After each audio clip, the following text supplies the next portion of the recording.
The development you predicted in the Kastner case happened unexpectedly. Please come back immediately. How can it be unexpected if I have predicted it? Poirot! My friend! Is that you?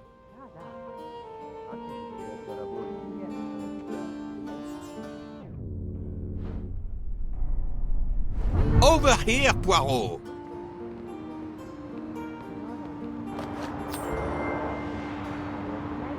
Another delightful trophy for my collection. Poirot, it is I, Book!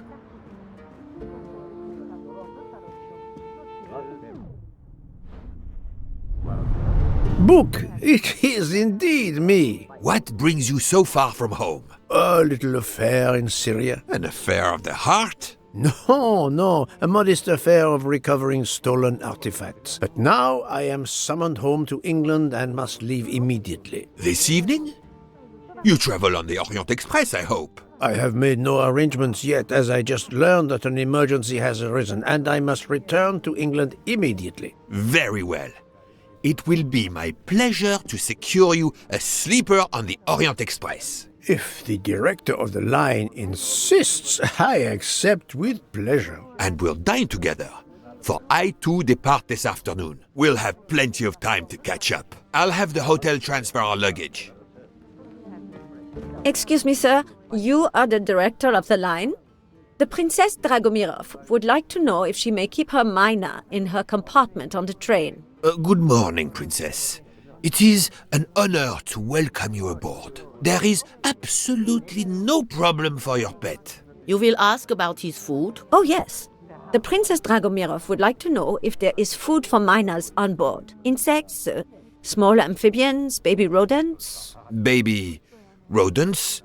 Of course, Princess. Don't worry. Your bird will be fed as you demand.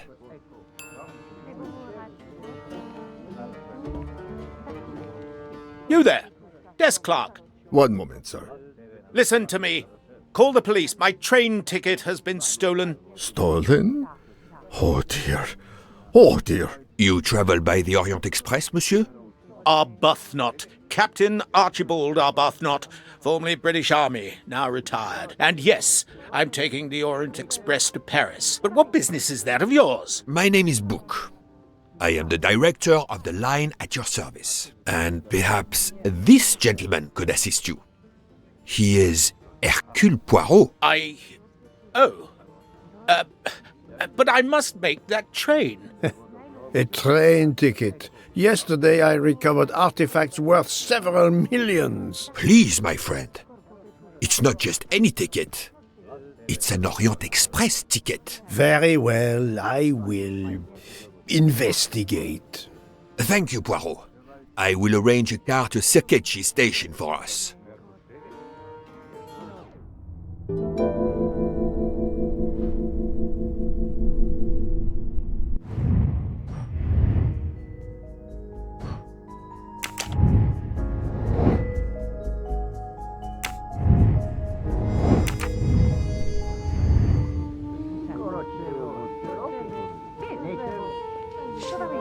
How do you know your ticket has been stolen, monsieur? I put it on a table in my room. I came down here to breakfast, and when I got back, my ticket was gone, and other things were on the floor as if they'd been tossed about. Alors, monsieur, I suggest we begin in your room. Will you lead the way?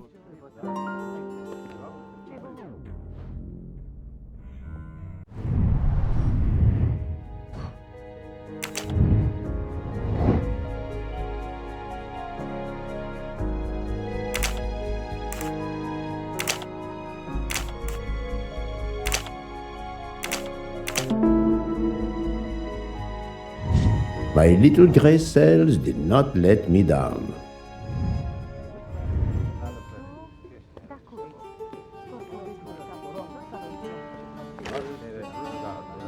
The Hotel Tokatlian is a perfect prelude for my journey.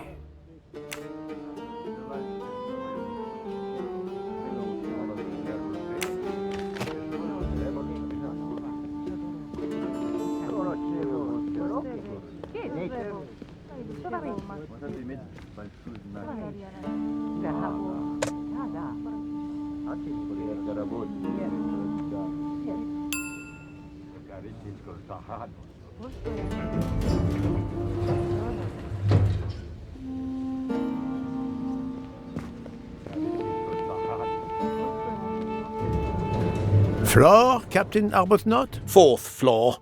Oh, one mystery solved.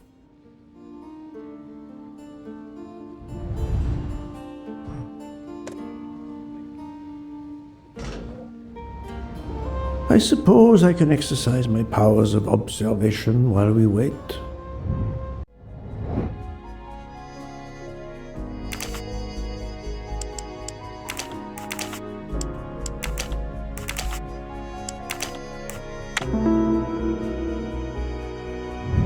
That's the right answer.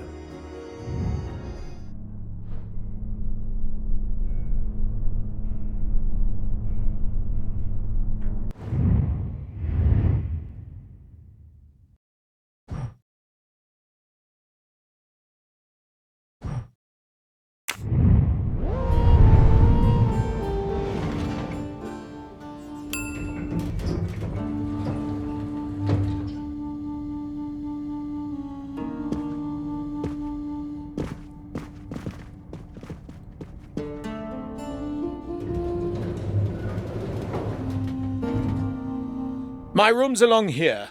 411. In a hotel of this quality? A thief? Come on, don't dawdle. Someone has rejected their breakfast. Not a mystery worth pursuing.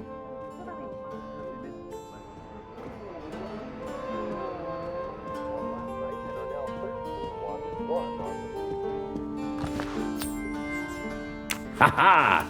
Golden moustache.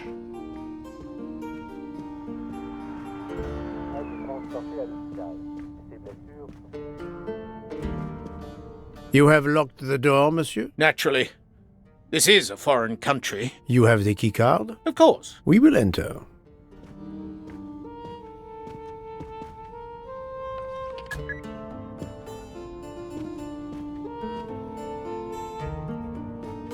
The lock has not been tampered with.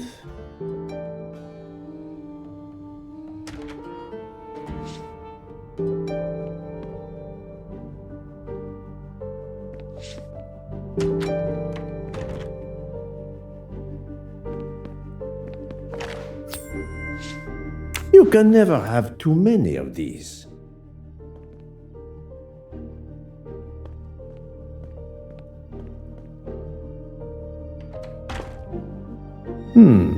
Water with traces of soap.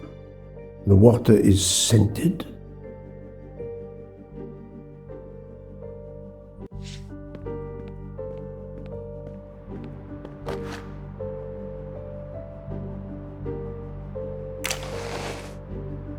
The wallet is somewhat worn. It contains just over $200 and the usual cards.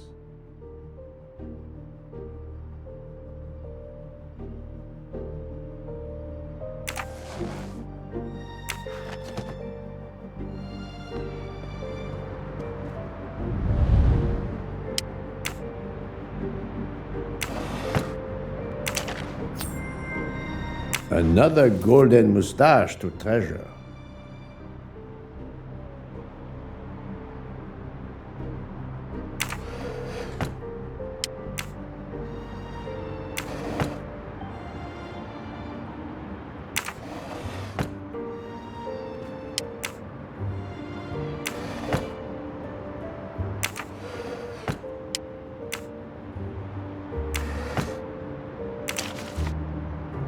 A brochure for this fascinating city.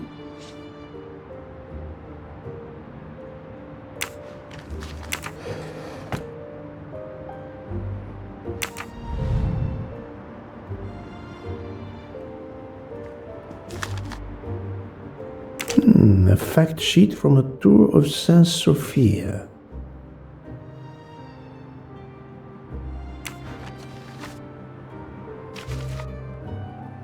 A stamped reservation for the Bosphorus ferry.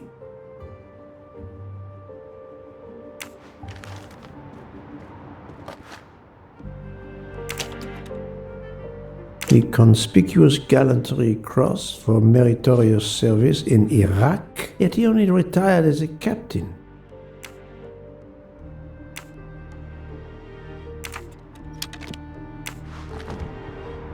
Four floors. It's impossible for a thief to have exited through the window.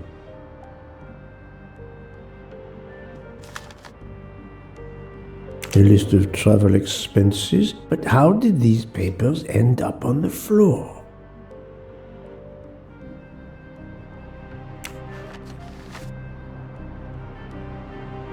The bed is skillfully made.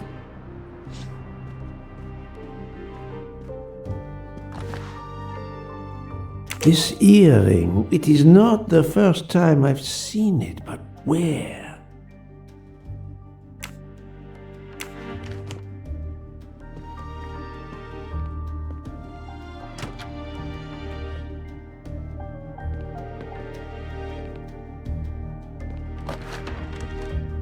A perfume bottle. Empty. Suggestive.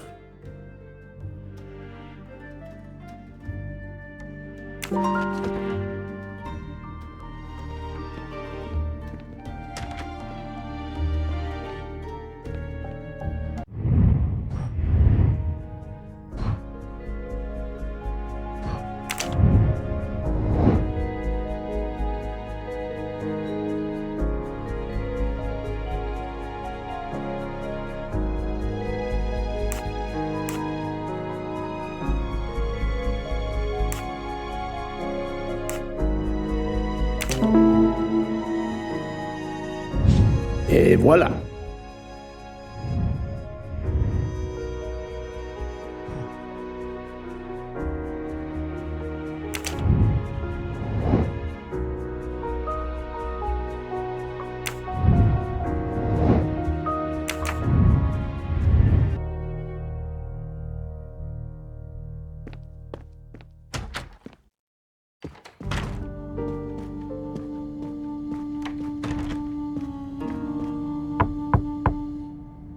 Go away, please. A brief word, sir. I will give you 2 brief words. Go away. Monsieur. I've been traveling all night from New York. Must I call the management? Pardon, monsieur. I do not believe we have awakened a thief.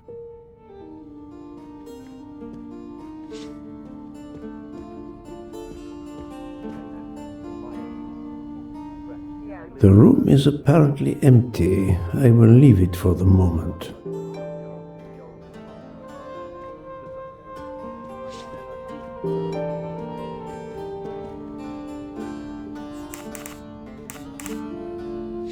How long were you at breakfast, Captain? Half an hour or so. Just a roll and some coffee. Why was there an earring in your room? An earring? A previous guest, I suspect. I don't wear them. Did you leave the window open? No. That must be how the thief escaped. I think not. Unless the thief had wings. The bed is very neatly made, but the corners are not military style. The price we paid for this hotel? I'm not going to make my own bloody bed. Interesting pronoun, that. We.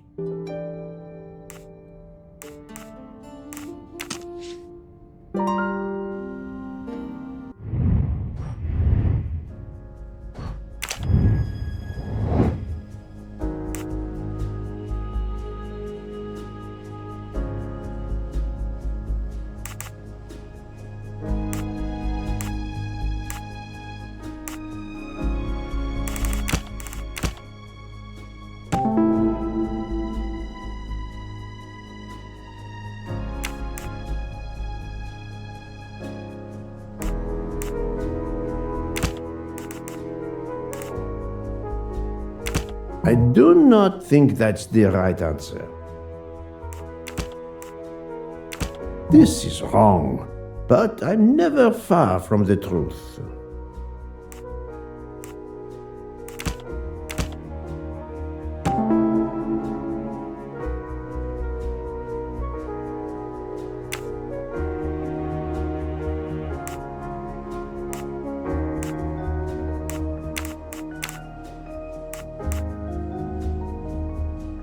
The wind probably blew the papers on the floor as it came in through the window. Moreover, the door is closed, and I found an earring on the bedside table. The captain invited a woman into his room. Maybe she is our culprit. My little gray cells did not let me down.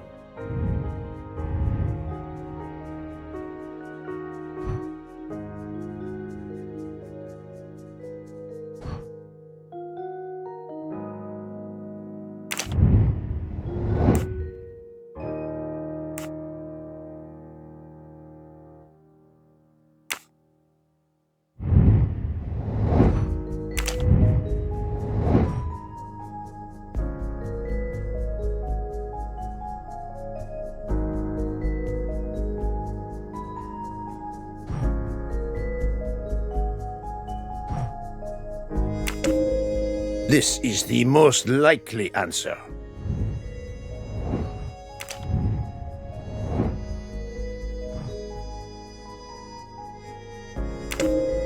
According to the information I have, this is a solid choice.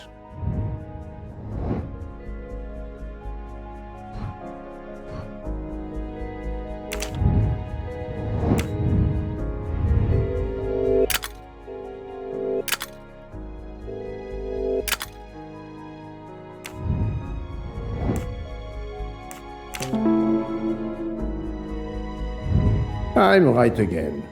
That happens to me a lot.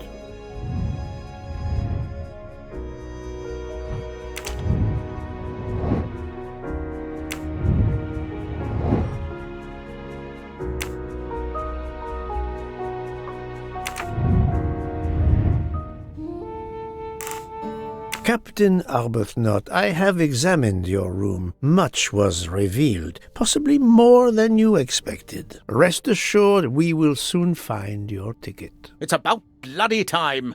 I have a train to catch. As do I. You are traveling on the Orient Express? We?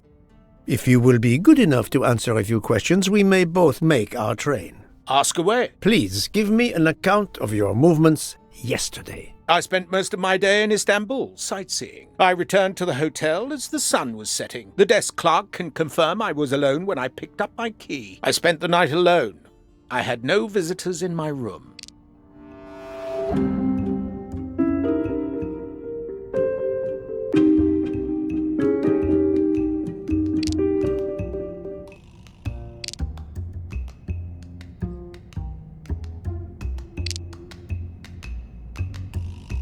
Have you told me the entire truth, Captain Arbuthnot? Of course. I want you to find my ticket.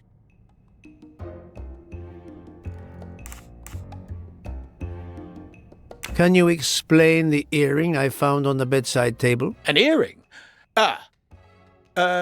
Yes. Forgive me, Mr. Poirot. I had some business correspondence that wanted answering. The hotel provides help for business travelers. They sent up a secretary. I dictated a letter, and she mailed it for me. I hadn't noticed that she had lost an earring. And when did you invite this secretary? This woman may be the thief we are looking for. That was yesterday evening. My ticket was still there when I went down to breakfast. She can't have taken it. I see. Never mind. It is easily checked. And there was no other person in your room? No, I swear there wasn't. Ah, well, never mind. If it is not her, there is only one option left. Fine. Please finish your job quickly. I'll be downstairs in the lobby.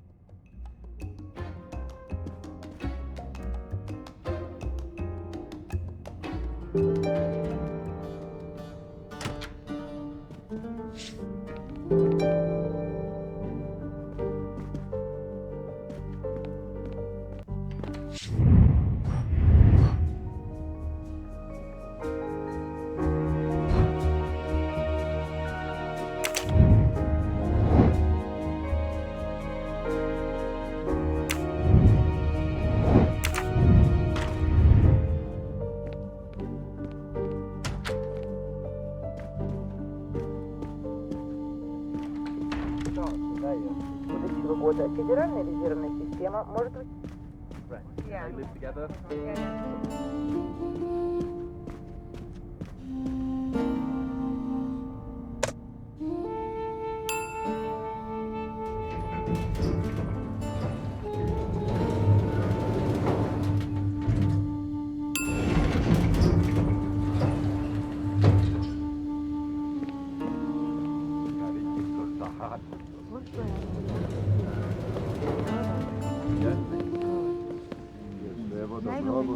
Pardon, monsieur. May I inquire when the staff begins cleaning the rooms? Every morning at breakfast time, sir. After making certain there are no guests in the room, of course. May I speak with the chambermaid who cleaned room 411 this morning? I hope you don't think that one of our staff stole the ticket. No. Do not distress yourself. We seek only information. I will summon her at once. Oh, I'd ask her to bring her laundry cart.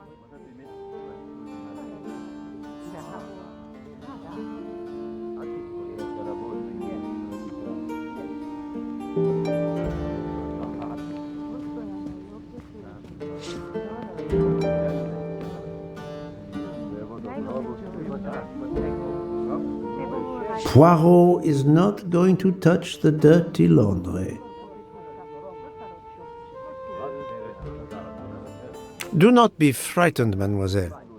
Did you clean room 411 this morning? Room 411? Yes, that is one of mine. Did you see a ticket on the desk when you entered the room? I'm sorry, I didn't notice a ticket. There was a wallet, but of course I did not touch it. Did you open the window? Yes, we always air the rooms. Oh, but I forgot to close the window. While I was making the bed, the person from next door was pounding on the wall. I wondered if he needed assistance. I tossed the dirty sheets in my cart, quickly finished mopping, and went to see, but it was nothing.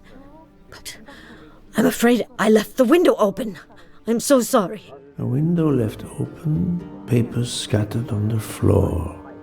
The chambermaid cleaning the room. I believe I can now visualize what happened.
That was easy.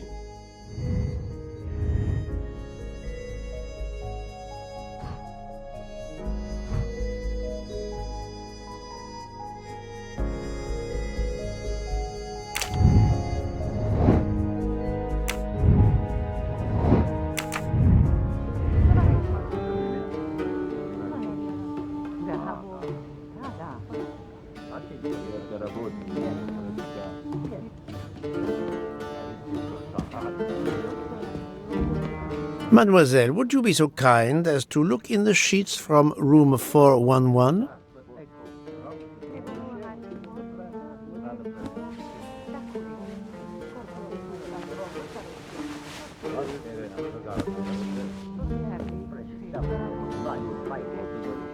And so the missing train ticket completes its strange journey. An open window, a laundry cart, and an annoying neighbor. But chance is the only guilty party in this dark mystery. Mr. Poirot, I apologize. I believe my concern got the better of me, and I forgot myself. Thank you. It was a case of great magnitude. I'm glad I was up to the challenge. And that, I think, is that.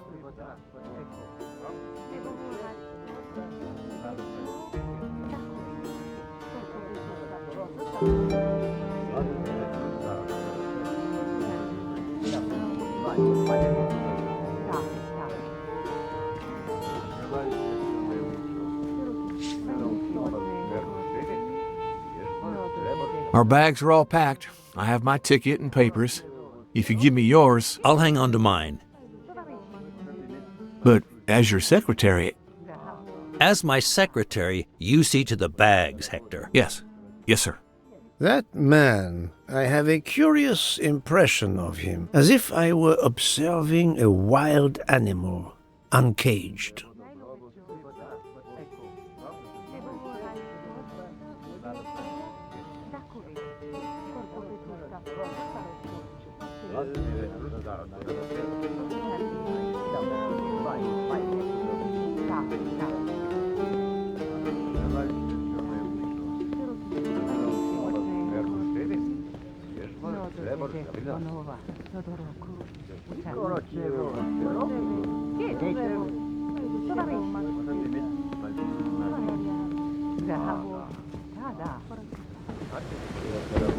We must leave for the station. Our bags are in the taxi. Did you find the ticket? It was a case most difficult, but somehow Hercule Poirot managed. I knew you could do it. Now we can sit back and enjoy a relaxing train ride.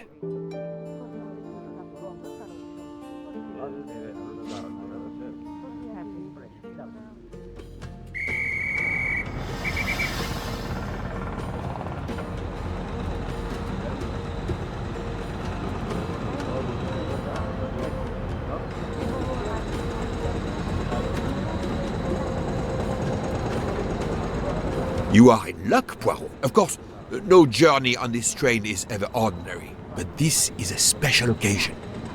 To celebrate the 140 years of the Orient Express, the engine will be none other than the splendid Pacific 231G558. There she is, Poirot. The most celebrated train in history. Oh, my eyes fill with tears of pride. It is time we were aboard, my friend. Follow me. The wagon-lit conductor, Pierre Michel, will direct you to your compartment. Lead the way, Book. It was built in France in 1922 by the Compagnie Batignolles-Châtillon. At the time of its purchase by the SNCF in 1938, it could reach speeds up to 130 kilometers per hour. Wait until you see! It is like traveling back in time. Today, the train is limited to 100 kilometers per hour. I assure you, that will be more than fast enough to get you to Paris in time for your connection to London. In the meantime, you will bask in the magic that is the Orient Express.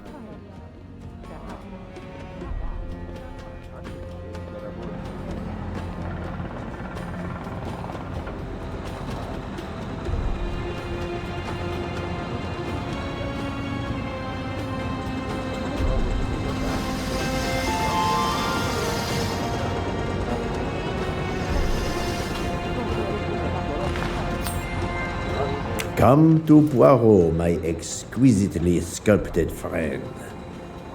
Ah, the restaurant car, the most important car on any self-respecting train.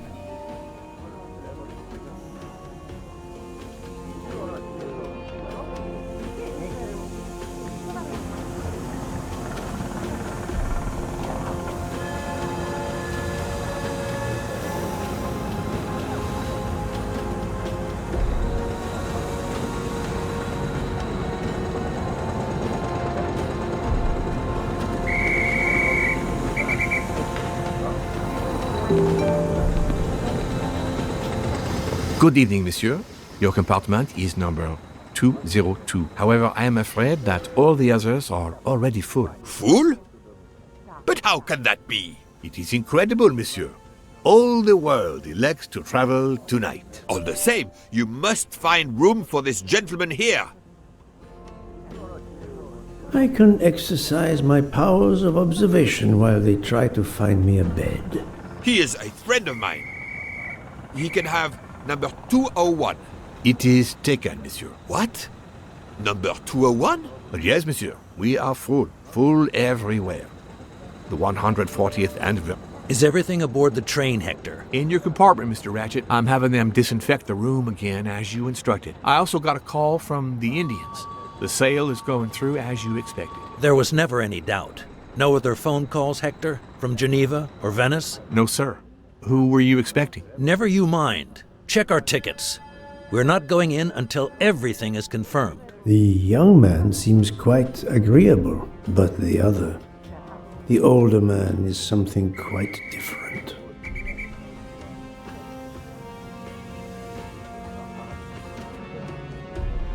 Notice the young woman from the hotel. She again wishes to watch the old man with his little friend, but not to be seen herself.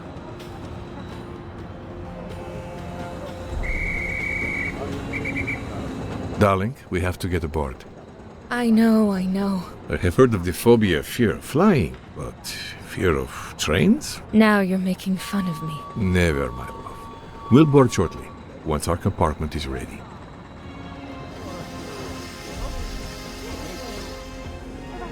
Why did you order so much lobster, Hotaru? My dear Freya, I need it for my specialty on the second night. And if the lobster a la mori isn't fresh, the passengers will know. We don't have enough space for my desserts.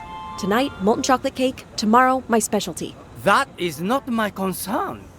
They will not have room for them anyway. Serve your lobster tonight. Chicken a la mori must be the first night dish for the travelers. It is easier to digest. You really are the egomaniac everyone says you are. I have every reason to be. I am the engine. You are just the caboose.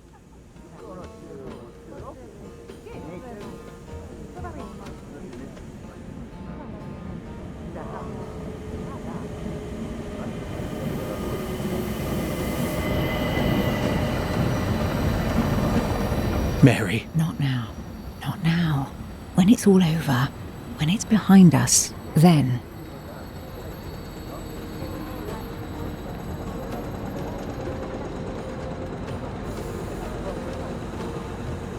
Poirot, I am mortified.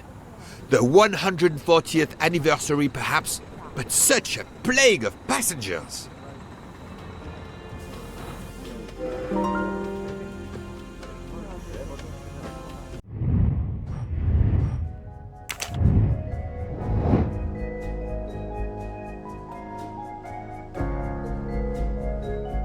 Right.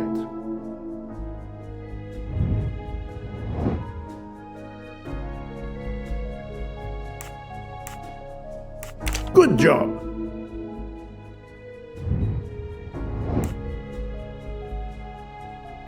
Great.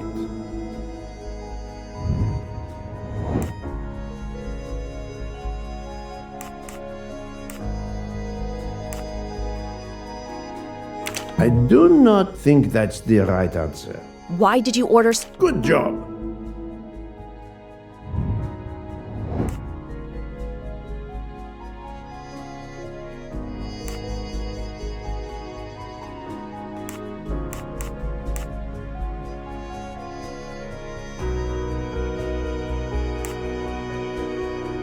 Adequate. That's the right answer.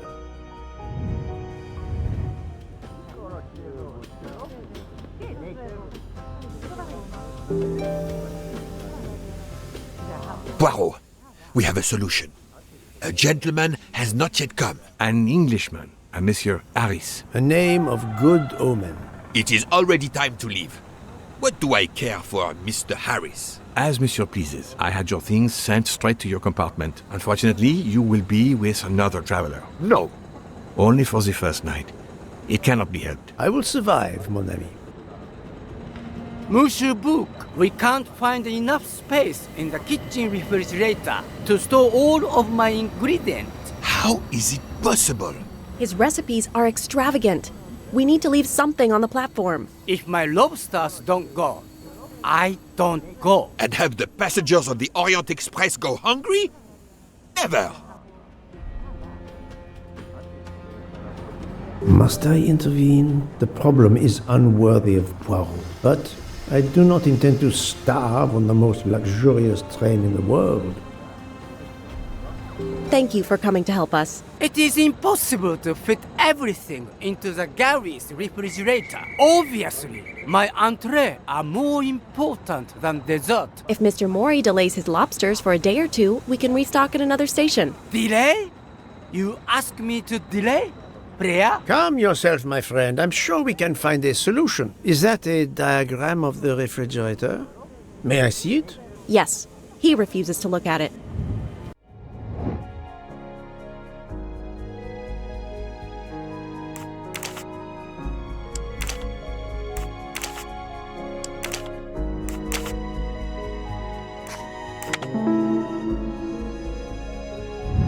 My little gray cells did not let me down.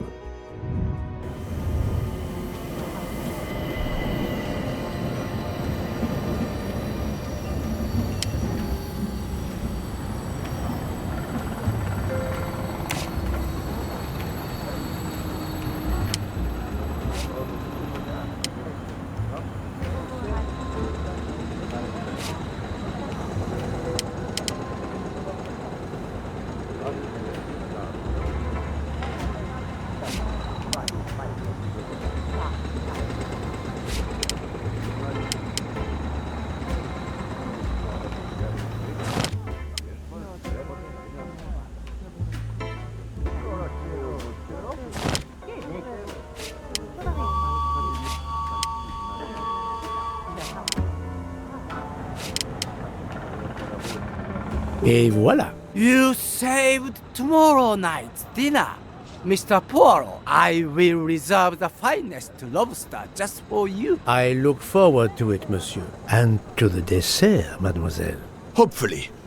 That will be the last mystery you face on our journey, my dear Poirot. Your compartment for tonight only is at the back of the second-class carriage, number 102.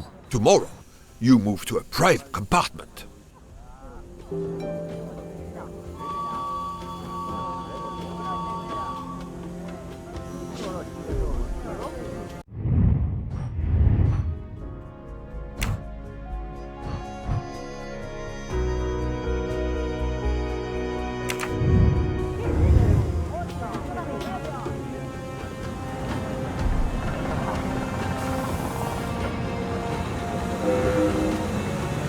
Welcome, Monsieur Poirot.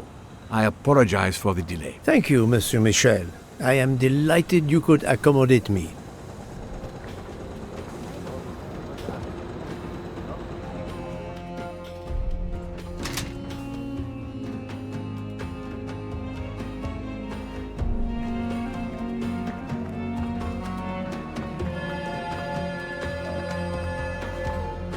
Wrong compartment. I need to find number 102.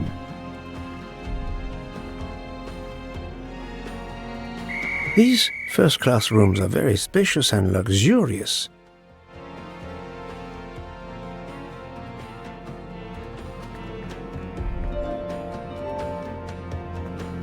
Wrong compartment. I need to find number 102. Pardon me? Oh, my apologies.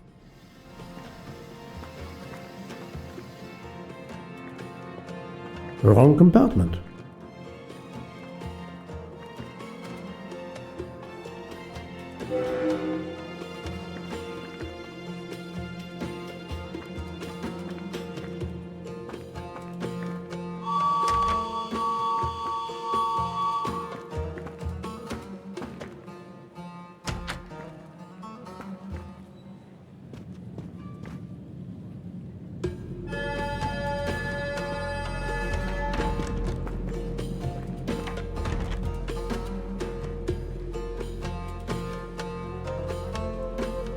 This lady has a style of her own, eccentric but chic.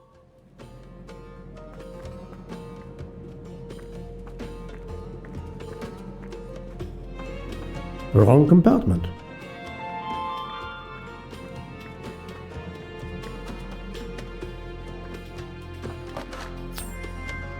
Another golden moustache to treasure. I can't believe it's a locomotive from the 1930s that is pulling us.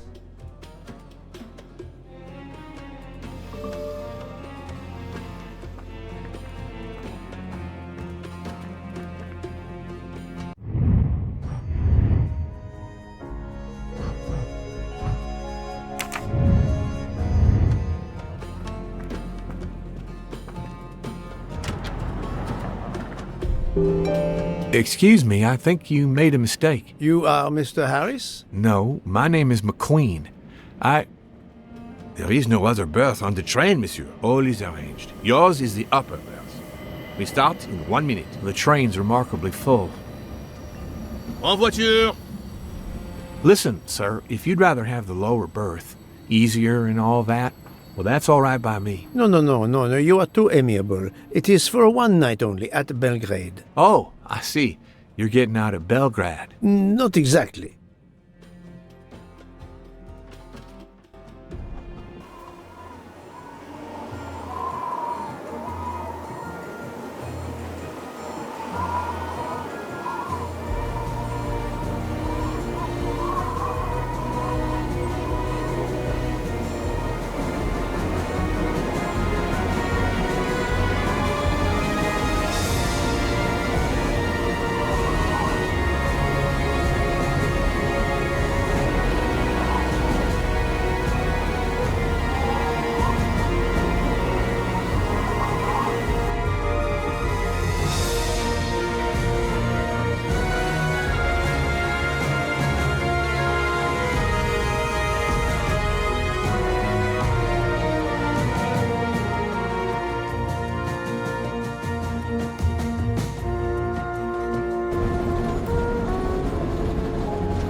Ladies and gentlemen, dinner is served. You may join the rest of the passengers in the dining car.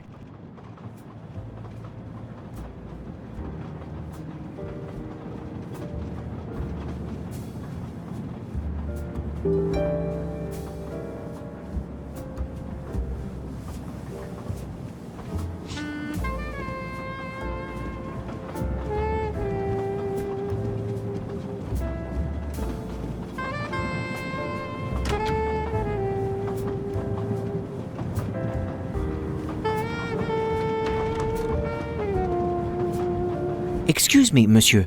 Pierre asked me to inform you that a passenger left us, so his room is yours. Monsieur Bouc instructed that your things be transferred to room 202 during dinner. You will be more comfortable in first class. It is true what you say. Thank you, Mr. Fauché, monsieur. Where will my new compartment be? Room 202 is at the far end of the previous car. I see, thank you. What is your position on the Orient Express? I manage the bar car, and I also do the restaurant car service. Well, then do not let me keep you. Lobster tonight, isn't it? Yes, indeed. I'll leave you to it, then. See you soon, monsieur.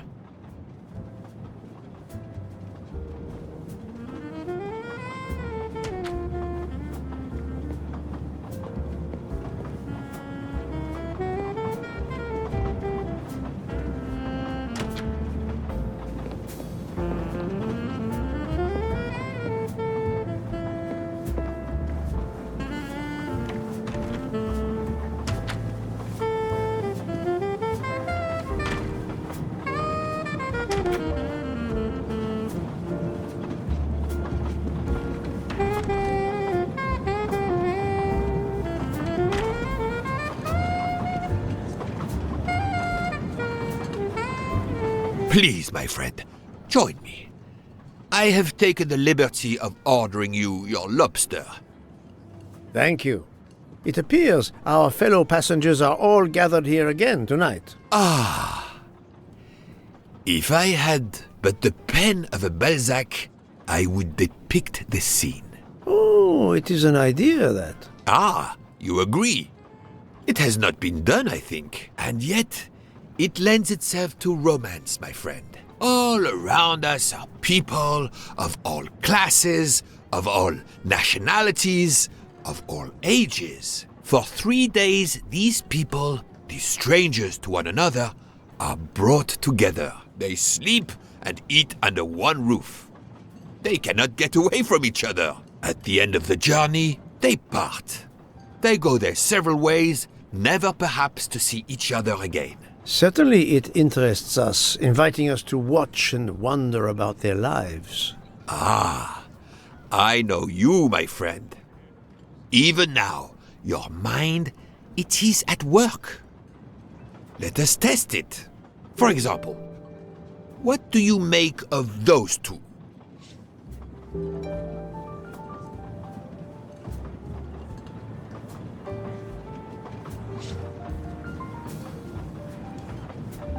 Mamma mia, you can feel the power of engine.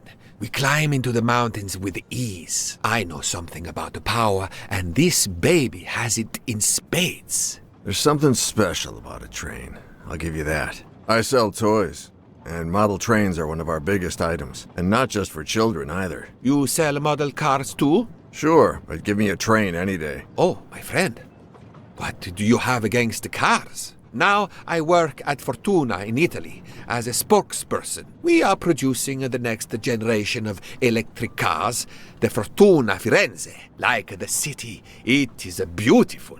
We got the competitors looking over their shoulders so much, they're going to hit something. Didn't mean to be insulting. It's just that there's something magical about a train.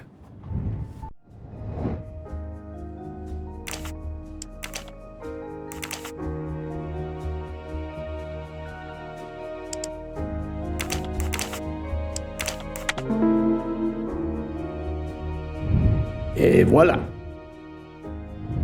The loud gentleman is very confident, a master of his own fate. It is as much in the inflection as it is in the words. He believes in winning, also that he is the one who will win. You are a magician. Oh, it is not a parlor trick, my friend. It is simply observation.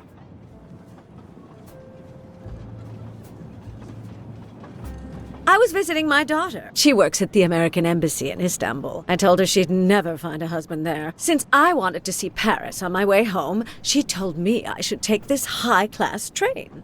I can't wait to see Paris. It looks beautiful in the movies, but it couldn't be more beautiful than Schenectady in the good old US of A.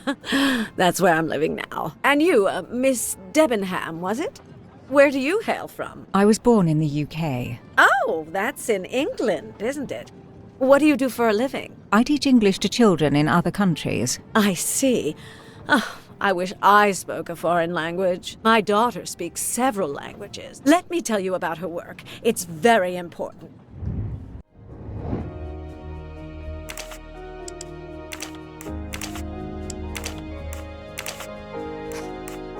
This is wrong, but I'm never far from the truth.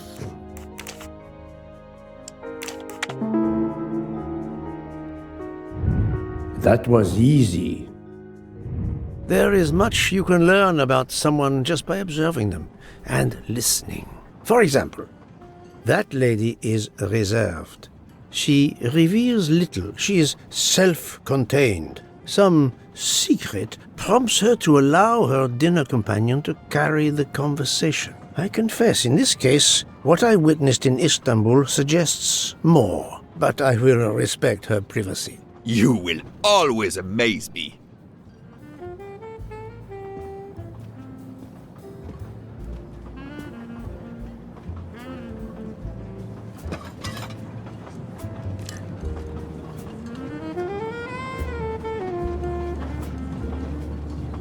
My friend, this is one of the best desserts I have ever eaten. You have always had the sweet tooth. But it is a masterpiece. I can't understand how the dessert can be so good. I would love to know what the recipe is.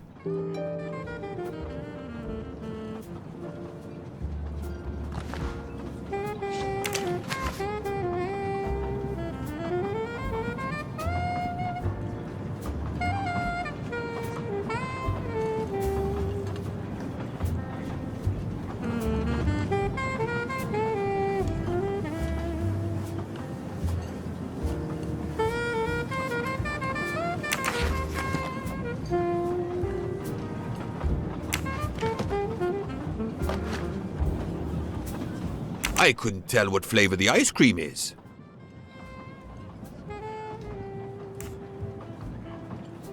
It looks like lemon. Look at the zest. Yes, I wasn't sure what that was.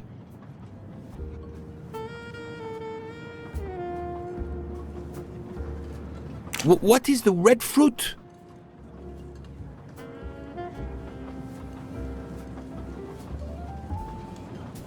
It looks like a raspberry. You have a good eye, Poirot. The biscuit is the foundation of the dessert. All else is built upon it. What do you think?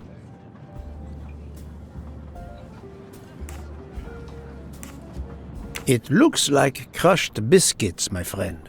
Finely observed, indeed. Poirot, I am embarrassed to ask you a great favor. My friend, I am on this train due to the great favor you have done me. How may I assist you? This dessert is sublime. If only I had the recipe. Unfortunately, the pastry chef, Miss Nielsen, she will guard her secrets. But you, my friend, I am sure you could make her confess. You wish me to persuade the pastry chef to give up her recipe? You who are the expert at interrogation. Book, it is a dessert. It is the pinnacle of desserts. You, my friend, who, as you say, are on this train, I blush to remind you. Fine, you win. Again, what wouldn't I do for you, my friend? Oh, thank you, Poirot. Good luck.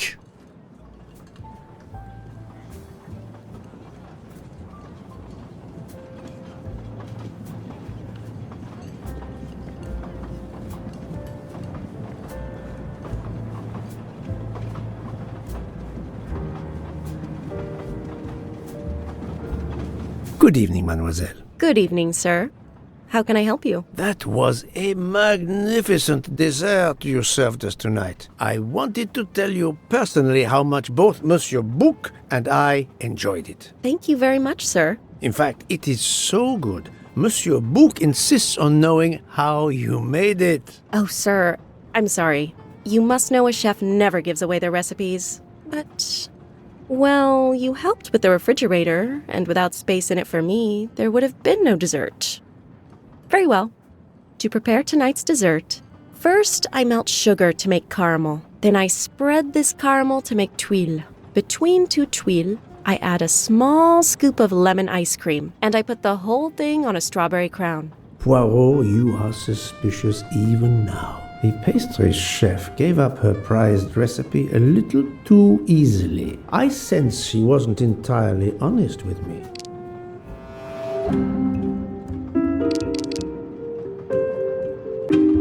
Thank you for sharing your recipe with me, but I doubt those are strawberries you're using. Oops. You have a good eye, Monsieur Poirot. Very well.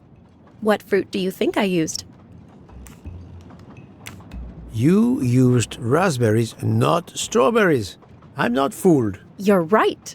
Mr. Bouc, he couldn't tell the difference. Let's move on to the bottom part of the dessert. My favorite part of the dessert. First, I melted some butter. I crumbled pieces of chocolate into the butter. Then I placed the mix in a circular mold. Finally, I let the whole thing cool down to let it harden.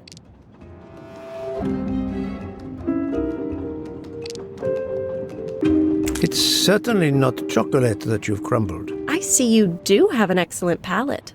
Do you know what ingredients I used? A clever pastry chef might mix crushed biscuits with butter to create this delicious base. That's it. You're getting closer to the entire recipe. Closer? I've caught murderers with less difficulty than this. I'll give you one last challenge. I'm sure you will be able to figure out the order I mix my ingredients in. If you can, you will have earned my recipe. Mademoiselle, solving the murder of Roger Ackroyd was easier than this.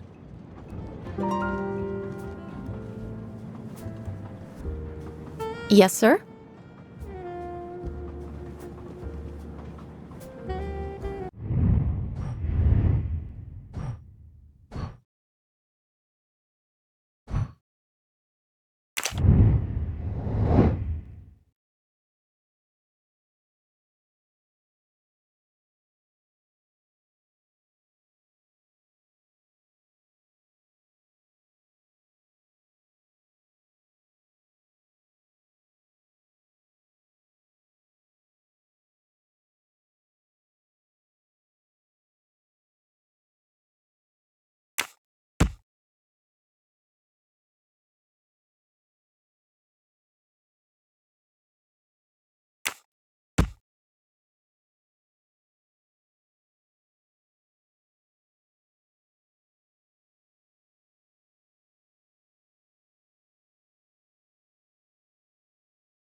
Et voilà.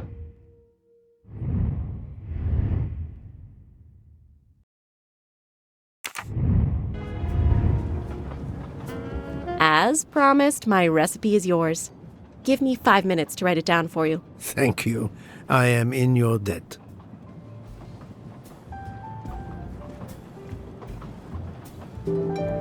I can take advantage of this moment to resume my little observations of the passengers.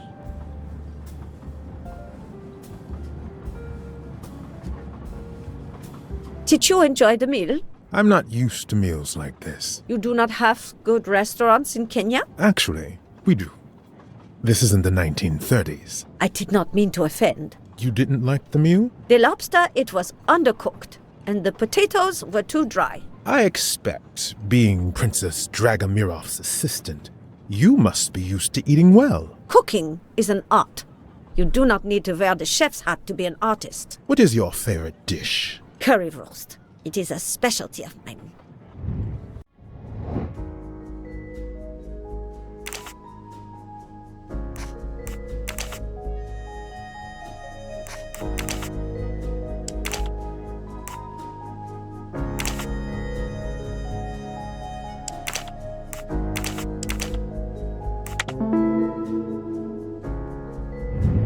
That was easy.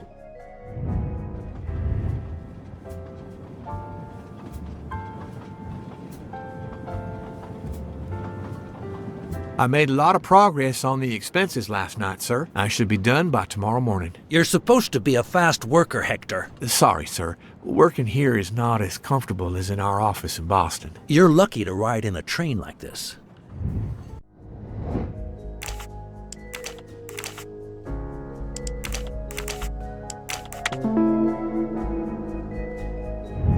I'm right again. That happens to me a lot. Here you are, sir. My recipe. Please tell Mr. Book he should not expect my recipes for the other desserts. Thank you very much, mademoiselle. I know he will sincerely appreciate the gesture, and I will make certain he gets the message.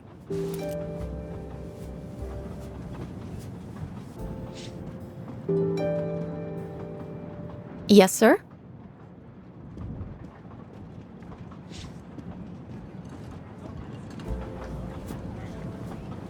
Poirot, you were gone such a long time. It proved more challenging than I expected. This is wonderful. Did it require the use of your little grey cells? More the exercise of my little taste buds. Thank you so much, my friend. Eat your dessert. You've earned it.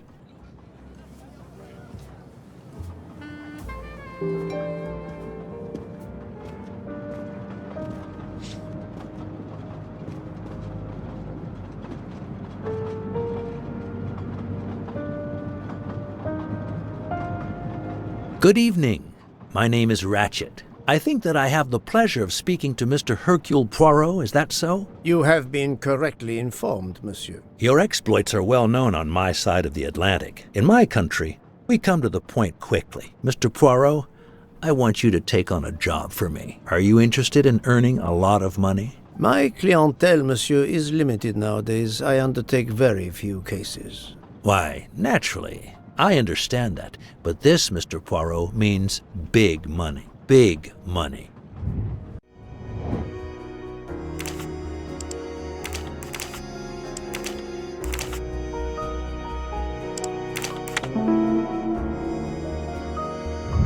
My little grey cells did not let me down.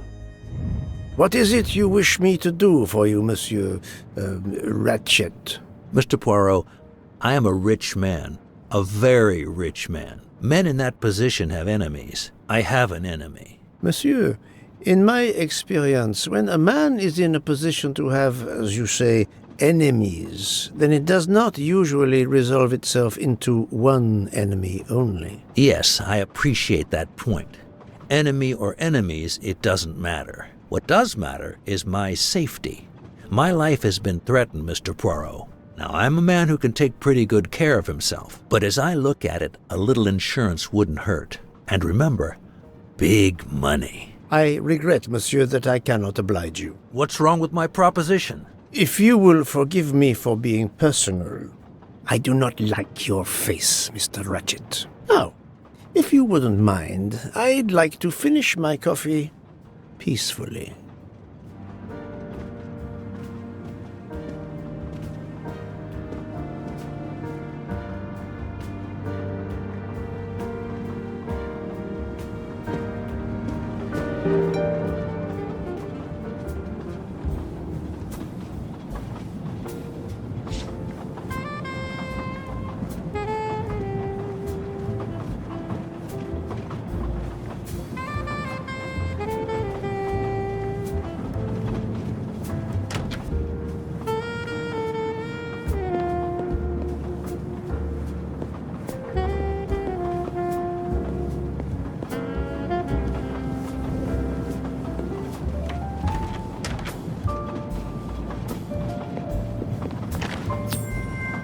Another delightful trophy for my collection.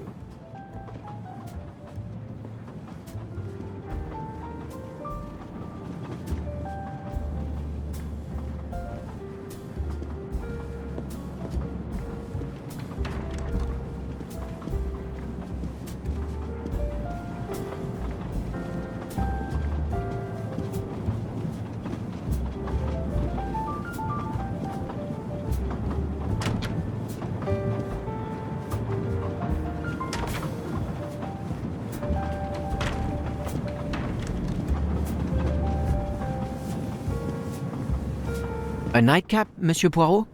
A cup of coffee, Monsieur Fauché. Then I will retire to my new compartment. I'm sure you will find it to be most comfortable.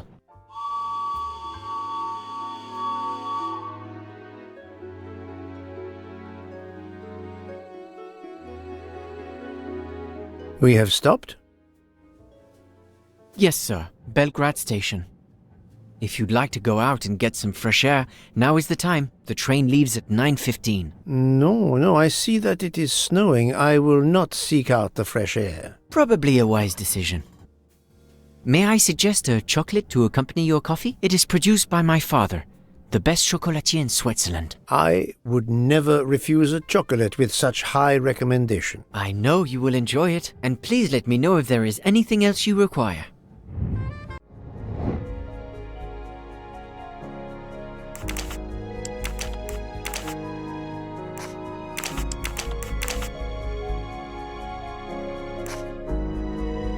No, not good. I do not think that's... No, not good. This is wrong. But I must admit I'm not right. Et voilà. Everything was perfect. Thank you very much. My pleasure. Is there anything you require, monsieur? No, merci.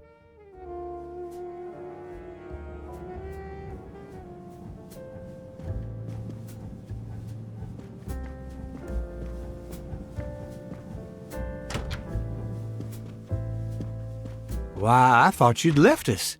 You said you were getting off at Belgrade.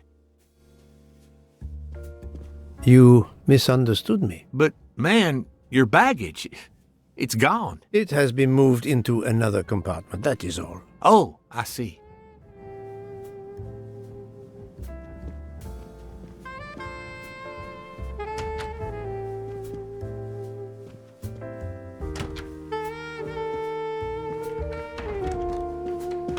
I wish you a good night, Monsieur Poirot. Good night.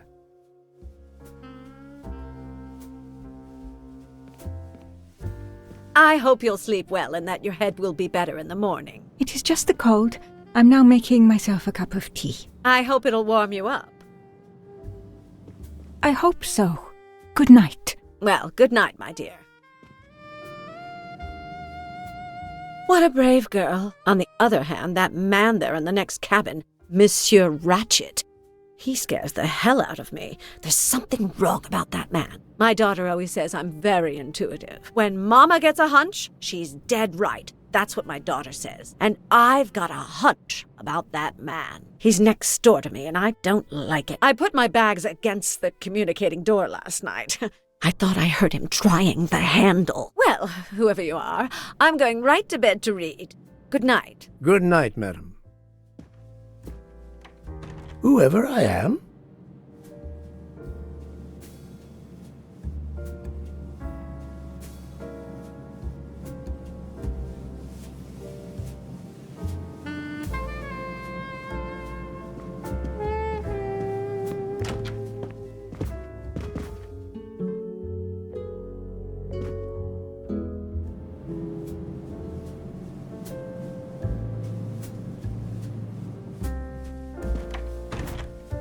Monsieur Ratchet seems very upset.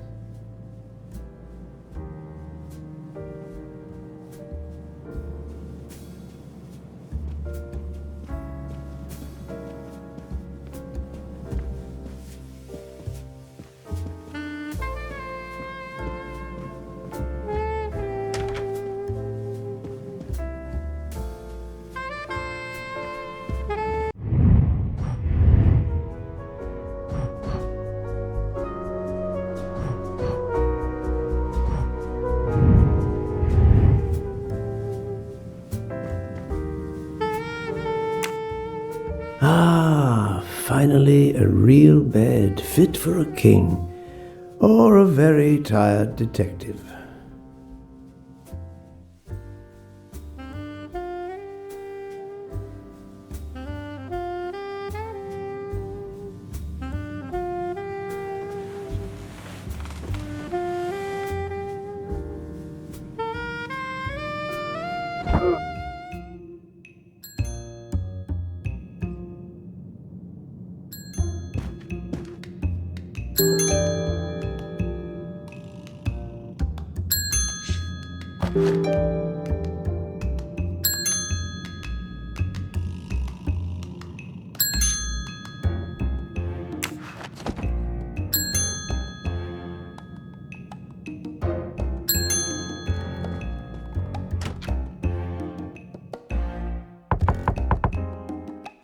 Monsieur Ratchet? Ce n'est rien, je me suis trompé.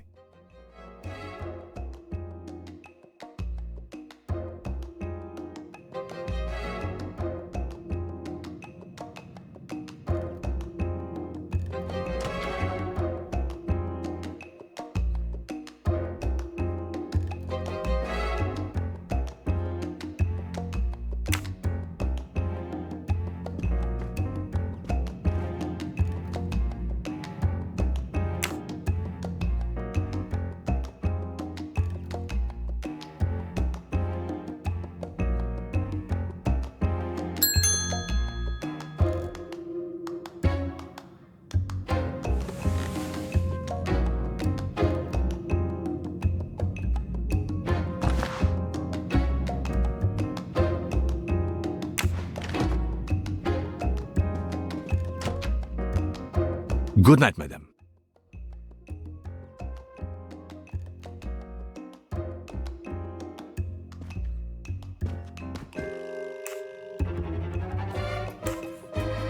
The American lady? Yes, don't worry. You'll know how Mrs. Hubbard is. Imagine to yourself the time I have had with her. She insists, but insists, that there is a man in her compartment. Just imagine it, monsieur. In a space of this size, where would he conceal himself? I argue with her. I point out that it is impossible. She insists. She woke up and there was a man there. And how, I ask, did he get out? And leave the door bolted behind him? But she will not listen to reason. That one does not leave time to listen. The train has stopped, Mr. Michel? We have run into a snowdrift. Heaven knows how long we shall be here. I remember once being snowed in for 7 days. Where are we? Between Winkowski and Brod. Oh la la. It's time for me to go back to bed. I wish you a good night, monsieur. Or what is left of it.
The train is still stuck and the snow continues to fall. I should have taken an airplane. Well, I must make the best of it and join the other passengers for breakfast.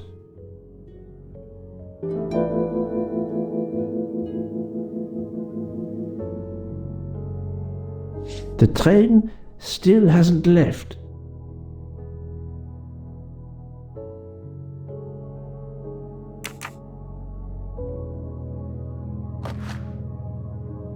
Wax to preserve the perfect symmetry of the moustache.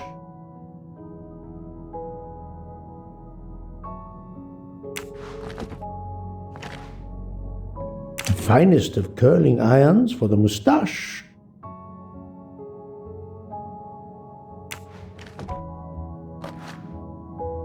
The moustache comb to tame unruly knots.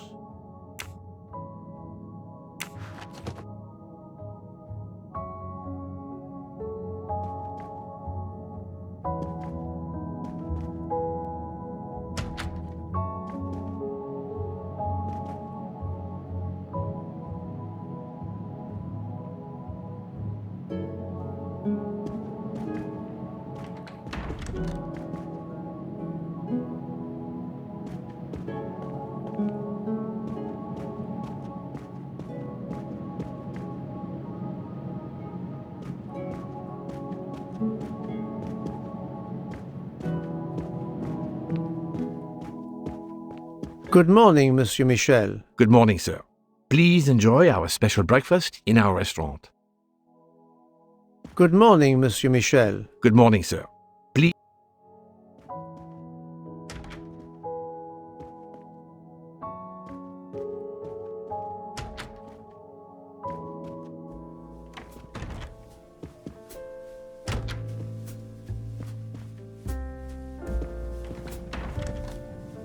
This delay is intolerable.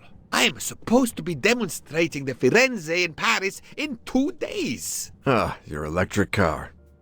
Yes, that's bad luck. Bad luck? If I miss that demonstration, I'll be in deep trouble. Just text your people in Paris and warn them. Of course I tried that, but there is no network service in these mountains.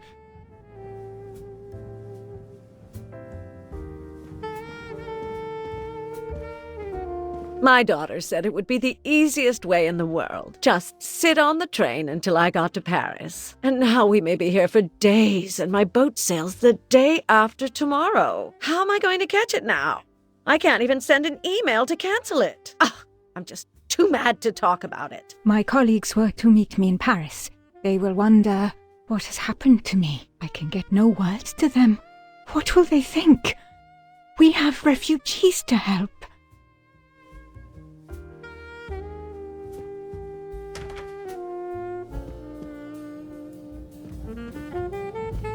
Good morning, madam. The snow is a predicament, is it not? I am Russian.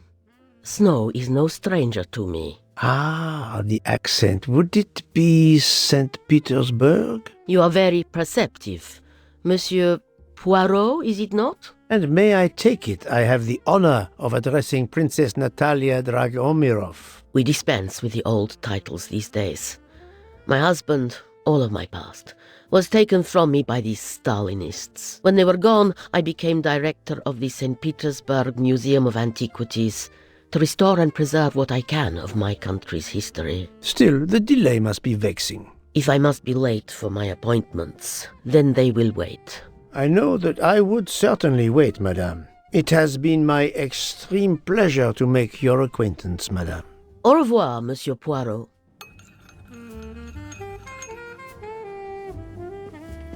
A beautiful piano. What a luxury.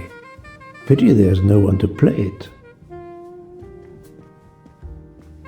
Mademoiselle, you are not concerned about the train stopping? What can one do? Indeed, this does not make the train move. You have great strength to remain calm at a time like this. I know one far, far stronger than I. And that is? Well, that old lady, for instance. You have probably noticed her. She just has to lift her little finger and ask for something in a polite voice, and the whole train runs. It runs also for my friend Monsieur Bouc, but that is because he is a director of the line, not because he has a masterful character. You don't have to have a strong will when you have power. But I suspect I did not need to tell you that, Mr. Poirot. Mr. Poirot. Good morning, Mr. Fauchet. You have early customers, I see. Yes, I am stuck serving here as well at breakfast. Everyone is impatient. They keep complaining that the train is not moving. As if I could get out and push it. It's too early for me to order a boxcar. That is the appropriate drink, I believe. A gin, triple sec, lemon and grenadine mix. A drink for a train indeed. But not perhaps for my breakfast. I think I will settle for an omelette. Good luck, sir. Miss Nielsen is helping to serve in the dining car.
The Orient Express bar is certainly well stocked.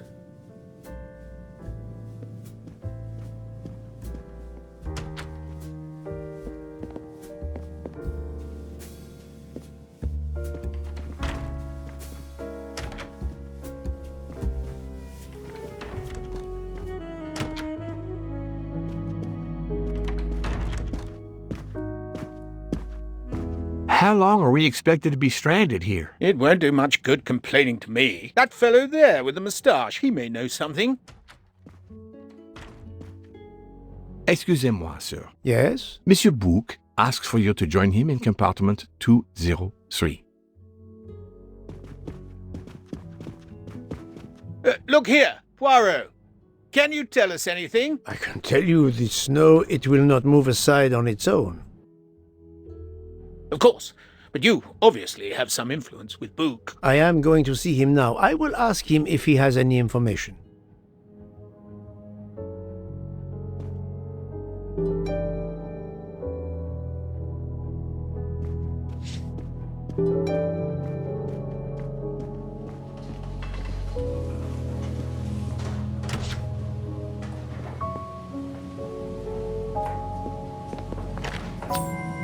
Ha!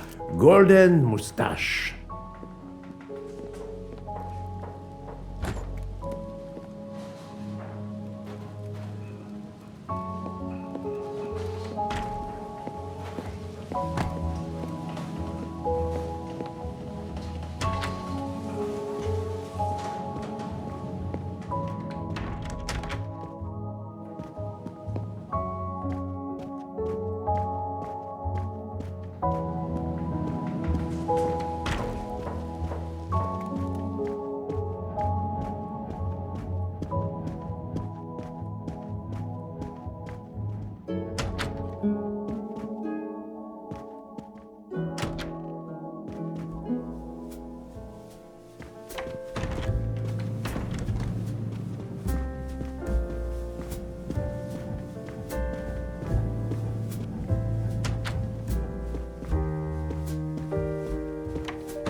My good friend, come in.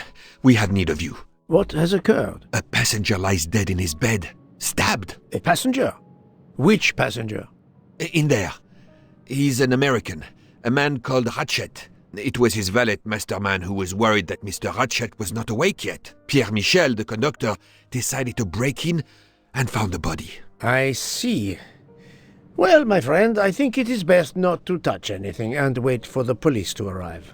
Oh, I tried to call the police, but there is no cell tower for many kilometers. We could be stuck in the snow for hours. The murderer is with us. On the train, now! The sooner we catch him, the sooner we'll be out of danger. Dr. Constantine is already examining the body. Mon ami, this is not a missing train ticket. We must follow procedure. We must wait for the police to secure the crime scene. Please, Poirot. I will take full responsibility. Bouc, you ask. Well, if we cannot contact the outside world, then... Oh, you are going to drive me crazy. In truth, this problem intrigues me. I was reflecting not half an hour ago that many hours of boredom lay ahead whilst we are stuck here. And now, a problem lies ready to my hand. You accept, then? C'est entendu. You place the matter in my hands.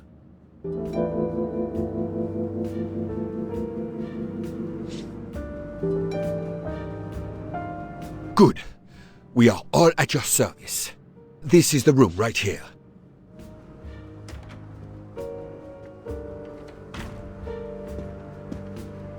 Mr. Poirot, I am Dr. Constantine. Forgive me, Doctor. You are a medical examiner? No, but I have assisted in post-mortems at Nairobi Hospital, where I am a teaching fellow. I am familiar with your excellent institution. I do not intend to perform a full autopsy, but a preliminary examination should be of some use. Of course. May I have a look? Then we can compare notes. Please. If you need any help, I won't be far away.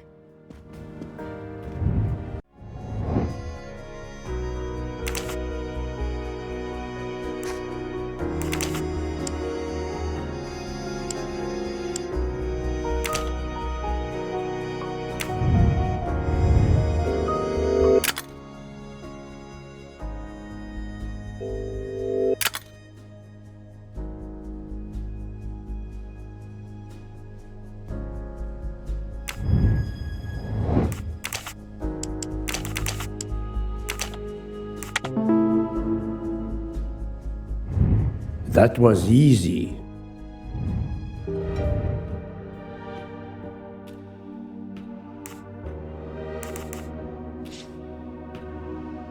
I'm sorry, Doctor, but I must question you. Of course. I must be considered under suspicion like everyone else. May I know your movements last night? I share compartment 101 with Mr. Book. He would not stop talking about his beloved train. I listened to him for hours talking about his Orient Express. My friend Book will no doubt confirm this. Did you know the victim? Not at all. I noticed him last night at dinner, but I did not pay much attention. Did you touch anything in here this morning? I checked for a pulse. There was none. Rigor mortis had commenced. The body was cool to the touch. I touched nothing else. What can you tell me about the victim? He died from multiple stab wounds of varying angles and depth. More than one would have been fatal. I would place the time of death roughly between midnight and 2 a.m. With more time, I hope I can be more precise. I assume the open window complicates matters. Indeed. Conditions are not perfect. Thank you for your help, Doctor.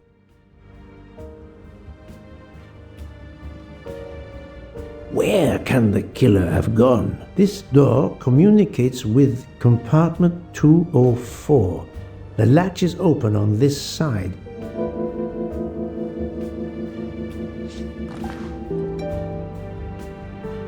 A box of sleeping pills. I'll take photos.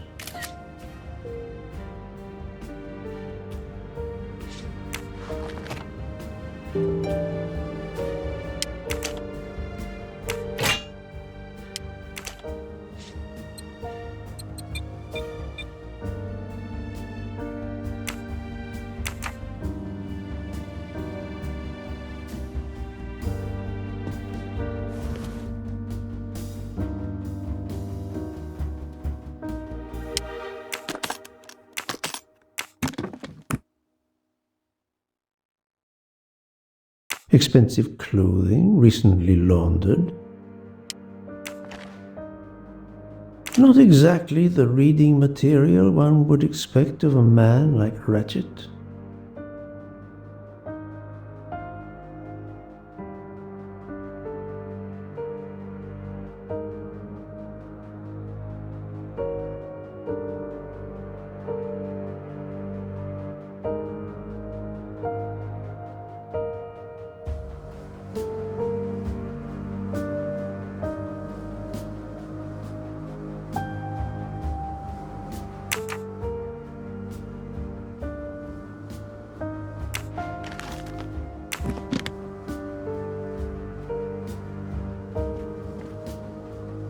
The chain lock is broken. Monsieur Michel told me that he broke the chain on the door to get into the room.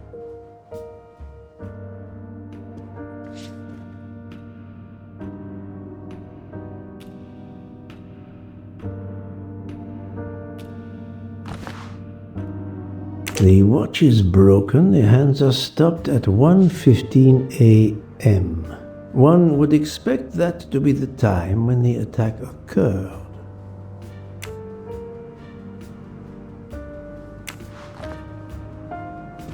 As you see, the victim has been stabbed many times. Several alone would have been fatal.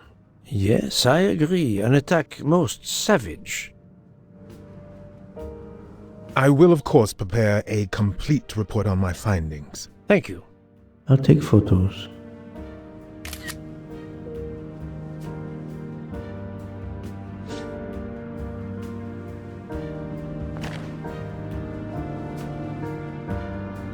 Could it belong to Ratchet?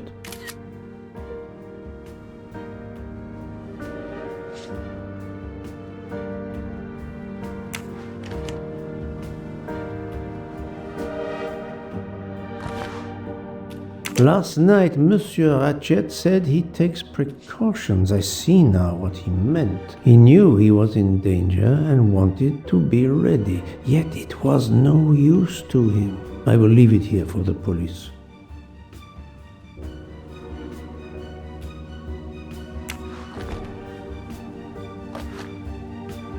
This phone was deliberately smashed.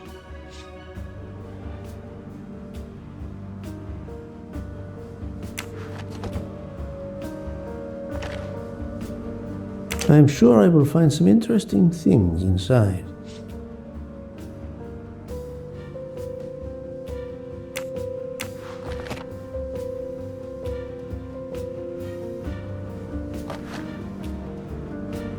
A handkerchief. There's a letter H embroidered on it.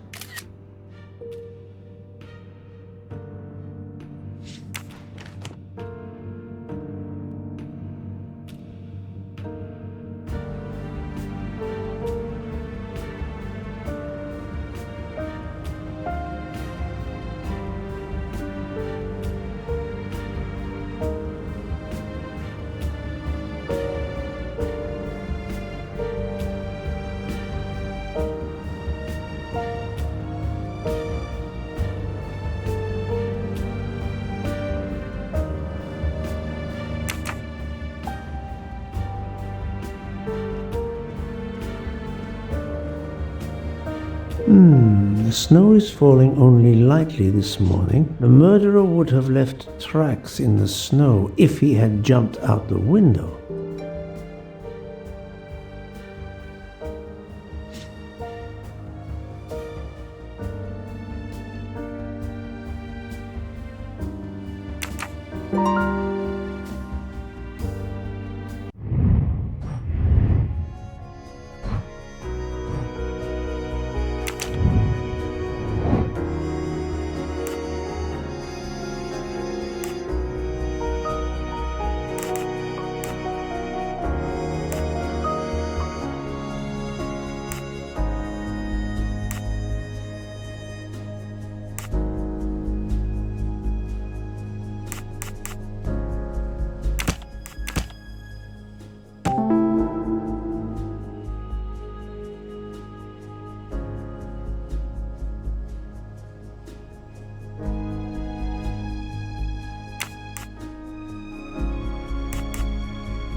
So, the murderer must have exited through Madame Hubbard's room.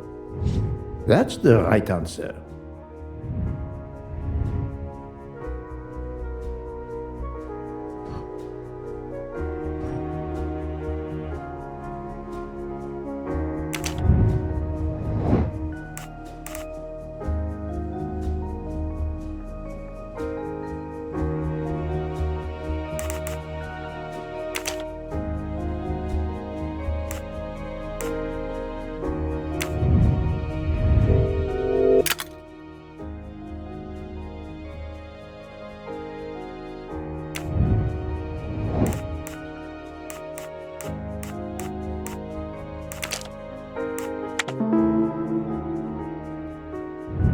Et voilà.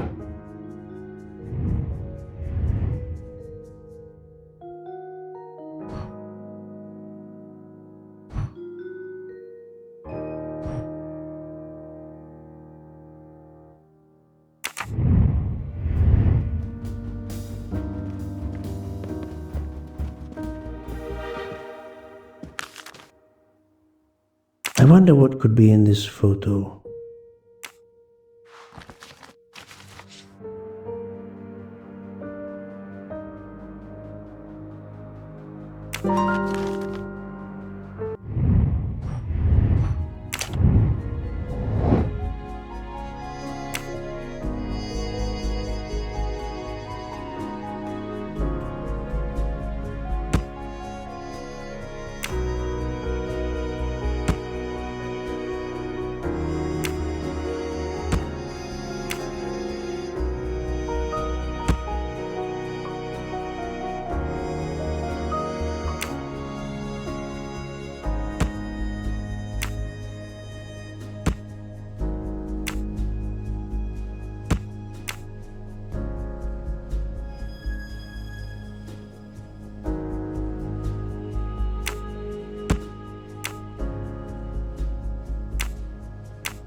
For Daisy. Interesting. My little gray cells did not let me down.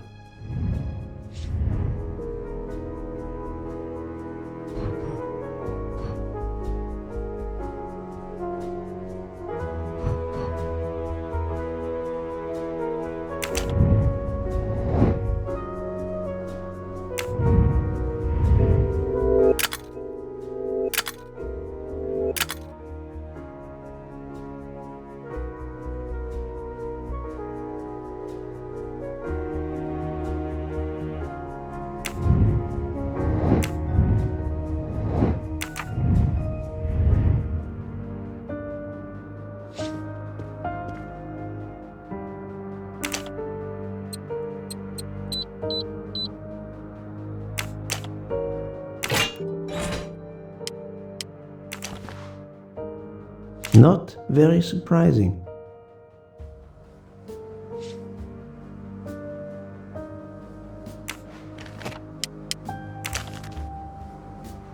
An unusual letter, this.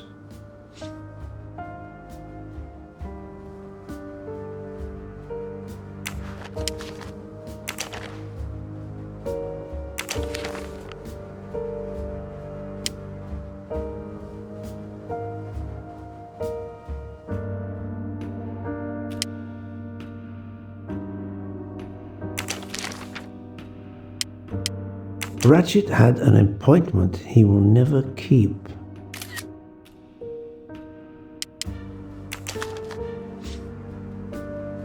A meeting place on the back of a postcard. Someone with the initials A.W.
This is wrong, but I'm never far from the truth.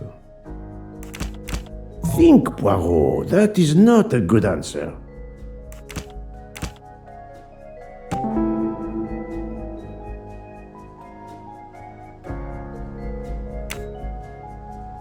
I can't imagine Ratchet taking a sleeping pill if he feared for his life. I'm right again. That happens to me a lot.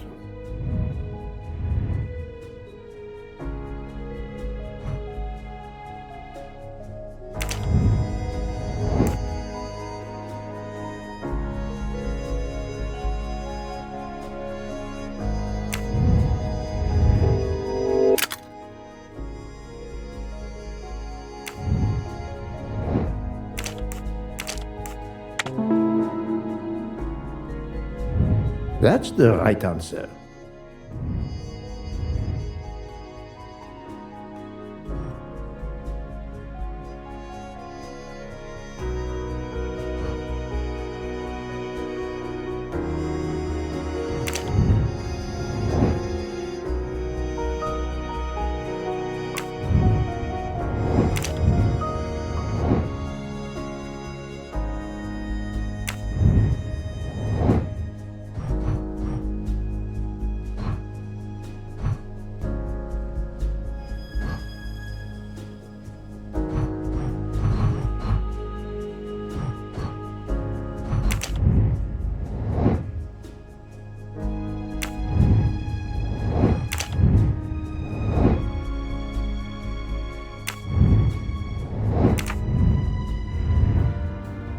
I think I've seen everything I need at the moment. I'm counting on you to finish your analysis. I'll have a more detailed report for you as soon as I can.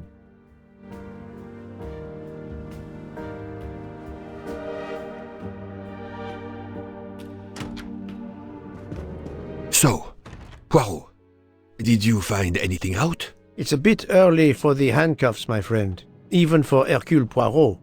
Do not worry, mon ami. I believe our culprit has no plans to strike again. Monsieur Ratchet was the target. Of that I am convinced. Tell me, Book, how did you spend last night? This is a joke, I hope. Don't you trust your old friend? My friend, calm yourself. I must hear your story in order to corroborate other accounts. Ah, naturally. Let me see. I went to my compartment after dinner. Dr. Constantine was already there. We talked about his career. He's a Cambridge man, you know. After university, he returned to his country and has done much good there. He was so interested in the Orient Express. I told him all the anecdotes I know. I'm not certain when we fell asleep, but it was very late. Here is what I have found out. Monsieur Ratchet was stabbed many times. I also found threatening letters in his safe. He had a loaded gun under his pillow, so he was on guard, ready to defend himself. However, there was an empty glass with white residue at the bottom. I suspect a barbiturate. Perhaps he was forced to take it. In any case, I am certain he was unconscious, unable to defend himself. I also found several other items at the crime scene, possibly related to the murder. They must be investigated. By all means, Poirot. As fast as you can. I also found liquid for an electronic cigarette, but I could not find a vape. This might belong to the murderer. This criminal is an amateur. I need a list of the passengers with their compartment numbers. Pierre Michel will have it. I must interview the rest of the passengers and the staff. I'll be in the bar car if you need me. We are hours late. Soon I hope help will arrive.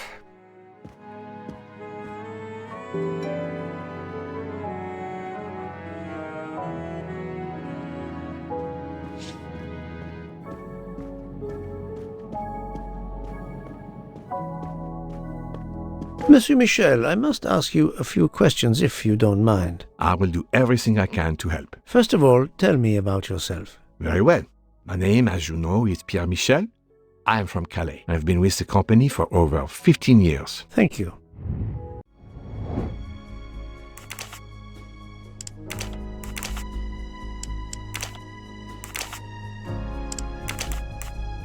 I must admit I'm not right. I do not think that's... No, not good.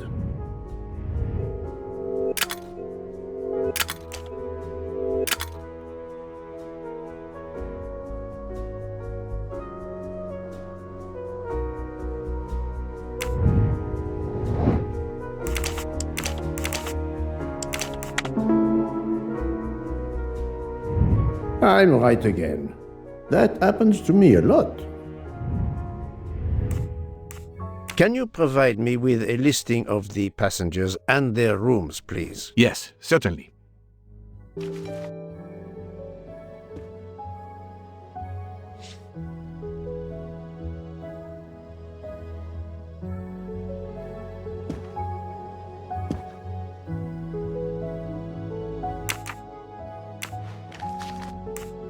Are you a smoker? Indeed. Do you smoke e-cigarettes? No. Tobacco only. I would like to reconstruct with your help the events of last night. Monsieur Ratchet retired to bed. When? Almost immediately after dinner, sir. Actually, before we left Belgrade. Did anybody go into his compartment after that? His valet, monsieur. Monsieur Masterman, and then his secretary, the young American gentleman, Monsieur McQueen. And that is the last time you saw or heard of him? No, monsieur. You forget that Monsieur Ratchet rang his bell around 12:40 a.m., soon after we had stopped.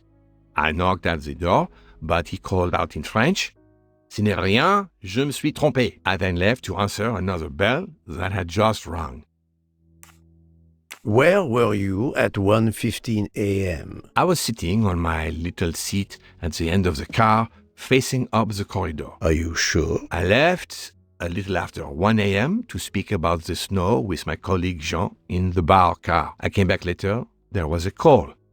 I remember speaking to you. Indeed, I remember. Carry on. It was the American lady, Madame Hubbard. She thought she saw a man in her compartment. Then, around 1:50 a.m., I made the bed for Monsieur Ratchet's secretary, Monsieur McQueen. He had spent the evening talking with the English Captain Arbuthnot. At 2 a.m., I returned to my place and stayed there until dawn. What is the last station where we stopped? Vinkovsky. Could someone have come on board? Possibly. I was very busy. Owing to the weather, we were a few minutes late. We left at 12:10 a.m.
Et voilà.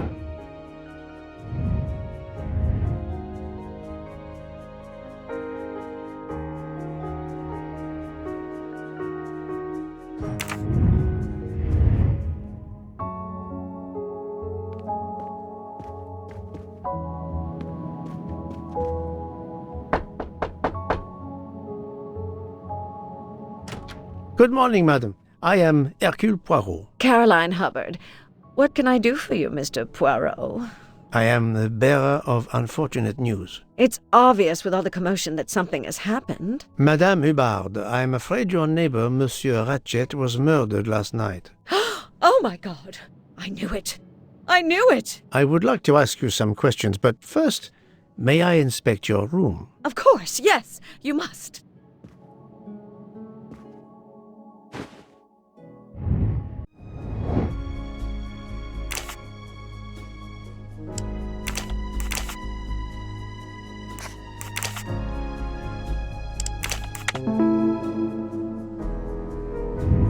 That was easy.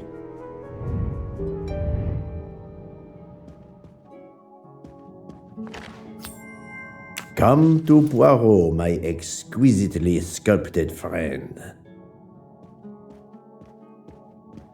The luxury of the Orient Express is present in every detail.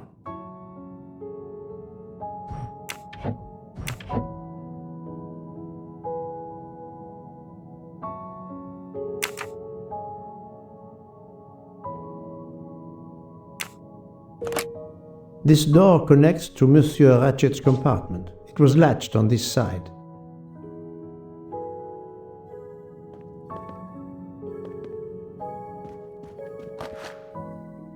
Here is a jacket button. It bears the logo of the Orient Express.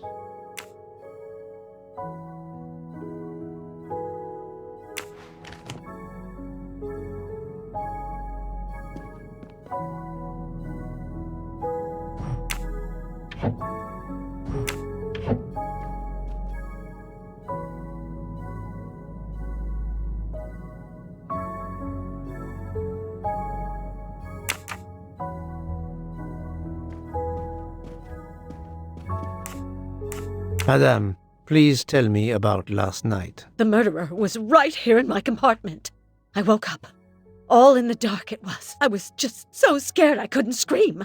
I pressed the call button. I pressed and pressed. I heard footsteps running in the corridor, then a knock on my door. "Come in," I screamed. And I switched on the lights at the same time. And would you believe it? There wasn't a soul there. You think he went back into the other compartment? How do I know where he went? I had my eyes shut tight. The conductor came in. I told the man what had happened, and he didn't seem to believe me. I asked him to search the room, but he found nothing. I told the conductor to look at the door between the compartments, and sure enough, it wasn't bolted. Well, I soon saw to that. I told him to bolt it, then and there. How is it you didn't bolt the door between the two compartments? But I had. Well, as a matter of fact, I asked that Swedish lady, Olsen, Greta, if it was bolted, and she said it was. How was it you could not see for yourself? I was already in bed, and my toiletry bag was hanging on the hook of the door. I couldn't see the latch from where I was. What time was it when you asked her to do this for you? Oh, it must have been around 10:30 or 10:45 p.m. She'd come along to see if I had an aspirin. But instead of opening my door, she opened Mr. Ratchet's door by mistake. He said something quite rude, like, "Not a chance, lady, you're too old." It shocked her. She came in. I told her where to find the aspirin, and she got it out of my toiletry bag. Poor girl, she didn't have a good night. The same could be said for Monsieur Ratchet. It appears Mademoiselle Olsen may be the last person to see Ratchet alive.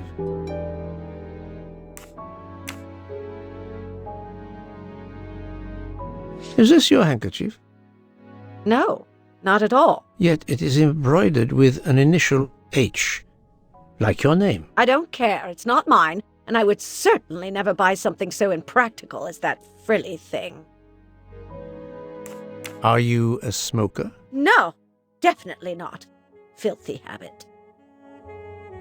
I found a jacket button on your table. It looks like it belongs to...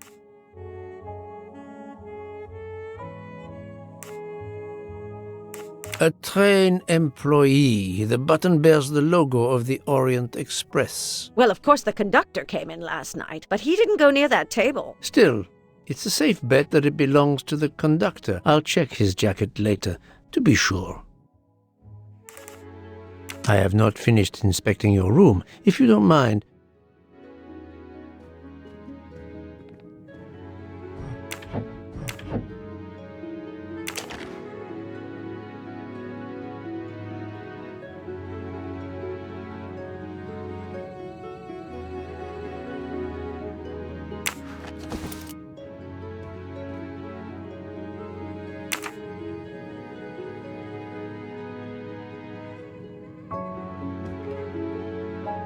let's see if Mrs. Hubbard was telling the truth about the latch of the connecting door.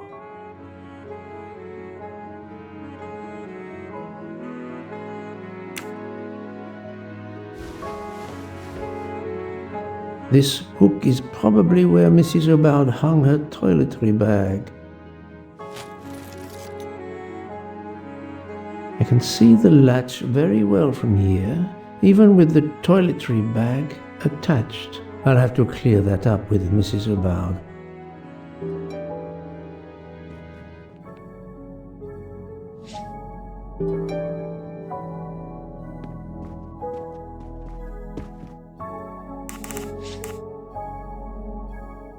Mrs. Hubbard, you told me that the door connecting the two compartments was closed, correct? Yes, it was, as I told you.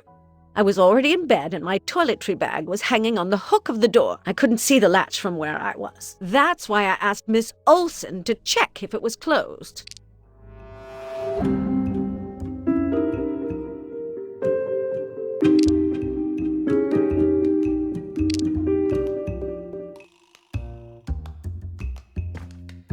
Are you sure everything you've told me is accurate, Madame Hubbard? Of course. I have an excellent memory.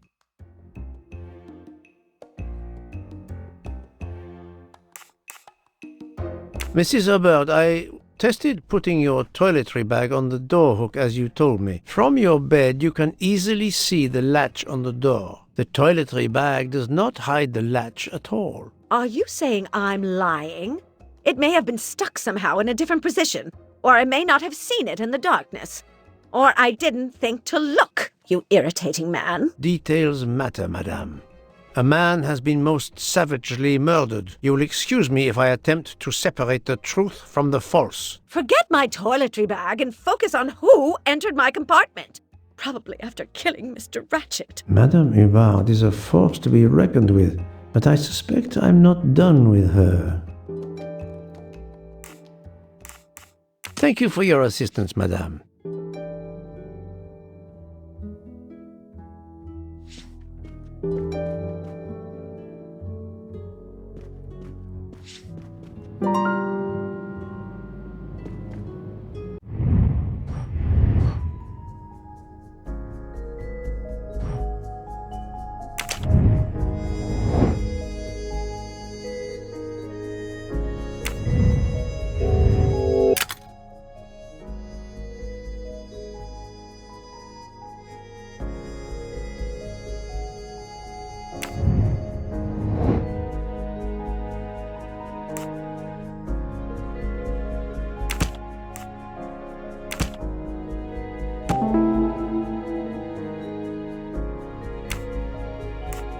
While Monsieur Michel was chatting with Monsieur Fauchet in the bar car between 1 a.m. and 2 a.m., the murderer could have escaped Ratchet's room without being seen.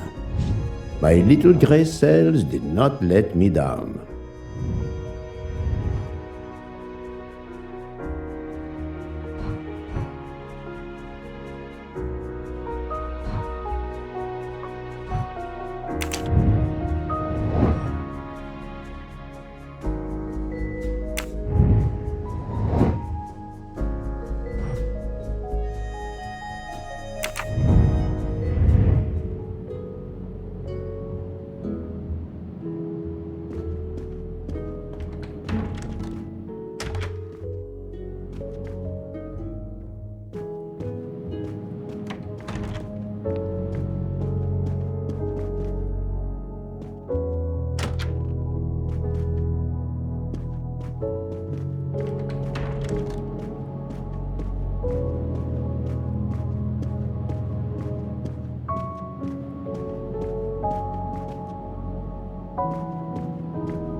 You can never have too many of these.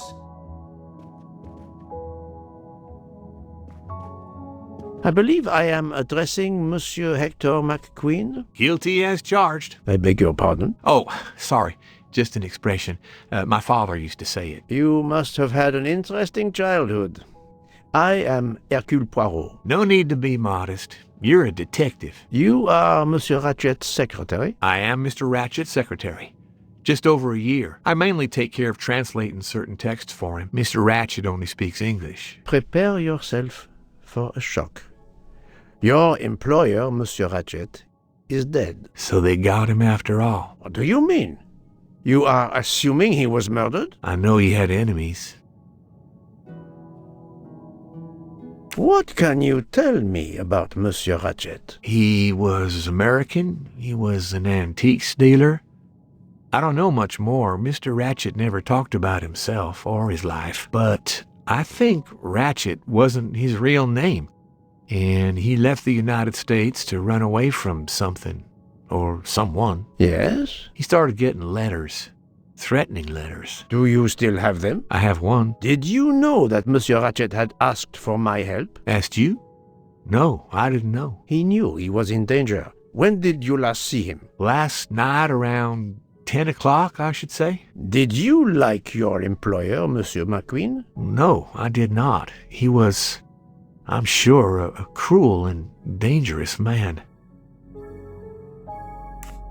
Can you tell me your movements last night? I went back to my compartment. I read a little. In Belgrade, I went out onto the platform to smoke, but it was cold. I quickly went back in. I then went to Mr. Ratchet's compartment to take some dictation for him. I left around 10 o'clock. I saw Captain Arbuthnot. We ended up chatting in my compartment. Then we went out on the platform to quickly stretch our legs at Vinkovsky. He left around 2 o'clock. Thank you. I will need to check Monsieur McQueen's story with Captain Arbuthnot. I found a diary in Monsieur Ratchet's safe. Did you know about it? I kept a business appointment book, but I know he had a personal diary as well. That looks like it. Are you a smoker? Yes, I smoke cigarettes. I've tried to quit, but no luck. Can you give me this letter, please? Of course. Here it is.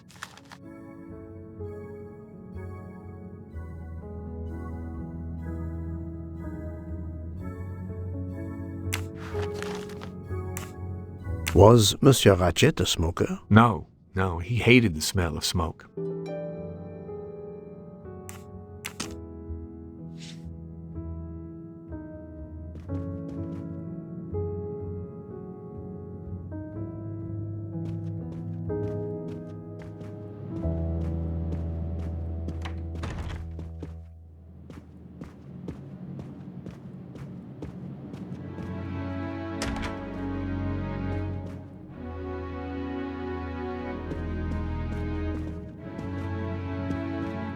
Monsieur Edward Masterman, I believe.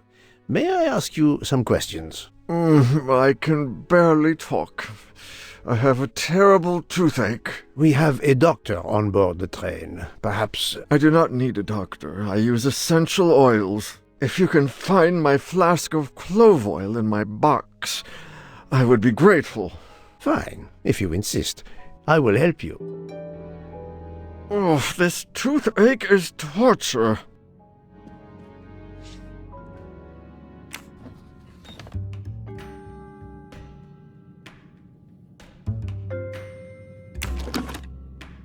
By the smell, I think that the jojoba oil spilled on the other bottles, leaving their labels illegible.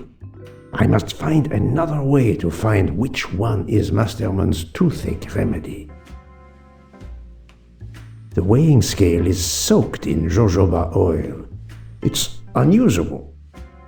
Ah, this old scale will do the job.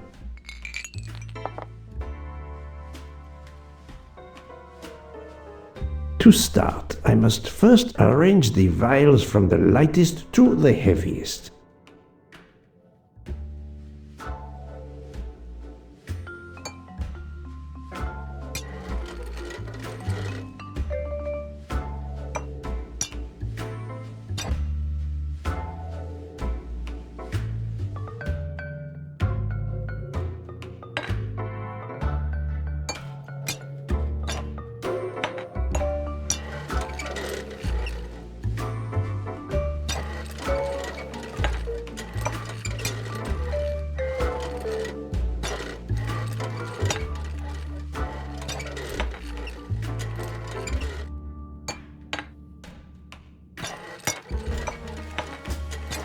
Now that I know the order, I think that I can easily guess which one is the clove oil.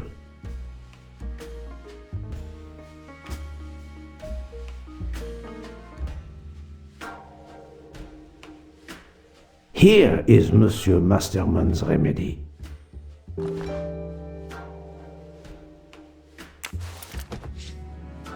Here is your remedy. I hope it will help. Thank you very much, sir.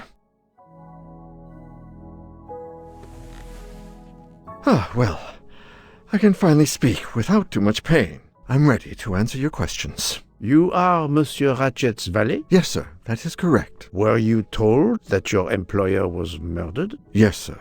A very shocking occurrence.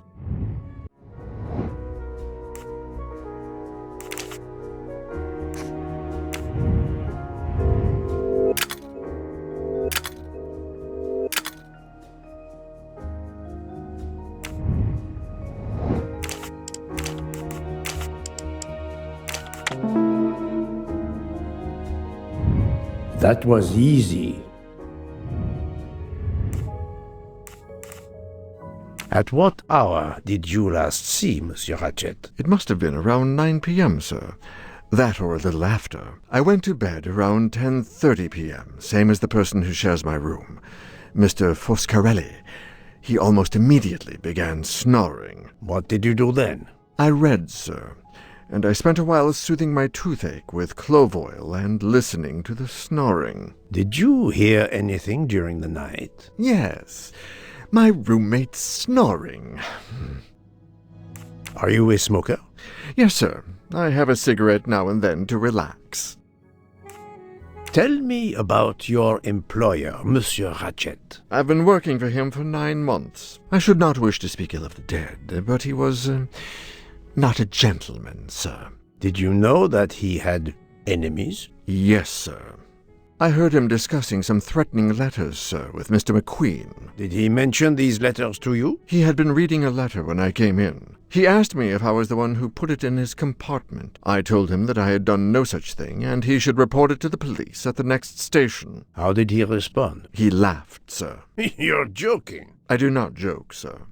Forgive me, I can see you do not. Was he taking sleeping pills? Always when traveling by train, sir.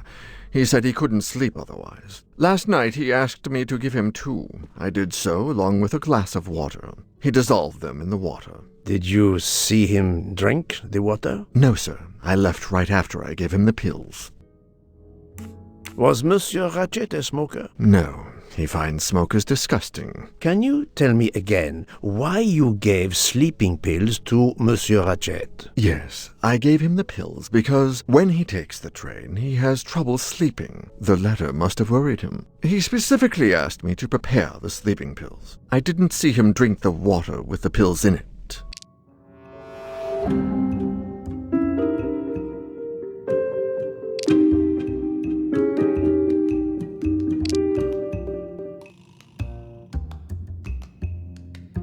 Monsieur, I believe you are not telling me the truth. What? How can you say that?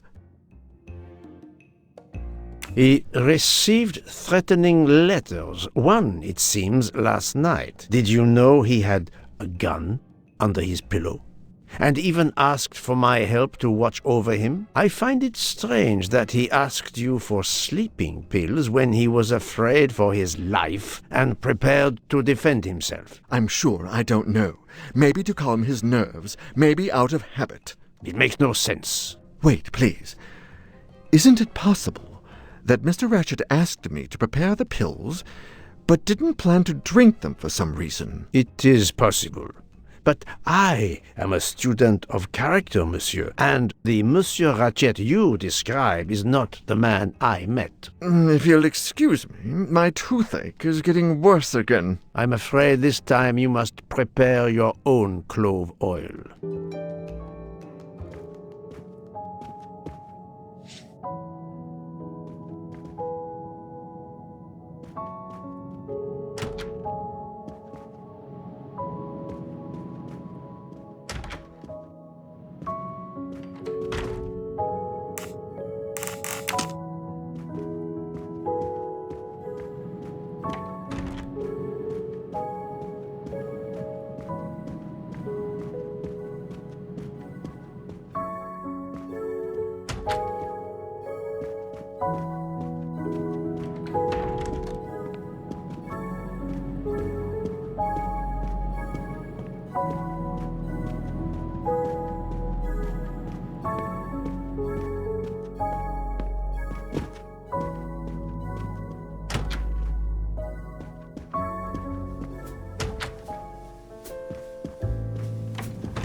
So, Poirot, I hope you are progressing in your investigation. I have not finished yet, but it is progressing, yes.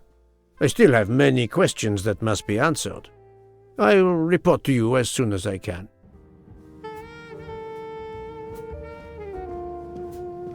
I'm sorry. There's nothing I can add to what I've already told you.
I found a button from an Orient Express staff jacket. Did you lose one by any chance? No, monsieur.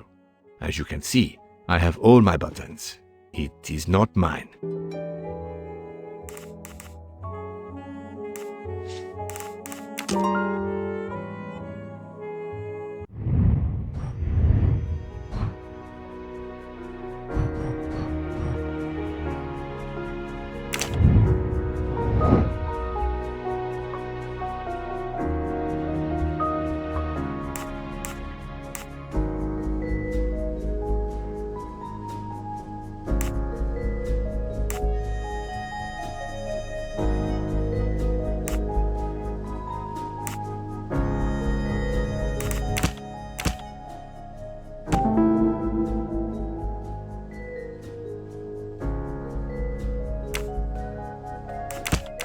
I must admit I'm not right this time.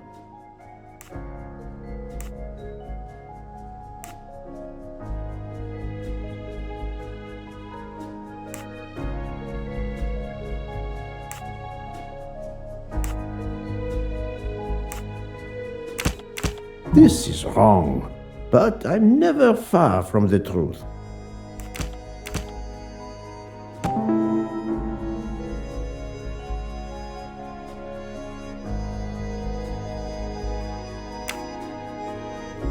The murderer may have impersonated Ratchet by calling Monsieur Michel to make it seem that Ratchet was still alive at 12:37 a.m.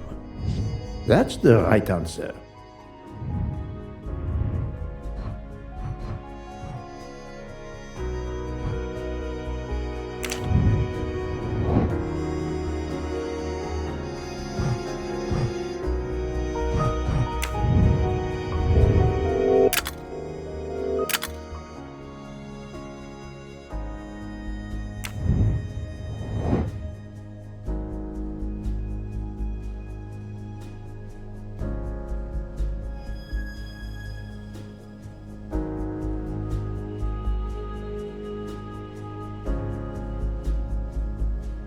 Think, Poirot. That is not a good answer.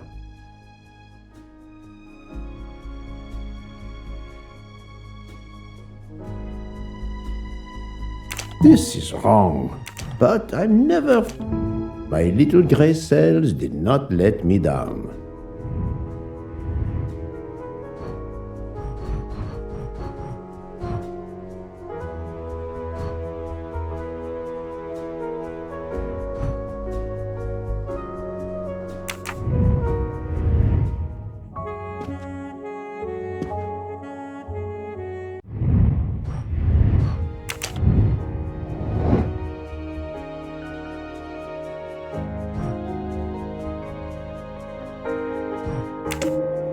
According to the information I have, this is a solid choice.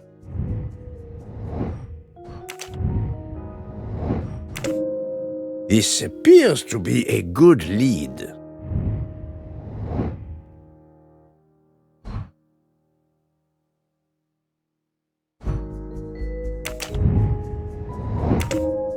This is the most likely answer.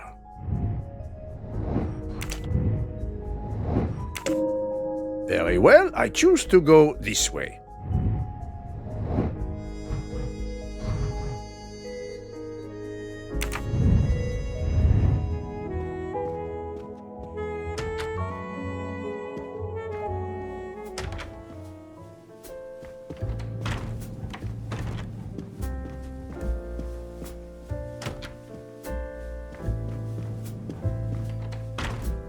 So, my friend, have you found our killer? Not yet, but I will tell you what I have learned. Please. Our assassin could have gotten on the train at Vinkovsky disguised as a conductor, entered Ratchet's room and killed him. Then he walked out through Madame Hubbard's connecting door, where he lost a button from his jacket. He had to wait for Monsieur Michel to be absent. He waited too long. The train had left the station. He was trapped aboard. Indeed. He had opened the window to make it look that he'd escaped that way. However, if he waited until the train stopped again due to snow, his footprints would have been found. The murderer is still among us, on the train. There's a problem with the second-class toilets. What now? All morning passengers have been complaining that the door is locked, so I went to check. I knocked, but no one answered. I didn't think I should open it without speaking to you first. You did well, Monsieur Michel. Lead the way. I use my master key.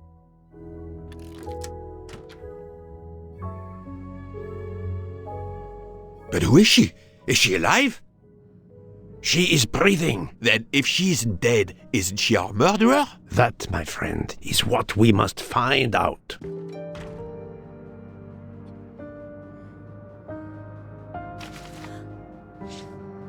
The ticket reads Joanna Locke, traveling in compartment 105.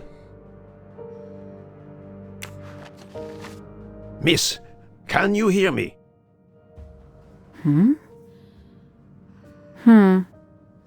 She's breathing.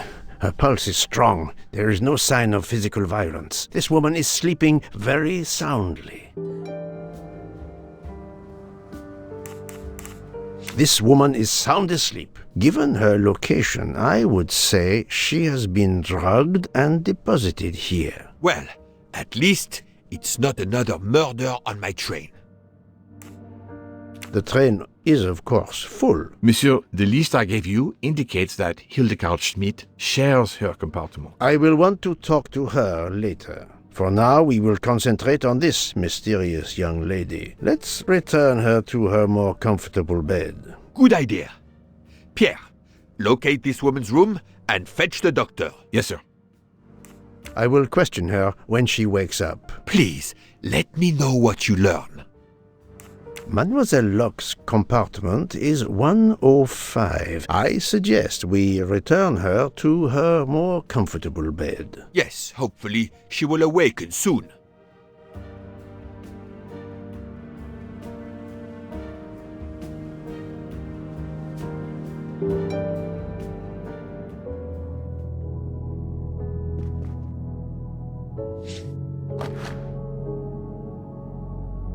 A cup of tea with white residue at the bottom.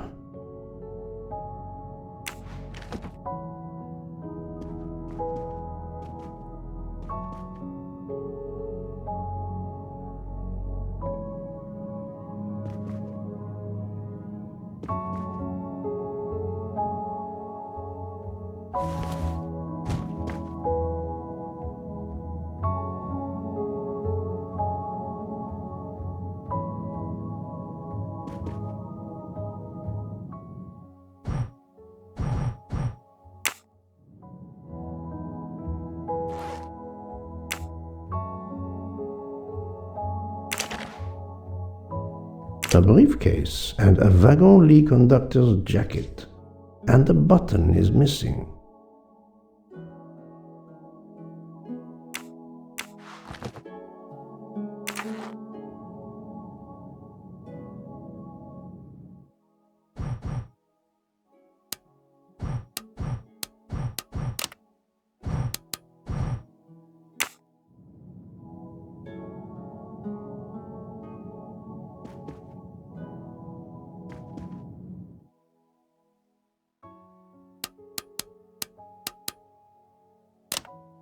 Poirot, what if the briefcase is booby-trapped? Poirot, I'm disappointed in you. I was certain you would have it by now. Have you tried 0000? So, Poirot, any luck so far? But of course you know what you're doing. It is booby-trapped, is it? If you need a break, I can ask Jean to make you some coffee.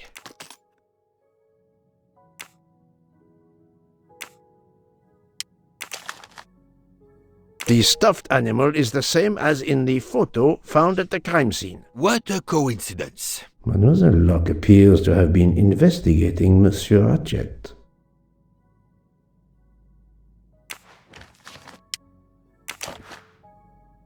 Her driver's license confirms her identity. She is American. These are fake IDs, it's certain.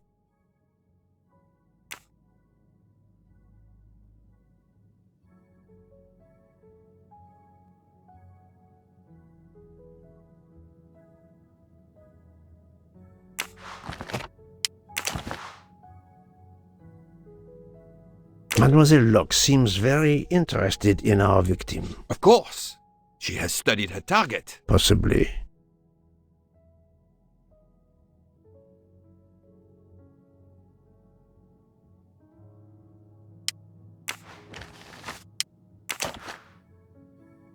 This badge says that Joanna Locke is an American detective with the Berkshire Police Department in Massachusetts. An American police officer? Oh.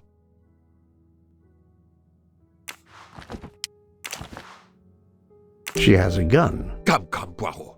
Criminals are often known to carry one. Ratchet was stabbed, not shot. But then why take it on the train?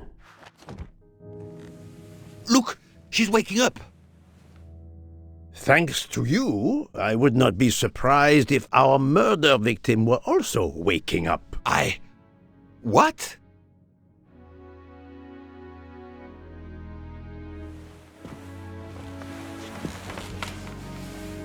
Oh, my head.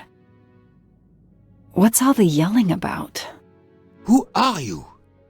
Give me a good reason why you should not be in handcuffs. I can give you a reason, Book. Whose handcuffs will we use? I have none. Do you? Well, You are Joanna Locke, mademoiselle? Yes, Joanna Locke. I'm a detective. Berkshire, Massachusetts Police. I have found your credentials, mademoiselle. And I know who you are, Mr. Poirot. Then, if the introductions are complete, perhaps the explanations may begin. I'll try. It's simple, really. I'm on the trail of a murderer.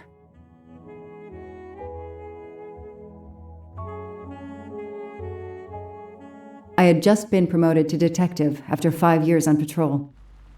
It was my first time on a major case. It had been a month since Daisy Armstrong was kidnapped. The Armstrongs were desperate for some sign of hope. I was there only for paperwork, to fill in some blanks.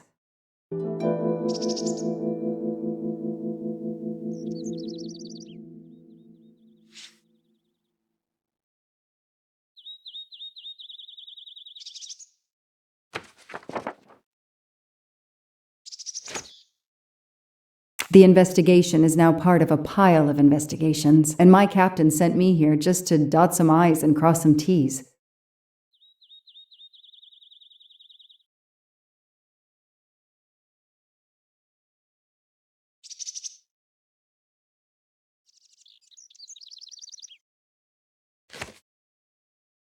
The crime was audacious. How could the kidnapper know which was the window of Daisy's room? No, they could use a ladder to reach it, and no, they could enter the room without being seen.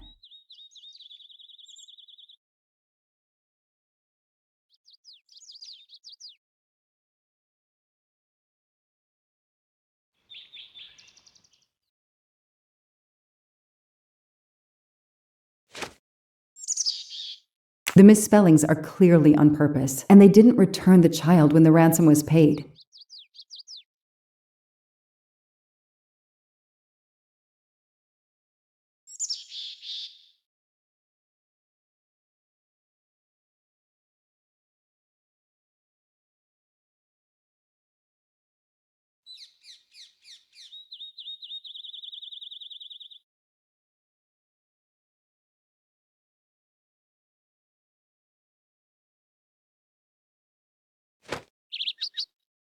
How could the child be taken with so many people in the house?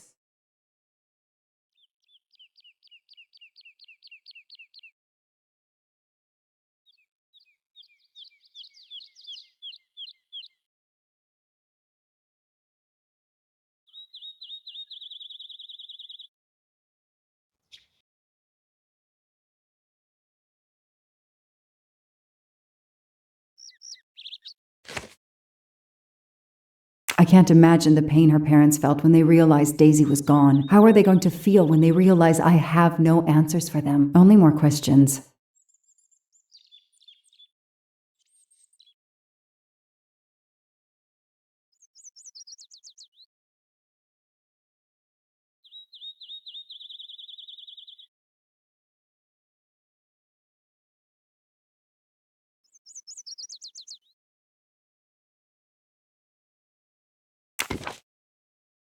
That's why I'm here. A damn computer glitch. Or somebody pushed delete instead of save. Whatever happened, we lost the nanny's deposition, so my entire contribution to the investigation is to take it again.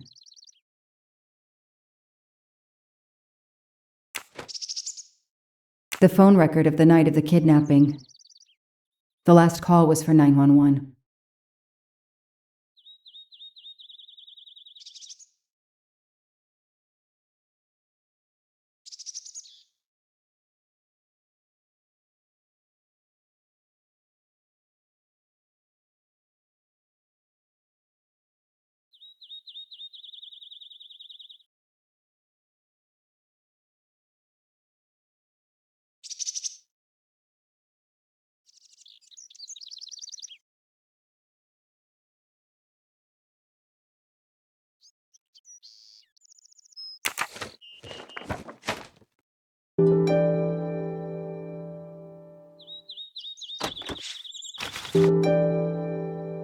A topographical map, often more important than a road map in these mountains.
Good evening.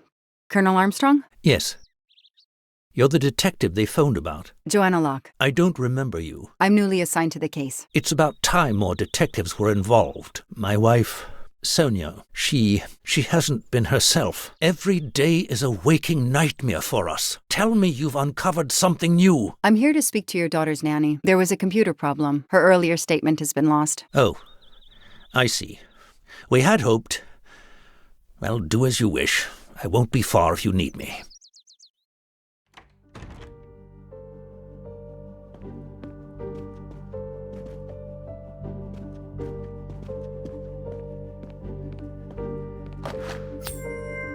I've earned a gold mustache.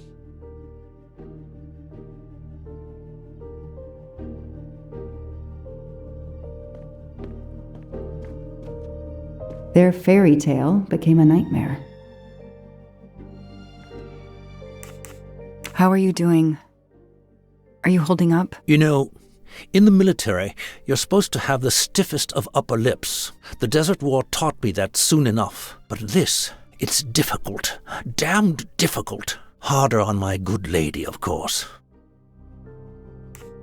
Do you know where I can find Miss Moreau? Her room is upstairs across the hall from Daisy's.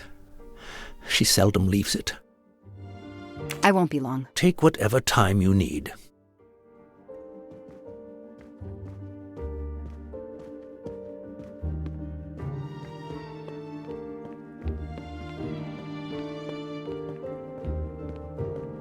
Sympathy and support for the Armstrong family during this difficult time. Thoughtful, but never enough.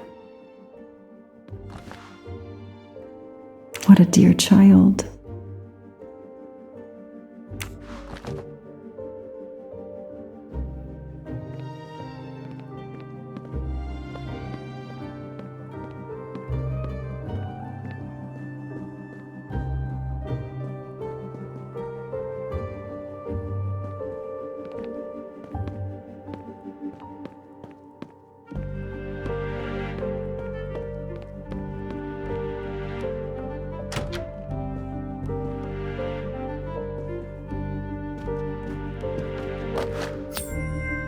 A gold mustache. Thank you very much.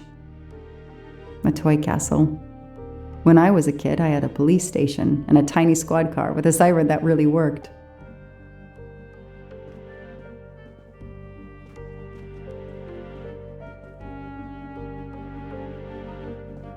The world through the eyes of a child seems so sweet.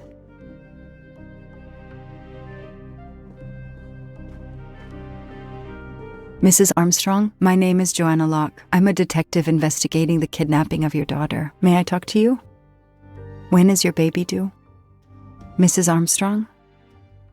Sonia?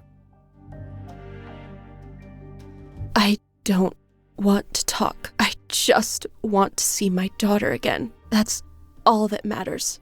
The poor woman. I can't imagine how she feels.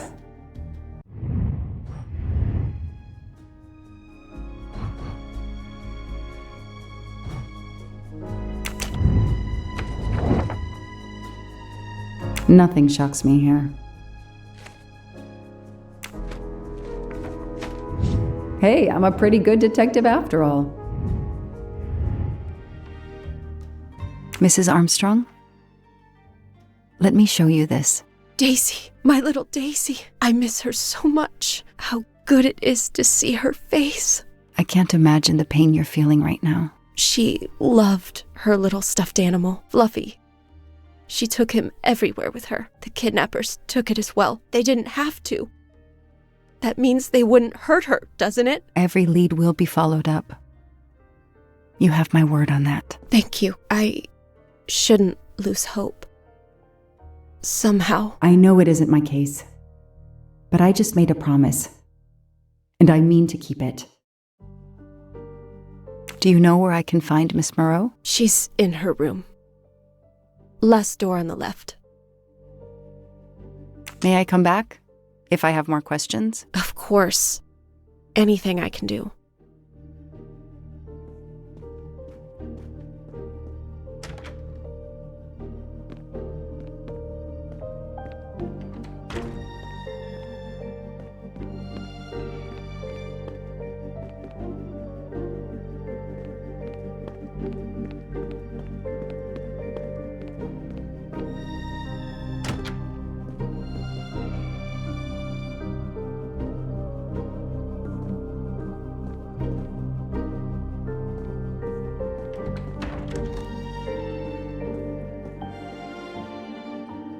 A toy train. Now here I am on a real one. Lyon, in France. What a lovely looking city. Hello, are you Suzanne Moreau, Daisy's nanny? Yes? I'm Joanna Locke, a detective working on Daisy's case. Is there any news? I'm afraid not. How can I help you? I'm really sorry. I'm afraid I have to take your statement again concerning the evening of Daisy's disappearance. There was a computer problem. Your statement was accidentally deleted. Of course. I want to help any way I can. Tell me about that night in your own words. The Armstrongs had a party to raise money for a museum, I think. Mrs. Armstrong is on their board. I was in charge of Daisy. I stayed with the little one all evening, playing with her and reading books to her. She couldn't sleep with all the noise and the comings and goings. When did you notice Daisy was missing? I was only gone 5 minutes to phone my mother. She's in the hospital. When I returned, Daisy wasn't in her bed. I thought she might have gone to look at the party, but then I saw the ransom note on her pillow. I screamed and screamed. I couldn't stop. Did you notice anything unusual before that? I was with Daisy all evening. Finally, she fell asleep. I didn't see anyone else or notice anything in particular. Do you have any idea who did this? No! I can't see who could have done such a horrible thing. The Armstrongs are such good people. Like my own family. Thank you for giving me your statement again. I'll get back to you if I have any questions. I won't be far. Okay, I have Suzanne's statement, but her answers need some checking.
This information does not correspond to what Suzanne told me. Suzanne said she left Daisy alone for 5 minutes, but Mrs. Armstrong says she stayed with Daisy for a while and Suzanne did not return. The detective gets it right.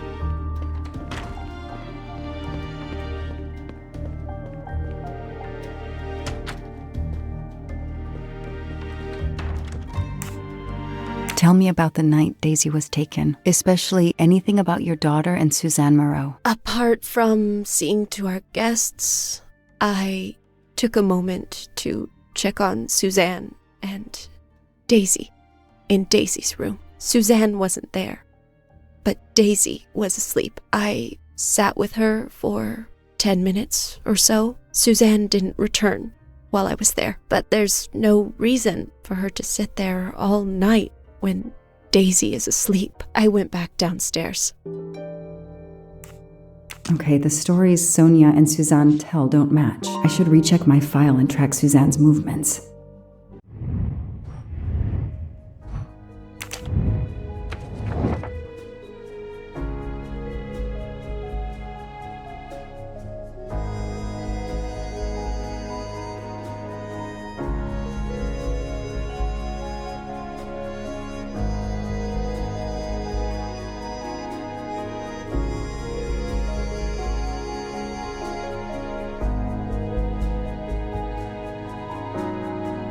Everything looks okay here. That is not exactly what Suzanne told me earlier. Suzanne was on the phone more than 5 minutes. The detective gets it right.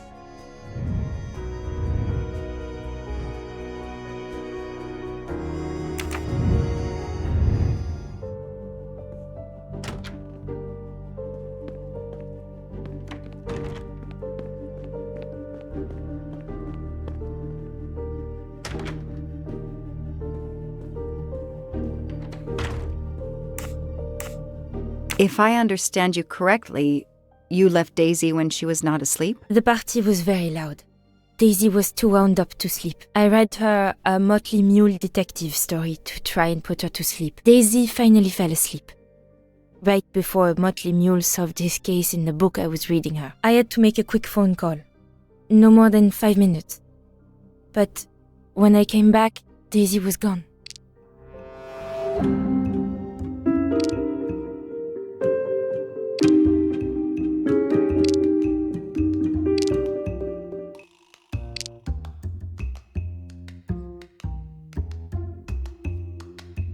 Are you sure you were only gone for 5 minutes? 5, 6, what does it matter? It was very quick. You say you were only away 5 or 6 minutes, but Mrs. Armstrong says she was alone there more like 10 minutes. And the phone record shows that you stayed on the call for more than 30 minutes, way longer than you said. My mother is extremely ill. It's difficult for me. I may have lost track of time. When I came back, Daisy had disappeared. It must have been a coincidence. You have to be precise, Suzanne. A little girl's life is at stake. Why are you doing this? I didn't do anything wrong. I would never hurt Daisy. I need to check Suzanne's story. She's panicking. Why now? What is she afraid of?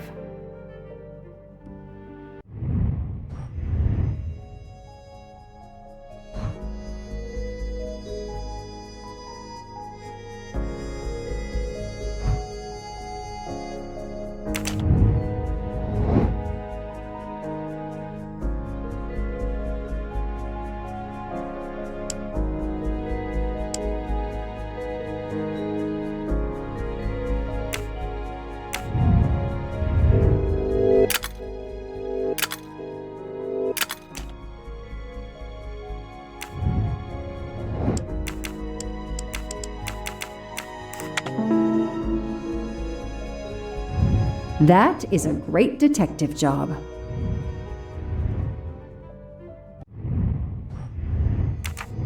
The number you have called is not in service at this time. Please hang up and dial again, or contact your service provider.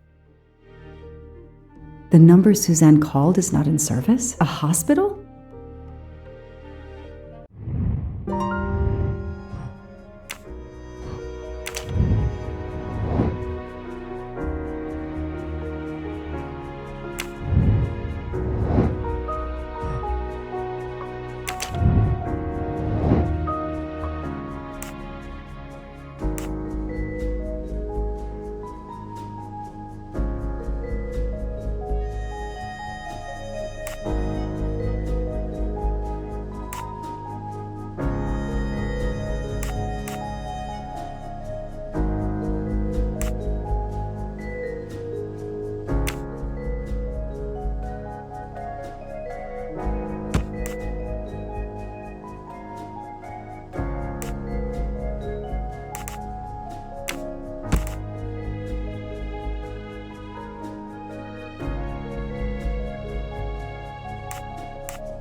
Score. 1 for the good guys. The kidnapper places a ladder under the window to Daisy's room.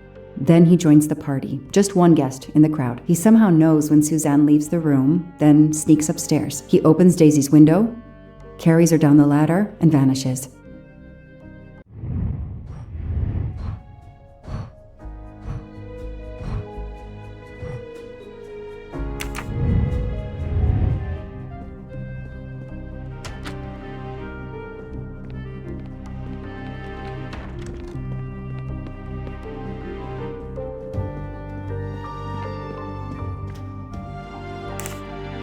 Did you see Miss Moreau during the party? I remember seeing her at some point, but otherwise no.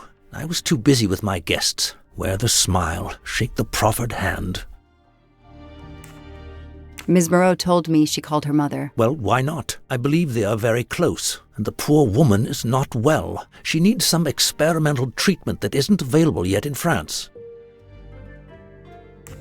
I won't be long. Take whatever time you need.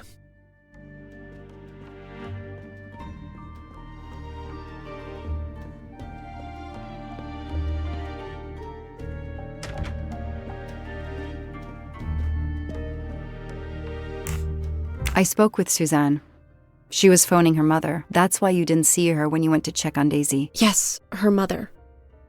I tried to call the poor woman earlier that week, but the hospital said she's been in a medically induced coma for more than 2 months. Suzanne told me she called her mother, but she would have known her mother was in a coma.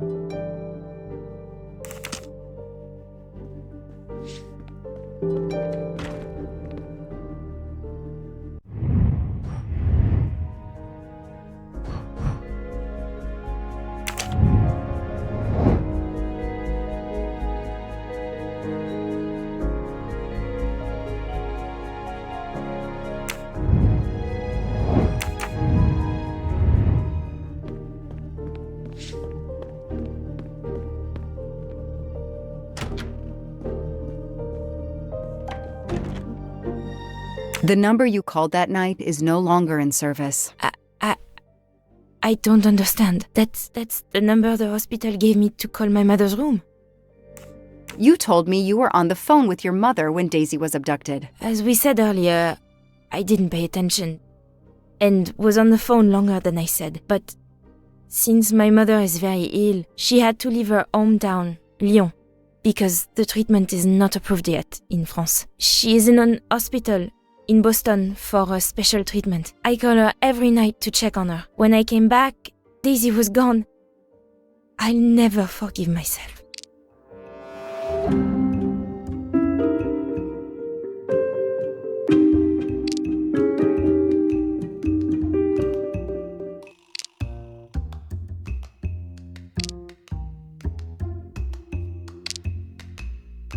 Are you sure you called your mother? Yes. Every night since she was admitted in December. Suzanne, I think you really care for Daisy. If you do, then tell me the truth. You can't have been calling your mother while she's in a coma.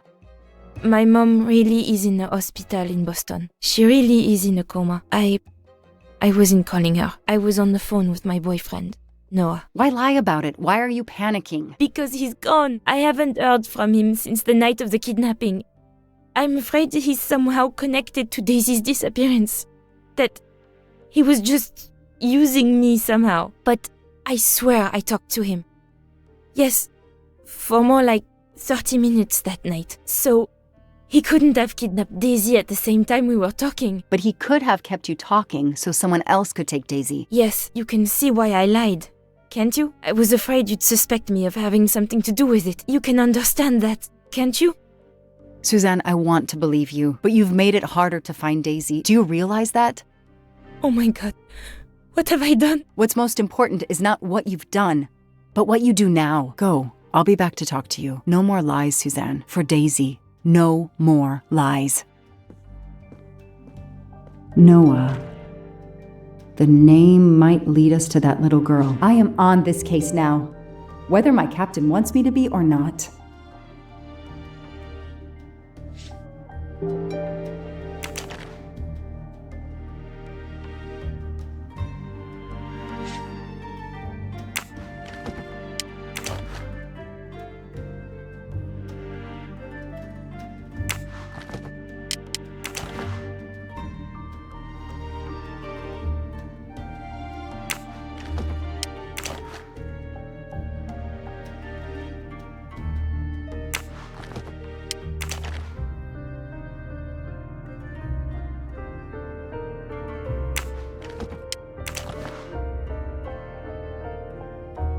A locked diary? Let's see if I can shine some light on its secrets. A locked diary? A locked diary? A locked diary? Let's see if I can shine some light on its secrets.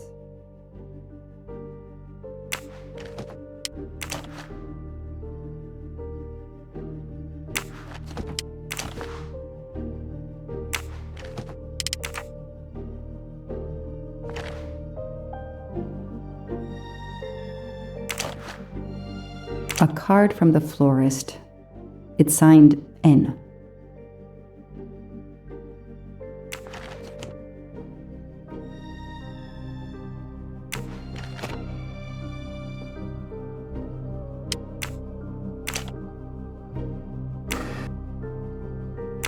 Small jewelry box. By the size, I'm guessing earrings. Why put a key in a jewelry box?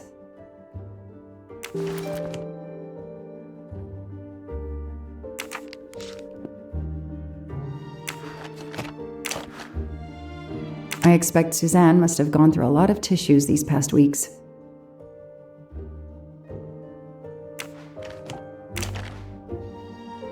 An Eiffel Tower keychain, but no key.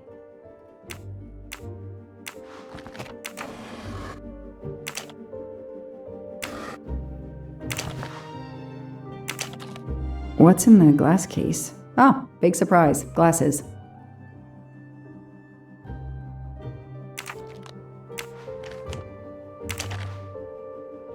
Huh.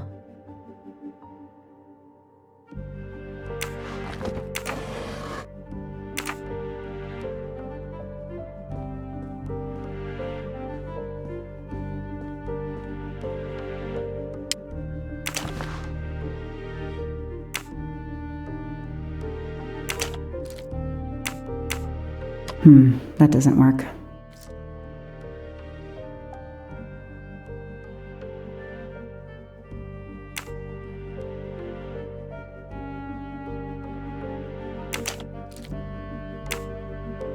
Okay, Suzanne.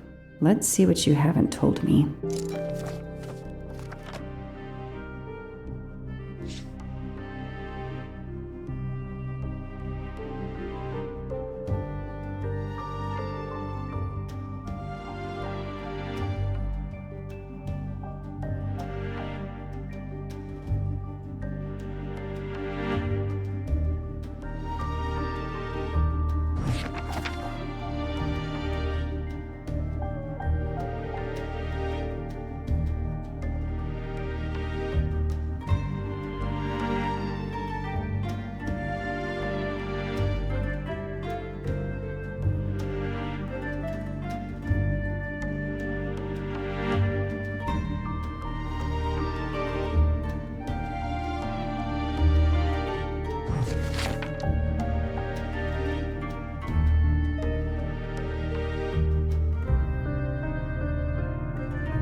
I can see why Suzanne didn't tell me everything about this, Noah. It's clear when he disappeared that she realized something was very wrong.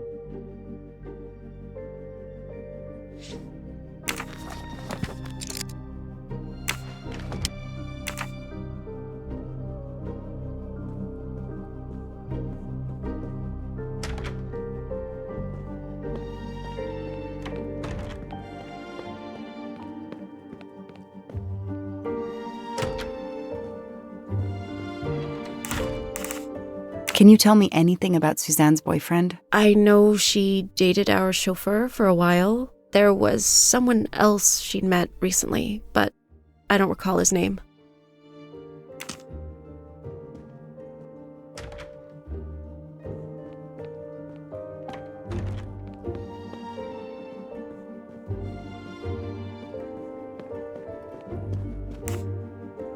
Know anything about Miss Moreau's boyfriend? Her boyfriend?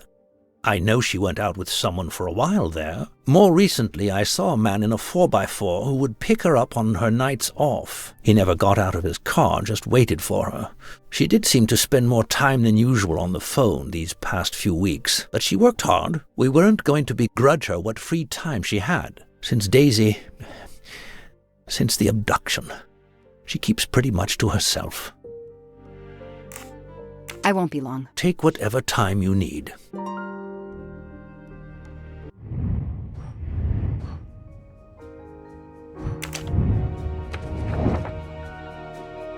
Nothing shocks me here.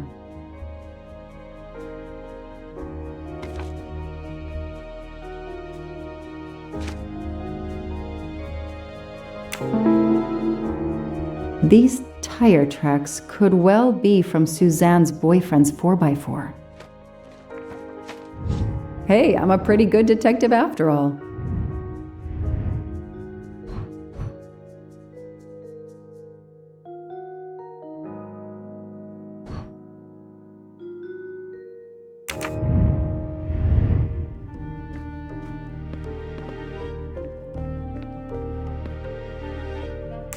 I imagine these flowers must have been beautiful. Who gave them to you? The gardener. They're getting pretty wilted, but I hate to throw them away. Tell me about your boyfriend. Have you been together long? My boyfriend? Why? He doesn't have anything to do with this. Please, Suzanne, the sooner you answer my question, the sooner we'll be done. His name is Noah Garrity. I met him at a Lunar New Year party in Great Barrington. He is a kind and caring person, although, well, I miss him. He had to go away on business. He should be back. Tread marks of a four-wheel drive vehicle were found outside the garden on the night of the kidnapping. Noah drives one, doesn't he? Where is he, Suzanne? If you know anything more about him, you have to tell me. I know what you're thinking, but it's impossible. He was very nice to me. He never did anything to make me suspicious. We went out to eat, to the movies. Just like a normal couple, he's not the only man in the Berkshires who drives that kind of car.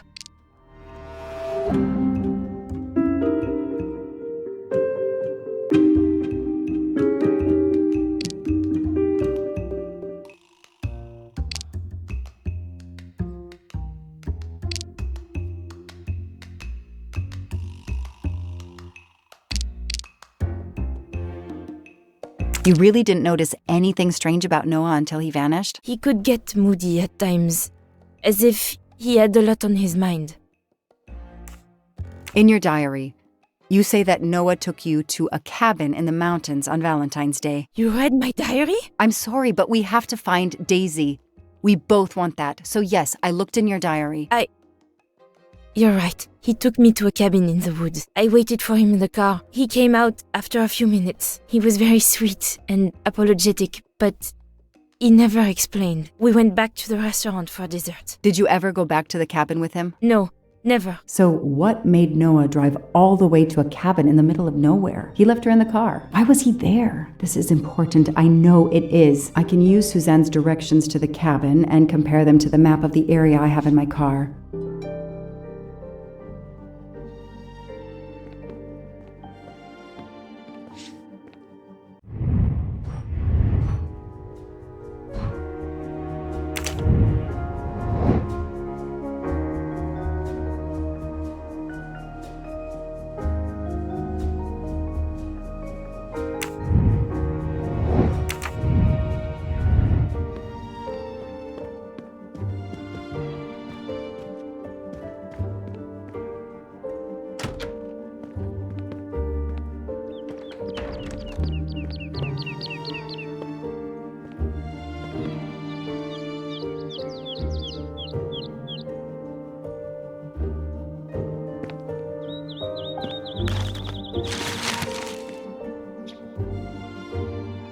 Thanks to the information Suzanne gave me, I should be able to find the cabin on this map.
I've got it. The cabin has to be here. I have to find that cabin. I hope I'm not too late.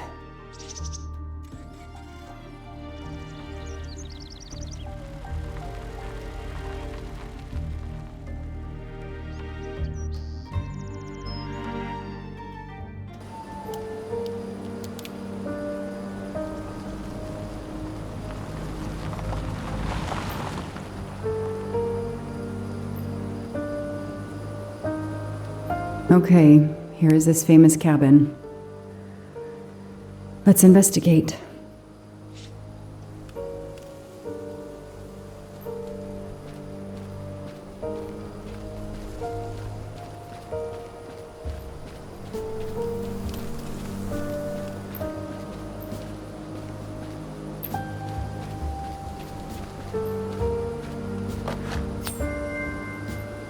Shiny facial hair. The good news is that it's gold.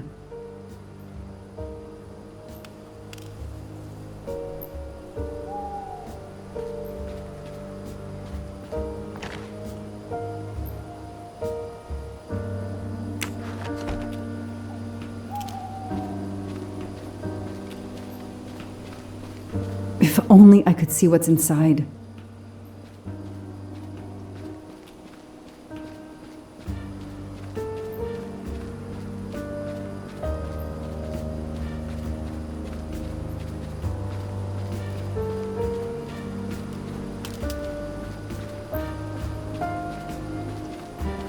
That barrel is sturdy enough. I could climb on it.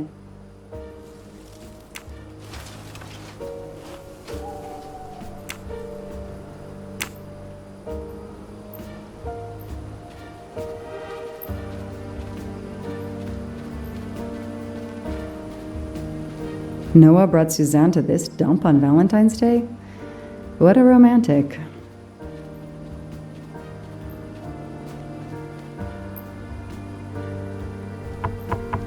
Hello? Is anyone there? Nobody. I can't just waltz in without a warrant. Hello? Is anyone there? Nobody.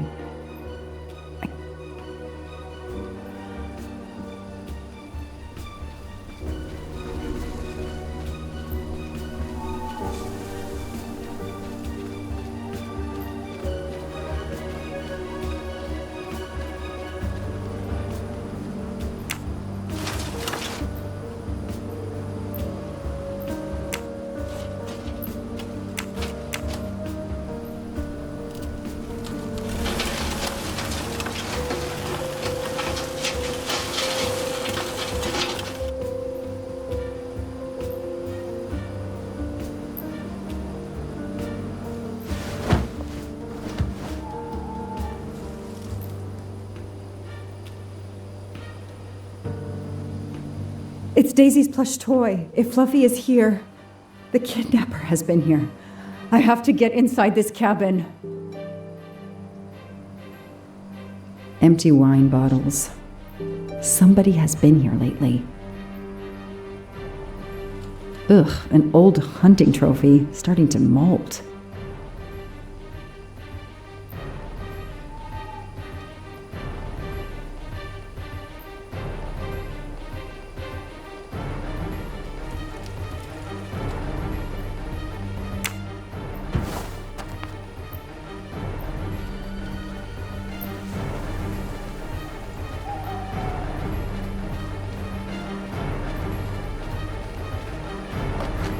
A maul for splitting wood. Perfect for attacking doors.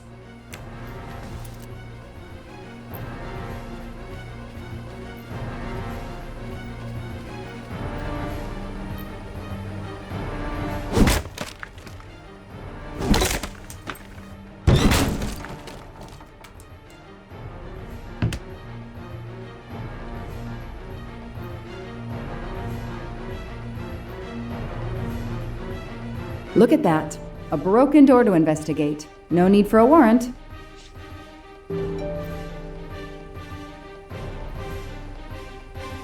Some people seem to have played here before.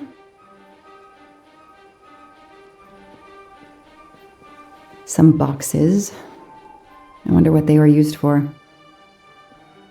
A lot of tools. I guess somebody noticed the cabin was about to fall down.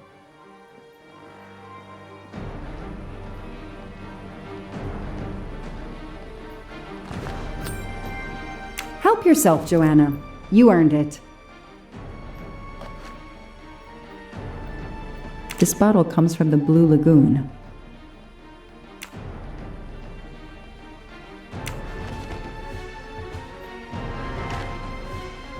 It's fluffy, no doubt about it.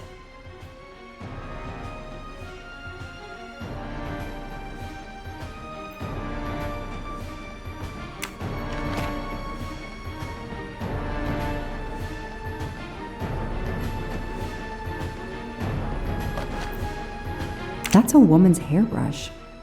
Did Suzanne actually come in here after all?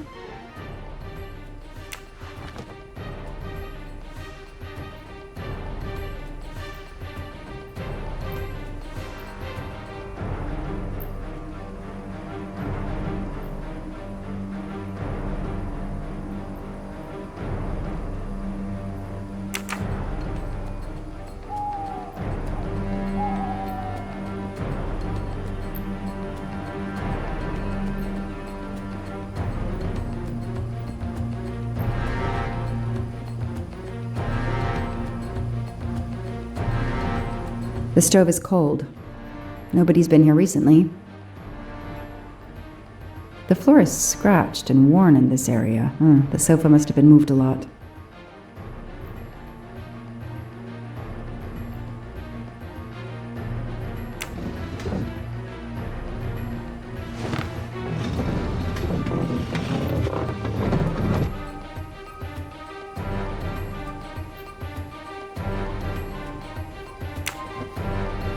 Damn, it's booby-trapped. If I move, it could go off, and that countdown tells me it wants to go off anyway.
That should do it.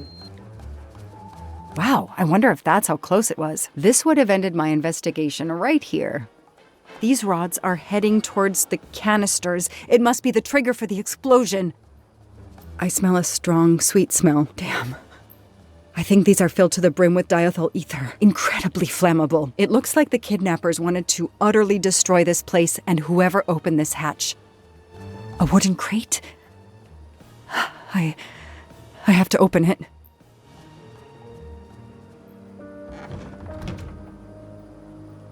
Oh no. Daisy. No. I called in my discovery of the body. Then there was nothing I could do except protect the site for forensics.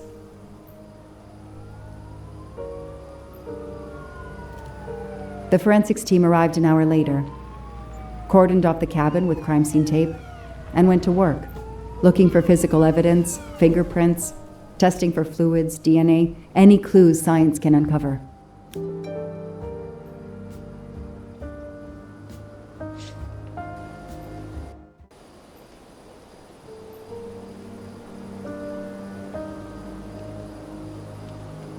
They removed Daisy's body.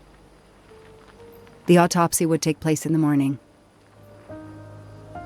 But I had one more stop to make.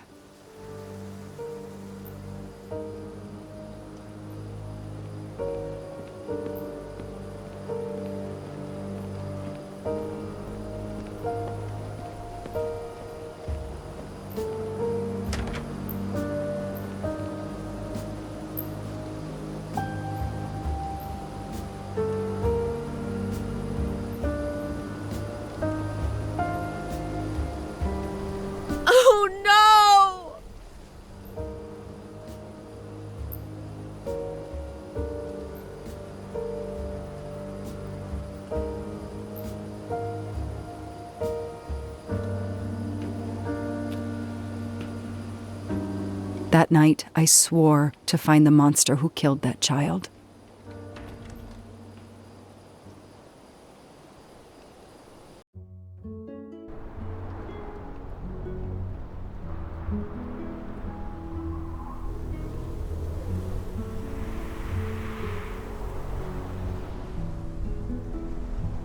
Ratchet on train saw me?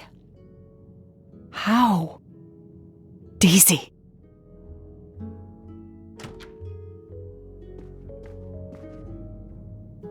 She was awake? Then she collapsed again. I take the responsibility. She was weaker than I realized. Oh. Lie still while I examine you. Pupils dilated? I'm all right.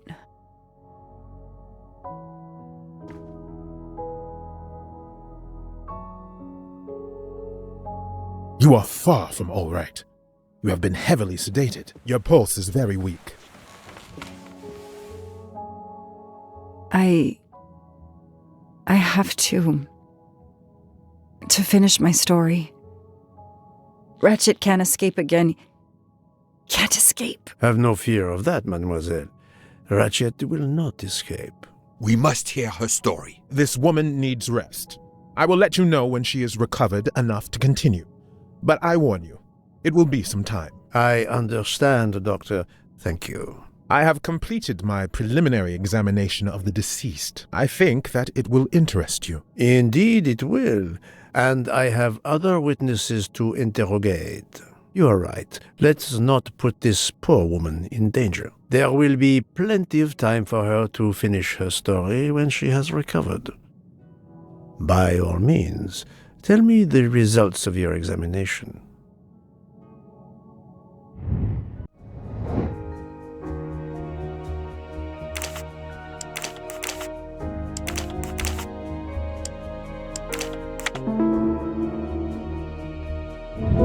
Et voilà.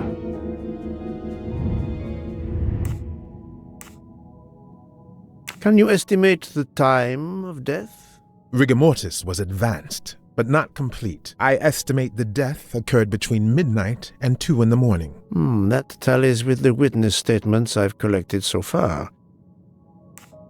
What is the cause of death? Multiple stab wounds to the upper torso. It's odd there are no signs of a struggle. That might indicate one of the first wounds was enough to kill him. It seems that Monsieur Ratchet had taken sleeping pills during the night. Ah, that would explain the lack of defensive wounds. Mr. McQueen and Mr. Masterman told me that Monsieur Ratchet didn't smoke. Can you confirm this? I can't say without a more extensive post-mortem. What can you tell me about the stab wounds? I counted 12 in all. 1 or 2 are so slight as to be practically scratches. On the other hand, at least 3 would be capable of causing death. The angle of the wounds is instructive. Most appear to have been struck by a right-handed person. But you see, this one, under the right armpit, it's not a deadly blow given the depth, but a right-hander couldn't have done it. It was most certainly struck with the left hand. So, our murderer is left-handed. No, it is more difficult than that, is it not? As you say, Mr. Poirot, some of these other blows are just as obviously right-handed.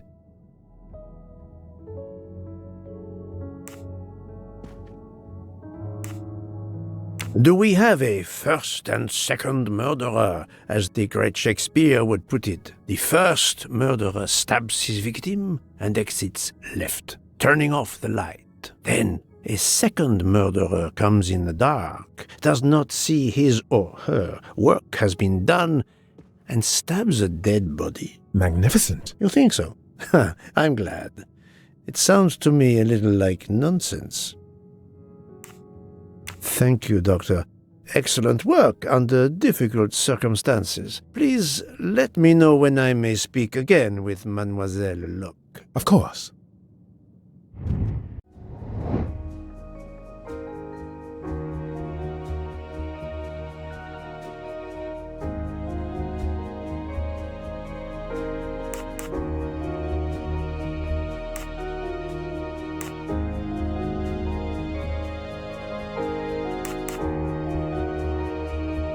Those I've questioned even they smoked. Yes, that's certainly a good place to start.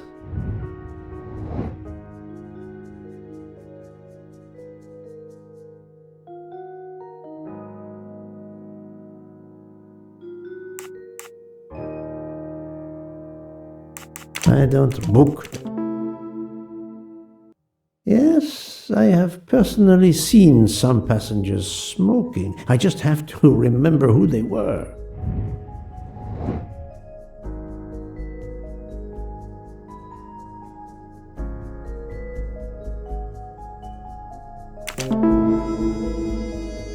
Yes, I suppose it's likely they will give me the list of who smokes what. My little grey cells did not let me down.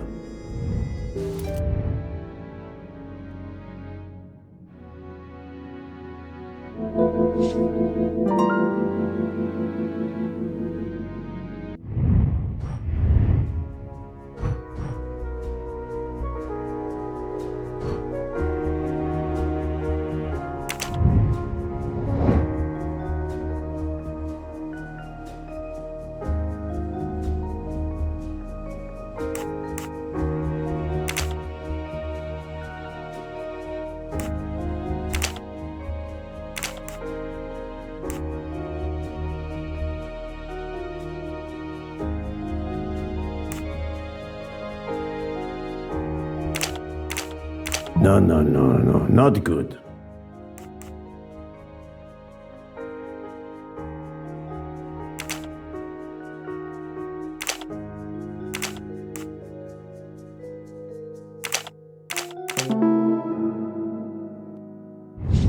That was easy.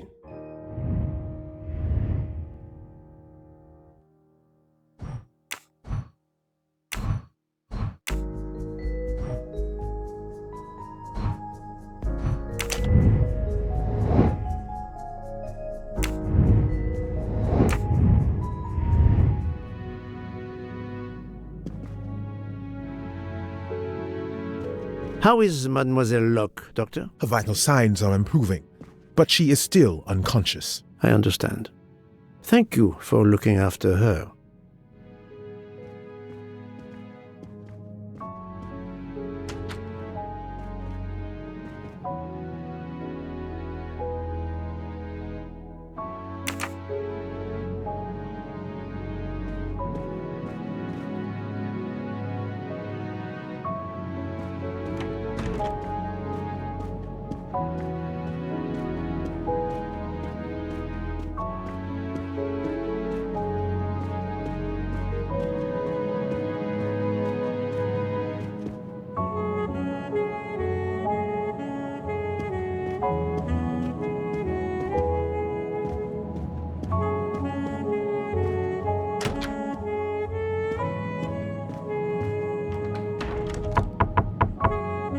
Captain Arbuthnot, I beg your pardon, but could you answer a few questions for me? I'm grateful you found my ticket, Poirot, but now is not convenient. I certainly didn't expect such a resistance. I need to be sure before accusing the captain.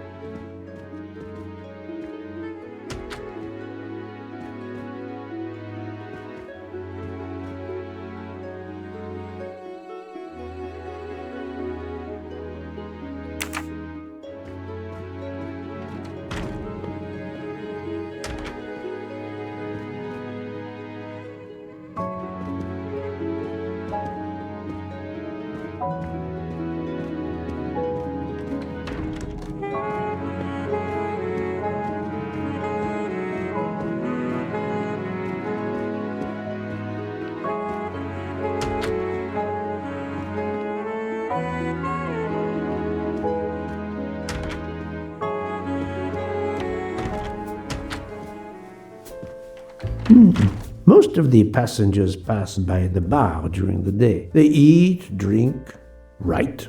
Maybe I can use this information for my investigation.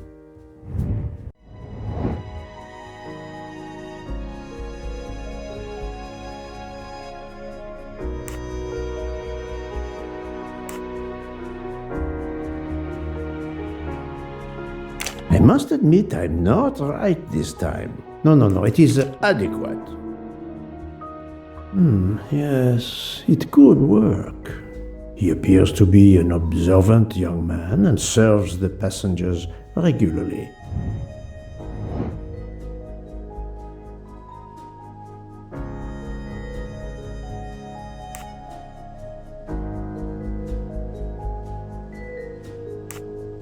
This is wrong, but I'm never far from the truth. Possible. Well done. Yes, if I ask them to write something trivial, they may do it instinctively with their dominant hand.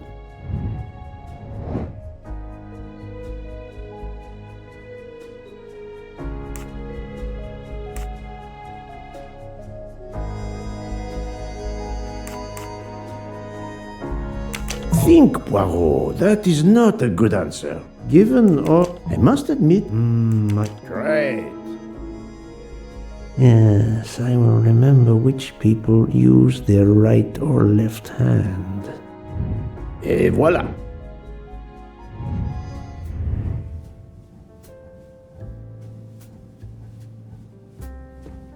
Mademoiselle Debenham, I have a few questions for you. Of course. Let's start with your movements last night. There's little to tell. I went to bed and slept. Did you know the man who was killed? I saw him for the first time during lunch yesterday. Did you notice anything about him? Well, if I believed in auras, I might say he seemed dark. Would you mind writing your address on this paper for me? Not at all. That's it. Mademoiselle Debenham is right-handed.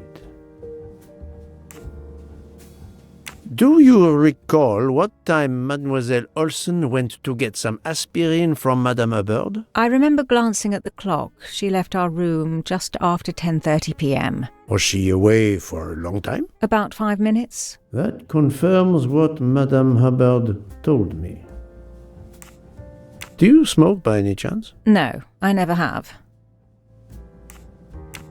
Do you own a scarlet nightgown? No, it isn't mine. Whose then? I don't know. What do you mean? You do not say, I have no such thing. You say, it isn't mine, meaning that you know who it belongs to, am I correct? Oh, I see.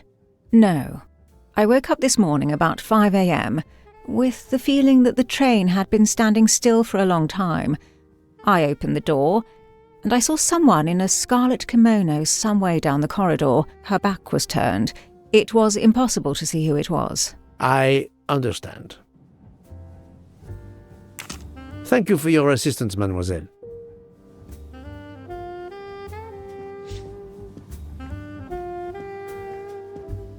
Mademoiselle, I am sorry to disturb you, but I need to ask you a few questions. Are you the investigator? I am. We are lucky you are on the train. What do you want to know?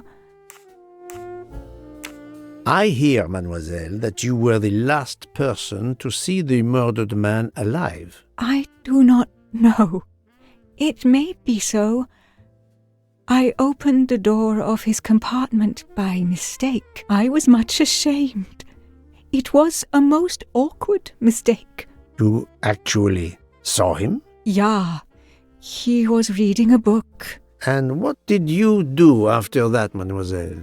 I went in to the American lady, Mrs. Hubbard. I asked her for some aspirin, and she gave it to me. I usually carry extra aspirin for the refugees, but I gave mine to a camp in Turkey.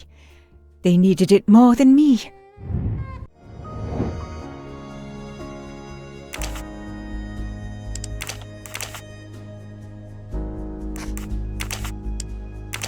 I do not think that's the right answer. I'm right again. That happens to me a lot. Did Mrs. Hubbard ask you whether the communicating door between her compartment and that of Monsieur Ratchet was bolted? Yes. And was it? Yes. And after that, what did you do? After that, I went back to my compartment, took the aspirin, and lay down. That was around 10:50 p.m. Is there anyone else in your compartment? Yeah, a young English lady. Very nice, very amiable. After the train left Vinkovsky, did she leave the compartment? No, I am sure she did not. Why are you so sure, if you were asleep? I sleep very lightly. I am used to waking at a sound. I am sure that if she had come down from the berth above, I should have awakened. Did you yourself leave the compartment after that? Not until this morning. Do you have a scarlet silk kimono, mademoiselle? No, indeed. I have a good comfortable dressing gown of Jaeger material. Do you smoke, mademoiselle? No, I can't stand the smell of tobacco. Perhaps you will be so amiable as to write me down your address. With pleasure. Mademoiselle Olsen is indeed right-handed. This was a very interesting conversation, mademoiselle. I thank you. If you have any other questions, I'll be in my compartment. Good luck, Mr. Poirot.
I must admit I'm not right this time.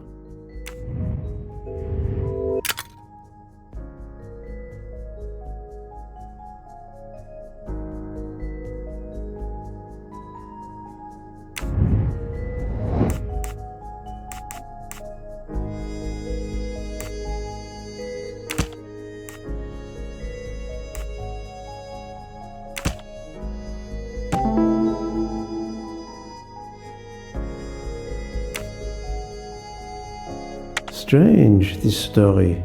If Mademoiselle Olsen is such a light sleeper, why didn't she tell me about Mademoiselle Debenham getting out of bed? She even made a point to tell me the opposite. That's the right answer.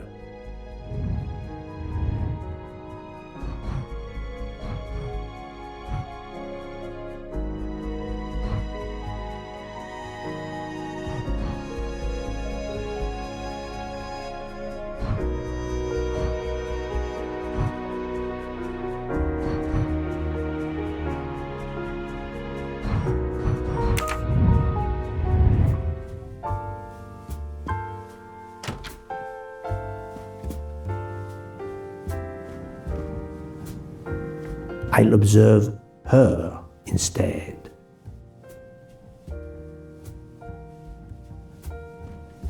I'll keep an eye on them instead.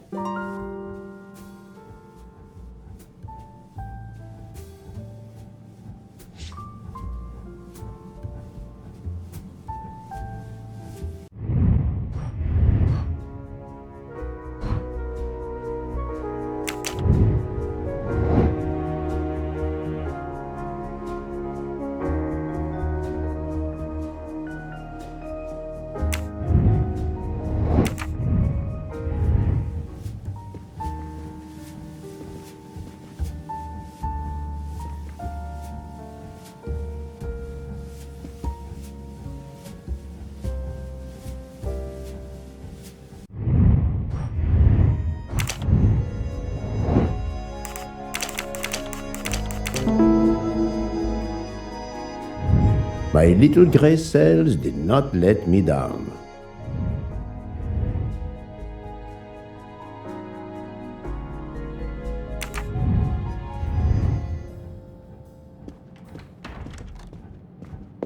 Monsieur Fauché, may I disturb you for a moment? Of course. How can I help? It is, of course, about the murder of Monsieur Ratchet. Can you tell me your movements last night? I understand. Yesterday evening, I took a break at Vinkovsky station with Hotaru. We then went to our quarters in the staff accommodations, a section of the luggage car. Freya was there, reading, and I went to bed right after. Freya is there now, I think, and Hotaru is in the kitchen. They can verify my story. What time was this? 11:30 p.m. or a bit after. The snow is beginning to fall heavily. I see. Thank you. Can you write your address on this paper, please? You want to pay me a visit? Who knows, Monsieur Fauché? He is right-handed, there can be no doubt. Are you a smoker? I'm trying to quit, but yes. I'm now down to just 1 pack of cigarettes a week. If you're looking for a heavy smoker, you should talk to Hotaru. Thank you, Monsieur Fauché. I'll come back to you if I have more questions.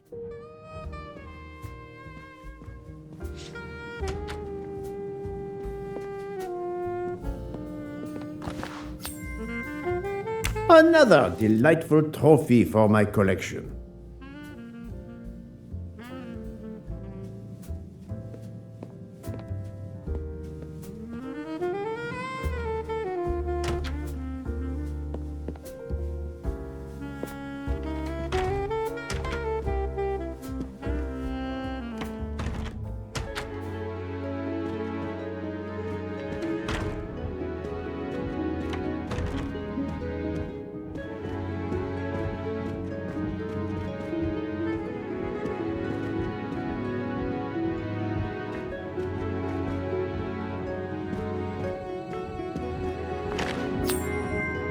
Ha ha! Golden moustache.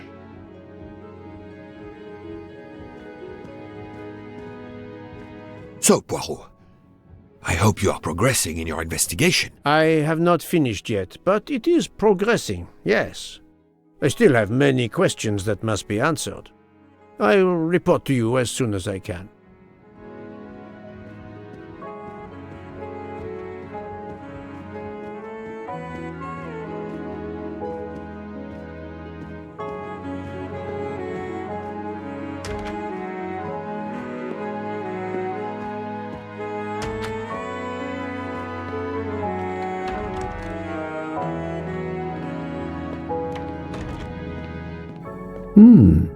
It's locked.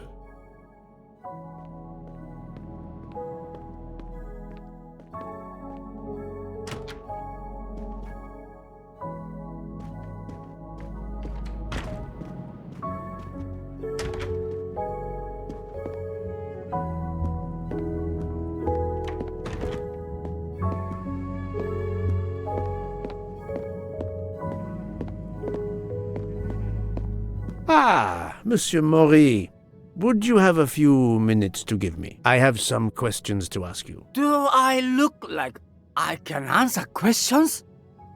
The room is spinning. My head is about to explode. You were celebrating last night? Celebrating? When Freya always wins. Ah, what am I saying? If you want my answers to your questions to make sense, help me recover. You see there, the magnet on the fridge. That is my special recipe. I call it my day after survival tonic. If you could make me my special tonic, I might survive long enough to answer your questions. Jean knows the recipe very well. He can help you with the preparation. Very well, Monsieur Maury. If I must, I must. I will make you your day after survival tonic.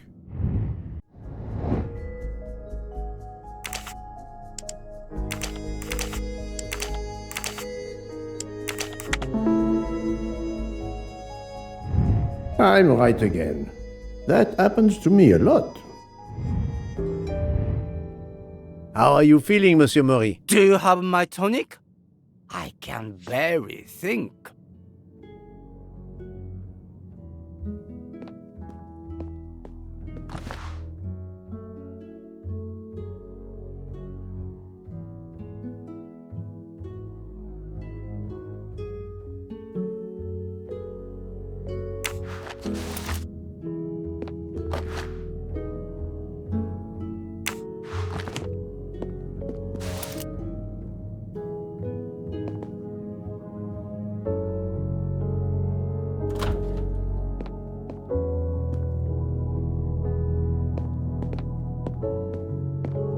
I can use this lemon squeezer to get juice if I find fruit.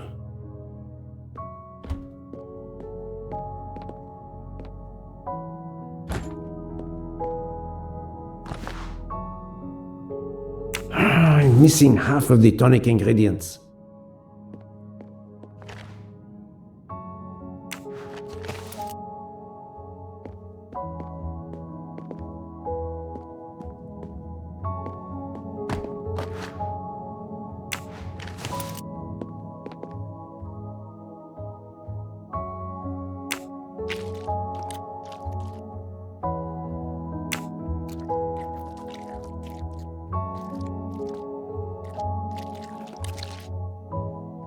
I have all the ingredients for Monsieur Maury's tonic. I have to go and see Monsieur Fauchet so he can prepare it for me.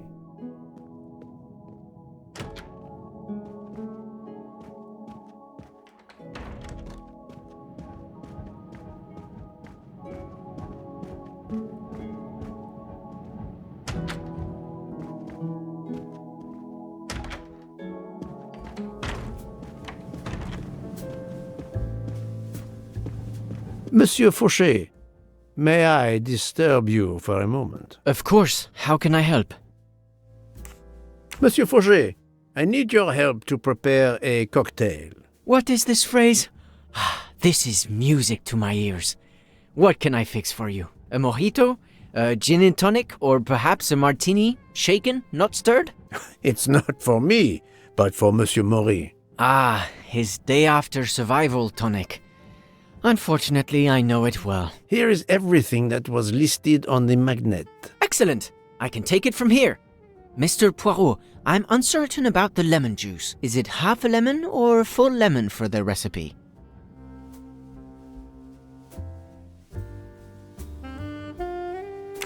Half a lemon. I can't remember if Hotaru prefers it with ginger or without. Do you remember? I can assure you that he will want the ginger.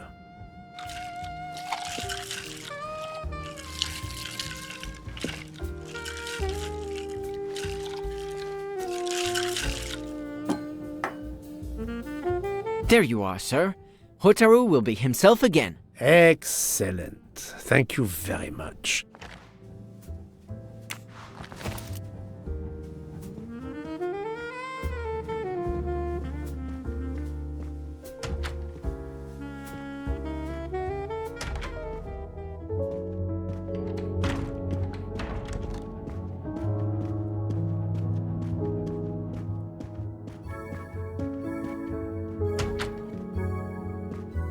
Here you go, Mr. Mori. I hope this will help you. Thank you very much. Please give me a moment.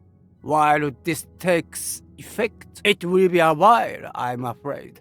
But I will not move from the kitchen. Since I have to wait, do you know where I can find Mademoiselle Nielsen? She is in the staff quarters in the luggage car. If the door is locked, John will have the key. Thank you. I will return. I hope you have a speedy recovery.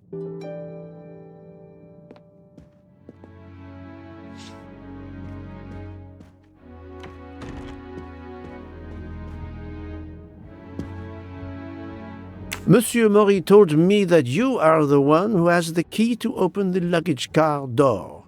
I will need it. Yes, that's right. Here it is. Please don't forget to give it back to me. I will not forget, Monsieur Fauché.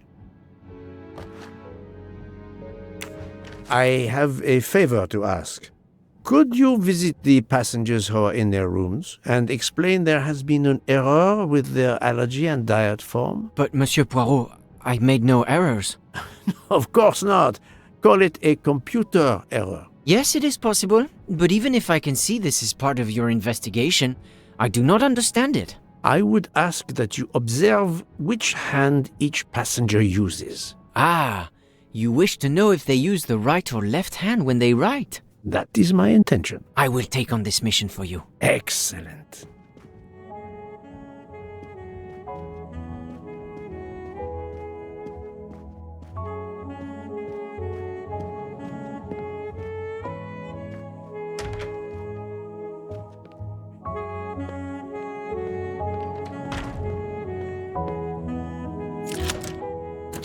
That's it.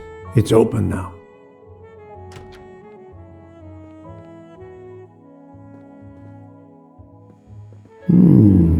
Empty rum bottles.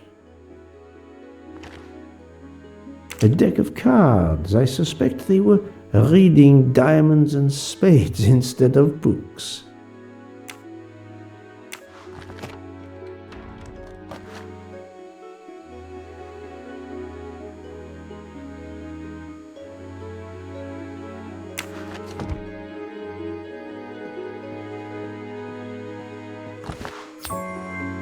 You can never have too many of these.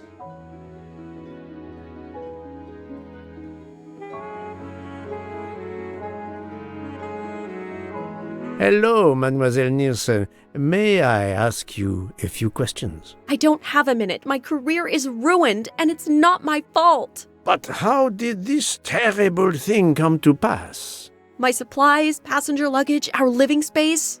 There is so little room. I gave the cargo handlers in Istanbul strict instructions how to stack my crates containing the ingredients I need for my desserts, so as one box is used up, it can be discarded. And these fools of cargo handlers did not follow your instructions? Ignored completely. I have 4 crates that must be moved from there to here to correct the order they are stacked. But placing the wrong crate on top of a smaller crate will crush it, its contents, and my career. Calm yourself, mademoiselle. I understand. So, the problem is these 4 crates must be moved there, but carefully. Yes. I have to move these 4 boxes from this location to here. But there is not much space to move the boxes, and I have to be careful never to put a bigger box on top of a smaller one, or the smaller crate will be destroyed. The problem is clear. I shall assist you.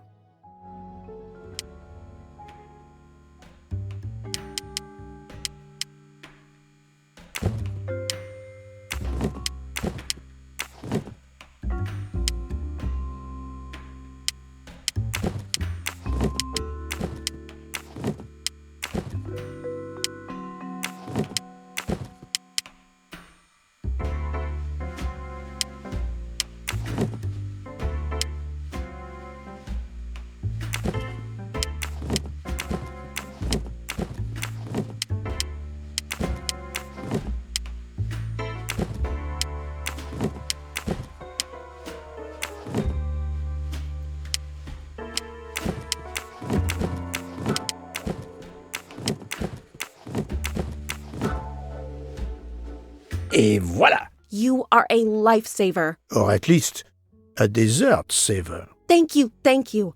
I will gladly answer your questions. Can you tell me your movements of last night? Last night after dinner, I stayed in the kitchen until 12:15 a.m. Then I joined Jean and Hotaru in our quarters.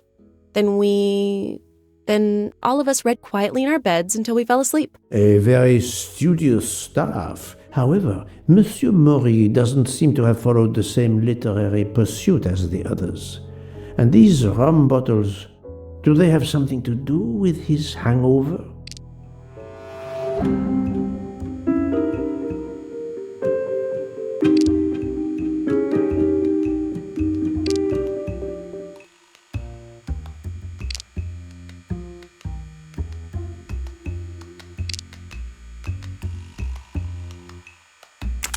I rather think that you didn't just read last night. What makes you say that? I spoke to Monsieur Maury. He seemed to be quite hung-over. He even asked me to make him his day-after tonic. He blurted out, "Freya always wins." Wins what? Looking around, it is clear you were gambling and drinking most of the night. You don't understand. It's late when we're off duty, but we need to unwind. And now there's been a murder? Yes, I admit it. We went overboard last night. But please don't tell Mr. Book. It's against regulations. We could all be fired. Mademoiselle, I realize your difficult jobs have been made more difficult. But as you say, there has been a murder. I must have the truth. Of course. I'm so sorry. It's not such a crime. I'll leave it there and check in with Monsieur Fauché. Would you mind writing your address on this paper?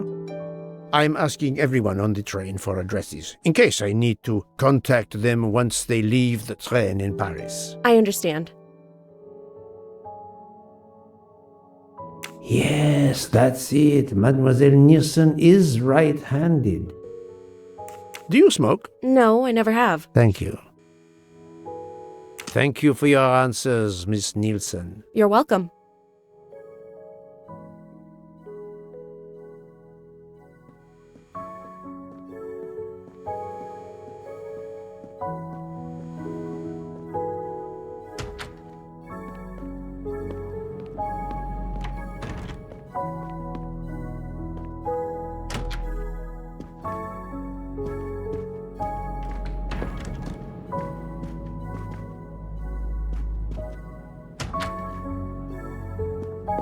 How are you?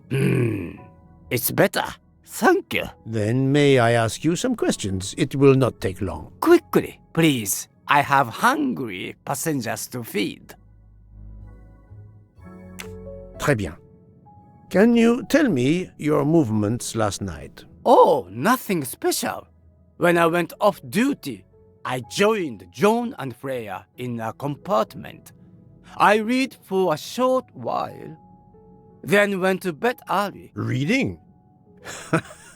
I'm not sure you have recovered enough to tell me the truth. Don't waste what little energy you have recovered to lie, Monsieur Maury. Yes, sorry, Mr. Poirot. You're right. It obviously wasn't reading that made my head hurt like that. But if you told Monsieur Book, it could mean my job. I will keep your secret, but I am investigating a murder. You must tell me the truth. Thank you. Please, write your address on this paper. My address?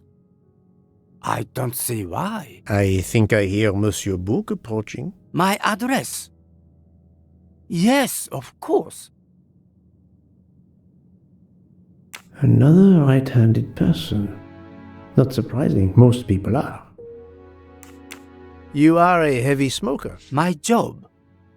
It is very stressful. Would you happen to know who vapes on the train? A banana flavor? Oh, yes. The smell disgusts me.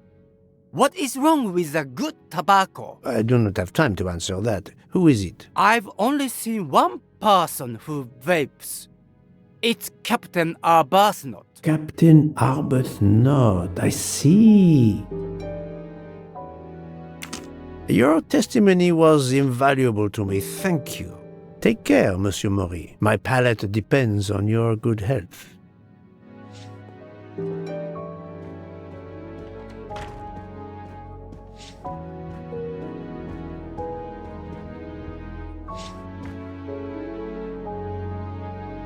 Here is your key. Thank you very much. My pleasure. About the little favor I asked of you. Aha, but of course. I was able to get new allergy forms from guests who were in their compartments. Monsieur McQueen, Monsieur Masterman, Count and Countess Andreni, they are all right-handed. I also asked Princess Dragomirov, but she had her assistant, Madame Schmidt, sign for her. She is right-handed as well. You have exceeded my expectations. Well done. Thank you, Monsieur Fauché. I'll come back to you if I have more questions.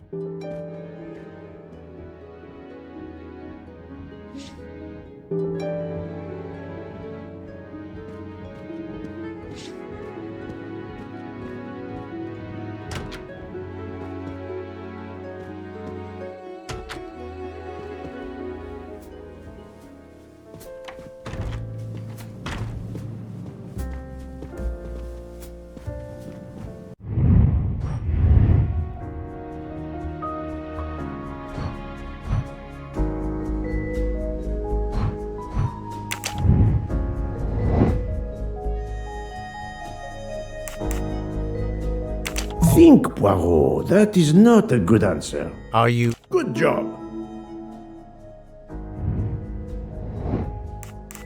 Right. Good. Nice. My little gray cells did not let me down.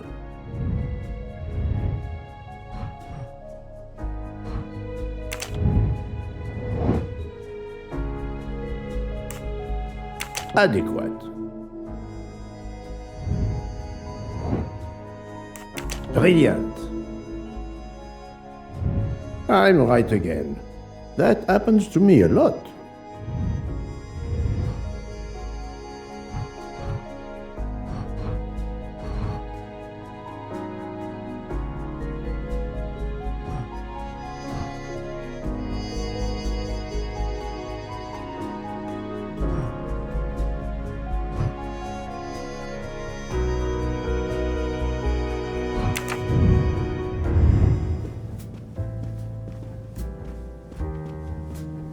Monsieur Fauché, may I disturb you for a moment? Of course. How can I help? So, Monsieur Fauché, are you trying to hide things from me? I know about your little party last night. You are not a detective for nothing. I'm sorry, Monsieur Poirot. Thank you, Monsieur Fauché. I'll come back to you if I have more questions.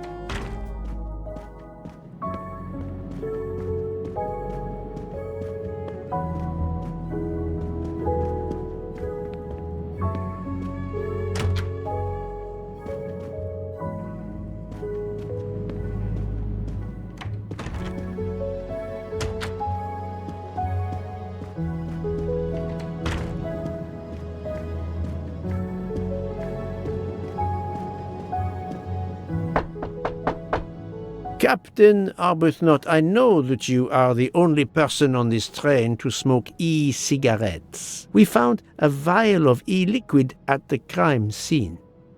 Will you talk to me about this, or should I pass on what I've learned to the police? All right. Come in if you must.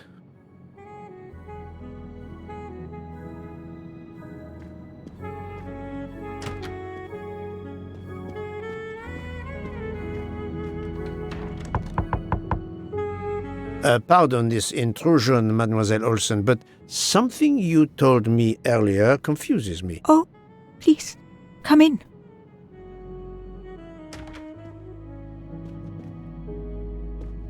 How can you be sure Mademoiselle Debenham was in bed all night?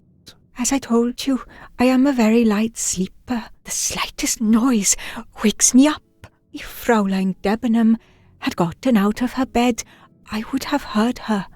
I got up this morning around 8 a.m. She was sleeping soundly.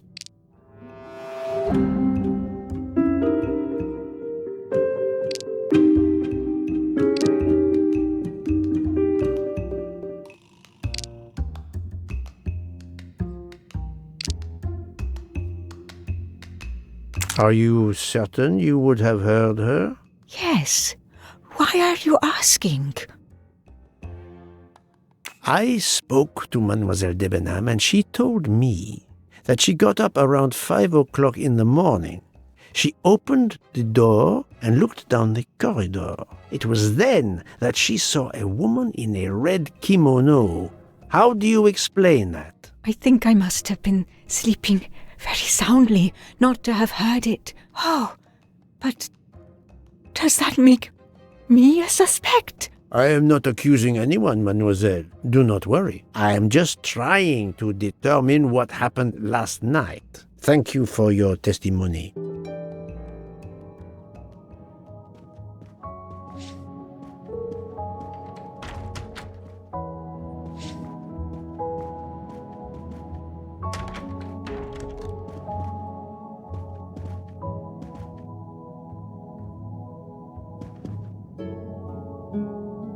I have just a few questions for you. Very well.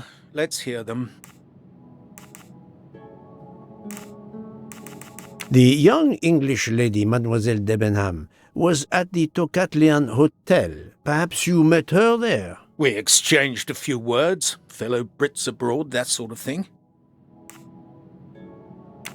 What can you tell me about Mademoiselle Debenham? Nothing whatsoever. We barely spoke. The director of the Orient Express, Monsieur Bouc, thinks the assassin is a woman. And that is enough to accuse her?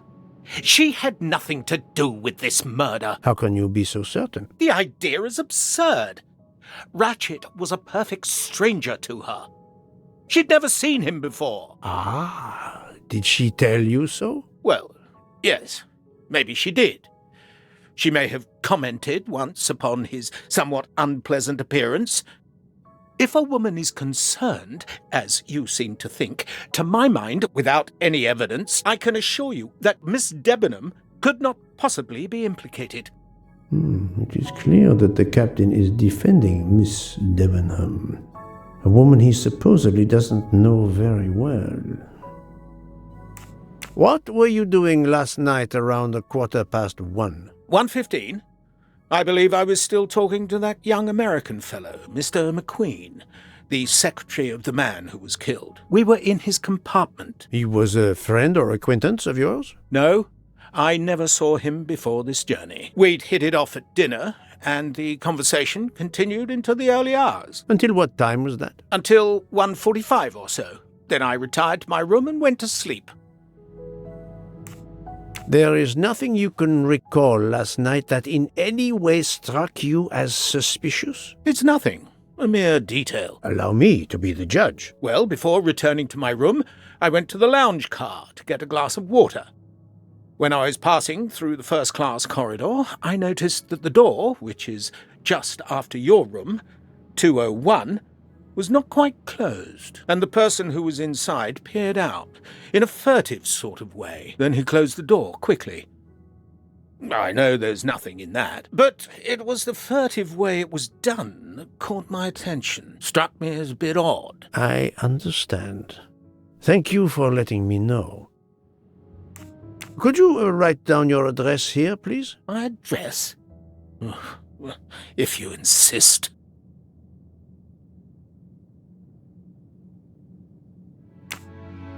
This man is right-handed.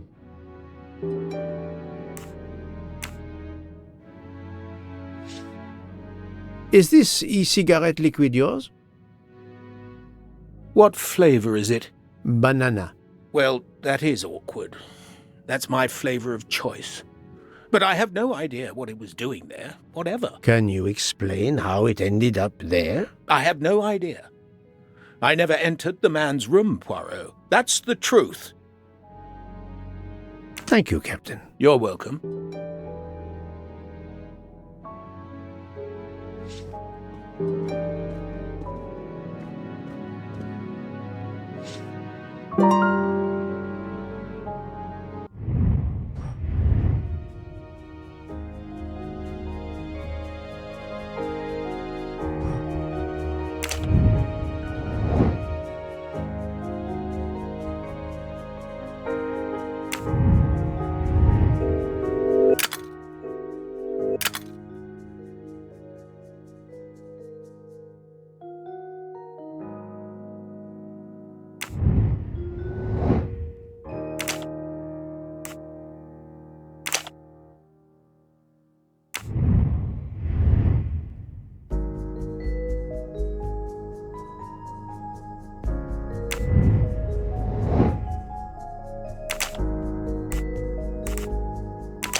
Et voilà.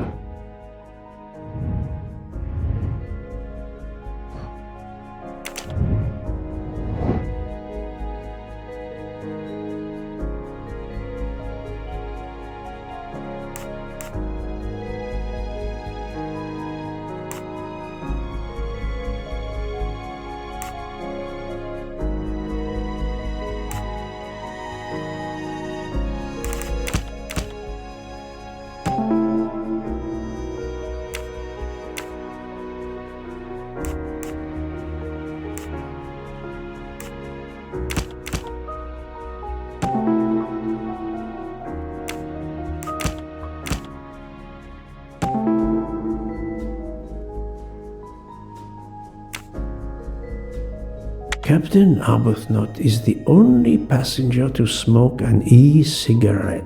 Even if this liquid in Ratchet's room is a solid clue, he has an alibi. I cannot accuse him without any other proof. That was easy.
So, Poirot, I hope you are progressing in your investigation.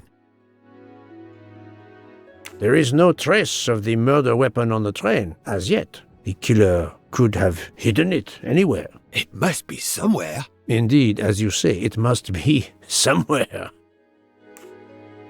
According to Dr. Constantine's report, the stab wounds were made by at least one right-handed and one left-handed person, and with different strength. For the moment, everyone I have checked is right-handed. It is impossible to draw any conclusions as yet. However, I still have a few people to interrogate, notably the Russian princess. You still have many avenues to explore? Indeed, the case is far from over, mon ami. I identified the person responsible for the bottle of liquid for the vape found at the crime scene. So, this is our culprit? Do we hold him? No, unfortunately, this bottle belongs to Captain Arbuthnot, but he has an alibi, confirmed by Monsieur McQueen for the time of the murder. Monsieur Bouc, Monsieur Poirot. Michel, calm down. But it's Mrs. Hubbard. She says she found the murder weapon in her room. She's very upset. Let's go, Poirot.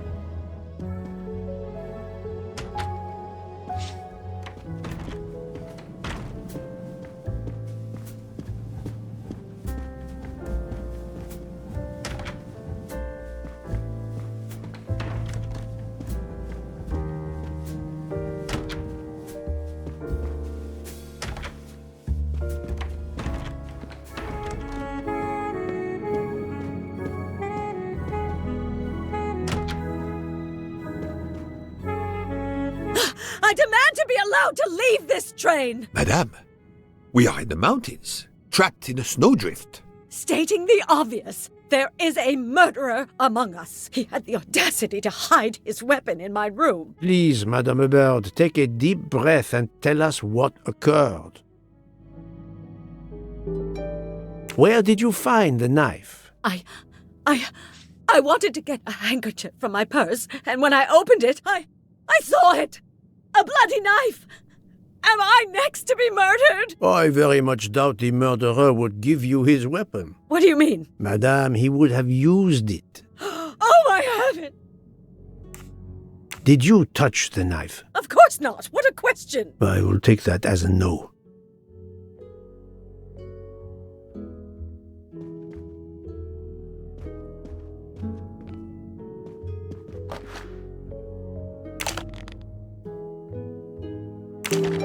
Is this knife the real murder weapon, or is it a red herring?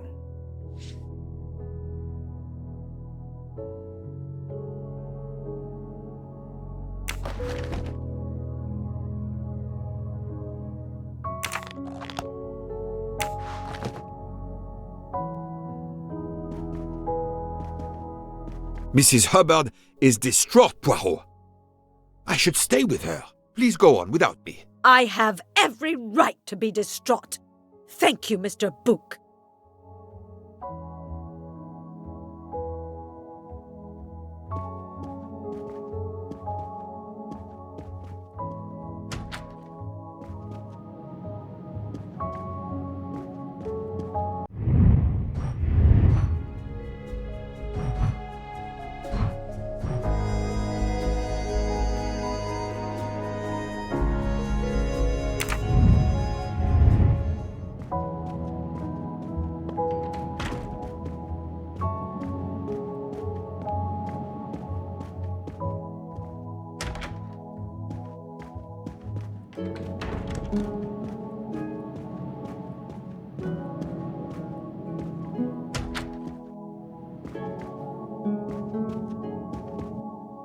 Dr. Constantine, we may have found our murder weapon. We need to make certain. There is a pretty quick way to be sure. I have estimated the depth of the wounds. You can easily find the depth of each wound by comparing the width. There are 5 of them that I am not sure about. Test them, and then we will compare our results. I will do as you say, Doctor.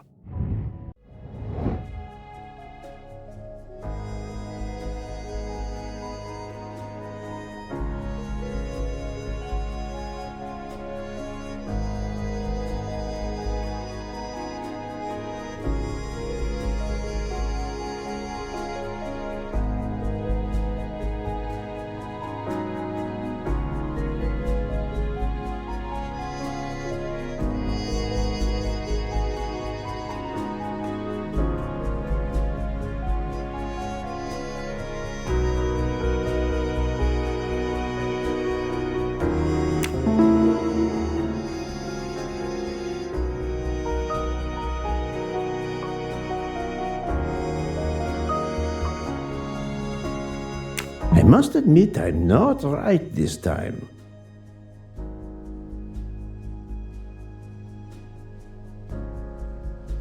No, not good. think, Poirot. That is not a good answer. I do not think that's the right answer. That's the right answer. What do you think, Doctor? Is this knife really the murder weapon? There can be no doubt. You found the same depths as the estimates I made during the preliminary autopsy. I can assure you that you hold in your hands the weapon that took Ratchet's life.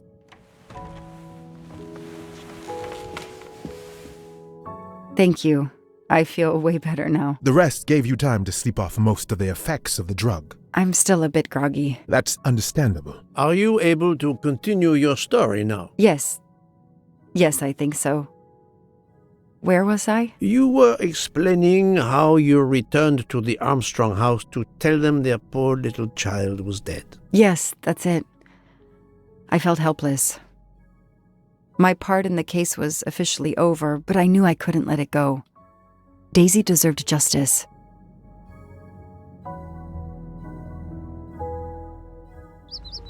Two days later, I returned to the Armstrong house to tell them Daisy would be released soon for burial. I was angry with myself that I couldn't bring them better news. I wasn't prepared for more tragedy.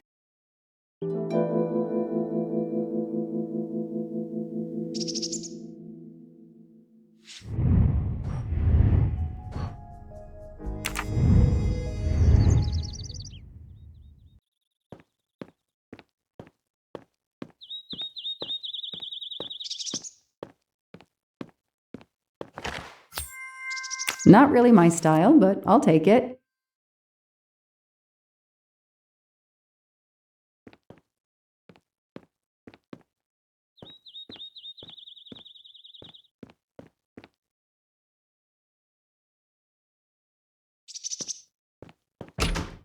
Hello, Miss Moreau. I'm here to see Colonel Armstrong. Good morning, Detective. Colonel Armstrong is upstairs. He isn't well.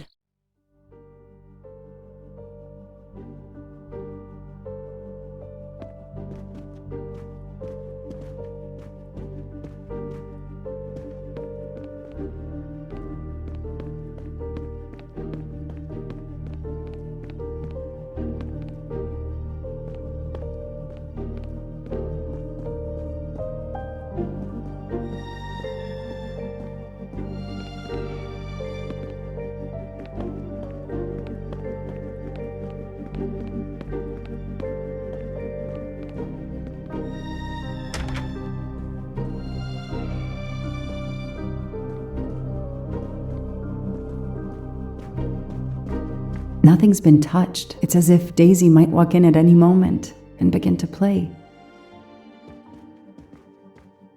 Good morning, Colonel Armstrong. Is your wife here? Here? No, Sonia is not here. Always one step behind. She died of a miscarriage last night. My wife, Daisy, and our baby. My whole family is gone. I'm so sorry. I came straight here this morning. I received word that you can arrange for Daisy to be returned to you for burial. I didn't know. Well, then, now you don't have to come back. I can arrange for Daisy, my wife, and our unborn child to be buried all at once. Very efficient. Being a military man, I can appreciate efficiency. I know how hard this must be for you. No, you don't know. I don't want your sympathy. I want you to do your bloody job and catch the creature that did this. I know you won't believe me, but I swear to you, I will find who did this. If it takes me to the far corners of the earth, I will find them. Then go. Please go now. Go find them.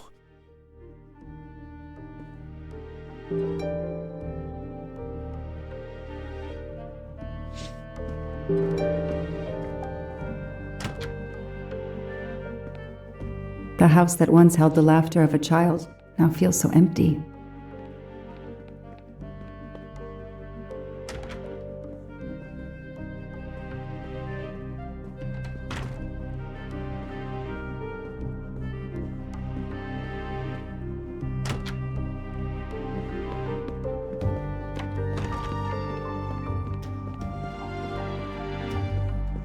I'm not giving up. I'm a part of this case. Or the case is a part of me.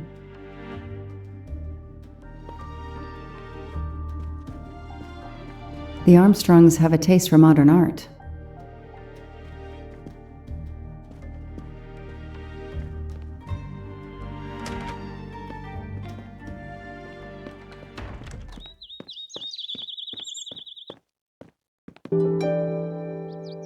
All units, hike is in the vicinity of the cabin where Daisy Armstrong was found, spotted a pickup truck drive through the barricade tape, and then head up the dirt road toward where the subject cabin is located. Any car nearby who can respond? Unit 28, we can respond, but we're a ways away. Dispatch, this is 11. I'm on it. Copy that. 11, you're good to go. Copy that.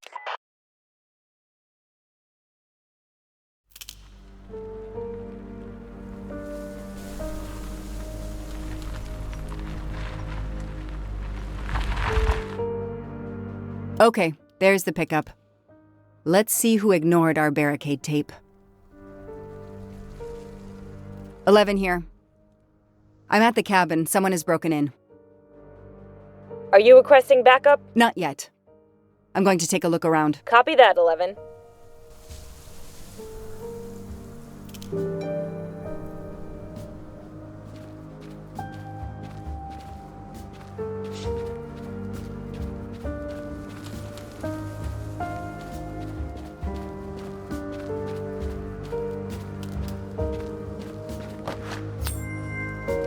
Help yourself, Joanna. You earned it.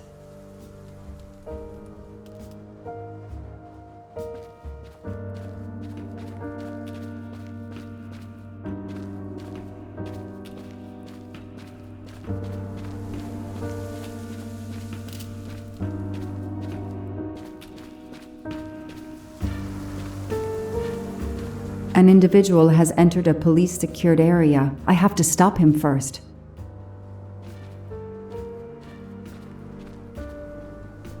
Footprints.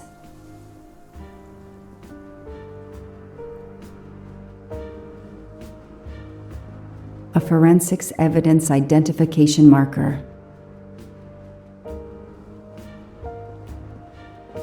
Duct tape to silence Daisy's screams. Damn it, Daisy. I will find whoever did this to you. A forensics evidence identification marker.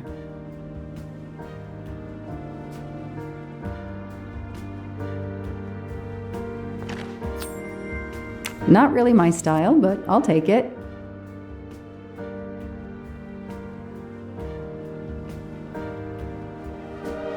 Forensics had to go through this place with a fine-tooth comb.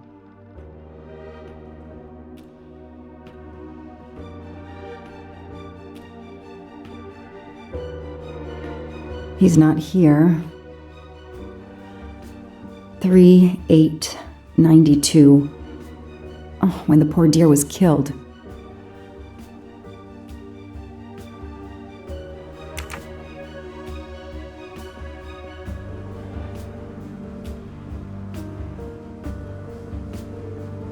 That's where I found Fluffy, Daisy's special toy. I hope we returned him to the family.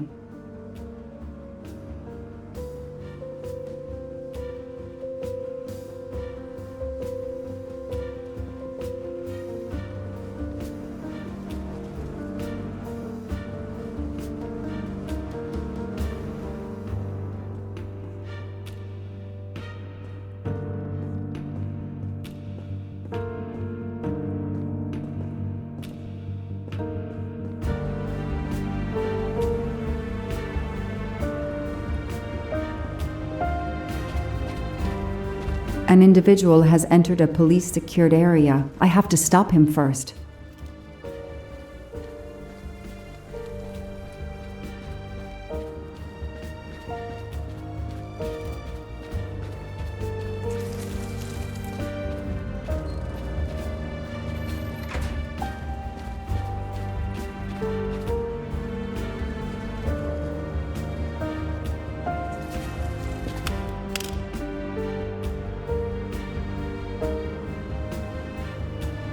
Don't shoot, officer. I'm on your side.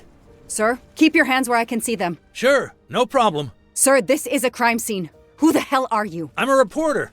Boston 6 News. You can get us on cable even here in the mountains. They haven't heard of crime scene tape in a big city like Boston? All right, that wasn't my best move. I got all excited. I didn't expect to find the place deserted. It was hard to resist. You should have tried harder. I'm placing you under arrest. You should be thanking me.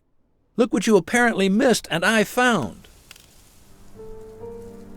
We'll get to that, but you're going to answer some questions first. I'm more used to asking questions, but fire away. Who are you exactly? I'm Michael Clark, journalist for Boston 6 News. Off camera, but someday I'm going to be anchor. You just wait. Do you have a way to prove that? My press card's in my truck. What are you doing here? You should know a crime scene is off limits. I'm investigating the Daisy Armstrong kidnapping like you. Does the pickup parked in front of the cabin belong to you? Yes, indeed, it's mine. I'll check. Show me your hands. I'm gonna cuff you. I'm sure we can work out a deal. Put your hands in front of you.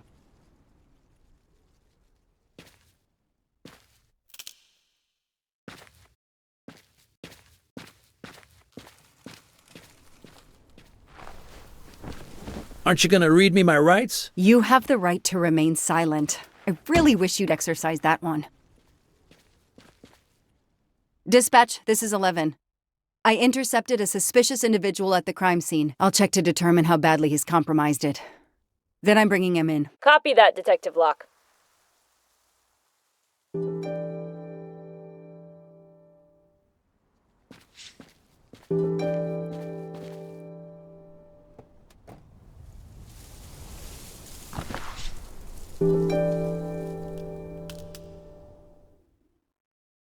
Clark's press card, and the phone number of the newspaper is on it. Ah, good. I can give them a call.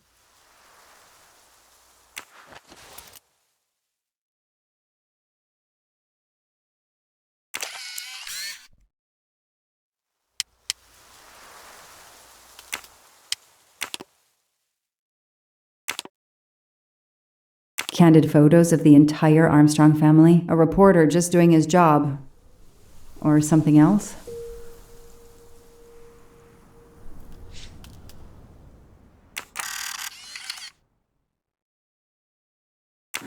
The glove compartment is closed.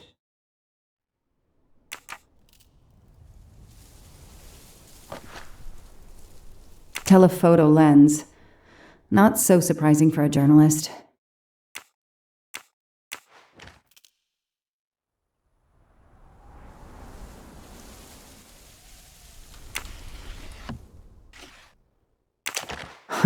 Car keys in the sun visor. A classic hiding place. Well, at least on TV.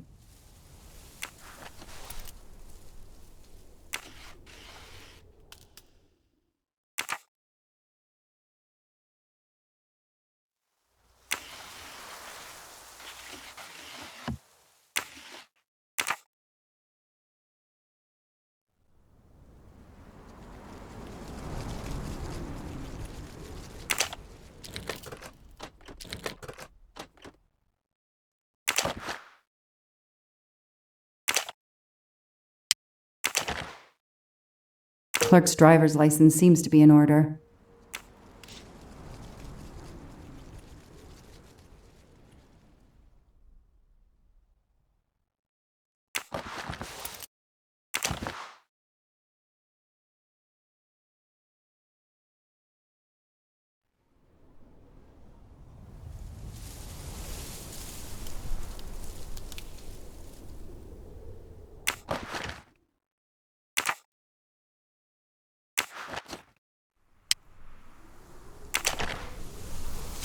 The vehicle registration is not in the name of Michael Clark or a rental company.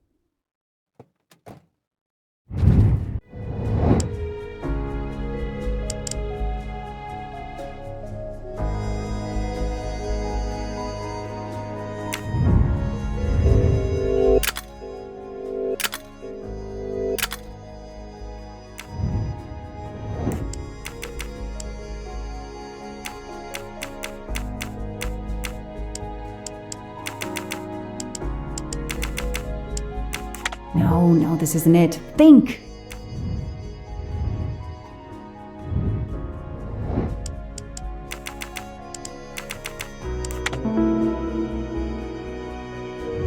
That is a great detective job.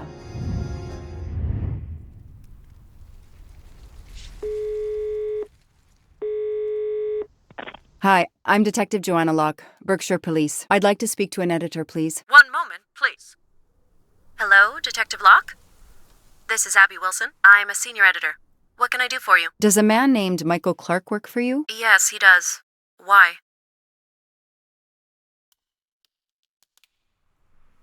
When was the last time you heard from him? Oh, it's been at least 7 or 8 months. That's not unusual.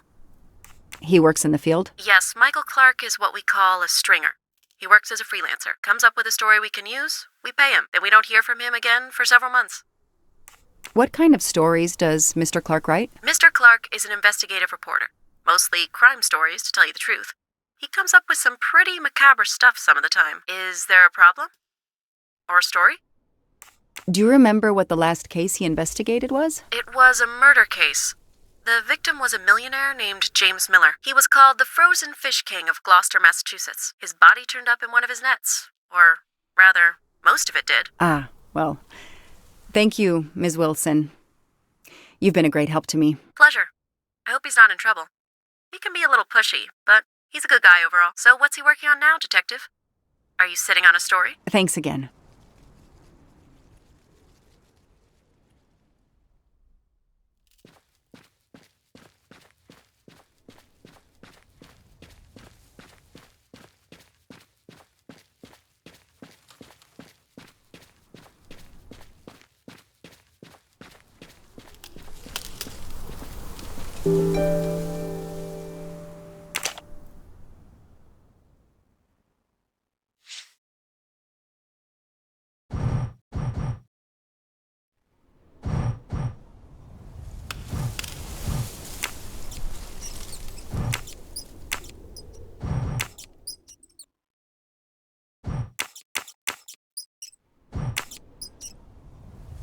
Yes! I knew I could do it. I can always use safecracking as a career move.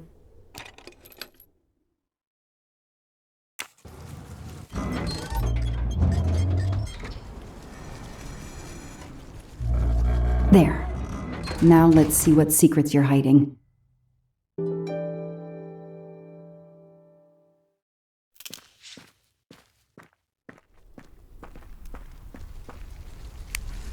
What the hell is that gas can doing here?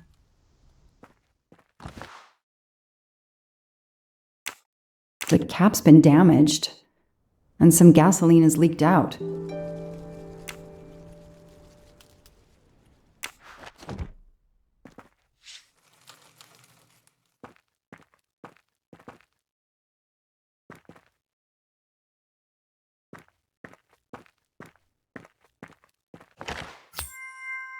Shiny facial hair.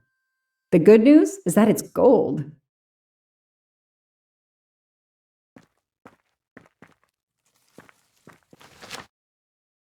This blueprint.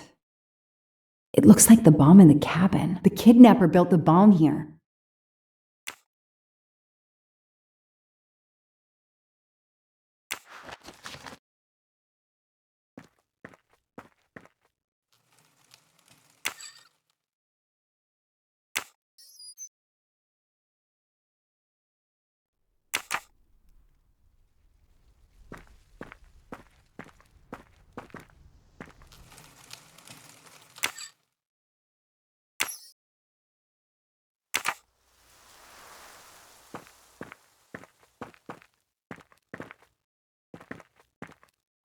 This bunker looks like it's as old as the cabin.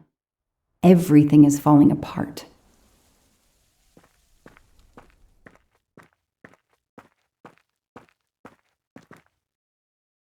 Now what?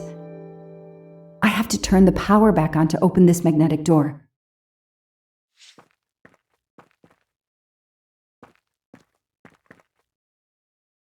No, doesn't work.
Let there be light.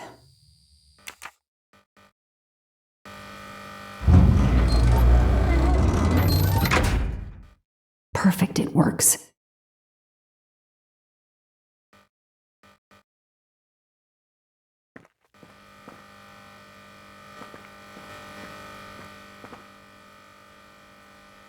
February 24th, the day of the kidnapping. They knew about the party and everything.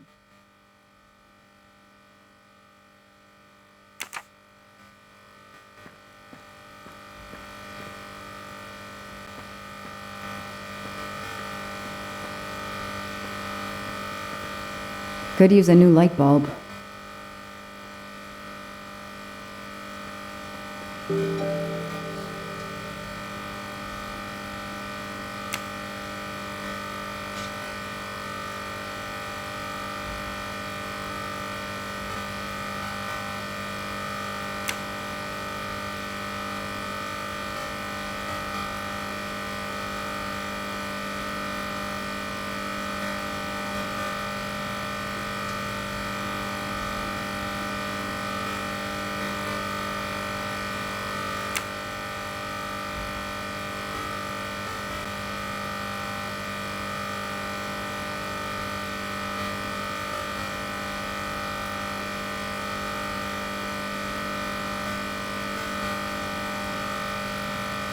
No, that didn't work.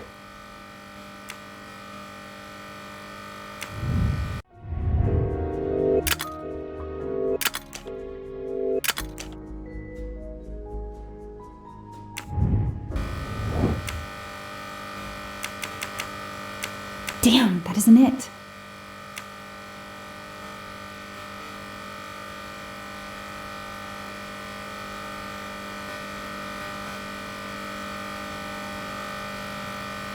Yes! I knew I could do it. I can always use safecracking as a career move.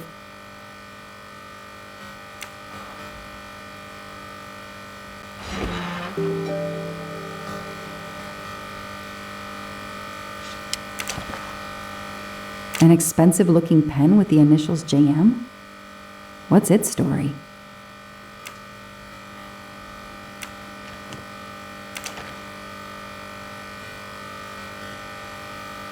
It's Daisy's hair clip, the same as the picture I saw at the Armstrong house.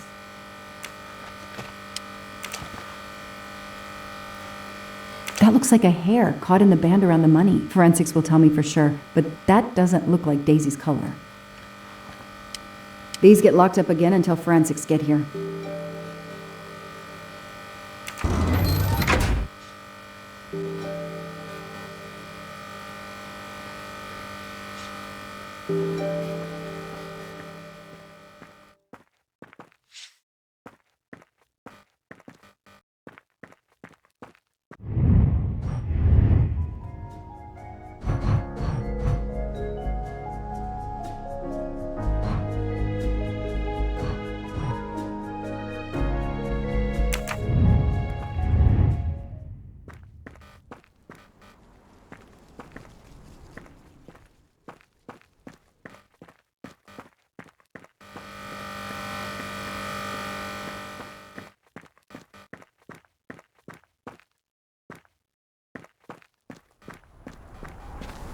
I'll secure the bunker for forensics.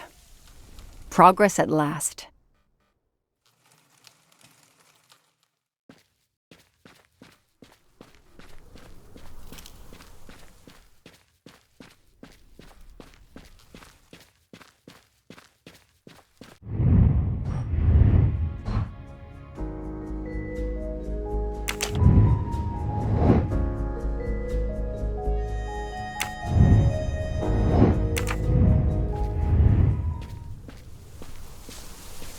I don't need to talk to the suspect right now.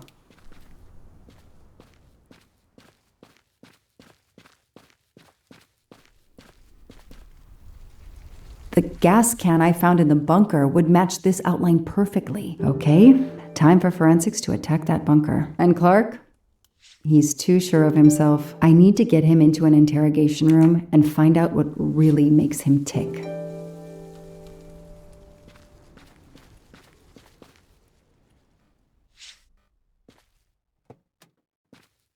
I know my rights. You can't keep somebody locked up in a car like this, you know.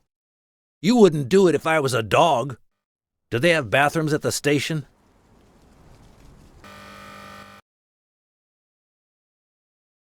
I have the right to make a phone call, Detective whatever your name is. That phone is an outside line. Hello, boss. It's Michael Clark. I'm still on the Armstrong kidnap, but there's a small problem. I got caught being someplace I shouldn't be. I'm at the police station. No, I'm not under arrest. Just questioning. Fire me. Why? The station's integrity? You're kidding me, right? If you think I've screwed up that badly, then fire me. Got that? Fire me. Yes, do it. That didn't go well. I think I got my point across. What happens now? Go ahead. Then we'll have a chat.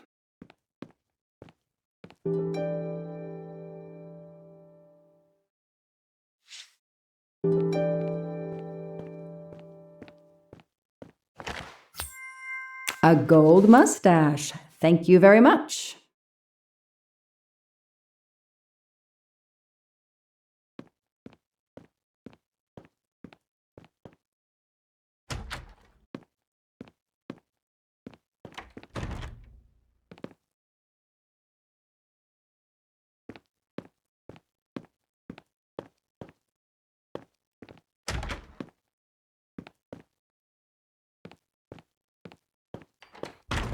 I'll add these to the file.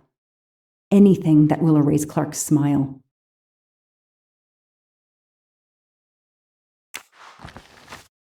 The only comfortable chair in the whole station. But there's no time to rest. Case files. A lot of them for our tiny town. This is all a game to him, and he doesn't expect to lose. An extra computer so I don't have to go all the way out to my desk.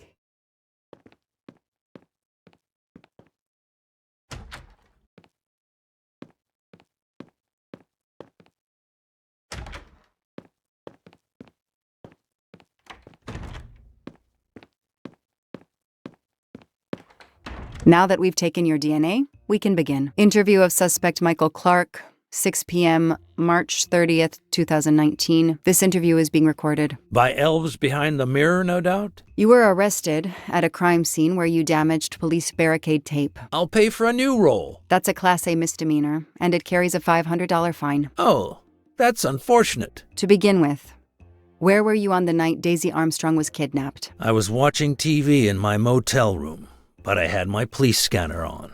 I heard the first reports that the little girl was missing. No way the police at the scene were going to let me get close. I set my alarm so I could get on the story first thing in the morning and tried to sleep. It was difficult. Can anybody confirm where you were? No, afraid not. I was alone and sleepless. A sad combination. And I realized a bad alibi.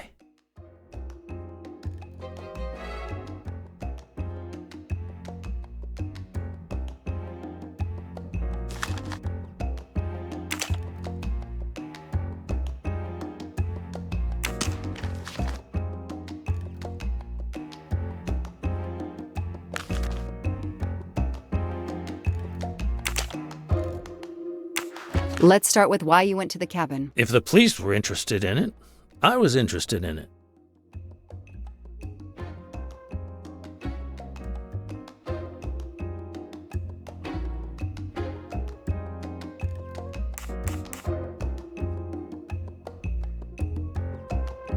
That pickup of yours, that's a very nice ride.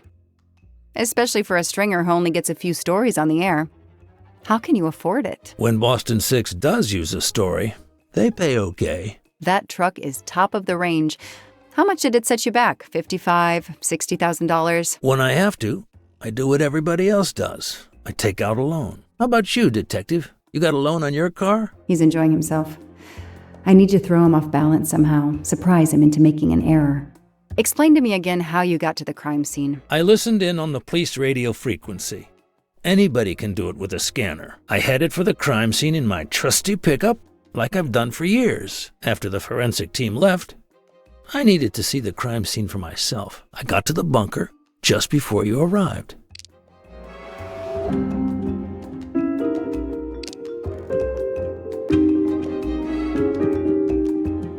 You said you've been driving that pickup for years? You heard right. Thanks to it, I never miss a story. You say you've been using your pickup for years, but the title certificate is not in your name. The truck belongs to somebody named Stephen Baker. Okay, I don't get why the pickup is so important to you, but I guess my ego made me say that. Yeah, the pickup was lent to me by a friend. I couldn't afford it even with a loan. I think you stole it, Mr. Clark. You needed a pickup like that for our mountain roads, so you stole that one. Try proving it. But while you run off on some wild goose chase, you can't hold me.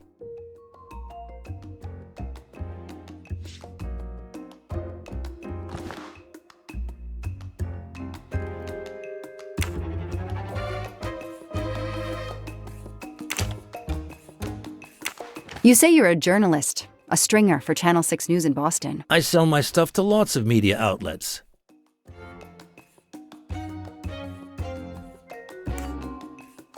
Your camera was in your pickup. You didn't want to take pictures of the crime scene? I like to get the lay of the land. Once I see the story I want to tell, then I start documenting it. I don't know any journalist who works a case without their camera close at hand. He thinks he's invincible. I need to play his ego. That's the key. What are you doing in the Berkshires? And what is your connection to the Armstrong case? For the past few months, I've been working on a big case. Boston 6 News was looking forward to my next story. The Armstrongs have been on my list of potential targets for a long time. I changed gears when Daisy was kidnapped and started investigating the Armstrongs.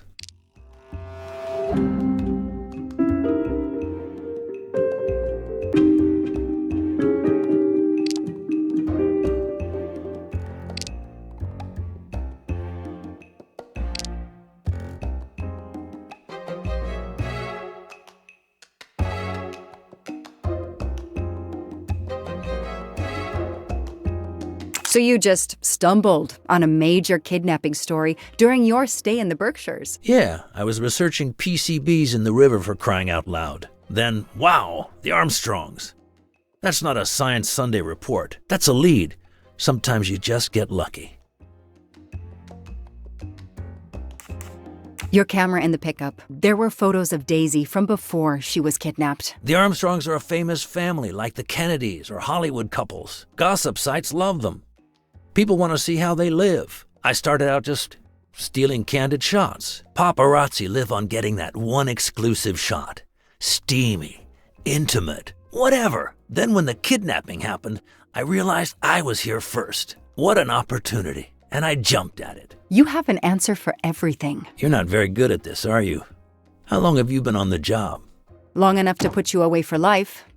If you killed that little girl.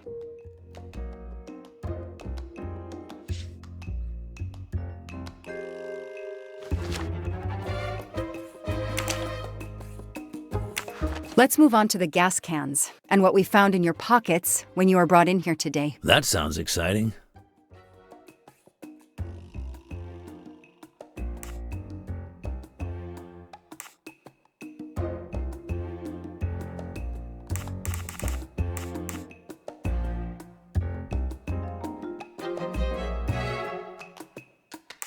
How did you know there was a bunker at the end of the property? How did your forensic team miss it? They were concentrated on the cabin. It was pitch black out there. Small-town cops with small-town minds. I'm sorry, that was unkind. You know, I'm a bit like you. My job is to find something a news program's viewers want to see. You do it for justice. I do it for money. I just have more flair than you. I know you're lying, Mr. Clark. I followed your footprints from the cabin, and they led directly to the bunker. It was very well hidden. You had to know it was there. Think whatever you want, Detective. I know that Clark is lying. I need to reconstruct the whole sequence of events in order to understand what happened.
Hey, I'm a pretty good detective after all.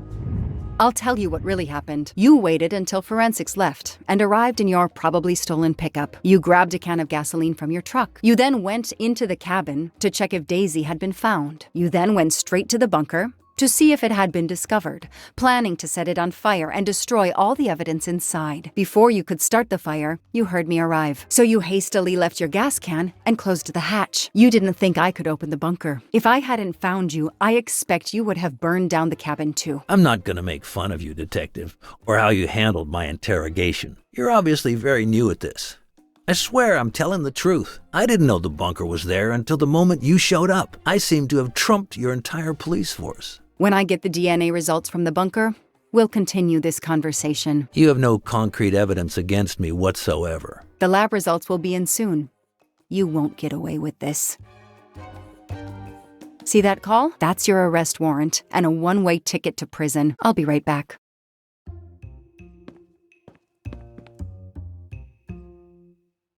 Hello, sir. I think I found the man who kidnapped Daisy Armstrong. I'm interrogating him now. Hold on, Detective Locke. I have some bad news. Someone set fire to the cabin in the bunker. The fire department is on the scene, but they say it's too late. That's impossible. My suspect has been in the interrogation room with me all evening. We can't hold him. Suzanne Moreau. Her fingerprints are on the wine bottle found in the cabin. We also found an unknown person's fingerprints, but they don't match your suspects. Sir, with all due respect, I'm convinced Michael Clark is involved. Detective, I'm cutting you some slack already. But we cannot hold your suspect simply because you're convinced he's guilty. We have evidence that Suzanne was working with an accomplice, Noah Garrity. I order you to release the reporter and arrest this Moreau. Let me just check my last lead. The DNA analysis of the hair found in the bunker safe. The results just came in. I know how hard this is. Okay. Get the DNA results. Detective Locke, I will give you 1 hour maximum. Then you close the file and arrest Suzanne Moreau. Thank you, sir.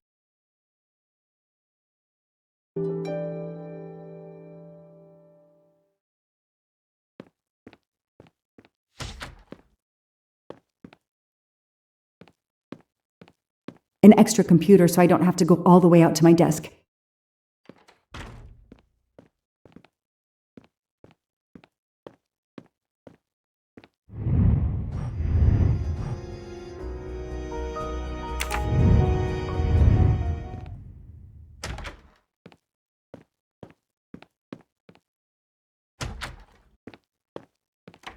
Who did you call earlier? An editor from the Boston 6 News. An editor you repeatedly said should fire you. That was your accomplice, wasn't it? You were telling him to start the fire. An accomplice?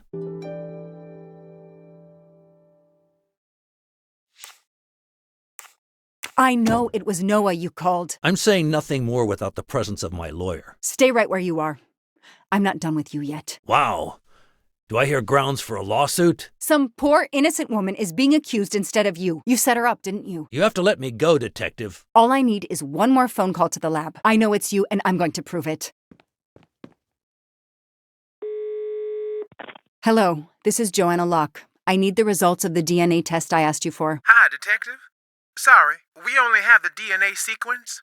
We haven't had time to compare it with the suspects yet.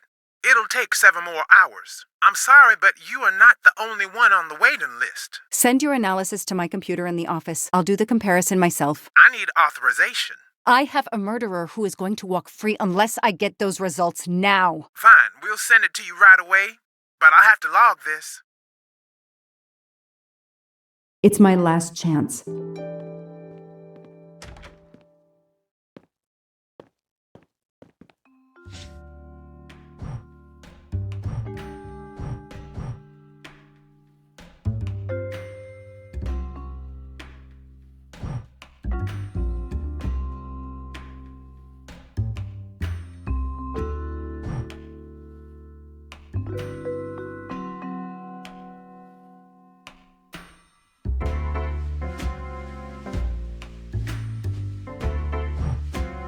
Oh, no, no!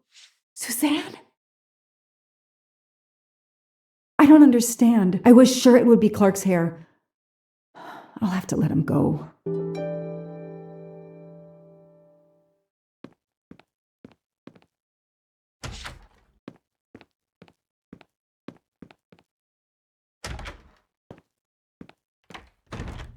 You can leave. Sorry it didn't work out for you, Detective. Maybe you should consider a career change. We are not done. Oh, but we are, my dear. We are done. I had no choice but to return to the Armstrong house to arrest Suzanne Moreau.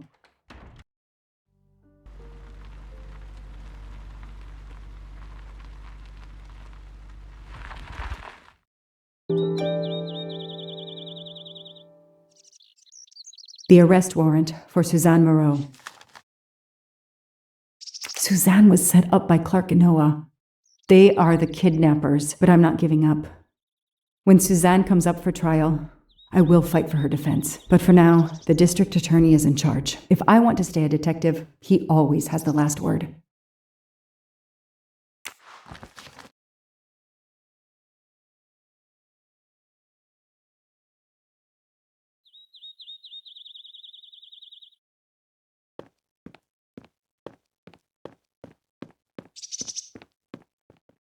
The door is wide open.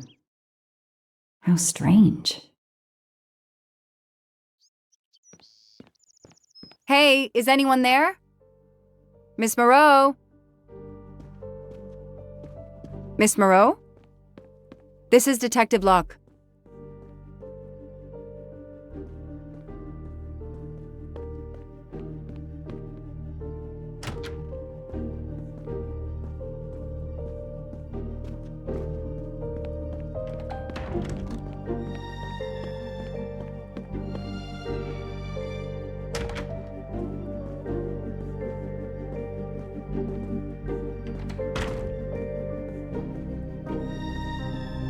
Miss Moreau, can you hear me? It's me, Detective Locke. You must get up now. Miss Moreau? Miss Moreau, can you hear me? Suzanne Moreau is dead. There are no traces of blows or injuries on her body. She doesn't seem to have defended herself from anyone.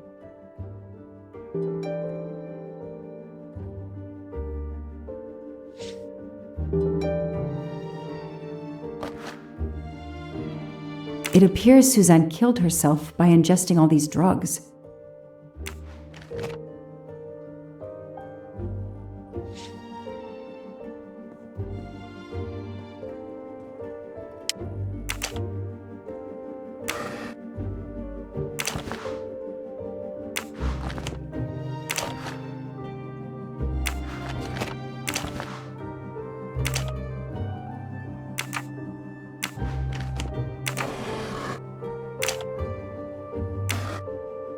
Her glasses are missing.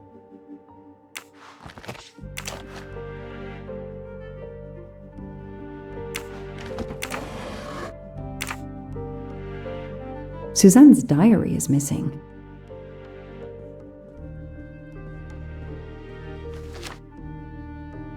Suzanne was telling the truth about her mother.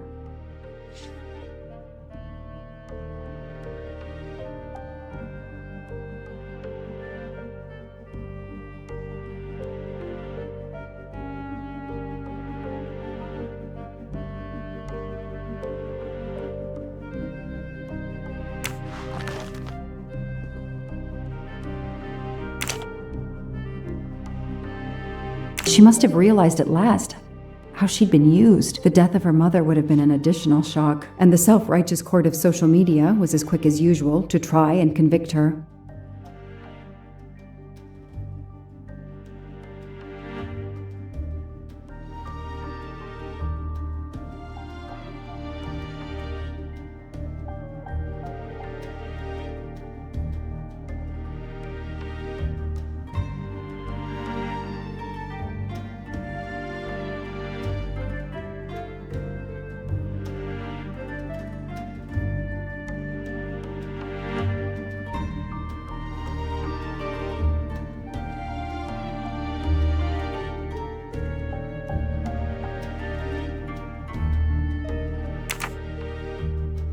I called the district attorney to inform him. This is Detective Locke, sir. I'm at the Armstrong house. Have you arrested Suzanne Moreau? She's dead, sir. Apparent suicide, but I need a forensics team. She killed herself out of remorse for her part in the crime. We don't know that yet. I'm calling forensics now, but I wanted you to know. What a mess. Stay on site until forensics arrive. Yes, sir. Standing by. The investigation was officially closed. I was certain that she was innocent, and Clark had been responsible for 4 deaths and then vanished into thin air.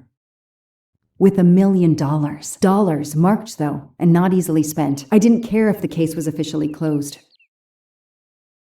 I swore, Mr. Poirot, whatever it took, I would hunt him down.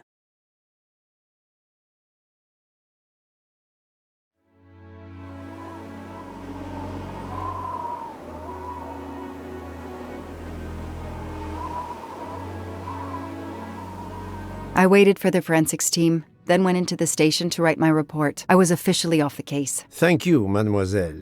That obviously cannot be the completion of your story. If I might ask a question? Of course.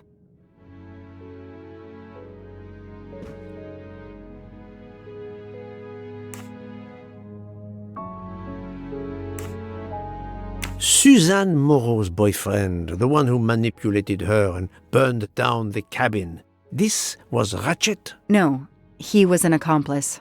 Clark, the phony journalist, was the leader. Michael Clark, the reporter. He was Ratchet? Absolutely. I was the only law enforcement official to question Clark. I knew this wasn't his first kidnapping. You looked for similar cases. What do you Americans call the MMOs? Means, motive, and opportunity. Yes, I looked for someone in plain sight. Someone on the edge of a kidnapping case. Someone in plain view, keeping track of the investigations. An innocent witness, a concerned neighbor, even another reporter. And eventually you found a name behind an alias. Yes, I found a name. Cassetti, the real name. The real name of the man you call Ratchet is Cassetti. This explains much, mademoiselle, but not all. It explains why she is our #1 suspect. But not how she came to be on this train. Attends, she has grown pale. I don't know what's wrong with me. Excuse me, Mr. Poirot. I don't feel very well. You are exhausted and still feeling the effects of the drug. Stay with us, mademoiselle. One more effort. I need to know your recent movements. I snuck aboard the train. This I observed. You came directly to this room? Yes, and other than a couple of careful trips to the ladies yesterday, I never left this room. I didn't want to be spotted by Ratchet. Yesterday, I chatted with my roommate, Miss Schmidt, I think, here in our room. She brought me some dinner. I got very sleepy and nodded off. And now she nods off again. Is this a joke? She must be faking so we can't interrogate her further, Poirot. No, Book. She really seems to have fallen asleep again. It is my fault. She must have been given a dangerous dose of sleeping pills last night. The effects should wear off soon, I hope, but I am afraid asking her to tell us her story was too much for her. Pinch her, Poirot. She's faking. Her eyes are dilated. She is not faking, and there will be no pinching. Dr. Constantine, please stay with her. Monsieur Bouc, ask the other passengers to gather in the dining car. There are still many questions I need to ask. But all of them together? Won't someone overhear you questioning the others? I will speak softly because I am trained to do so. They will speak softly because they want to. Very well. I will do as you say.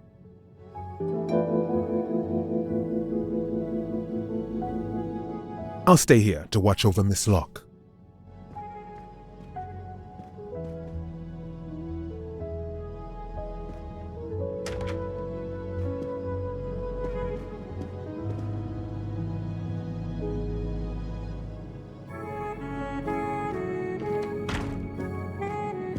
I hope your investigation is going well, Mr. Poirot.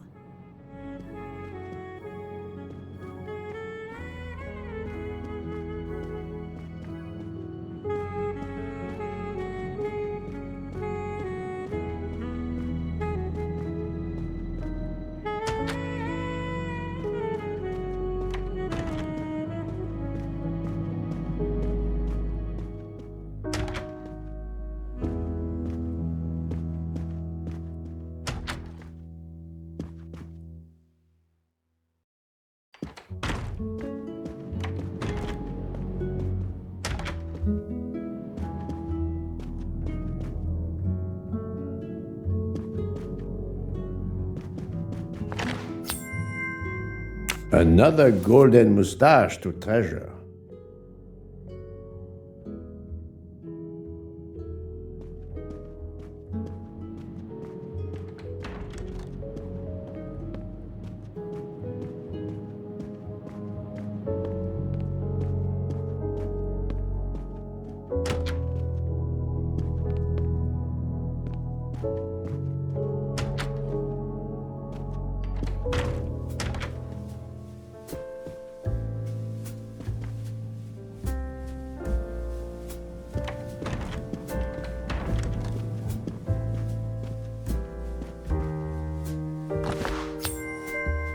Come to Poirot, my exquisitely sculpted friend.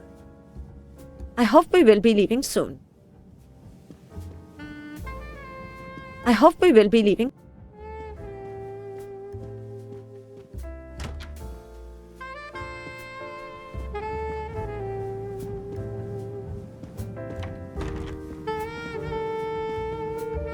I should go and interview the passengers in the restaurant car.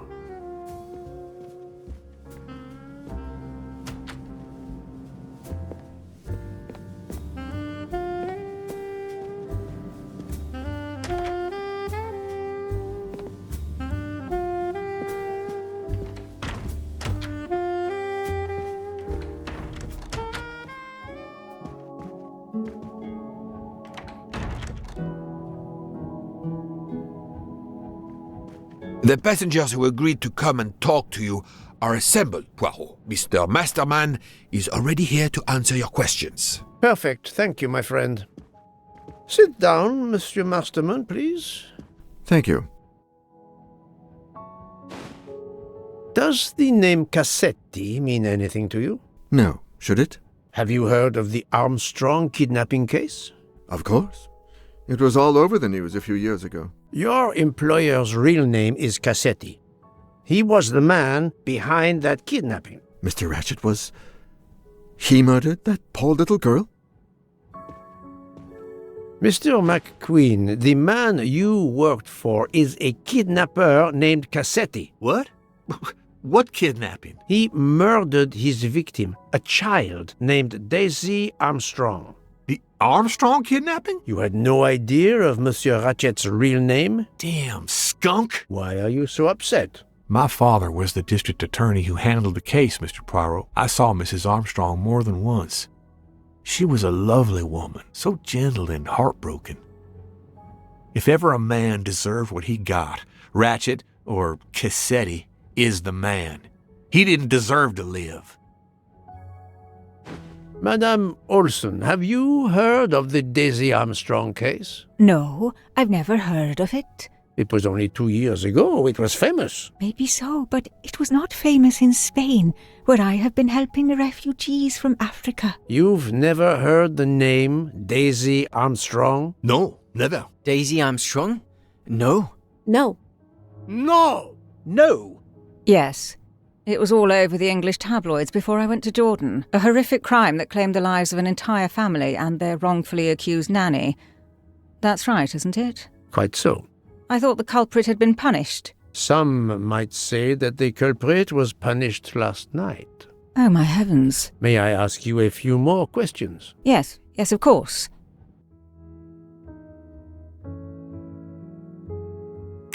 You read about the crime, as you said, in the tabloids. Yes, that's right. For weeks, news of the royal family was eclipsed. Have you ever been to the United States, mademoiselle? No, never. Jordan was really my first trip abroad. You were in Jordan? Yes, I was an English tutor there to the children of a high official. Until recently. What is your relationship to Captain Arbuthnot? Who? A former soldier traveling with us. You must have met him. Ah, yes, I met him on the platform in Istanbul. We only had a brief exchange of pleasantries, nothing more. British Reserve and all that. Ah, the British Reserve. Yes, with this I am familiar.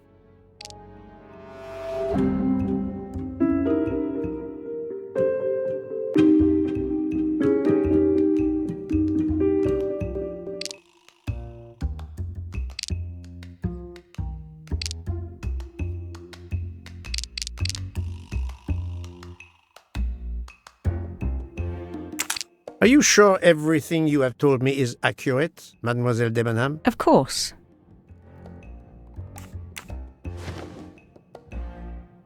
Mademoiselle, I know that you met Captain Arbuthnot at the Tokatlian Hotel. You were spying on me. I am very attentive to my surroundings. It helps in my profession. Well, it's your word against mine. I had occasion to be of some assistance in recovering Captain Arbuthnot's train ticket. While searching his room, I also discovered one of your earrings. Whatever your relationship may be to the good captain, I doubt it has anything to do with British Reserve. You will not tell me your secret, mademoiselle? I can't. I don't know what you mean. Poirot, Miss Debenham's got nothing to do with this business. Nothing. Do you hear?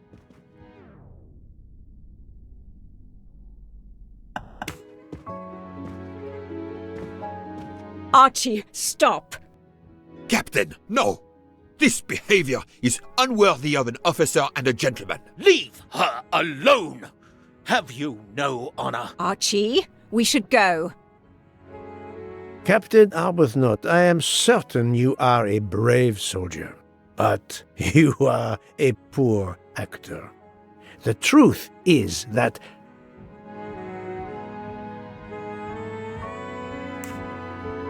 your relationship with Miss Debenham is beyond doubt, Captain. Your reaction was apparently that of a man trying to protect the woman he loves. I might understand that if your relationship were some cleverly disguised secret, but it is not. You make puppy dog eyes at one another at every opportunity. You cannot hide your love.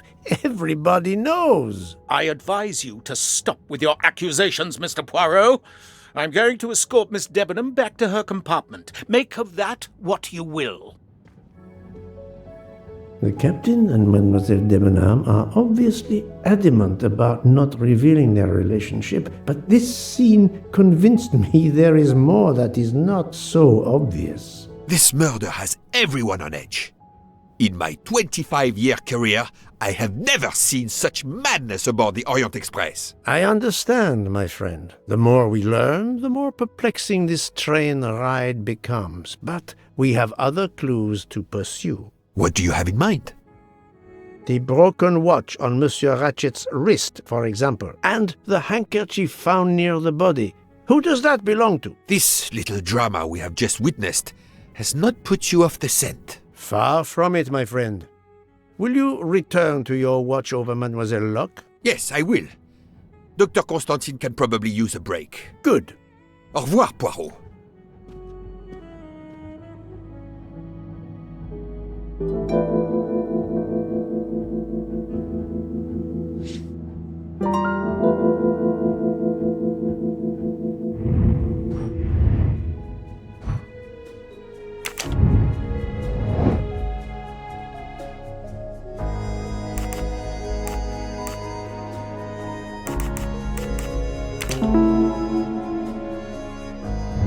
I'm right again. That happens to me a lot.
My little grey cells did not let me down.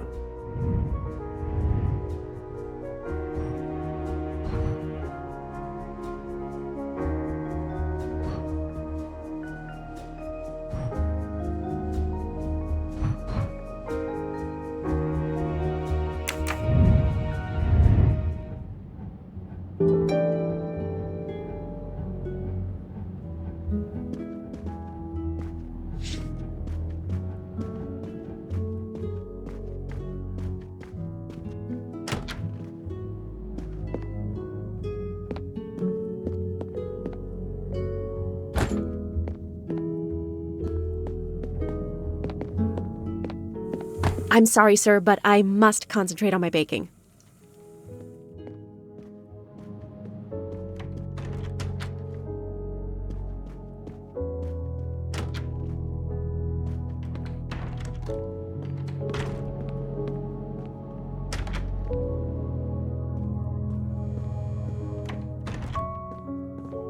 Sorry to bother you, Monsieur Maury. I have a question to ask you. Please make it quick.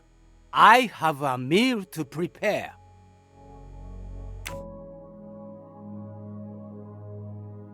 This handkerchief embroidered with an H, is it yours? No, I've never seen it before. Thank you. That is all I wanted to know. I hope your investigation won't interfere with today's menu.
Yes, there are only 3 possible hypotheses. The watch has been tampered with, or it is out of adjustment, or it indicates the time of the murder. I shall explore these last 2 possibilities before reaching any conclusions.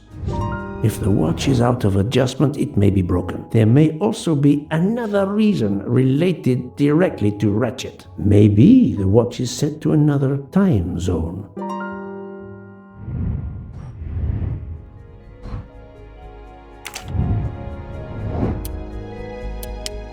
This is wrong, but I'm never far from the truth. The watch was not defective because the second hand is still moving. Et voilà.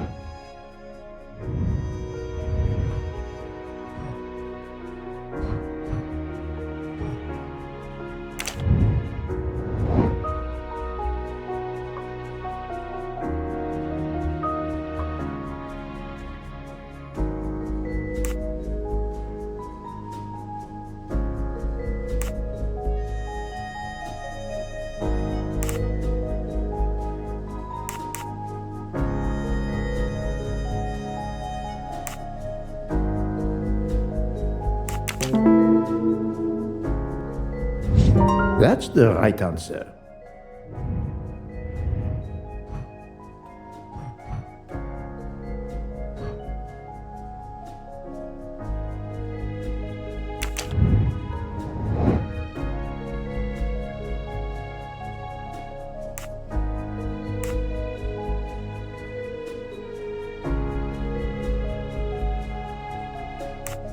Fantastic.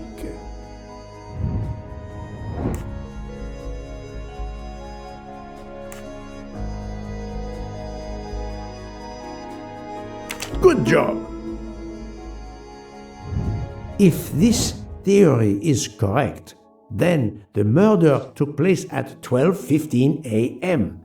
I must interrogate all the passengers to see if any of them have an alibi for this hour.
That's the right answer.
Monsieur Foscarelli, I would like to ask you a few questions, if you allow me.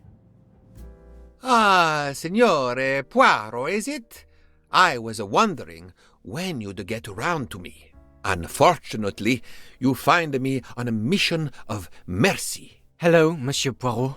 Sorry, we have a small problem. The orange juicer has broken down and I can't fix it. Mr. Foscarelli has kindly offered to help me. It isn't a car engine, but I am doing my best. Even with the two of us, we can't manage. Let me guess. You call upon Poirot to help. I'd be happy to answer your questions when we finished.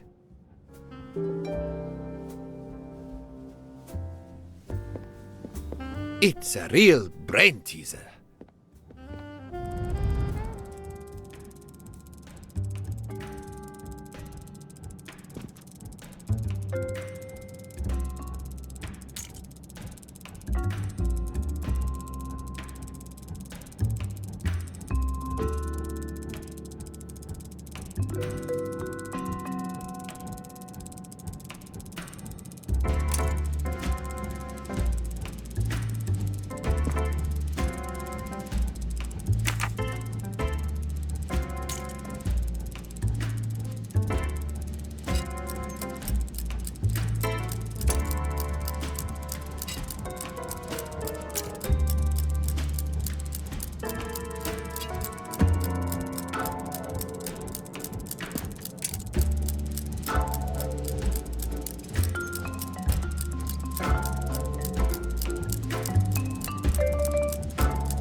Voila, it should work correctly now.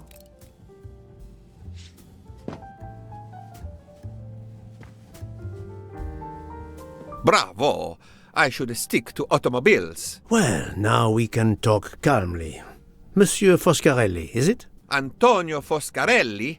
Delighted, Monsieur Poirot. You have, of course, heard about Ratchet's murder last night. Oh, naturally. It is all anyone is talking about.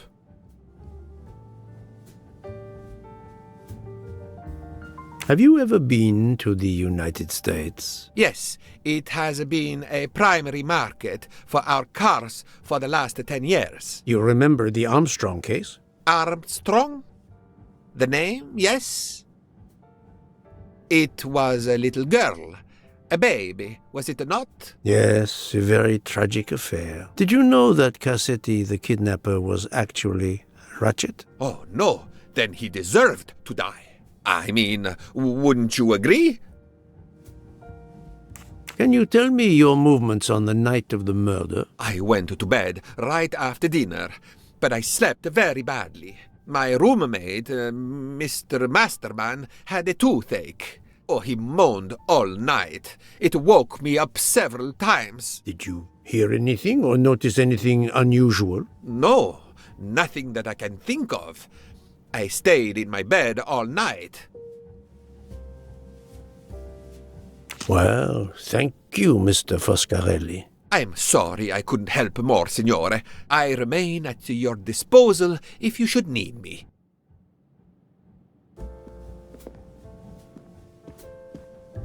Thank you so much, Monsieur Poirot. I can put orange juice back on the menu.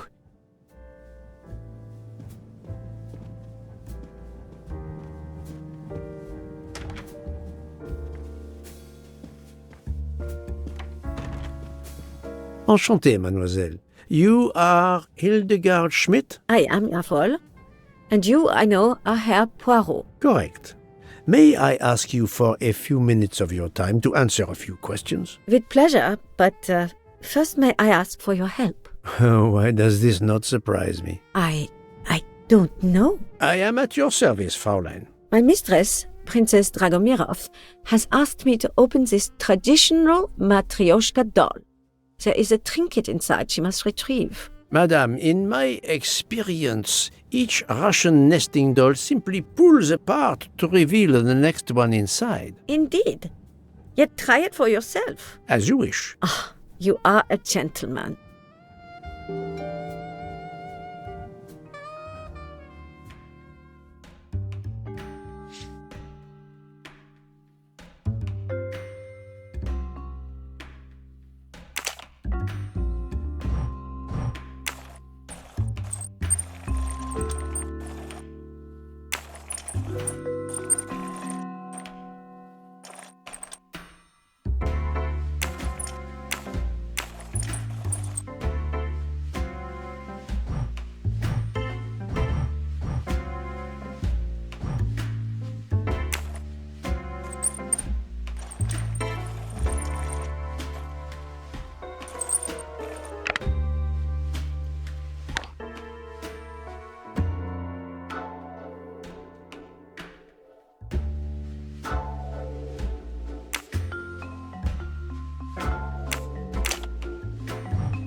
The inscription reads, "To my dearest friend."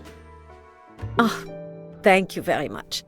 This doll reminds her of her youth in Russia. It was very hard under the Soviet regime, but thanks to her strength of will, she rose to be the head of a museum of antiquities in St. Petersburg. Even though she now lives in Berlin, it is said that the Kremlin still fears her. She must be a formidable woman indeed. You are her maid? I am her companion.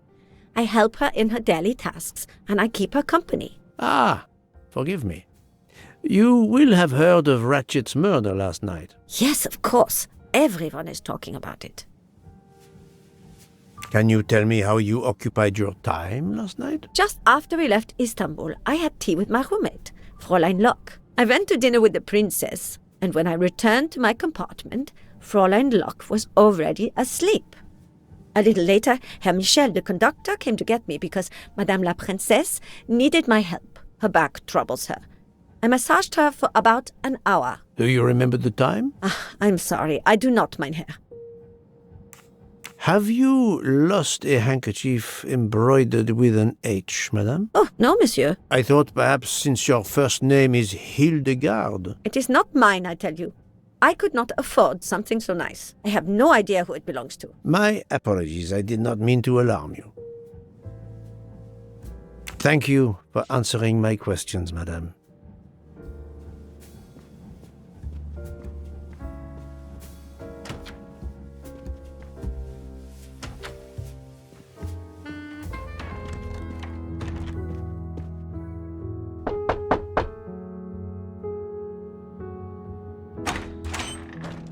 Monsieur, I am Hercule. I know who you are, Monsieur Poirot. What do you want? Answers to a simple question or two. All right, but quickly.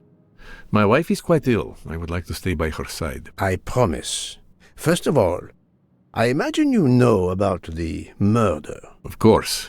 The Countess is terribly distressed. Your full name? Rodolphe Adreny. Your home is? Budapest. And how do you come to be aboard the Orient Express? I am a Hungarian diplomat. My family has represented our homeland since the revolution from the Soviet Union in 1956. I was on my country's business in Istanbul. Business which I cannot discuss. And your wife often accompanies you on your diplomatic missions? Yes, and why not? Was there anything else you wanted to know?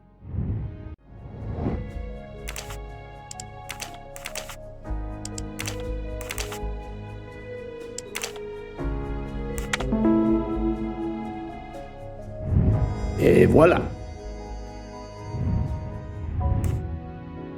Can you tell me how you spent last night? I was in our compartment with my wife. She went to bed early. I played a video game on my phone. Around 11 o'clock in the evening, my wife woke up and couldn't get back to sleep. She took a sleeping pill. As for me, I went to bed soon after that and slept straight through until morning. Have you ever been to the United States? I was posted to the Hungarian embassy in Washington for a year. You knew perhaps the Armstrong family. Armstrong? Armstrong. It is difficult to recall. One meets so many people. It was the kidnapping of a child, a very sad affair. The culprit was the man on this train who called himself Ratchet, the one who was murdered last night. Indeed. It sounds like justice finally caught up with him. Thank you for your time. Now, I'd like to speak to your wife, if you don't mind. It's impossible. As I told you, my wife is very ill. Thank you, and good luck with the investigation.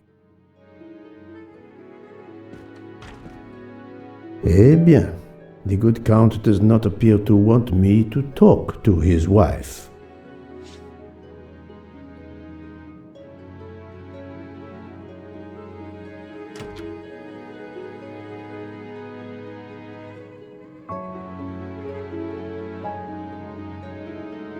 I would like to speak to Countess Andrény, please. As I have already told you, she is in no condition to speak to you. Monsieur le Comte, I am investigating a murder. I wish you every success, but my wife is too frail to be questioned.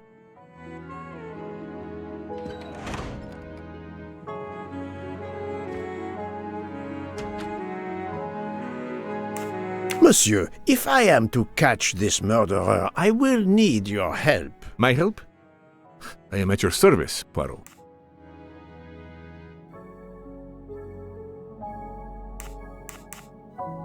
You are obviously a devoted husband, Count Andreni. My wife means the world to me. There were questions in Budapest about a Hungarian diplomat marrying an American woman. It did not deter you. I would have given up my position for her. I would think it is universal. Are you married, Mr. Poirot? No, I fear marriage is not for me. But her condition, is it very grave? She is suffering a bout of vertigo. You understand? The room spins.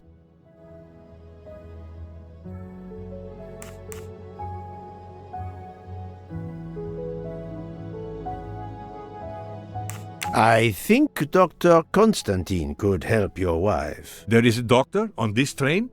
I did not know. Where is this doctor? I think Dr. Constantine is in the lounge car. If not, perhaps the conductor can tell you where he is. Very well, I will find him. Thank you very much.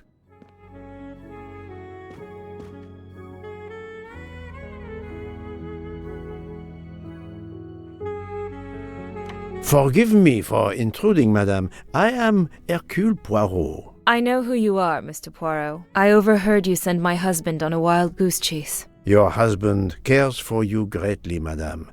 I apologize for exploiting that fact. But the situation is urgent, and I need to ask you a few questions. Apology accepted. I realize you must speak to everyone. This horrendous murder. It's very upsetting. That is a beautiful music box. Please don't touch the music box.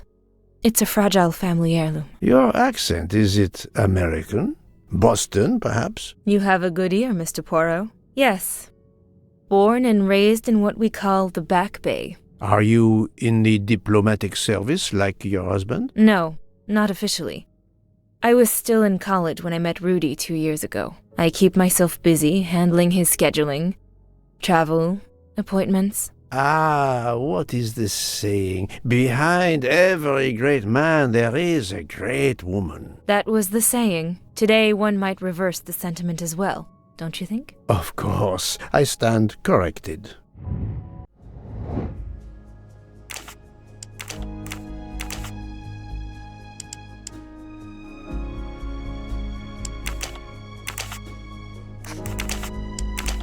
I must admit I'm not right. I'm right again. That happens to me a lot. A handkerchief embroidered with an H was found at the crime scene. By any chance, does your first name begin with an H? No, my first name is Elena, with an E.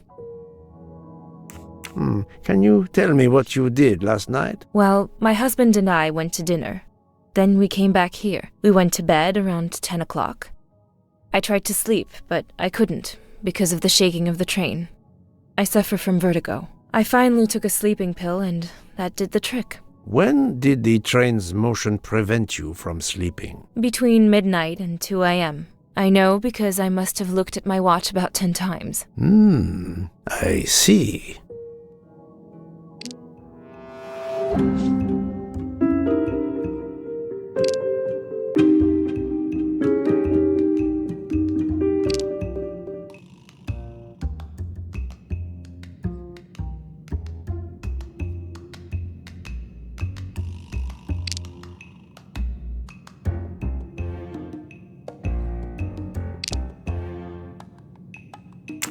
Come now, Countess. You are not telling me the truth. Why do you say that? The train stopped at 12:30 a.m. due to snow.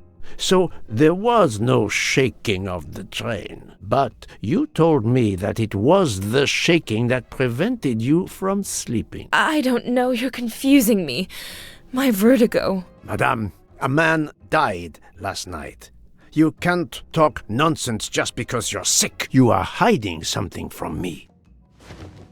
How dare you? I didn't do anything wrong. I'm going to find my husband.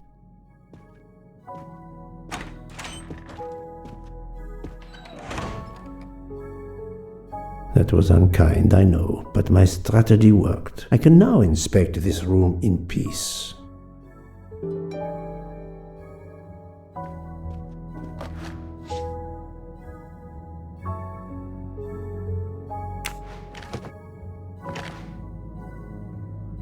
These must be the sleeping pills that Countess Andreni took last night.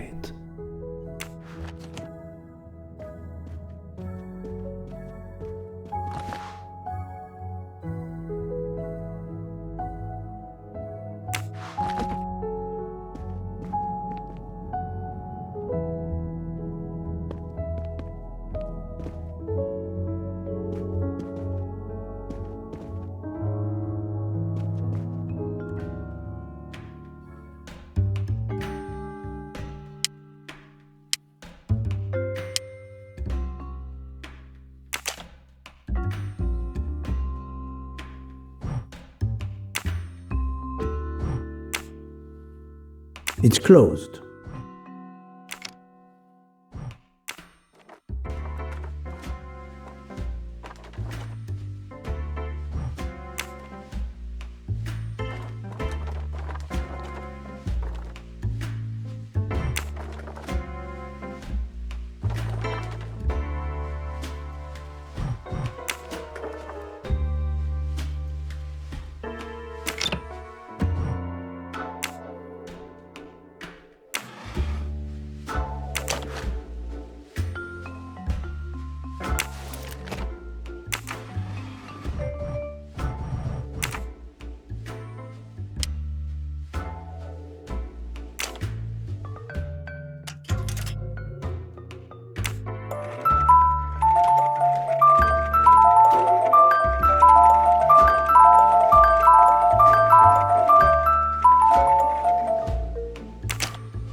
An engraving written in, I believe, Russian Cyrillic. It looks like a first name.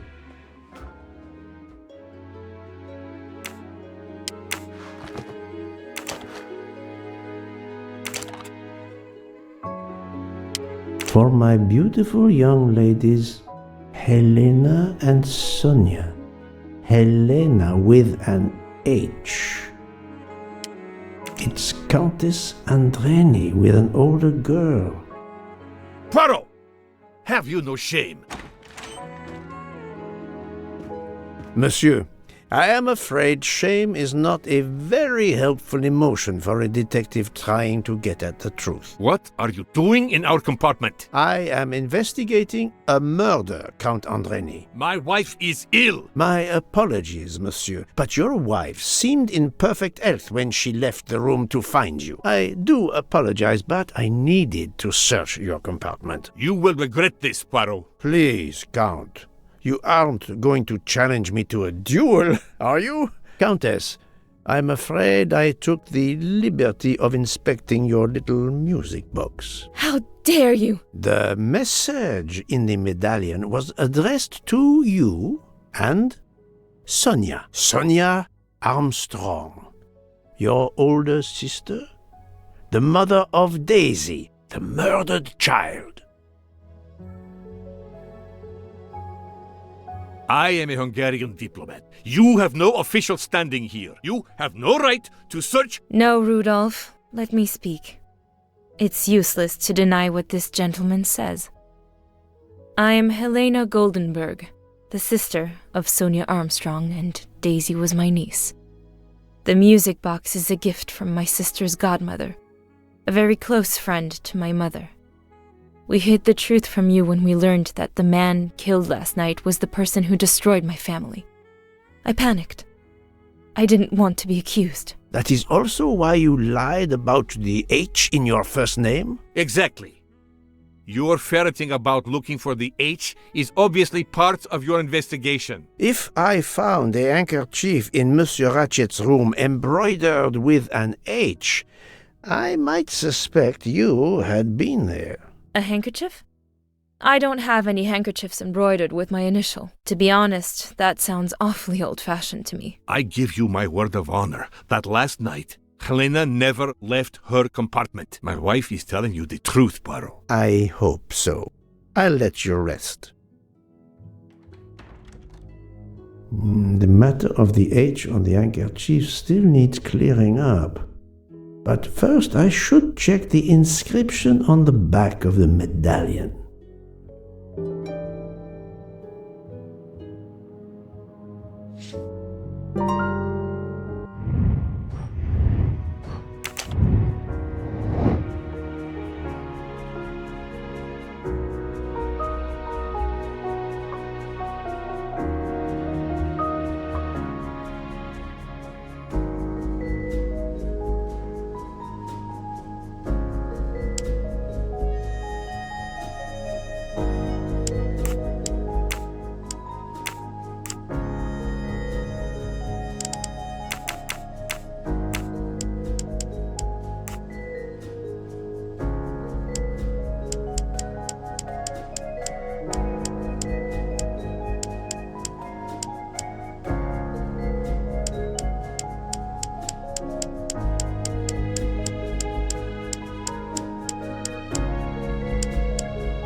Natalia.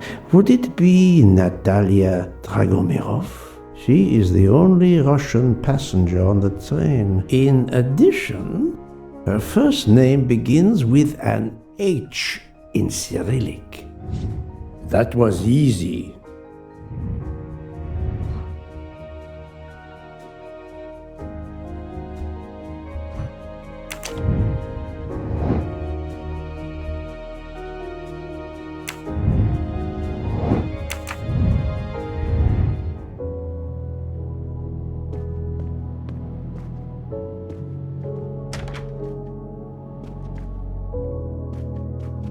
Madame Hubbard, may I ask you a question or two? It won't take long. Anything I can do to help?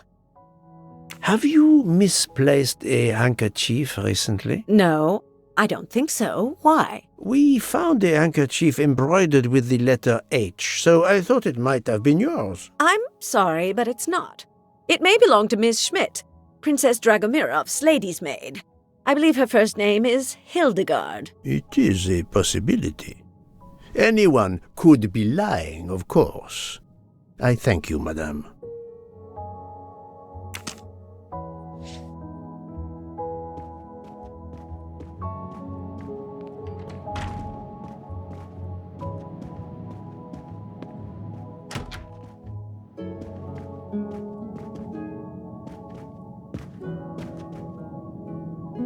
Hello. Can I do something for you? Hello, Monsieur Hardman, I believe.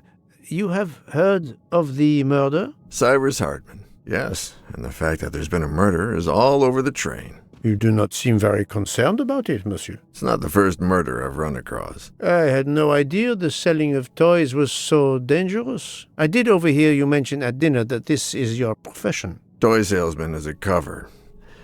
I'm a private detective, just like you, from the U.S.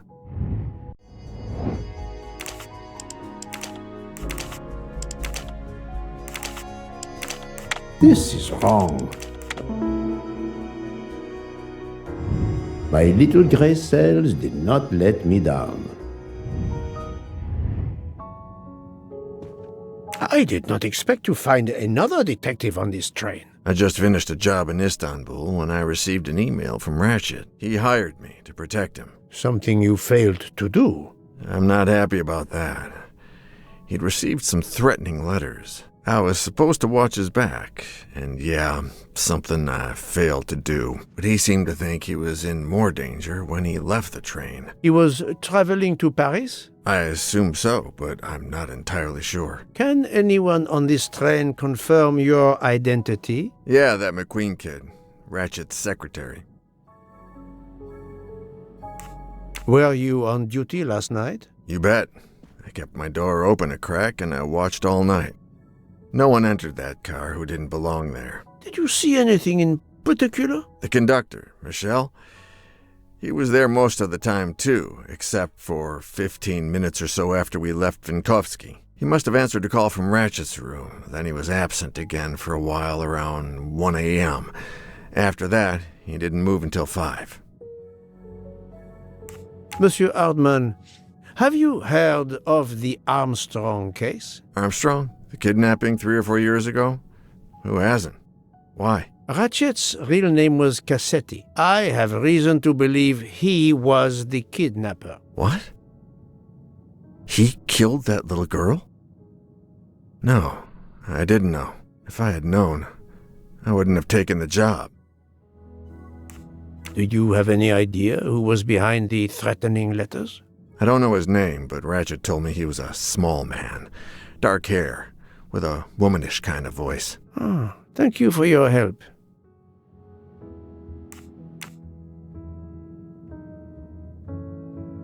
Is this handkerchief embroidered with an H yours? Do I look like the kind of guy who would use a handkerchief like that?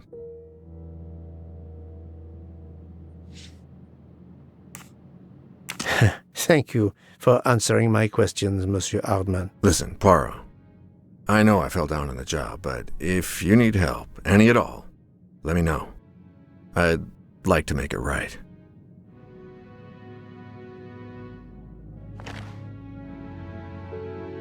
Well, it has been a while since I have seen one of those.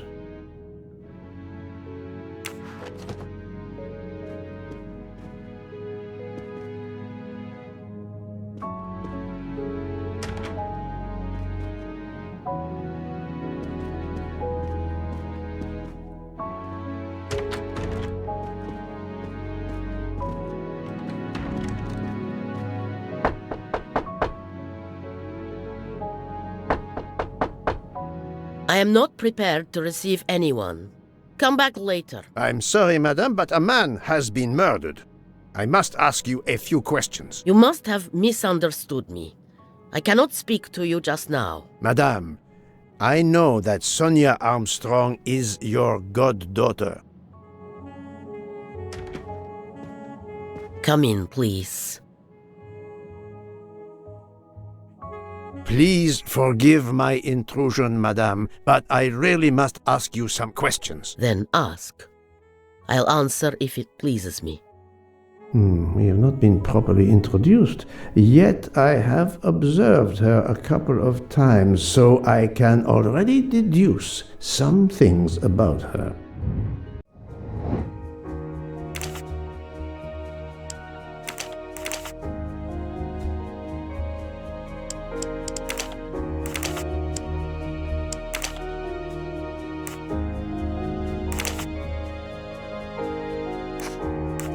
Think, Poirot. That is not a good answer.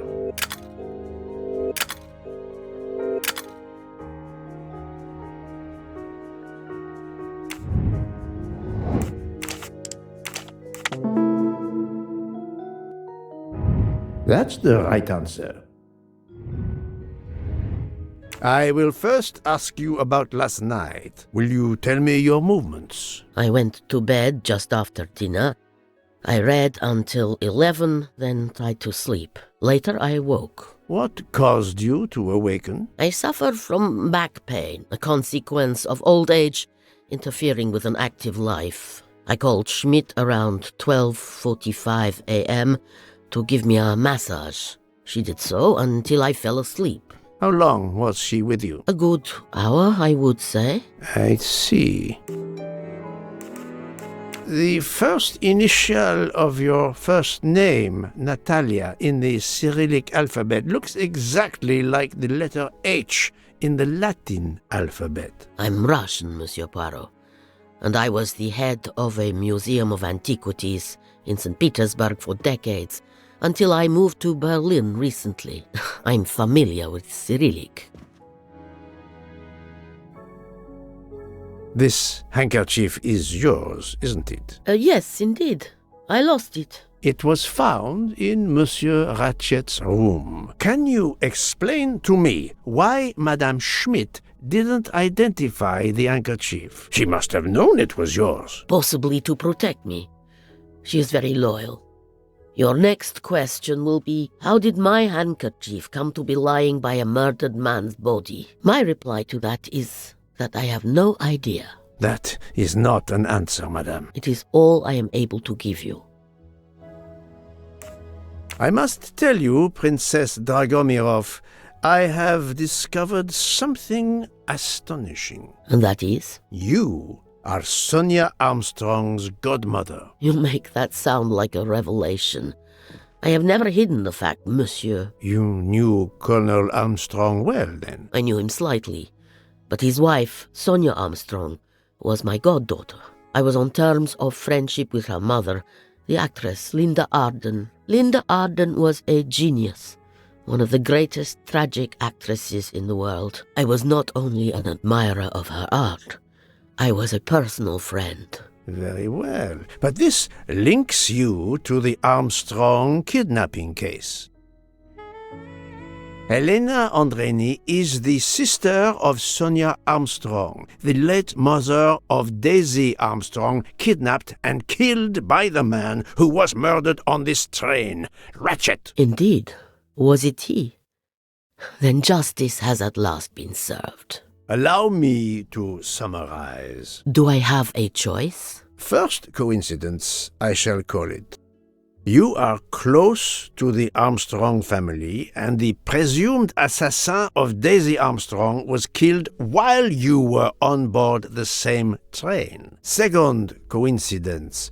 Your handkerchief happens to be found at the foot of the victim's bed. Third coincidence. One of the stab wounds inflicted on the body was by a left-handed person. You are left-handed. That is a lot of coincidences, Princess Dragomirov. Well, Monsieur Poirot, call it fate. If you report to the police your coincidences, they will laugh. A woman of my age and frailty has violently murdered a man?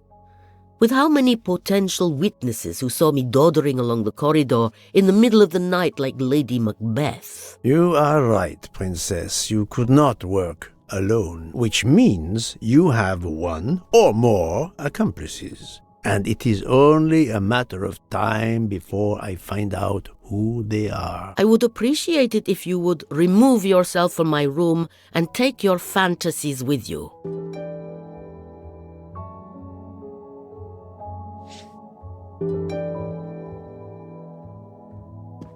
Привет!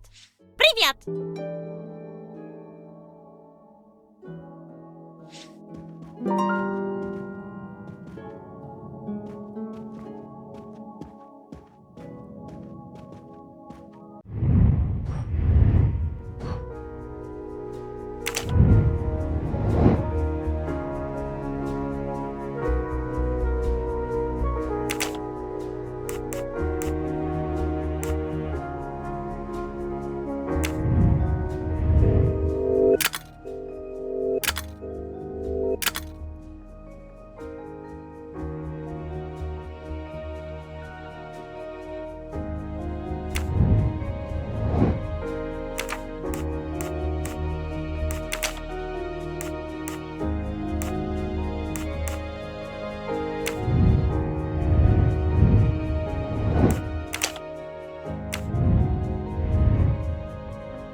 That was easy.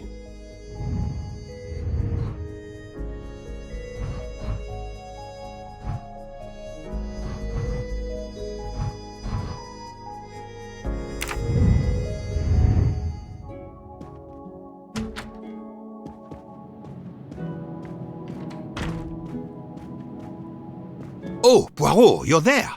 She hasn't moved, but she seems to be waking up little by little. What about you? Your investigation progresses? I find myself helping everyone with their problems before they can help me with mine.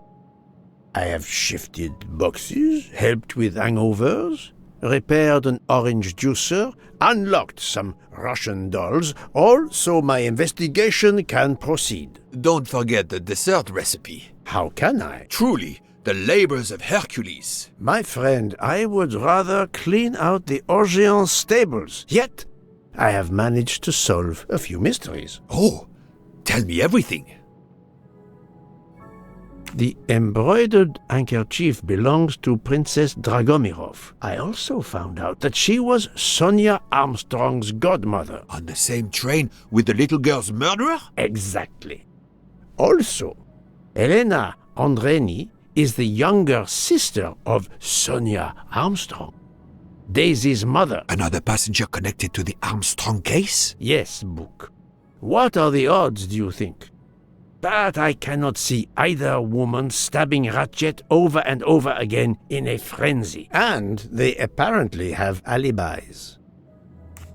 I had 3 theories concerning the broken watch. It could have been tampered with. It could have been out of adjustment before the murder. Or, of course, it could indicate the actual time of the murder. The only hypothesis I could rule out was that the watch was out of adjustment. For the others, they are impossible to verify. So the watch is of little use to the investigation. And I was convinced that it indicated the time of the crime. 2 women involved in the Armstrong case. Let us not forget our patient here. There are 3 women. Look, she seems to be waking up.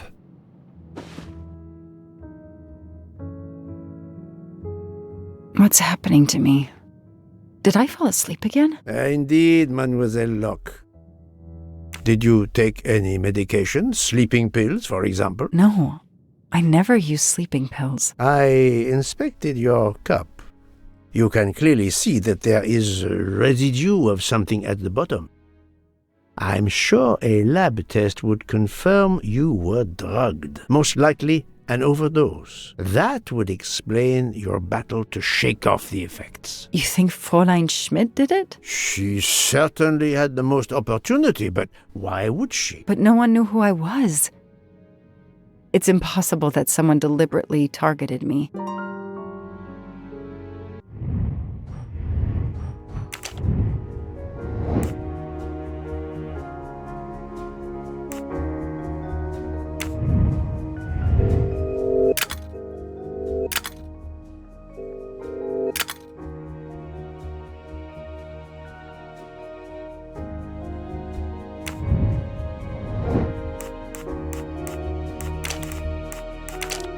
Fräulein Schmidt or Monsieur Michel may have drugged the tea that Mademoiselle Locke drank.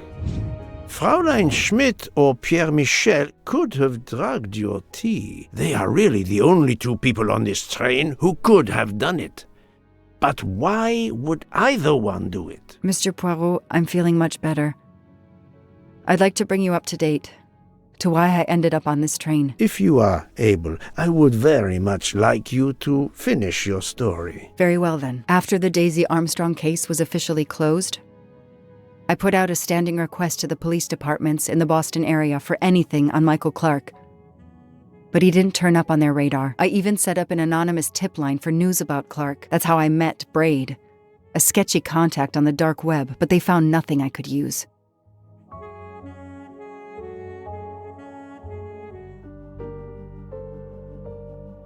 Four long years passed without anything new.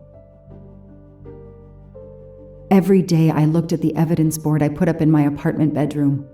Then this morning, a police report landed on my desk that changed everything. I paid a visit to the police property room and took home a box full of clues. There was his name. Michael Clark.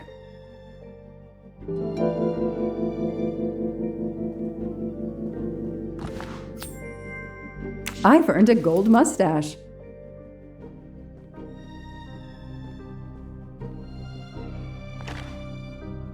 I've read it probably 10 times already, but I can't get enough of it. Don't know why. Maybe because it helps me sleep?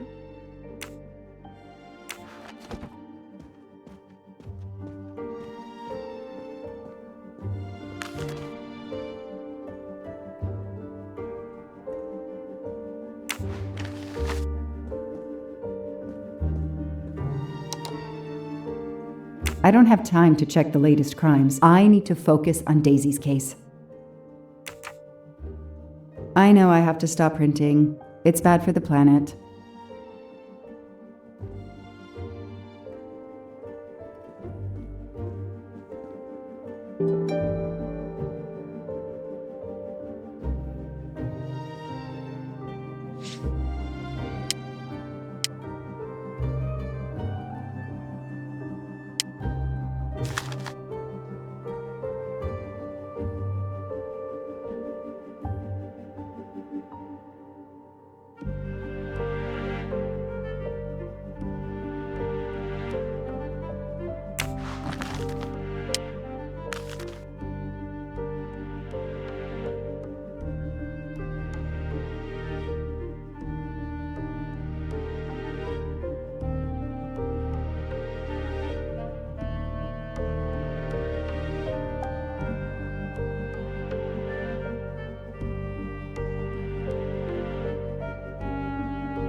A bill from the power company with, I'm sure, plenty of excuses why my rates keep going up. Travel. For the discriminating traveler. Also for the overworked detective who never seems to have time for a vacation. Well, I can dream, can't I?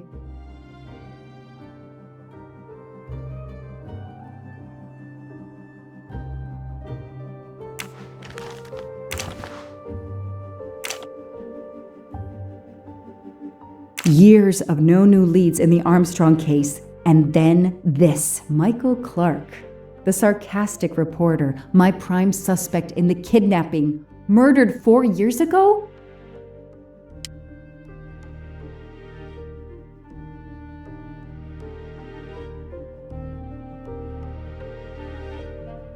This is Michael Clark? He doesn't look anything like the journalist I interviewed. Michael, you have earned a place on my evidence board.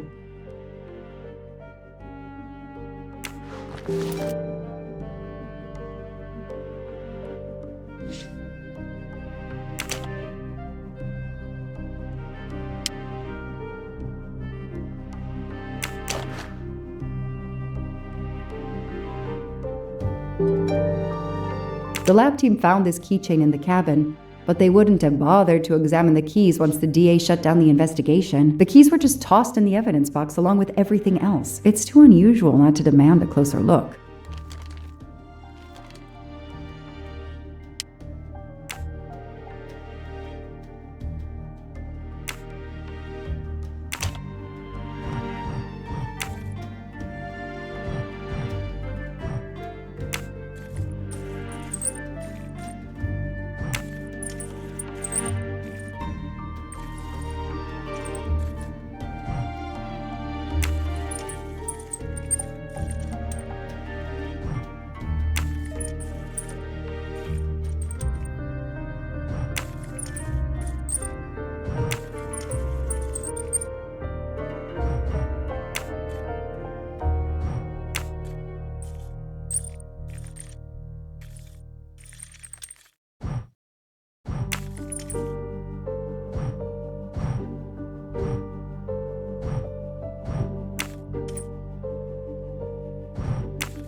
A USB key.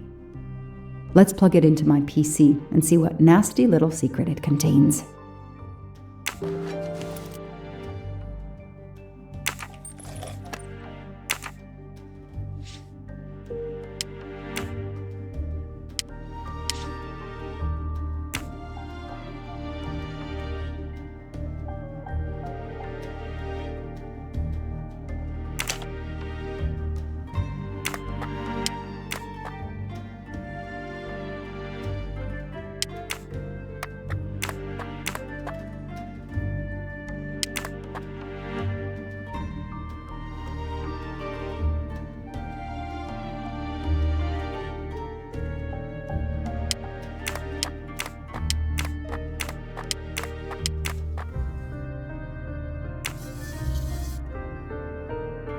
What do they call this?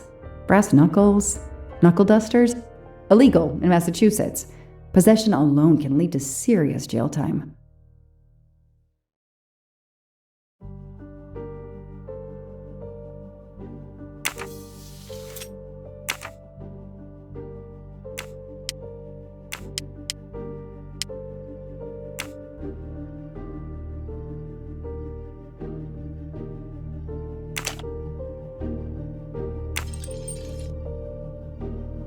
Key knife. They sell them on the internet for self-protection.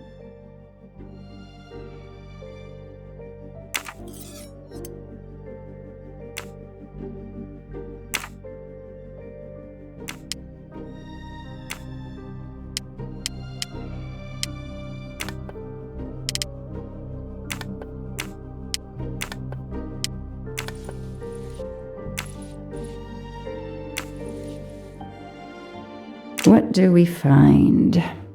A capsule and a smell. Bitter almonds. Cyanide.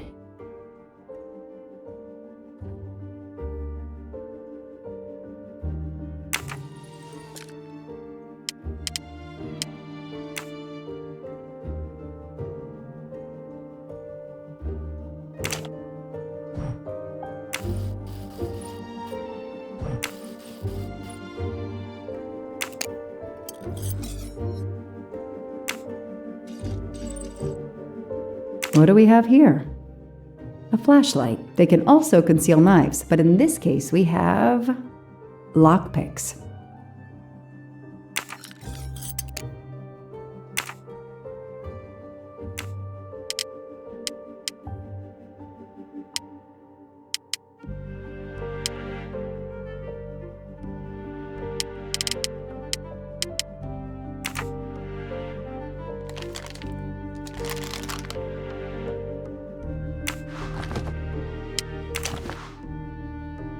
Fluffy.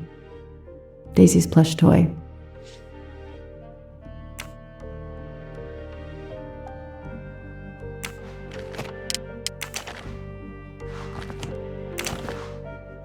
Suzanne's hair, so conveniently left in the cabin for us to find. It was planted. I knew she was innocent.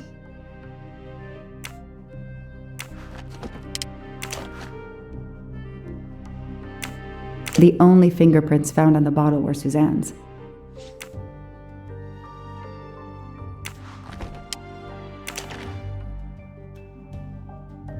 So clever.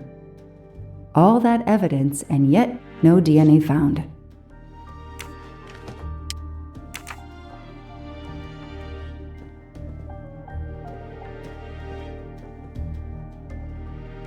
I know I have to stop printing. It's bad for the planet.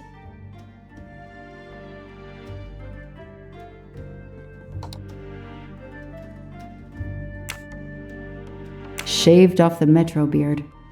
But I'd recognize that smug bastard anywhere. The man I interviewed 4 years ago posing as Michael Clark. This goes on the board.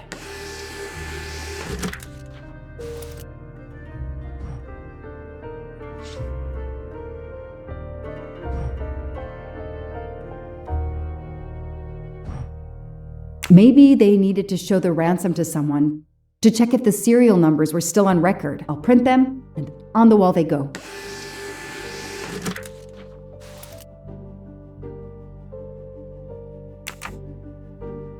Absolutely nothing on this Cassetti. His driver's license is almost surely a fake.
I knew it! The faces don't match at all. They are clearly two different men. I should run facial recognition on my computer.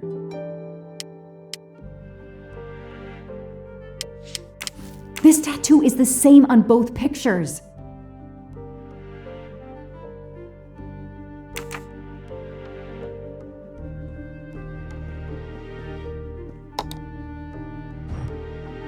Okay. The real Michael Clark has been dead for years. Let's see if the photo of the fake Michael Clark matches someone in the database of known criminals. I've tried this several times in the past few years, but came up empty. Maybe whoever he really is has finally made a mistake.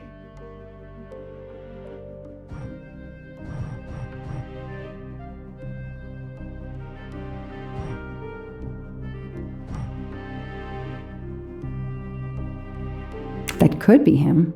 But he looks pretty different.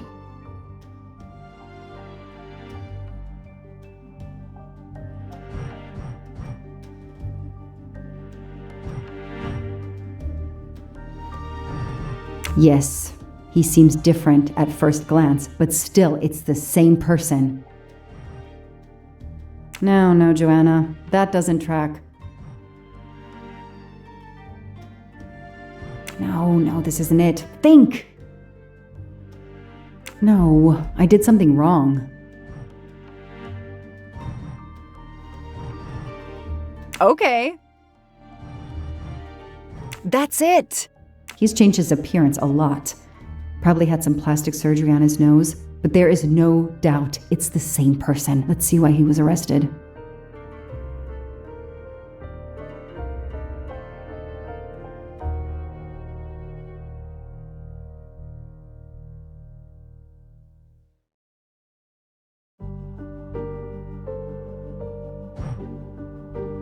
Mr. Ratchet, you didn't just steal statuettes. What recent information does the database have on you?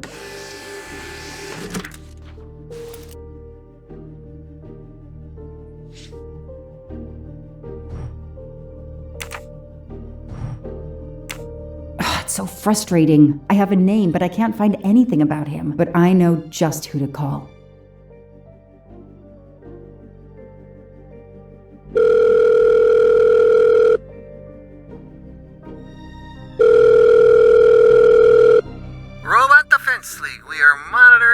Call. Hello, Braid. Long time. Oh, Joanna.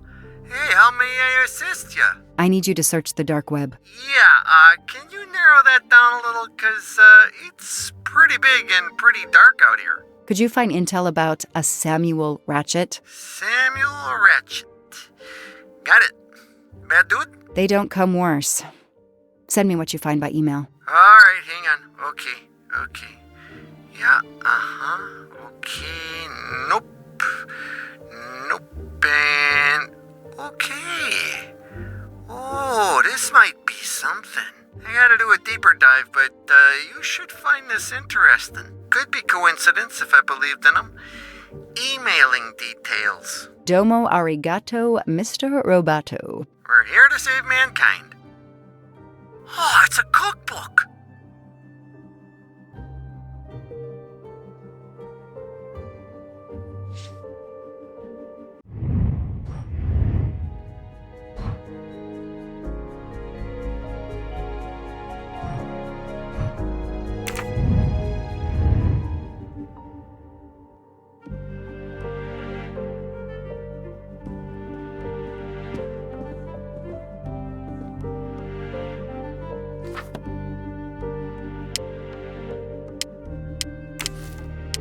As Ratchet is alive, the dead man can only be Noah. Goodbye, Michael Clark. Hello, Samuel Ratchet, the man who stole your identity and your life.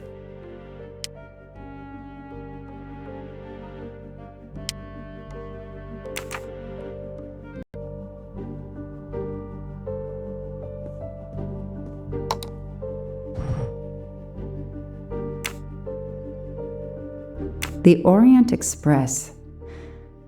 I'm gonna print these tickets and put them on the board.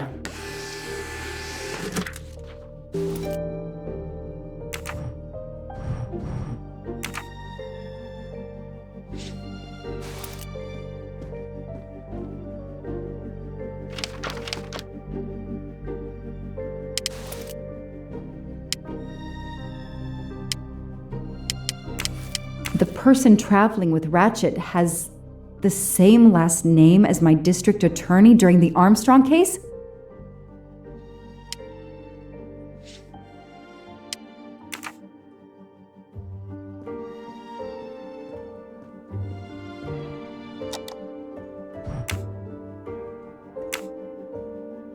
I knew it. He's the son of my former DA. He goes on the evidence board.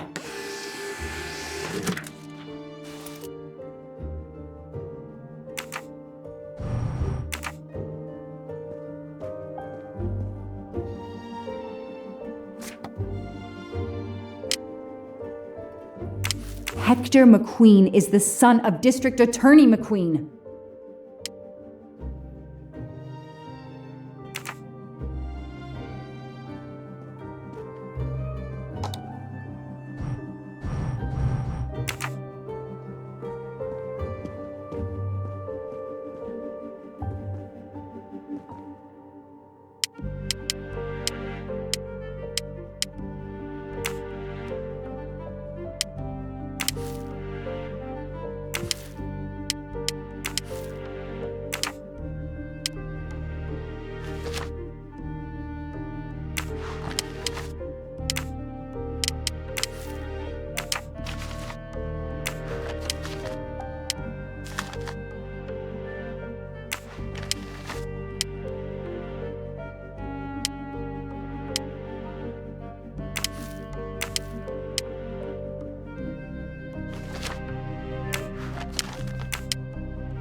Mr. Ratchet, you didn't just steal statuettes. What recent information does the database have on you?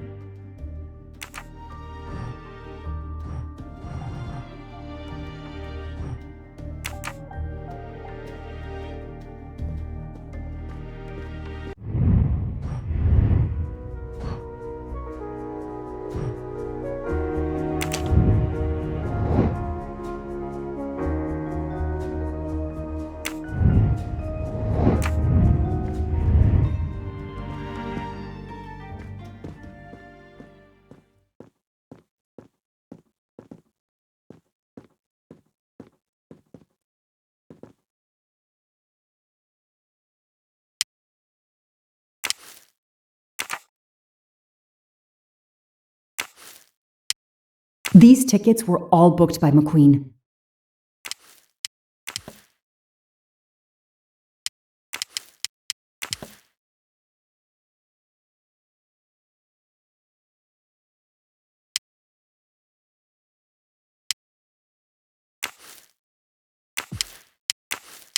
This is Ratchet's ticket.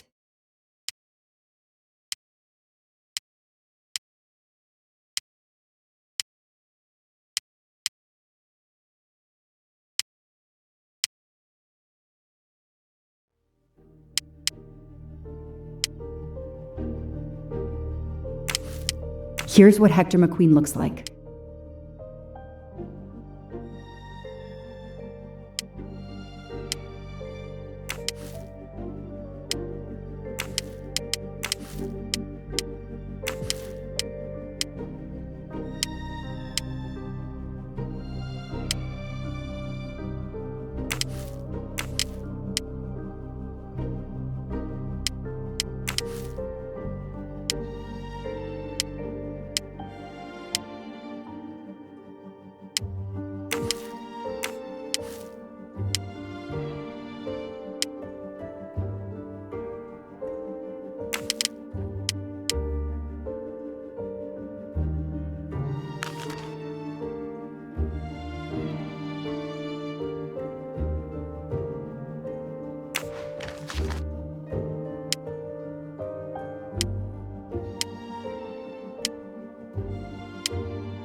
The DA resigned soon after the Armstrong case.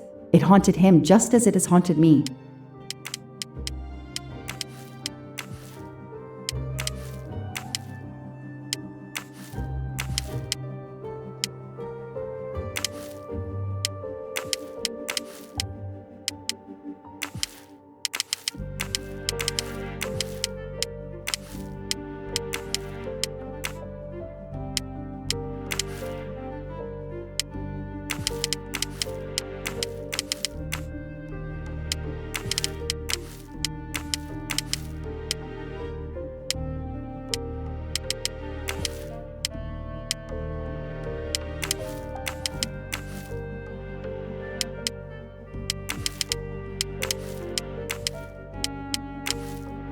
So, Ratchet's real name was Cassetti.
The Orient Express departs from Istanbul next week. Interesting. I'll put it on the board. The event? Some old train. But that face, that man.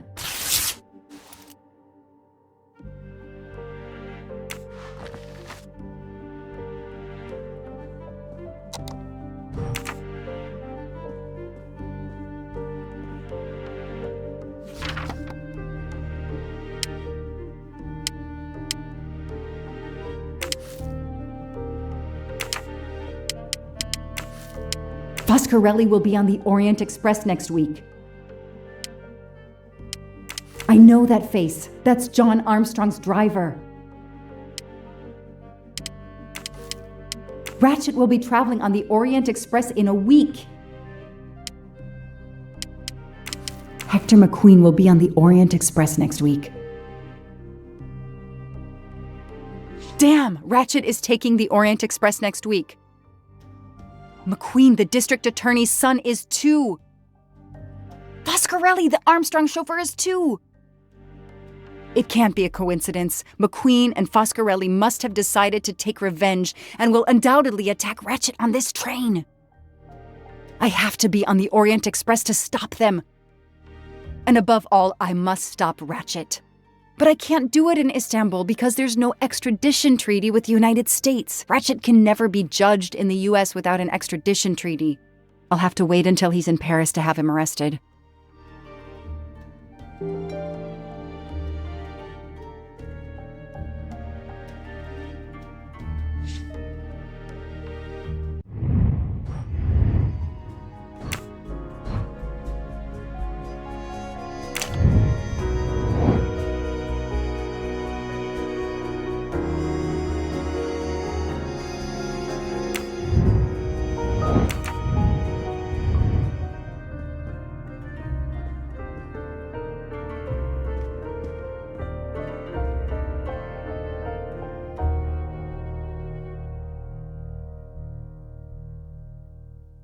Every compartment is taken for this special anniversary journey.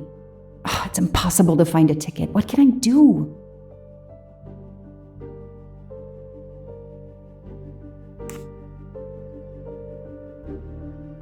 Let's find out who's traveling on the Orient Express. Time to call Braid.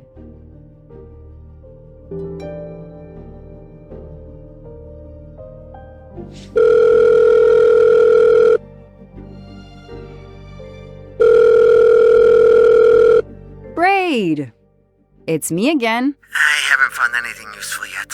I need one last favor. But it's a big one. Uh-oh. Can you find me the list of passengers of the Orient Express for that anniversary trip? Hold on. Jeez, their IT is surprisingly good. Maybe because of the big event. I found the list, but they sealed my back door as I was starting to capture it. Oh no. Whoa, calm down. I got one name. Female. The name I got before they kicked me off the server was Stacy Johnson. Do you feel like a Stacy Johnson? The question is, how is she going to feel about helping me? That's one you'll have to figure out for yourself. I gotta go back to weaving my magic on the web.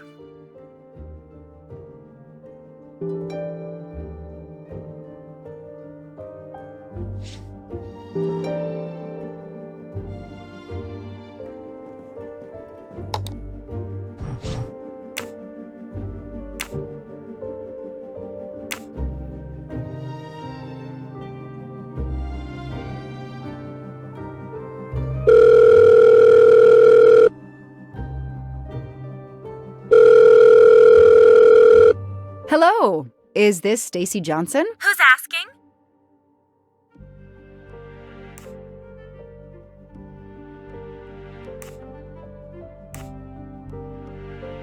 My name is Joanna Locke. I'm a police detective. And I'm just an actress. Now what did I do wrong? Nothing.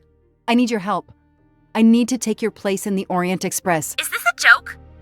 No way. Do you remember the Armstrong kidnapping? Of course I do. That poor little girl. I'm a police officer. I have a new lead that may help me find her killer. Wait, didn't they prove it was the nanny?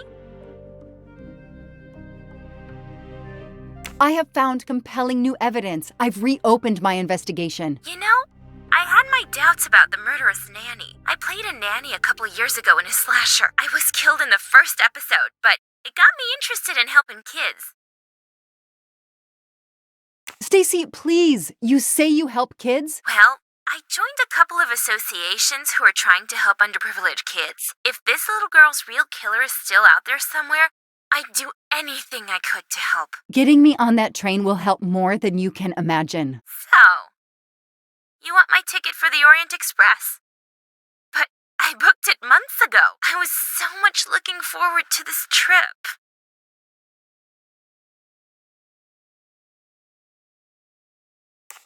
Stacy, I can tell you care about kids. Here's your chance to help put this beast in prison for the rest of his life. Think of the publicity for those causes you care about. Think about the kids. The kids. Yeah. All right. We'll do it for Daisy and the kids who suffer. I'll take care of changing the tickets to your name and send it to you. Get him. Make him pay. I will. Thank you so much.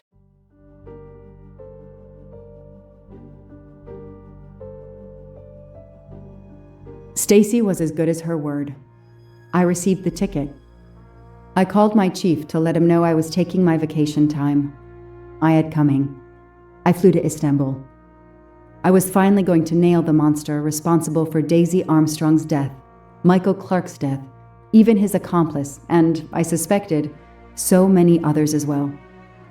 You know the rest.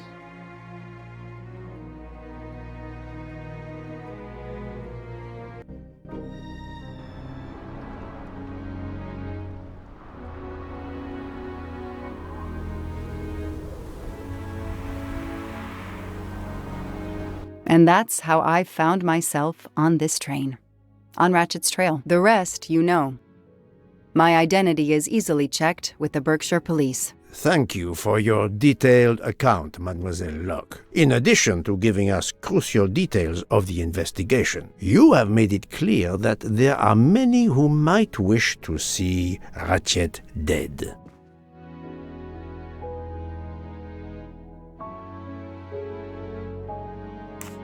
I know you are innocent. Your forthright testimony and your movements, or lack of them, last night, eliminate you from our list of suspects. I agree, without a doubt. Another detective will be great help to the investigation. Book. Although my friend certainly does not need any help. You are too kind. Thank you for believing me. I'd like to help in any way I can. Do not worry, Mademoiselle Locke. Already I see things more clearly. It's obvious whoever drugged you was trying to derail your investigation. You mean the person who did this to me is Ratchet's killer? Both Monsieur Michel and Fräulein Schmidt had the means and opportunity to drug you. While you get your strength back, I intend to interview them. Excellent idea, my friend. All this excitement has whetted my appetite. I'm sure Mademoiselle Locke won't say no to a good, invigorating meal. What? No. I want to hear what the conductor and Fräulein Schmidt have to say for themselves. It is my duty to ensure the well-being of the passengers. If Dr. Constantine has no objection, I will escort you to the restaurant car. On the contrary, some food will do her the greatest good. Well, I'm still a little shaky. Mr. Poirot, will you please keep me informed about what you learn? You may be certain of it.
Another golden moustache to treasure.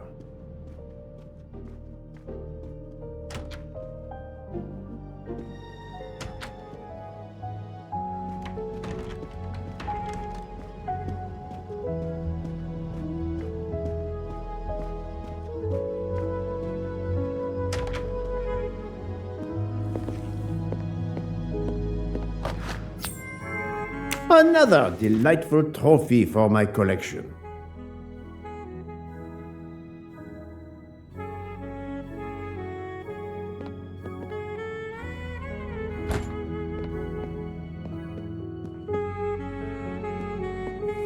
Not now! Not now! I have a dinner to prepare. Would you interrupt Michelangelo or Da Vinci?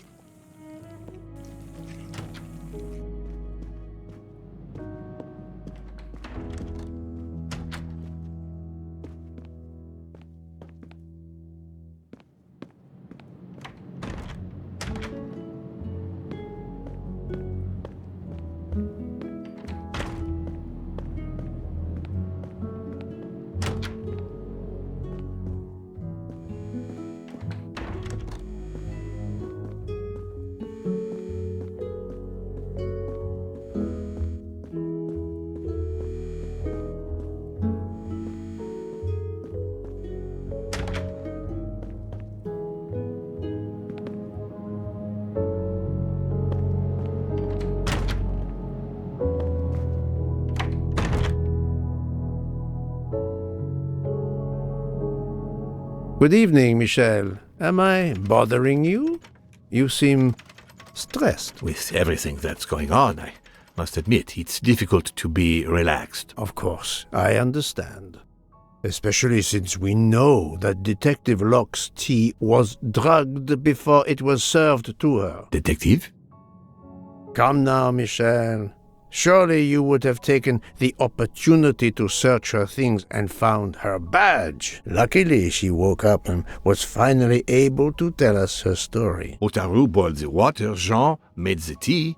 I just brought it. Sir, it could have been any of the staff. Your defense is to accuse others?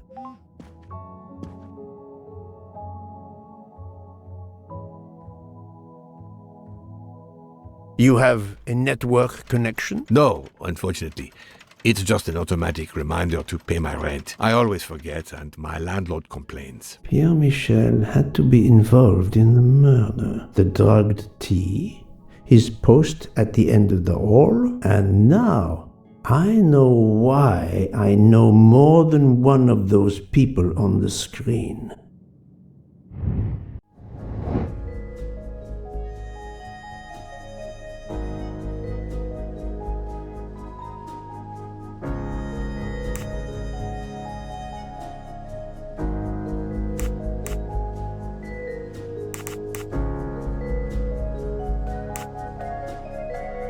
Good.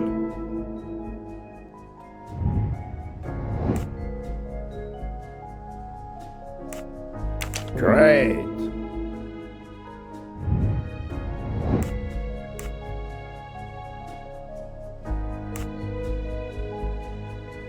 Fantastic. My little gray cells did not let me down. You are the father of Suzanne Moreau, Daisy Armstrong's nanny. My condolences on the death of your wife. What? But my wife... Enough lies. Suzanne does not bear your name? No. Suzanne's mother and I were divorced. Suzanne kept her mother's name. My most sincere condolences, Monsieur Michel, on the deaths of Suzanne and your wife. This job... I loved them, but I was never there for them. Then, a year after the divorce, Solange became ill. Suzanne took her to this special hospital in the US.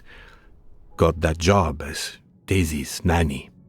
I understand your pain, and the reason that led you to drug Detective Locke. We really can't hide anything from you, can we? Many have been foolish enough to try and keep the truth from Hercule Poirot. Yes, I admit, I drugged the tea. But it was only to keep her quiet, until I could But she reacted so much to the sleeping pills. She was lucky, as are you, that she didn't die. To be frank, there is one more thing that puzzled me, but I think I understand now.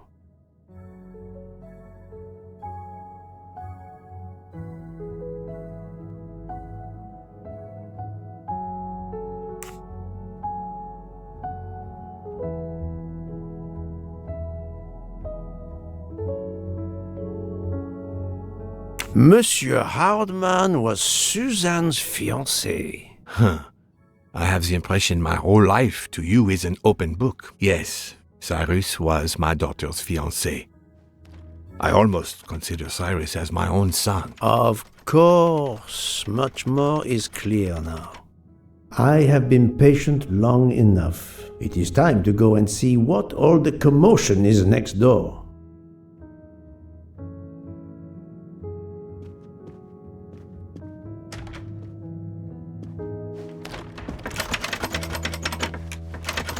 Monsieur Hardman, excellent. The gods who watch over detectives must have trapped you here. Why didn't they watch over me? I'm a detective, too. I was talking to Michelle about a leaky faucet, and I wanted to go out, but, you showed up. No need to invent some preposterous story. But really, Michelle has told me everything. You are the fiancé of Suzanne Moreau, his daughter. Oh. I see. Surely this is not a big surprise to you. No. Suzanne was the only woman I ever loved. And I failed her. We got into a spat. It was nothing, but I was too proud to apologize.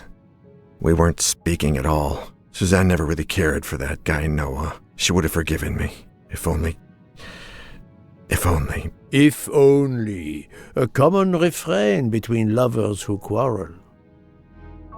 I must check in with my other suspects to make certain I have all the pieces of the puzzle in my possession.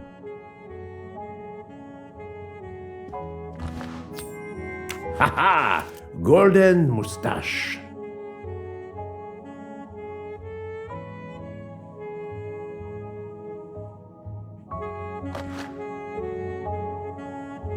I wonder if our master chef gets his recipes from a game.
You're right, Mr. Book. This dessert is delicious. I'm glad we didn't wait for dinner. I promise the entrée will be superb as well. Detective Locke, you are recovering well, I see. Yes. I should be helping with the investigation. Do you know who drugged me? It is early yet for conclusions. When I return, then we shall see. Do not worry, Poirot.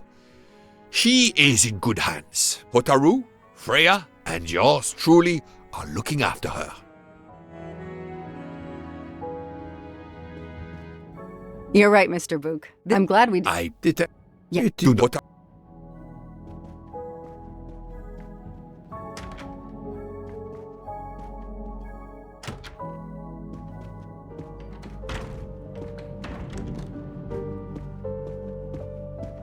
Can I get you something, Monsieur Poirot? Everyone is so tense. An aperitif soon, Monsieur Fauchet, with pleasure, when the matter is resolved.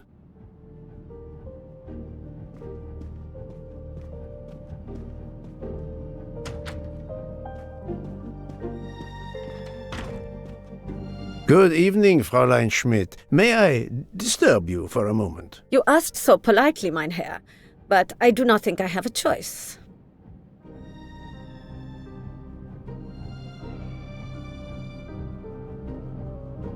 I wanted to let you know that your roommate, Mademoiselle Locke, is awake. Ah, yes, I'm glad to hear that. I was worried about her.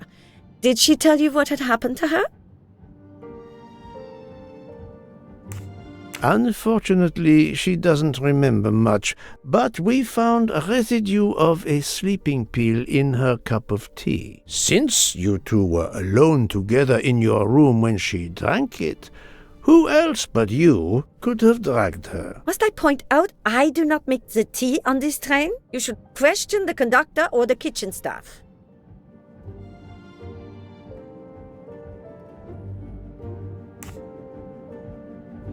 Mademoiselle Locke could have died. Whoever drugged her must not feel any empathy for their fellow human beings, given the dose that Mademoiselle Locke ingested.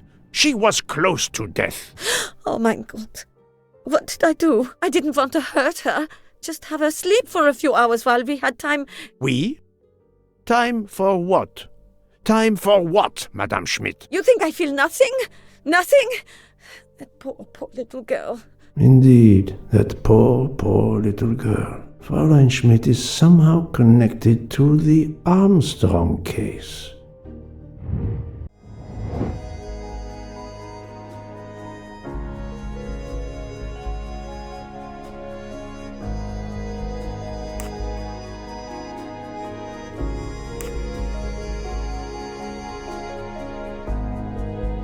This is wrong, but I'm never far from the truth.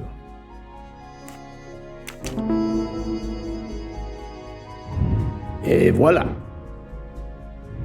Fräulein Schmidt, I have a certain reputation for sniffing out... I am not a murderer. Forgive me, but I was going to say brilliant chefs. You were the Armstrong family's cook, were you not? But... yes. I was the cook of that lovely, lovely family. I'm sorry, but I must ask you to give me some time to collect myself. It wasn't supposed to be like this, my darling, my poor darling child. I will give you that time, Fräulein. You have given me much more in exchange. Obviously, Pierre Michel and Fräulein Schmidt both drugged Detective Locke's tea, causing the overdose. No wonder she had so much trouble waking up. Time to report my findings to her and Book.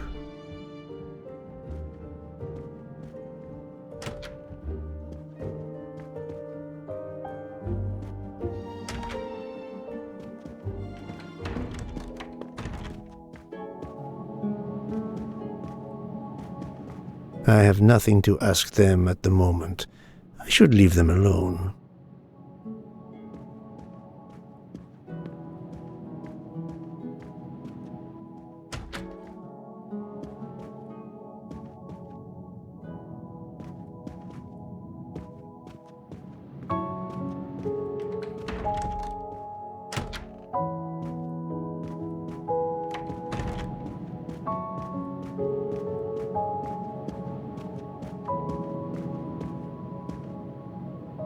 All that snow. Are you familiar with the concept of entropy, Monsieur McQueen? Oh, Mr. Poirot, I didn't see you. Entropy? Randomness in a system or something? Yes. Unpredictability. Even the best laid plans can go astray, thanks to something as simple as... an unexpected passenger? Perhaps. Or snow.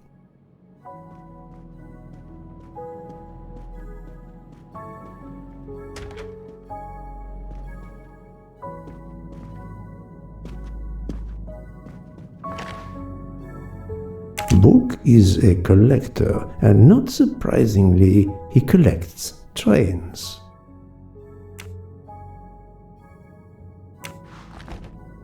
Are you all right, Mr. Poirot? And Ms. Locke? Has she had symptoms again? I didn't mean to disturb you, Doctor. Everything progresses satisfactorily.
So, my friend, tell me, you have something new?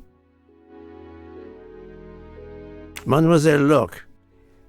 I know who drugged you.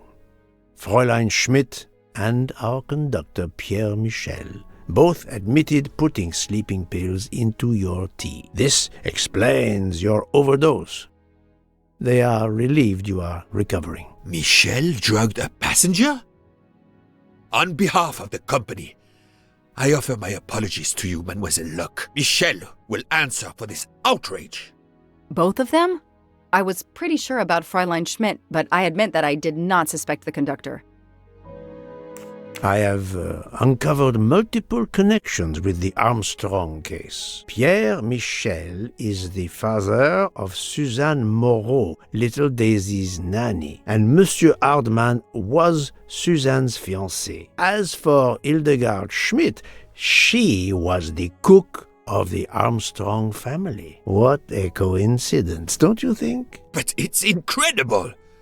What are the odds that so many people linked to that tragic affair ended up on the same train? About the same as you winning the lottery, my friend. I wasn't the officer who interviewed Fräulein Schmidt back then, so she couldn't recognize me here on the train. How could they know who I was? There were other passengers who might have. Or she may have seen you when you visited the Armstrong home. It is now clear to me that some of the clues to this elaborate plot were staged for my benefit.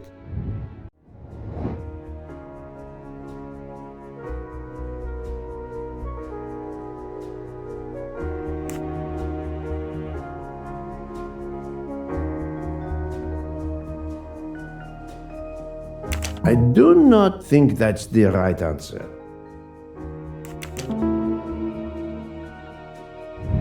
That's the right answer. Some clues and information collected so far could lead to a hypothesis.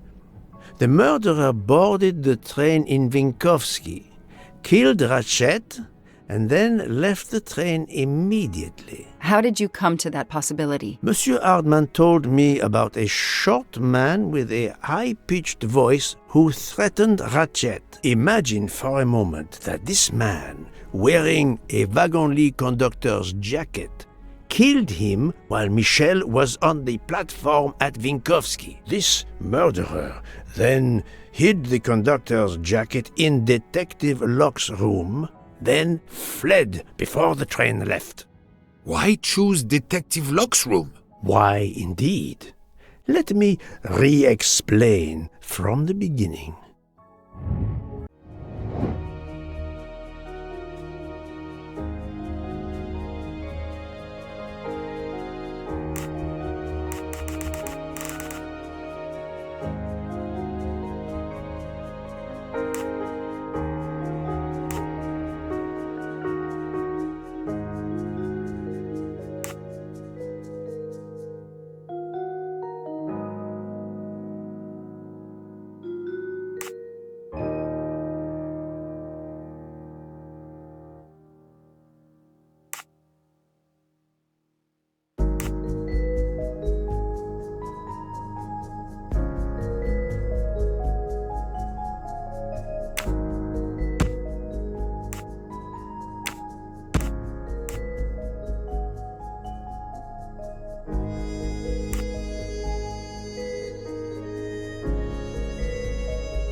I'm right again.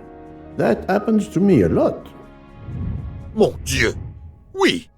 That must be it! Everything fits so well! It fits too well, my friend. Other clues lead to a second hypothesis, much more plausible.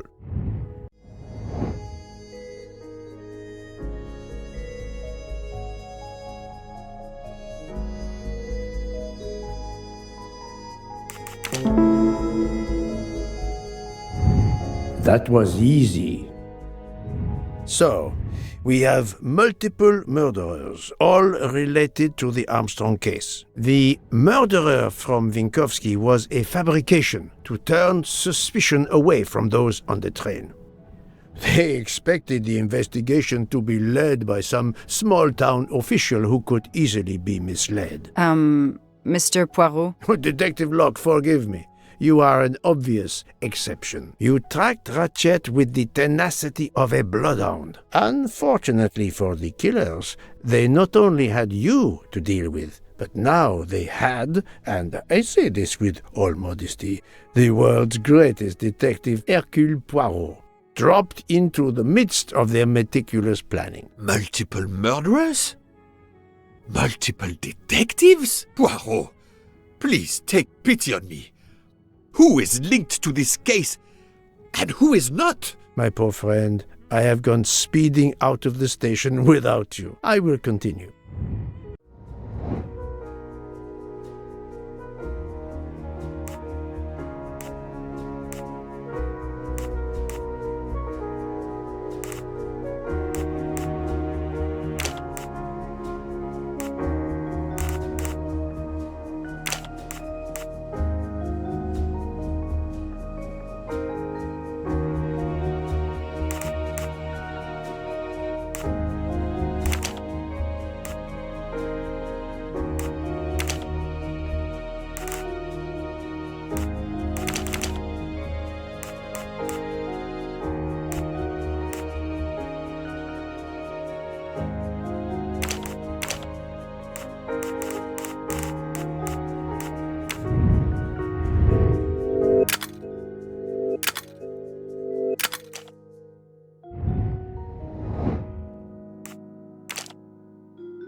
Et voilà. Fraulein Schmidt, Pierre Michel, Monsieur Hardman and Monsieur McQueen are all linked to the Armstrong case. I also know that Sonia Armstrong's sister and godmother, Countess Andreni and Princess Dragomirov, are on this train. And finally, Detective Locke discovered that Mr. Foscarelli was the Armstrong chauffeur. If we add Detective Locke and Ratchet, of the 12 passengers in that coach, 9 have a connection with the Armstrong case. What next, Poirot? Or should I say, who next? It is time to summon everyone. Everyone? Even Dr. Constantine? The train crew other than Michel? Dr. Constantine, yes. I will need him. But we don't want the others as witnesses. I will see that their duties keep them occupied elsewhere. Excellent. I have always thought this moment in a case is much like Rodin unveiling the thinker before a captivated audience. A work of art. Have you not felt that way, Detective? No, Mr. Poirot. I'm happy just to slap the cuffs on him. Well, there is some artistry in that as well, I suppose. Where would you like the unveiling, Poirot? The lounge? Perfect. Then I will gather all the passengers in the lounge.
Monsieur Bouc, are the train crew locked in their quarters? Yes, they are. Then the stage is set for the final act. Ladies and gentlemen, I have gathered you together to hear my reconstruction of the murder of Samuel Edward Ratchet, also known as Cassetti. There is not one, but two possible solutions of the crime. I shall put them both before you, and I shall ask Monsieur Bouc and Dr. Constantine here to judge which solution is the correct one. Two solutions? Mr. Poirot, I am hardly qualified. Nevertheless, your assistance is required.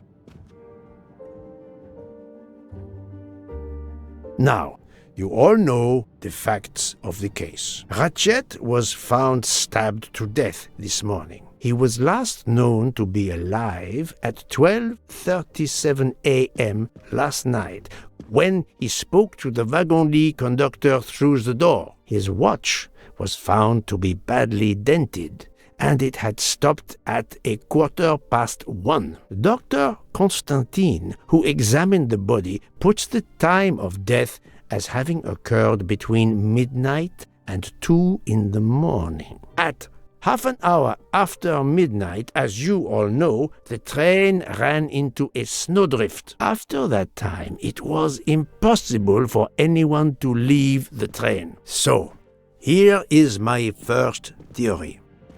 The enemy, as Ratchet expected, joined the train at Vinkovsky by the door left open by Captain Arbuthnot and Monsieur McQueen, who had just descended to the platform. He was equipped with a wagon-lit jacket, which he wore over his ordinary clothes, and a pass key which enabled him to gain access to Ratchet's compartment in spite of the doors being locked. Ratchet was under the influence of a sleeping draught. This man stabbed him with great ferocity, 12 wounds in all. He left the compartment through the communicating door to Madame Hubbard's compartment. Yes, that's so. Scared me half out of my wits. The murderer thrust the dagger he had used into Mrs. Hubbard's handbag in passing. Without knowing it, he lost a button of his uniform. Then he slipped out of the compartment and along the corridor. He put the uniform jacket into Detective Locke's suitcase to cast suspicion on her.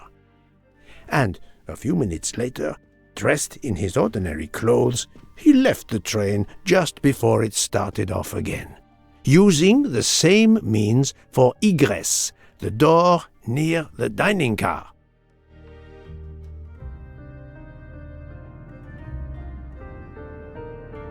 That is the first hypothesis. But there's a second. For that, we must examine the motive for the crime. Why was Ratchet killed? The motive is clear. Revenge, of course. Nothing was stolen, and we know that Ratchet had made many enemies. This was a premeditated crime, meticulously planned.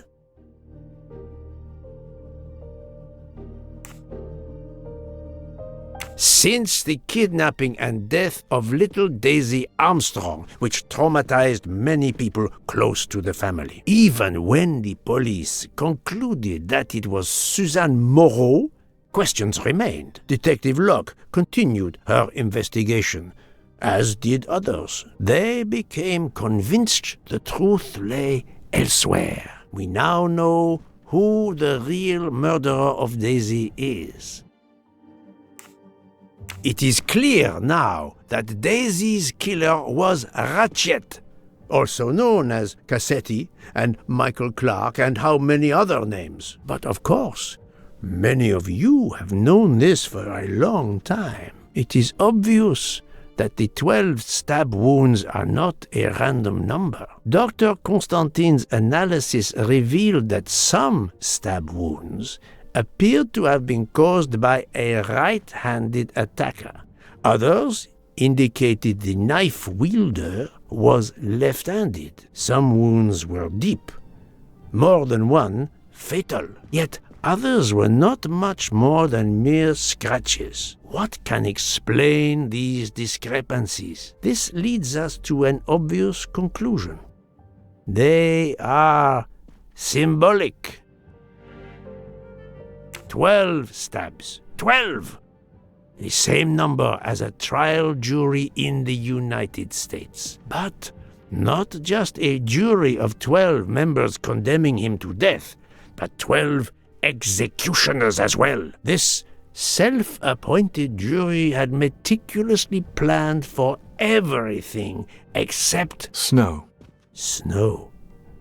The avalanche that stopped us, as well as the presence of not one but 2 detectives on the train. They had to improvise, to hastily add clues and false leads.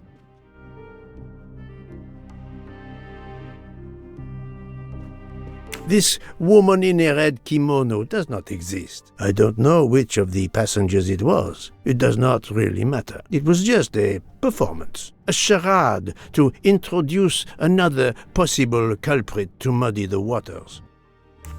The time on Ratchet's broken watch was deliberately set to conceal the true time of the crime.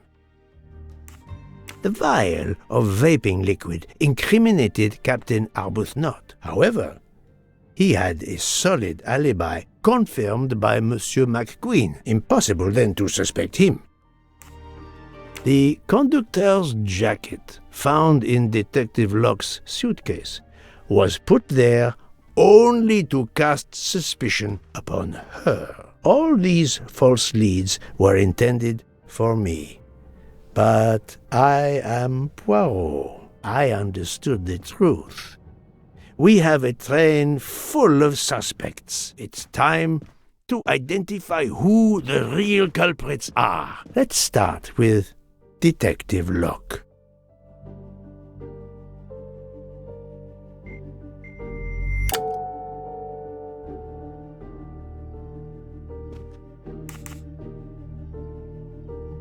Planting the conductor's jacket in her suitcase was an attempt to implicate Detective Locke, but she couldn't fake her drugged condition. Dr. Constantine can testify that the drugged tea incapacitated her for hours, and she had 2 relapses.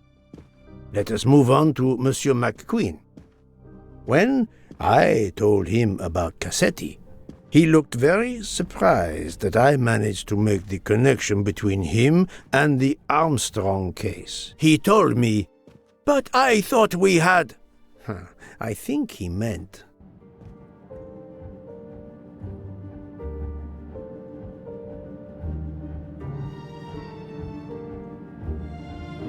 You thought you didn't leave any real clues linking the murder to the Armstrong kidnapping. Moreover, you insisted that Ratchet did not speak French when you knew I had heard a voice calling out in French that was supposed to be Ratchet.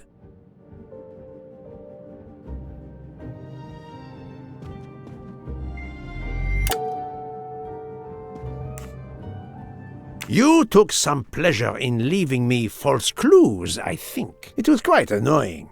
But you told me yourself that your father was the district attorney who handled the Armstrong case. The case haunted my father. At first, he believed Suzanne Moreau had helped her boyfriend, Noah, to kidnap Daisy, even though there were questions that went unanswered, and a young policewoman refused to let it go, continuing to find discrepancies, but never enough to reopen the official investigation. That policewoman sits there.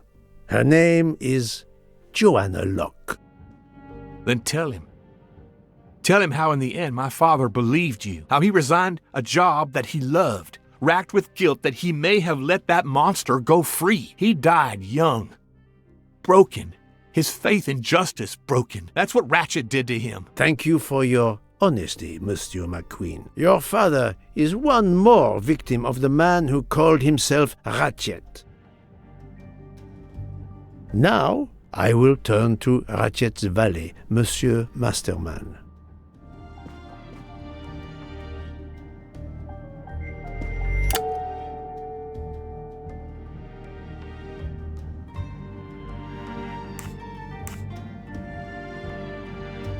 Ratchet sensed danger close to him and naturally wanted to stay awake. You gave him sleeping pills without his knowledge. Once he was sound asleep, you could do what you had to do in peace. Sir, I'll tell you the truth.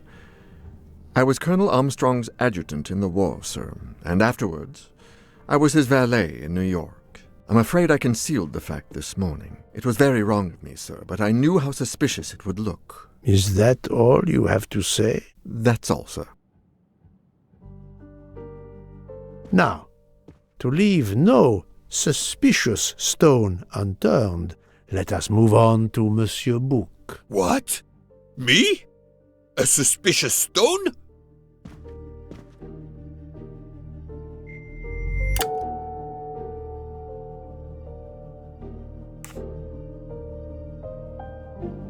Bouc, my friend, of course you are not guilty. You did everything you could to get me on this train. What madness would cause you to ensure, and I speak with all modesty, that the best detective in the world could be present to witness your crime? But doesn't our friendship count as well? Most assuredly, but a murderer can wear all sorts of masks, including friendship. Let us consider our ever-efficient wagon-lit conductor, Pierre Michel.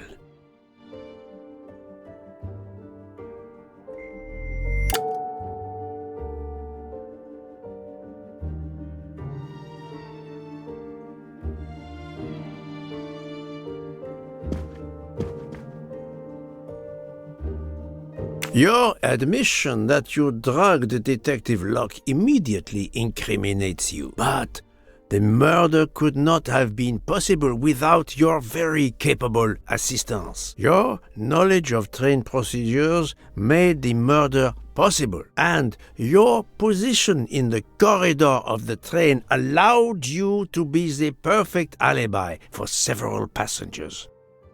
And your motive? Suzanne Moreau, Daisy Armstrong's poor nanny, who was wrongly accused and committed suicide, was your daughter. C'est un foiré. He got what he deserved. My poor daughter has finally been avenged. My Suzanne. My child. Let's move on now to Monsieur Hardman, one of 3 detectives on this train.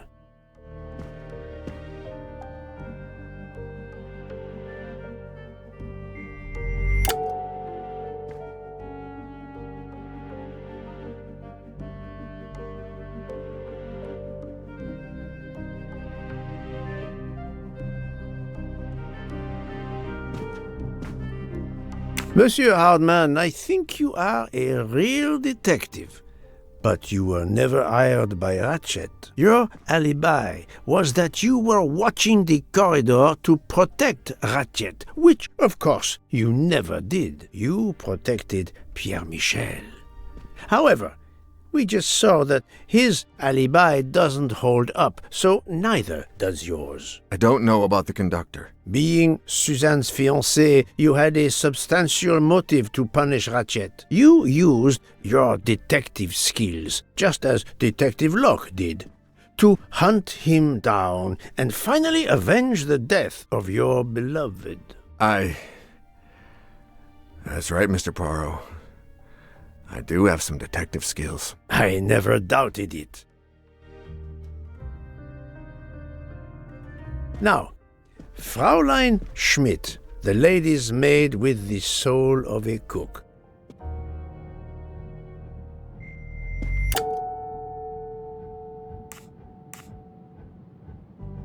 Fraulein Schmidt, you told me of your remorse for drugging Detective Locke. I believe you are sincere. However, as the cook of the Armstrong family, you experienced the drama from within. The death of Daisy, then Sonia Armstrong, who died in childbirth, and finally, Suzanne and John Armstrong. So much misfortune in that poor family. The death of this criminal is only justice. Let us move on to Countess Andrény. I was impressed by the earnestness of her husband when he swore to me solemnly on his honor that his wife never left her compartment that night. Should I believe it?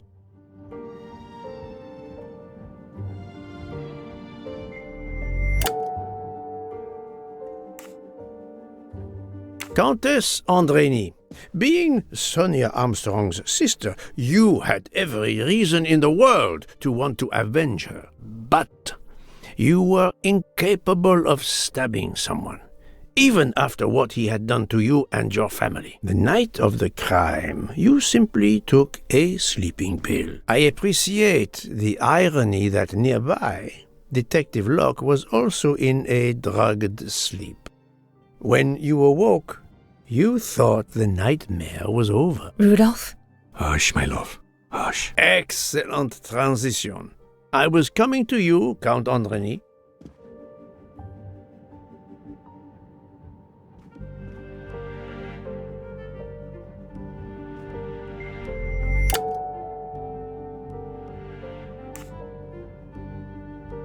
"12 people, a jury. This was very important to all of you. If Countess Andrény did not stab Ratchet, someone had to take her place. And you, Count, the beloved husband. I've seen how fiercely you love and protect your wife." Enough! I would do anything for Helena. Anything. Even that. Yes, even that. Let's move on to Monsieur Foscarelli.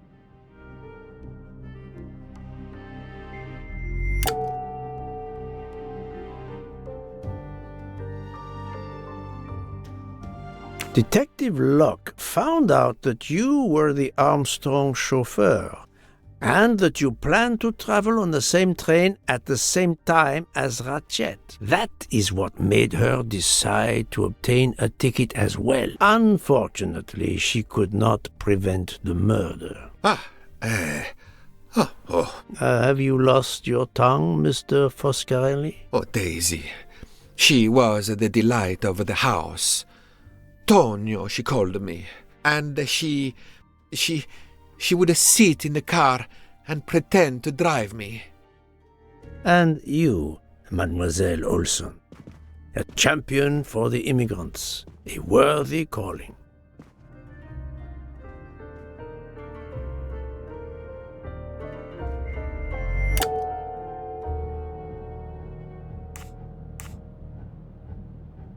Mademoiselle Olson, you supported Madame Hubbard's story about her connecting door latch, a story that I later demonstrated to be impossible. So, You deliberately lied to me, and you also lied about Mademoiselle Debenham's whereabouts.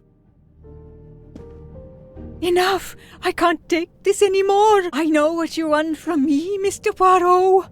Very well. Here it is. She was my little Daisy, my angel, so patient.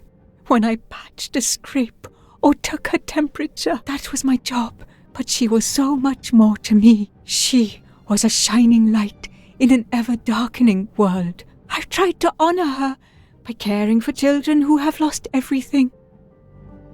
Thank you, Mademoiselle Olsen. You too shed light on your part in this mystery.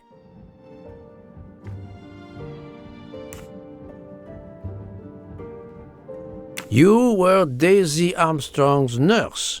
I will ask you no more questions. It is enough that you have admitted what I know to be the truth, and I understand. Let's move on. Dr. Constantine. You suspect me? I know none of these people. I didn't know Ratchet either, and I've taken a solemn oath to help people, not murder them.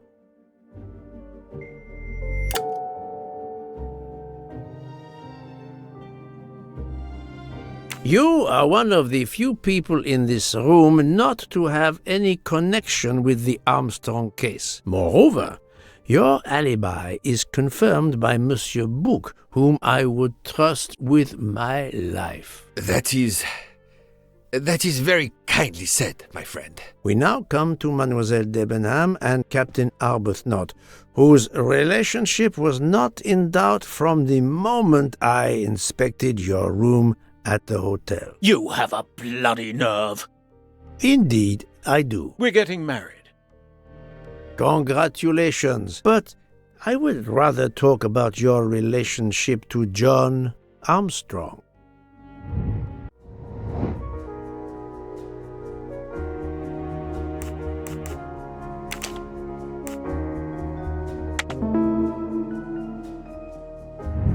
That's the right answer. Captain Arbuthnot, you served in the army with John Armstrong. What I don't understand is why a man your age is still a captain. One might expect you to be a colonel as well. Ever fought in a war, Poirot? It was war that first brought me to England. Then you know what it's like. There's a shattering sound, and death, and mistakes, acting on intelligence that proved to be wrong. I sent a patrol to their death. Good men, brave men, wasted. John testified on my behalf at a court-martial. I'm not a colonel. I don't deserve to be, you bloody fool. But I'm also not in prison. John remained my best friend until... There, you have my story. Understand now? Archie, calm down, please. You're right, Mary. What you see in me, I don't understand. Oh, Archie, I see in you what John saw. Miss Debenham, I'm sorry. My turn, is it? I'm afraid so. And you have caused me quite a puzzlement. Your connection with the Armstrong family was not obvious. Then I remembered the job you currently hold.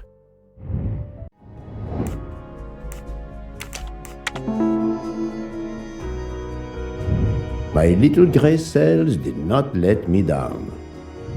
You were the teacher of...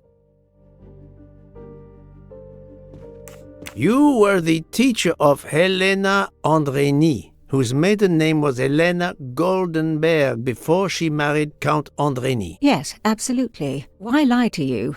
She was an excellent student. Captain Arbuthnot.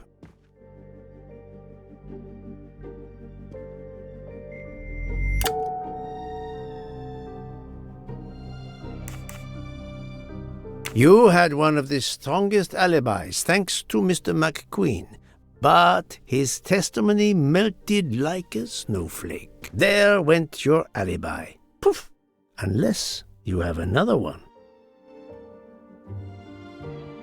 As for you, Mademoiselle Debenham,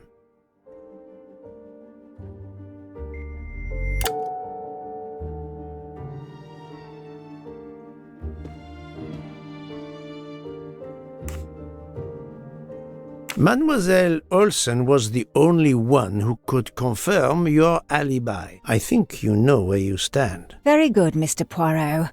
Are you satisfied? I will be soon. Now I must turn to Sonia Armstrong's godmother, Princess Dragomirov.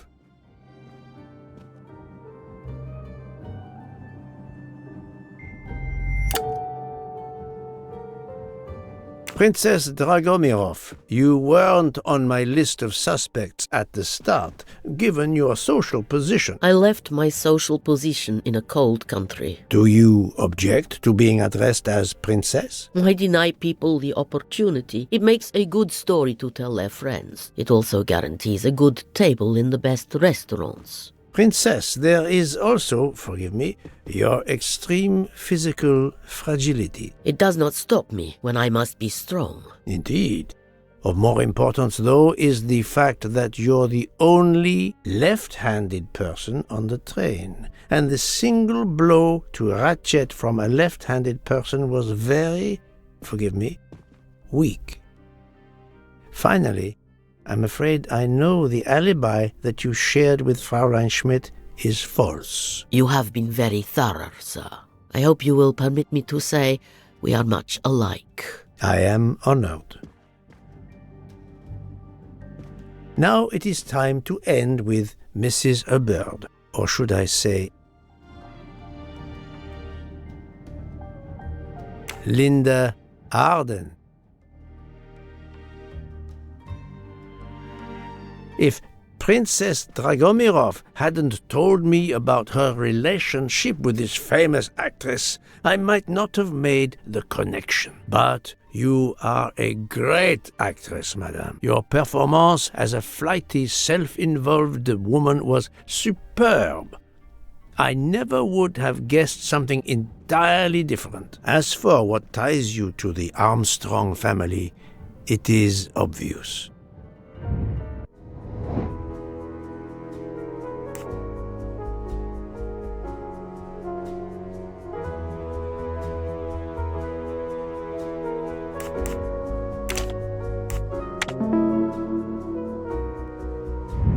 That's the right answer.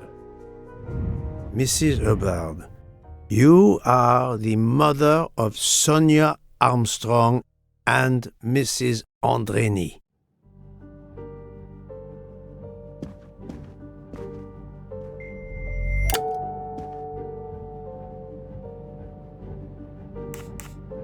Madame Hubbard, you really are a remarkable actress. You put so much effort into your character and into staging the murder. I saw it as a perfect mosaic, each person playing his or her allotted part, so carefully arranged that if suspicion should fall on any one person, the evidence of one or more of the others would clear the accused person and confuse the issue. Everything was meticulously planned.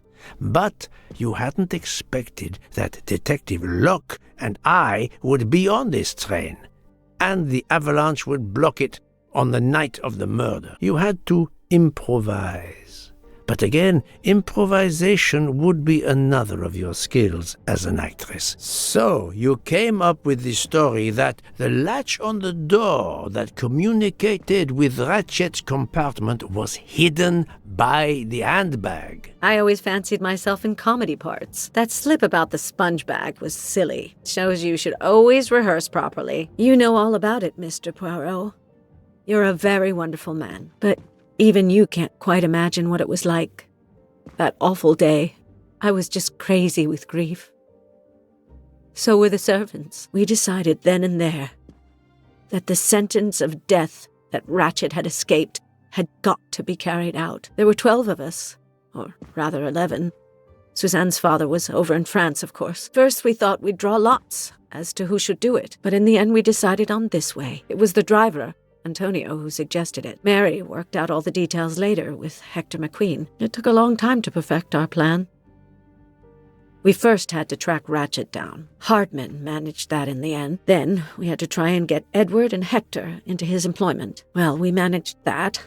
Then we had a consultation with Suzanne's father. Captain Arbuthnot was very keen on having 12 of us. He seemed to think it made it more orderly. He didn't like the stabbing idea much. But he agreed that it did solve most of our difficulties. Well, Suzanne's father was willing.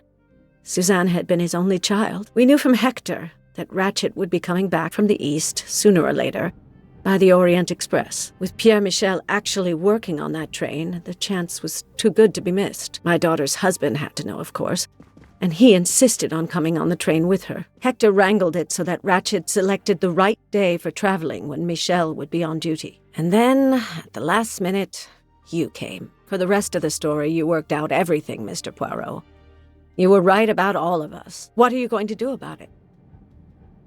If it must all come out, can't you lay the blame upon me, and me only? I would have stabbed that man 12 times willingly. It wasn't only that he was responsible for my daughter's death, and her child's, and that of the other child who might have been alive and happy now. It was more than that. There had been other children kidnapped before Daisy, and there might be others in the future. Society had condemned him. We were only carrying out the sentence, but it's unnecessary to bring all these others into it, all these good, faithful souls.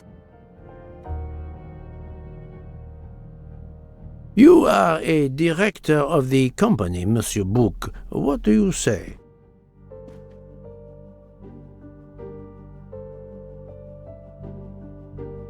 In my opinion, Poirot, the first theory you put forward was the correct one. Decidedly so. I suggest that is the solution we offer to the police. You agree, Doctor? Certainly, I agree. As regards the medical evidence, I think that I made one or two fantastic suggestions. Then, having placed my solution before you, I have the honor to retire from the case.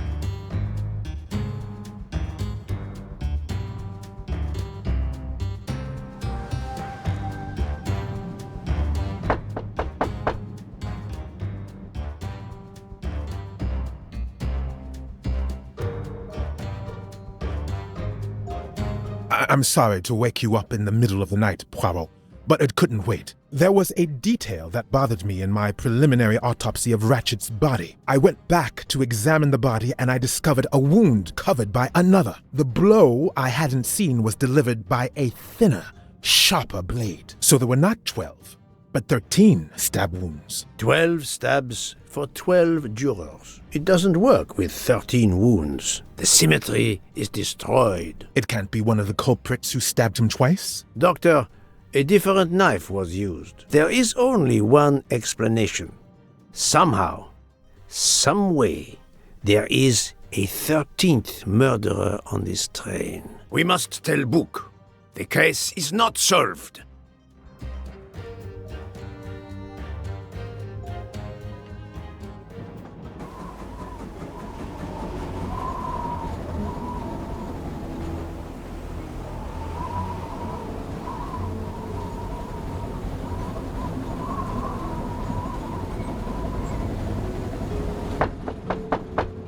Please, come in. Ah, Bouc, I see we are moving at last. Yes. The way was finally cleared while we slept. If all goes well, we will arrive in Venice this evening. The train will be there for several hours for refueling and reprovisioning. What do we do with the 13th murderer? Do you have a lead? I thought about it. There is one clue that was left aside in my investigation. The diary I found in Ratchet's safe mentioned an appointment in Venice. Someone with the initials A.W. He will never keep the appointment. But there should be enough time. I must try to keep that appointment for him.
This is wrong, but I'm never far from the truth.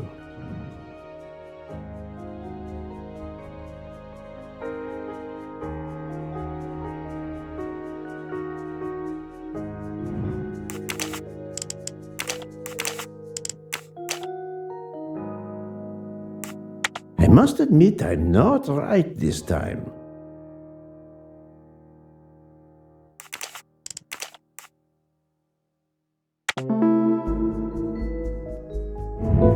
Et voilà.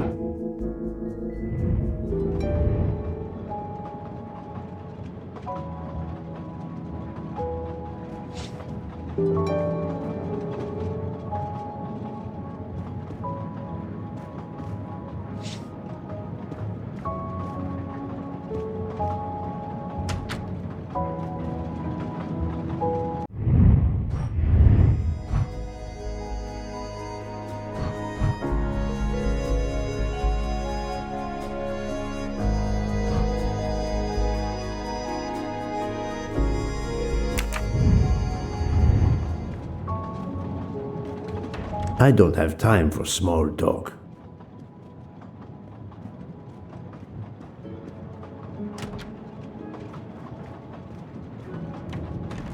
How would it look to the police if I asked a suspected murderer for help? I don't have time for small talk.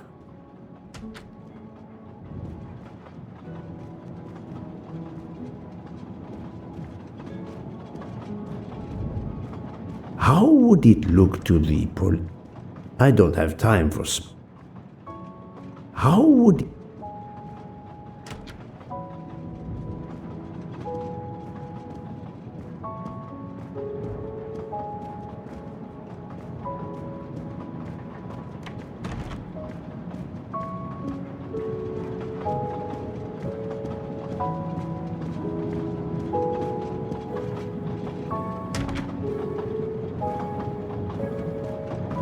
I don't have time for small talk. I think we should let Ratchet rest in peace. How would it... I don't have time.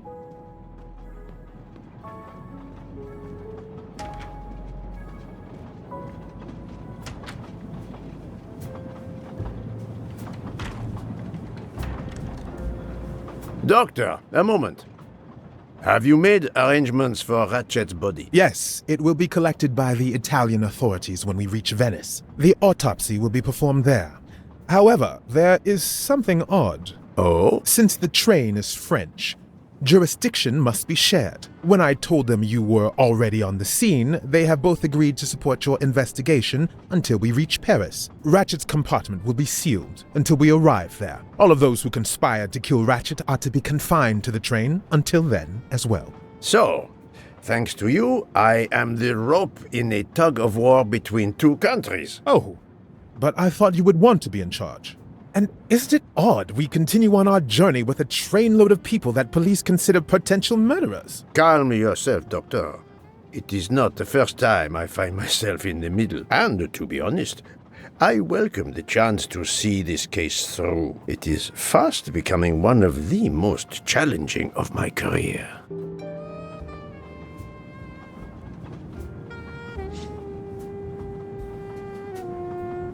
Doctor, a question. Could you assist my investigation in Venice? I can't.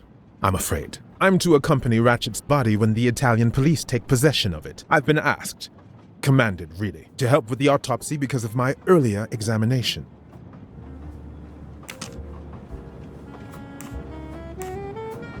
So, my dear book, how does our journey progress? We are well on our way to Venice. All of our passengers are locked in their rooms by order of the authorities. I watch them when they want to stretch their legs, like the captain there behind you.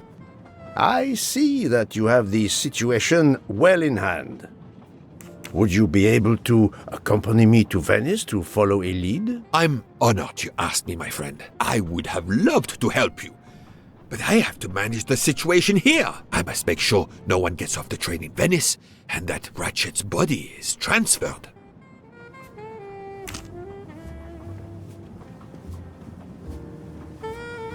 I'm not going to ask a murderer to help me catch himself.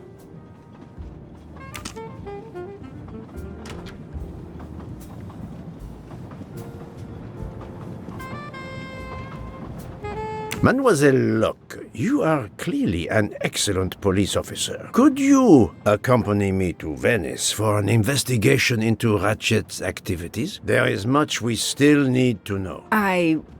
Well, yes. It would be an honor to work with you. And I'm glad you trust me.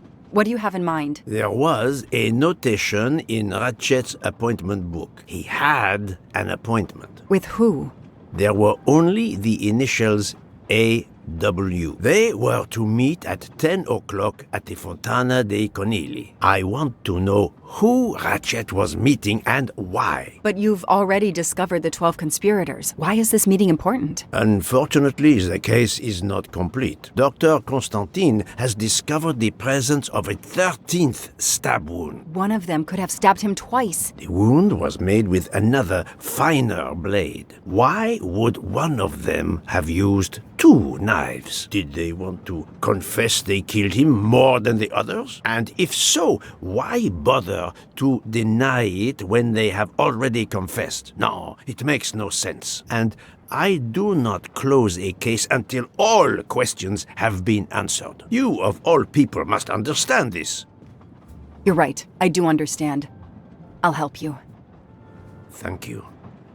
Together, we will uncover the truth. We will arrive in a few hours. Take the opportunity to rest. I slept well last night. No more effects of the drug. Excellent. Then be prepared when we reach Venice. We have another mystery to solve.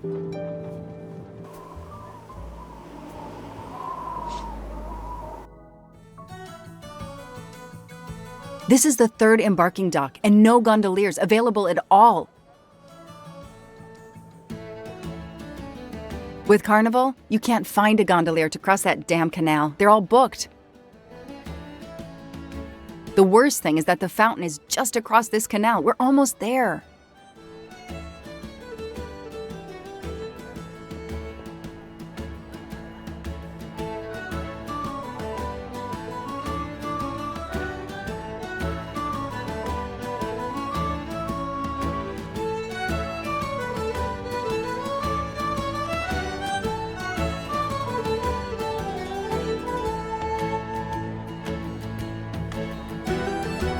I see a gondolier just over there.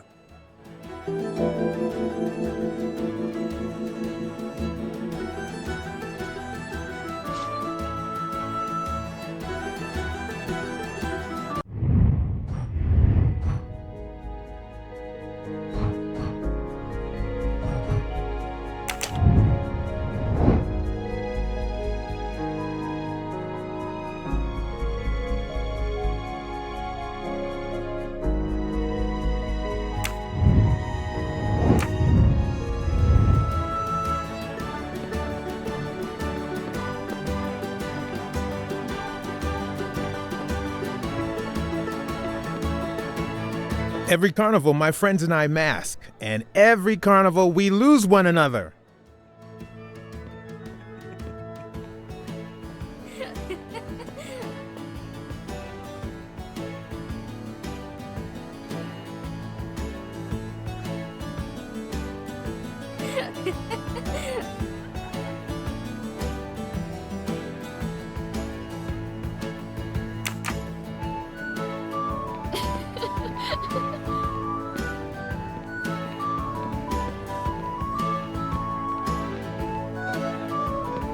It's calm and relaxing, although not as clean as it could be.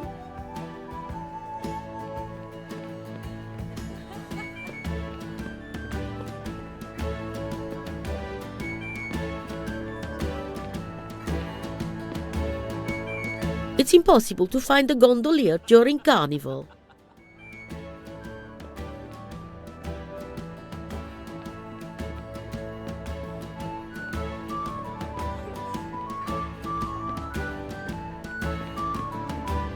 Ancora una volta sono dalla parte spagliata del canale per la festa. Sorry, I don't speak Italian.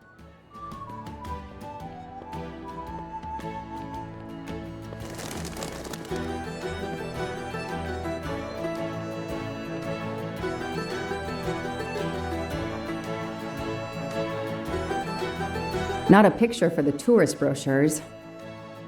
Not a picture for the tourist brochures.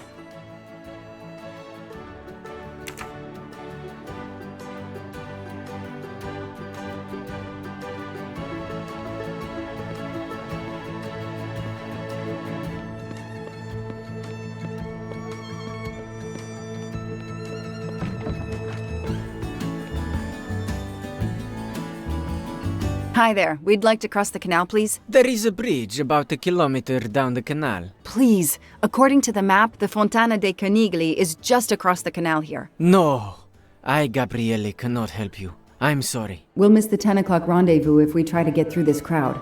And have to walk a kilometer in both directions. Why is he refusing to take us across? He looks upset. I should try to find out why. If it's a matter of price, I'm sure we can work it out. Money? Money won't help me now. His problem isn't money. What is it then?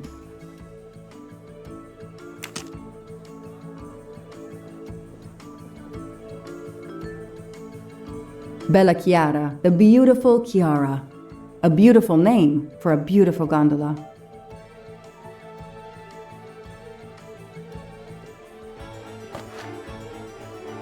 Ah, what a sham. A beautiful bouquet crushed by revelers.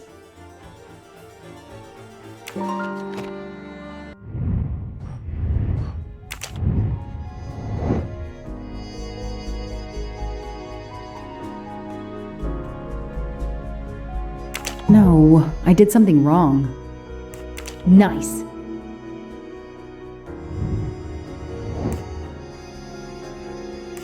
That's it. That's it. No rookie mistake there.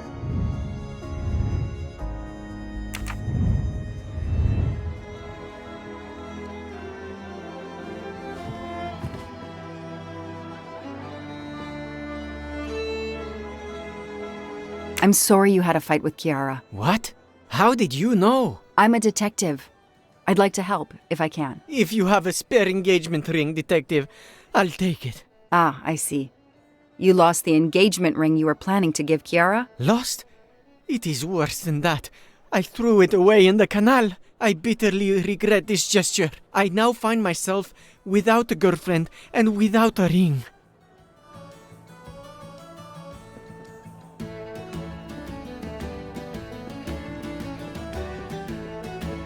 If we find the ring, maybe the gondolier will take us across. You are right. There is not much time. I will help you.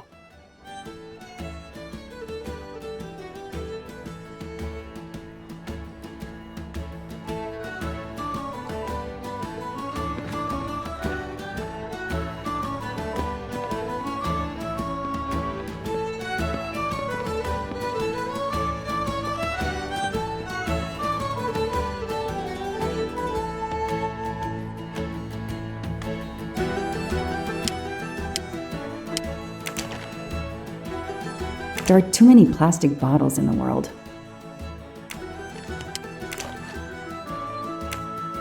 I don't need an empty soda can. I know someone who'll be happy.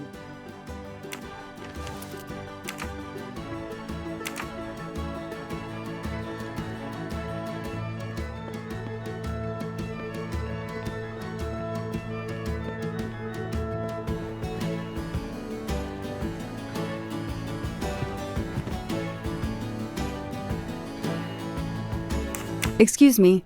I believe I have something that belongs to you. Mamma mia, grazie mille, signorina. With this, I can now win my Chiara's heart again. I know it. How to thank you? My friend and I need to get to the other side. We have a very important date at the Fontana di Conigli. Ah, yes. The rabbit fountain. Of course, I'll take you across. Then I will call Chiara. Hopefully she will forgive me. I'm sure she will. Well done, Detective Locke.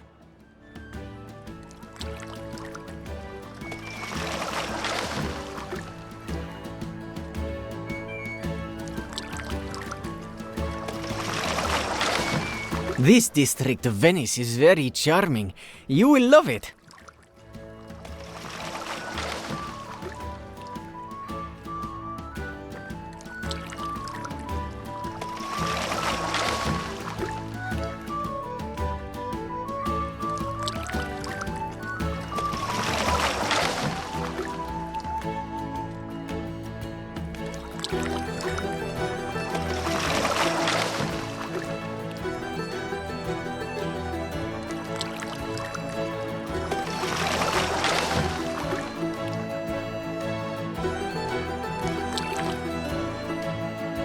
If it's not too much to ask, can you wait for us until we return? Yes, no worries. I can call Chiara from here. To find the fountain, walk along the quay on the left, then cross the bridge and you are there. You cannot miss it. Got it. Thank you. Thank you, Signorina. You have made me the happiest gondolier in Venice. Do you forgive me?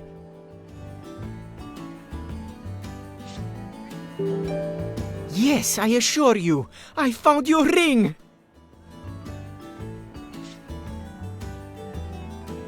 I am sure this little problem will pose no challenge to you.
It's 9:55. The right time in the right place. Now AW just needs to show up. You made me run, Detective Locke. Poirot does not run. I'll wait, sitting down.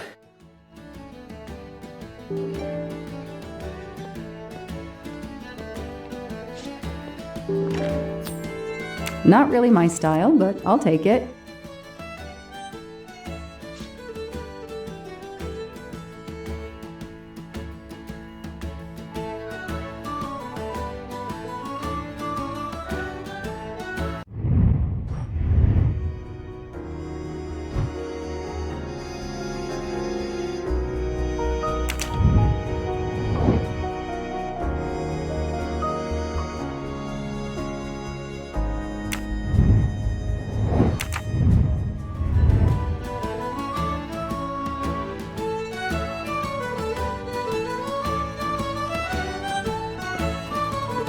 Did you have an appointment here at the fountain? Yes, to party.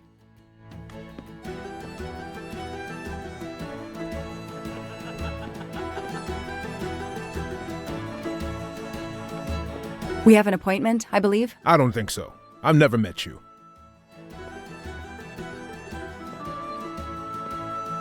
Did you see anyone who could be AW? No, no one.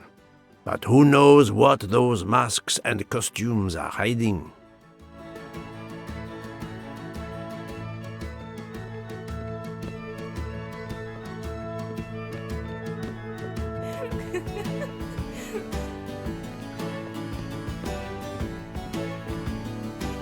I have an appointment with you, don't I? No, dove la tua maschera?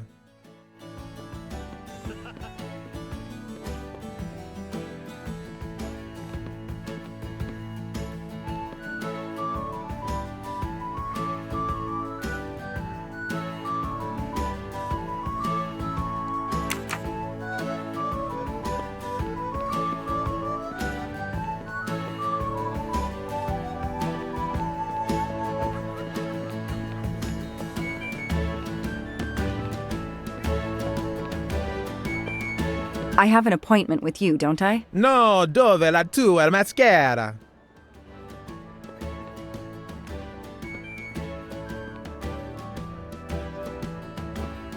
We have an appointment, I believe? I don't think so. I've never met you.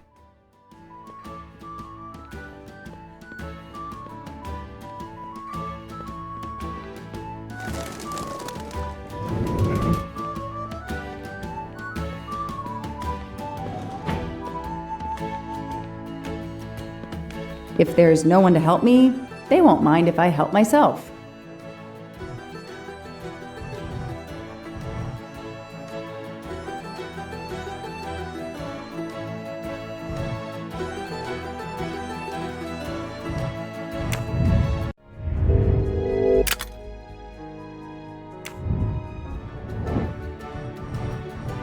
Aziz Wadi. That's the only name that corresponds to the initials AW. Spaziente, non ti ho sentito. Posso aiutarla?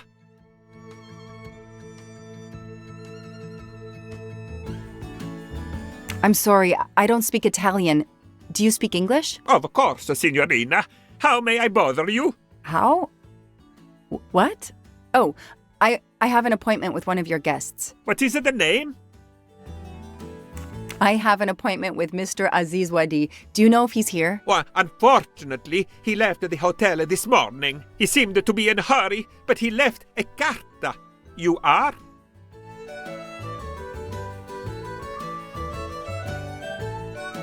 I'm Mrs. Ratchet. Mr. Wadi asked me to give the message to the signore, but I suppose this is okay.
The receptionist is here.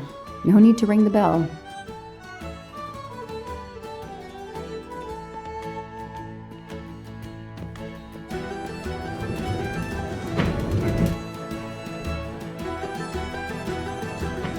So, mademoiselle, was our mysterious AW here? No, but I managed to get his name, Aziz Wadi, and a letter he wrote for Ratchet. It seems to be a kind of riddle rhyme. Let me see. Well, Ratchet and Mr. Wadi must love this book to refer to it so much. Yes, I think we have to search and find the tracks that this person left for Ratchet to find him. I think so. Lead the way, Mademoiselle Locke.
A gold mustache. Thank you very much.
Shiny facial hair.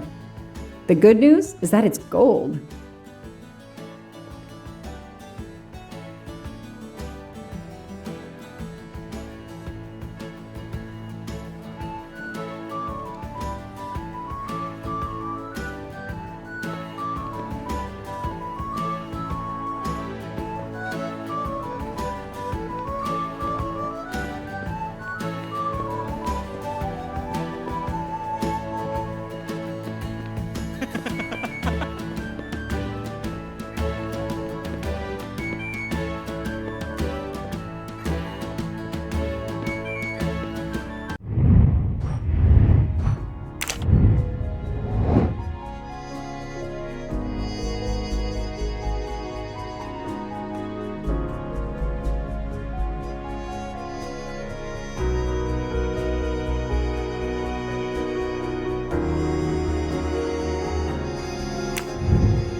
Hey, you. I can't lose them.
Move over.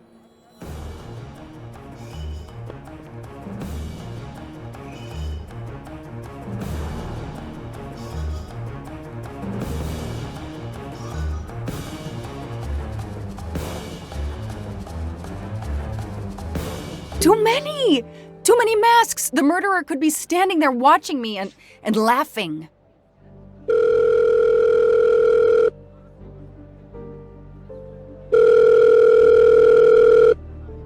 Yes, Detective Locke? The murderer got away.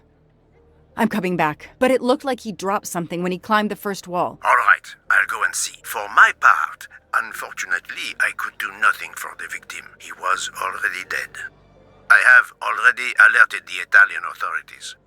I will see what I can find while I wait for them.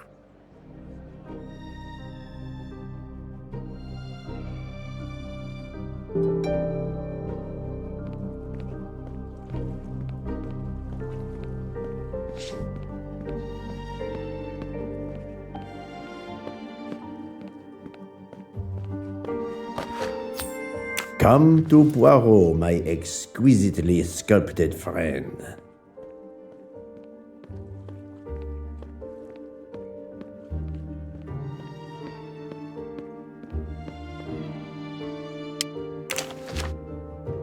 There must be several tens of thousands of dollars in this bag.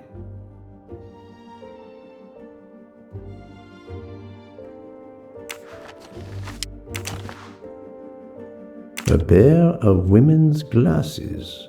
Was Ratchet planning a new identity?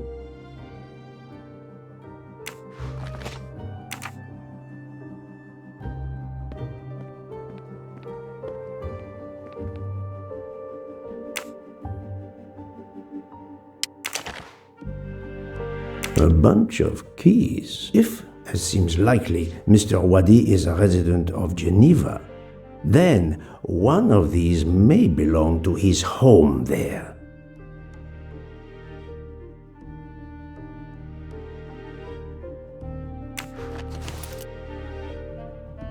Various clothes in his suitcase. Mr. Wadi was obviously planning to leave this city.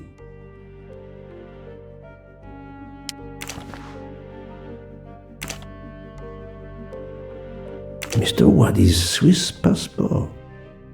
I'll see if I can find a match on the internet to confirm his identity.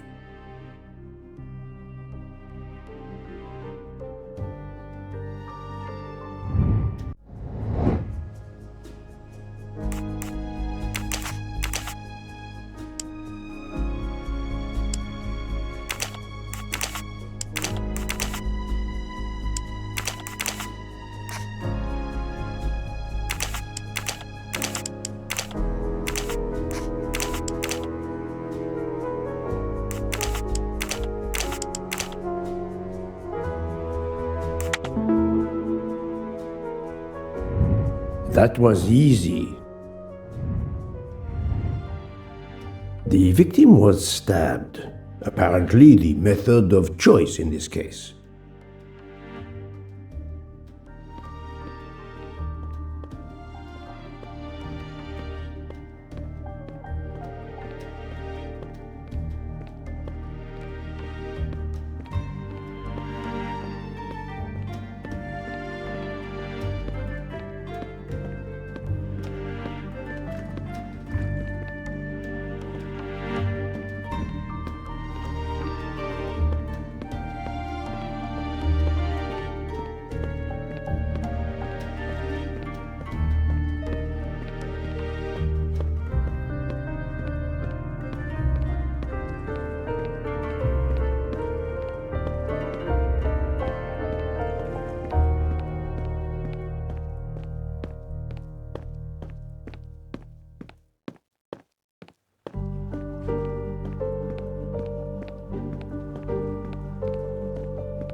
A false passport with Ratchet's picture. Clark, Ratchet. How many others? Now he will become Enrico Caldo. It appears Ratchet changed his identity as often as his socks.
Very well, I choose to go this way.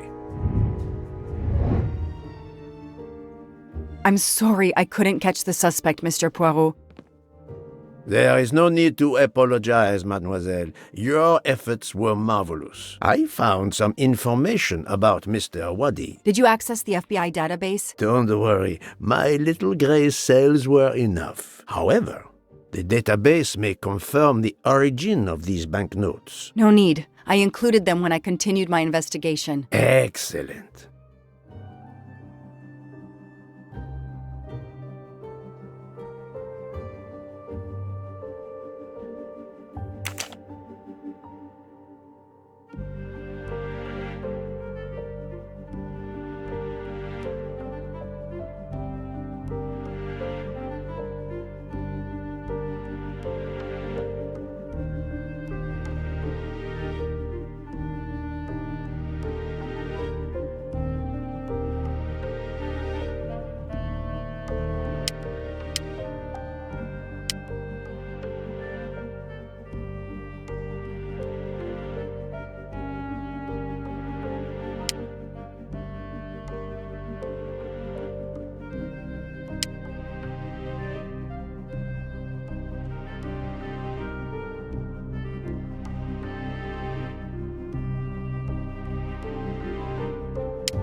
No, I did some. I don't need. No. Come on, Joanna.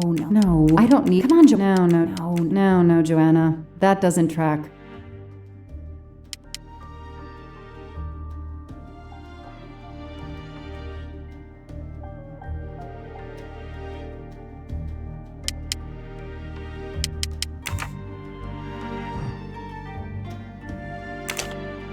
I don't need Mr. Poirot to. Come on, Joanna. That's a rookie mistake.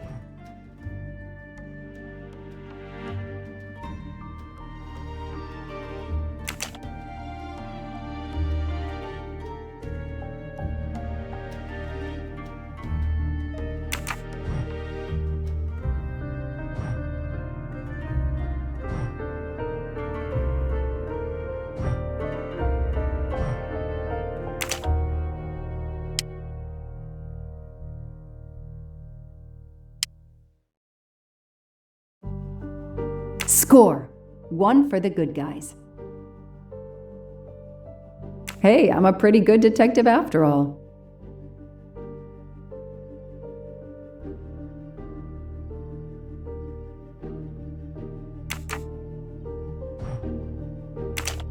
I don't need Mr. Poirot to tell me I'm wrong.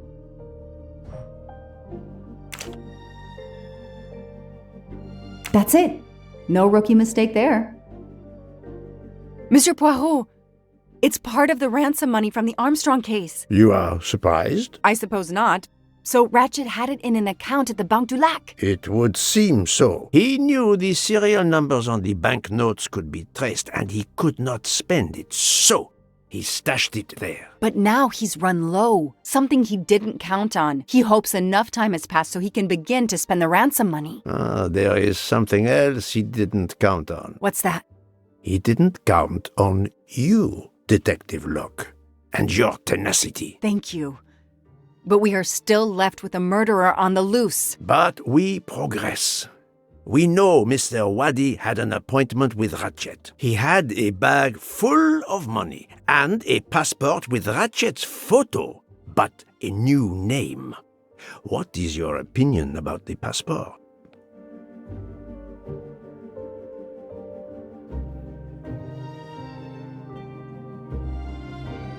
I discovered that he was arrested in Armenia for trafficking in stolen art and was supposed to be arraigned in January. Once again, he changed his identity and vanished. You are correct, mademoiselle. He also told me that he was threatened, and that threatening letter we found in his room was real. He had to disappear once again.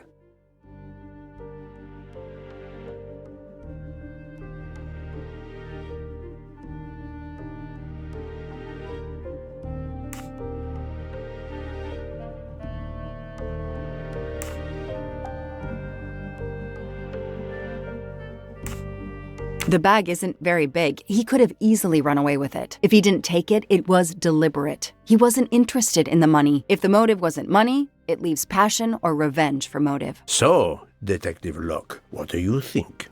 Passion or revenge? Revenge seems like an obvious motive to me. The murderer carefully followed Waddy from the fountain to the new meeting place despite Waddy's precautions. That is cold and careful. Excellent. We cannot yet know for certain, but that is a sound psychological analysis. We have an idea of the motive. It is the same motive as that of our 12 would-be murderers on the train. But we still must know who was under that mask.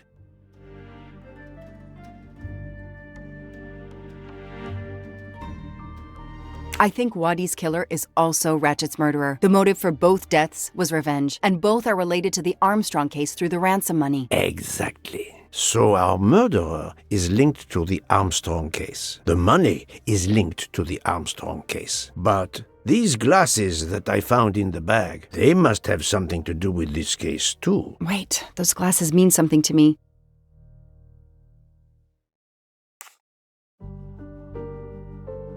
Wait, I know. I've seen these. They belong to Susan Moreau, little Daisy's nurse. I remember seeing them in her bedroom, but they were gone the day she died. I remember the press saying that the nurse had committed suicide. I've always believed otherwise, and the glasses are proof that she was killed by Ratchet or his accomplice. He took those glasses. I always had a gut feeling, but now, Mr. Poirot, now I have proof Suzanne was innocent. Yes, you do. But the question I ask myself is this. Why did Ratchet keep these glasses?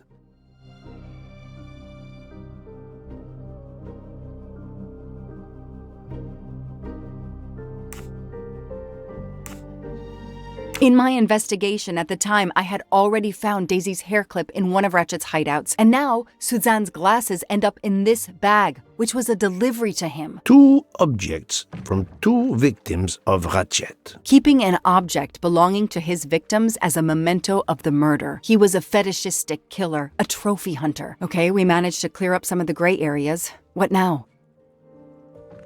The bag only contained a fraction of the $1 million ransom of the Armstrong case. The rest must still be in a secure place. I will make a wager with you that it is the Banque Du Lac in Geneva where Mr. Waddy worked. Waddy was also the keeper of Ratchet's secrets. They were killed by the same murderer. Agreed. Well, there is nothing more we can do here except wait for the police. Prepare yourself for a long evening with the police. We have a lot of explaining to do. And after that? A visit to Geneva, perhaps?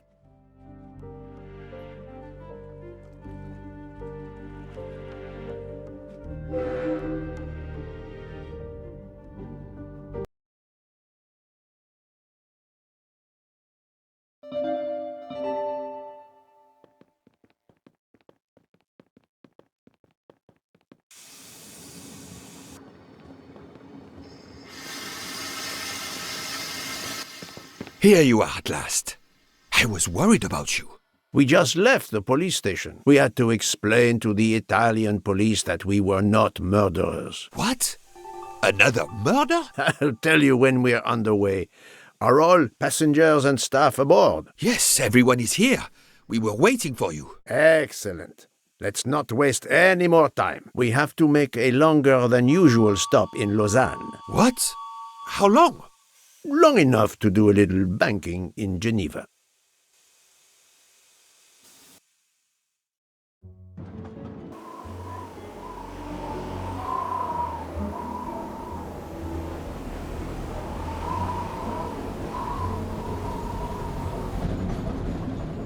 But this is madness! A 13th murderer of Ratchet? Mon ami, he was not well liked. But Monsieur Michel would have seen anyone enter Ratchet's compartment. And there were another 10 people milling about, taking their turn at stabbing him. How could they not notice an uninvited killer?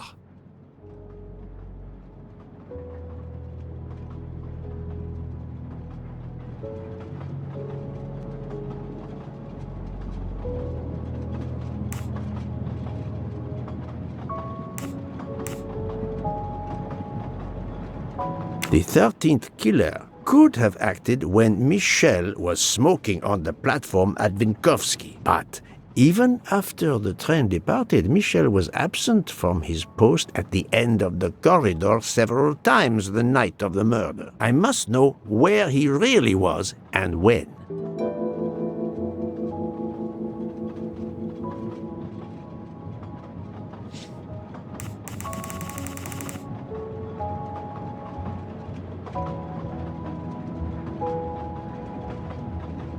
Poirot, stay focused. We have evidence that he is still on the train. Yes, he most certainly returned to the train. How can you be sure? It's obvious. I hope Mr. Poirot agrees. Please continue, Detective Locke.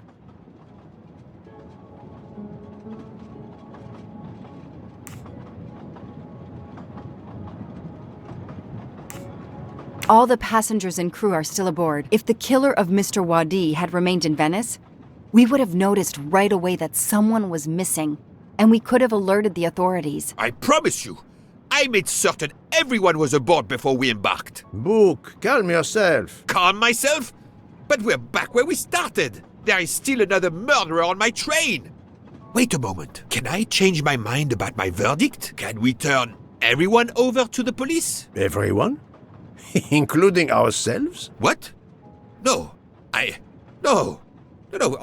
Oh, it's a nightmare. Let us take it step by step, my friend. We can start by eliminating all of the members of the Ratchet jury.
Et voilà.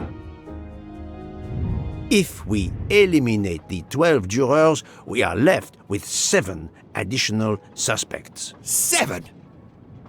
It's still too many. I agree. We must reduce our list. Excuse my impatience, Poirot. It's as if my beautiful train is cursed. Can you exonerate any of the 7?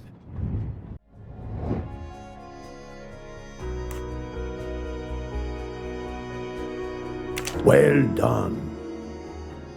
Book worked hard to get me aboard the train. He is definitely not a suspect. Nice. Mademoiselle Locke cannot be a suspect.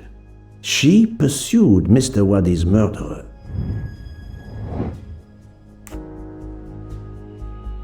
Right.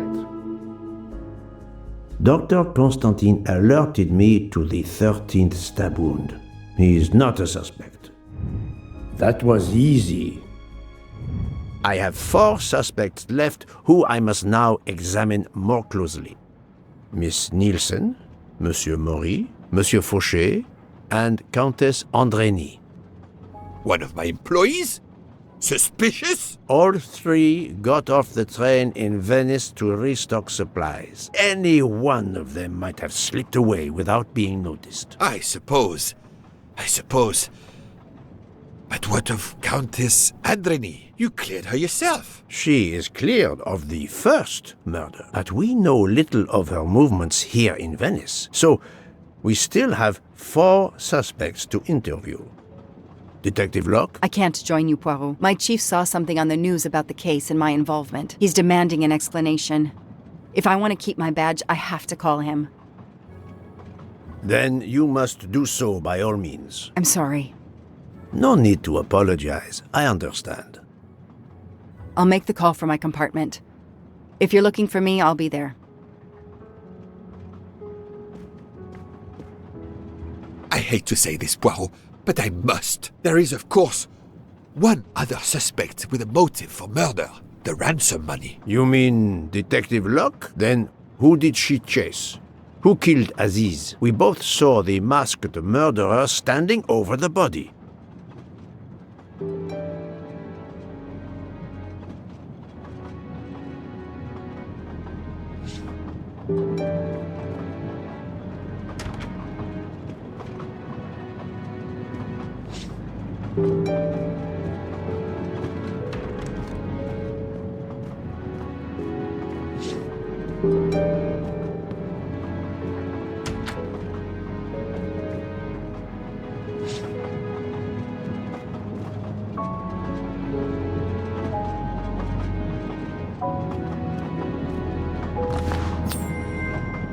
You can never have too many of these.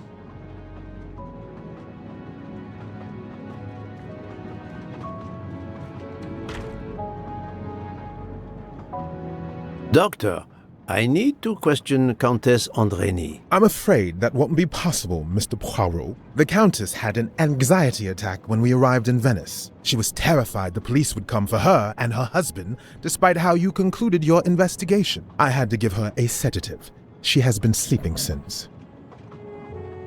You have stayed with her all the time we were in Venice? Count Andrény begged me to watch over her. I have not left this room. You're the reason she's in this state. Book voted to absolve you all. I accepted his verdict. I told her. I tried to reason with her. What she has already suffered, the strain of these last few days, it was too much. I understand, Count. It's quite all right.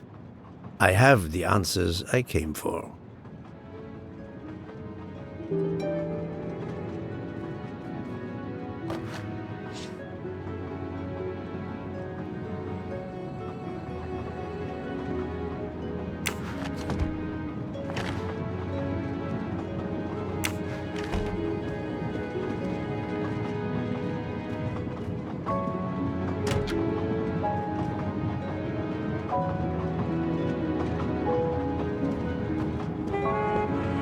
Ah, Michel, I have a few more questions to ask you, if you will allow me. Anything, Monsieur Poirot.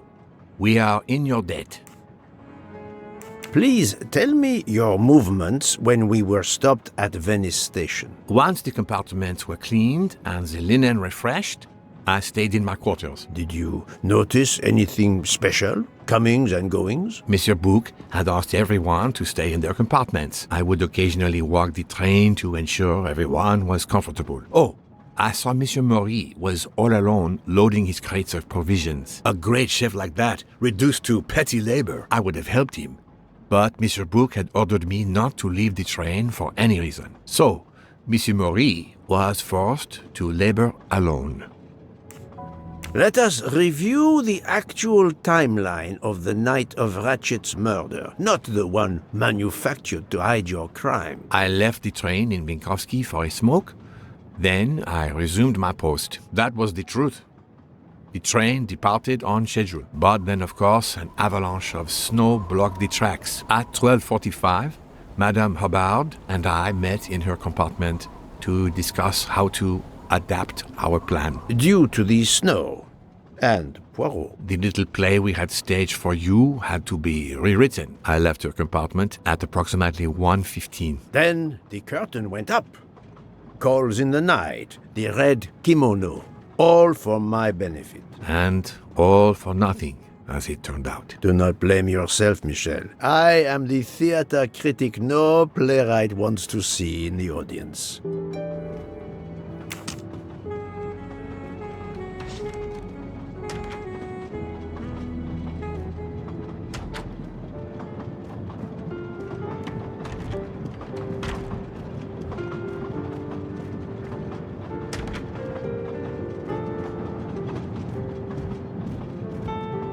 You play well. I didn't mean to interrupt you. Thank you. Many years of piano lessons thanks to my mother. I try to play in a few clubs in Paris when I get the chance, but as you can see, it hasn't made me rich. What can I do for you? Conversation only. Tell me about your time in Venice. I had Monsieur Bouc's permission to see my sister. She lives in Marghera, just outside of Venice. She had a baby a few weeks ago. This was my first chance to meet my new nephew. Monsieur Bouc gave you permission? Yes, you can ask him. Most assuredly, I will. What time did you leave, and when did you return? I left around 9:10 p.m. I was back by 10:45 p.m. When I got back, Hotaru was in a lot of pain. I gave him a back massage. That would have been enough time to kill Monsieur Wadi and return to the train. May I see your knives? Of course. They are here. If you don't mind. Help yourself. They are under the bar counter. Tell me again about your poker game the night of the murder. It's a regular game to help relax after a long day. Let's see, we started around 11 p.m. We took a short break in Minkowski, Hotaru, Pierre and I. The game finished up around 2 a.m. We'd all had quite a bit to drink. Ah, yes, I left for about 10 minutes to refrigerate champagne for the next day. That must have been around 1 a.m.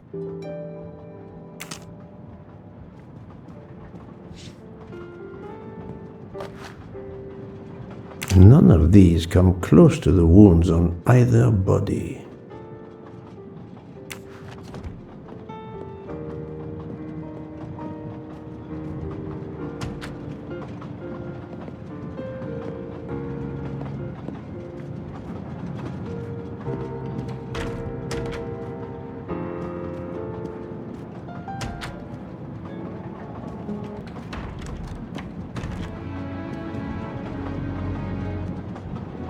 You told Fauché he could go into Venice? Marghera, actually.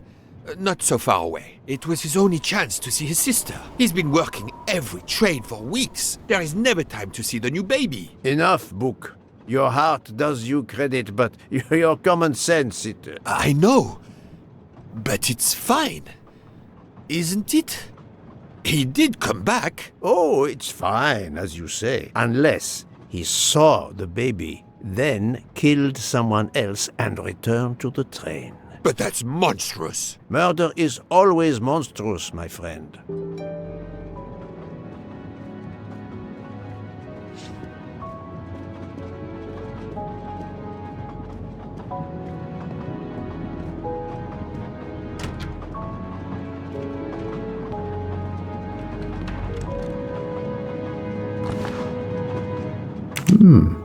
A black feather. That reminds me of something.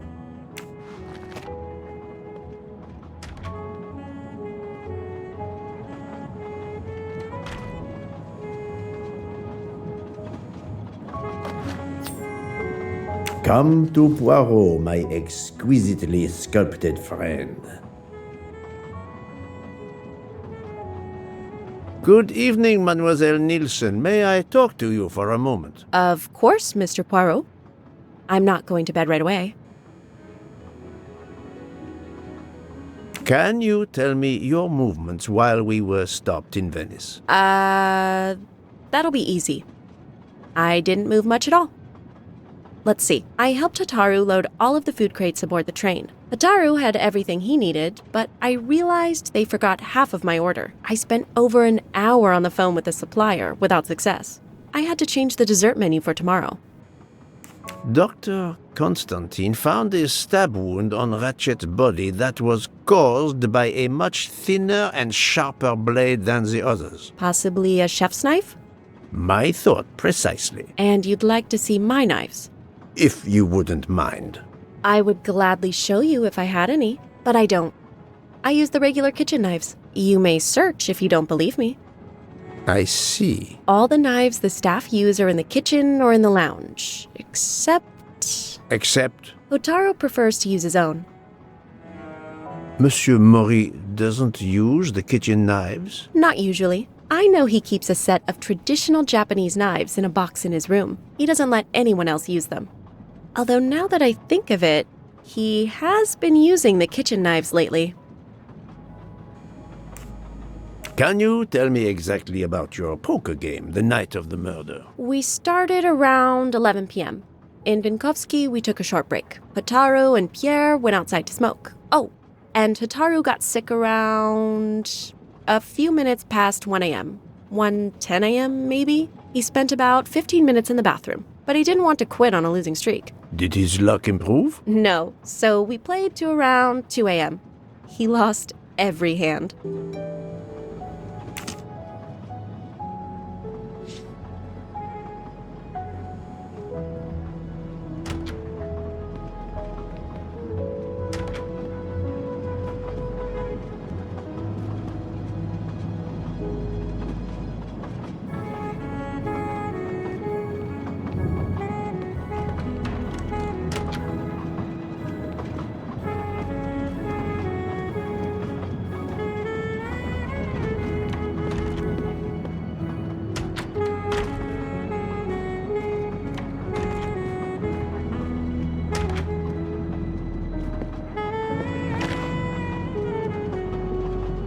Saffron. It must be worth a small fortune.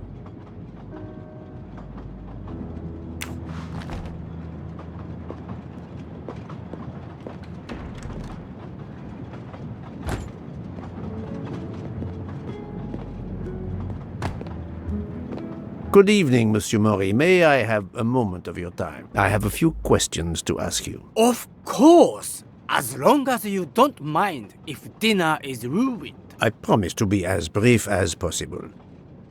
What did you do while we were stopped in Venice? With Freya's help, I loaded fresh produce for the next part of our journey. Then, you may not believe this, but my job requires a lot of physical labor. My back suffers. Fortunately, Jean has become quite adept at separating my vertebrae.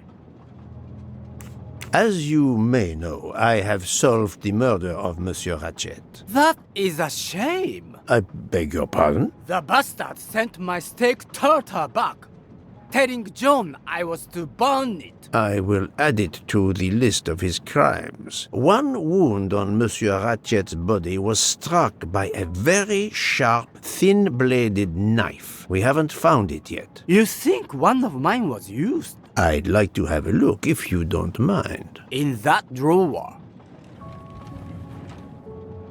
An impressive set of knives, but their blades are too wide to have been used for the crime.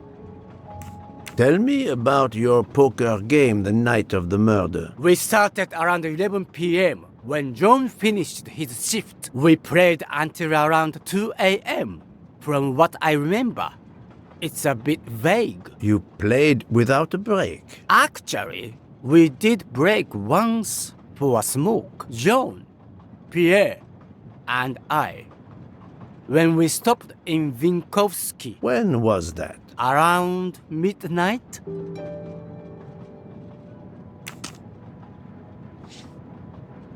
I've talked to everyone, but some elements of the testimonies do not seem to correspond. I need to recheck a few things.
I must admit I'm not right this time.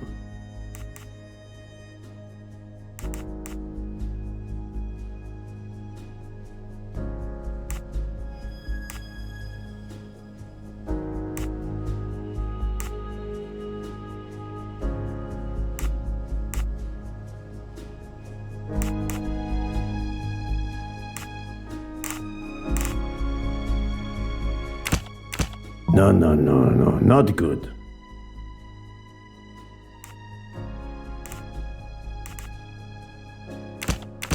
Think, Poirot, that is not a good answer.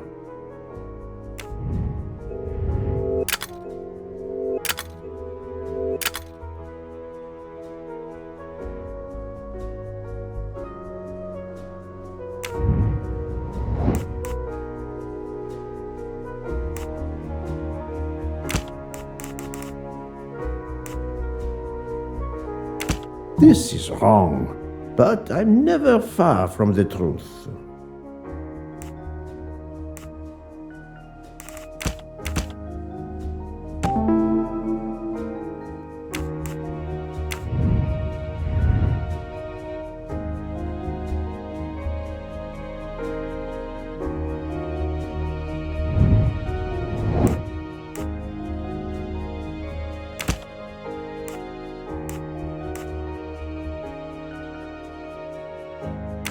No, not good.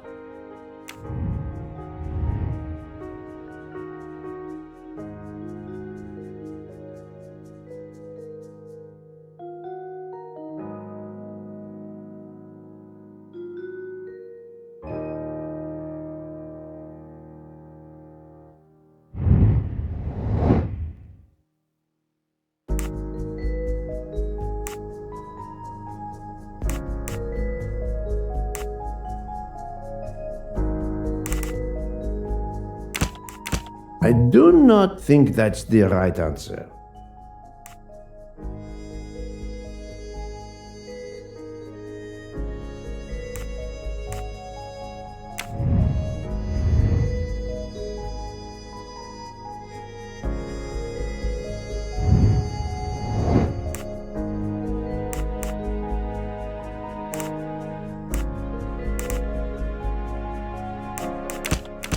Think.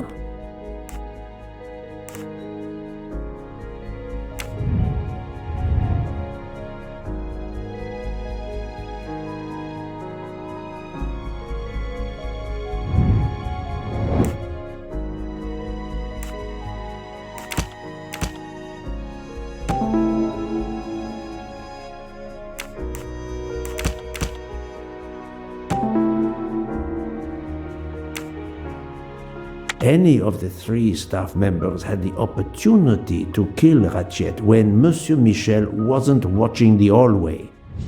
My little grey cells did not let me down.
The box is secured by some sort of locking mechanism. The design is formed by 3 commas.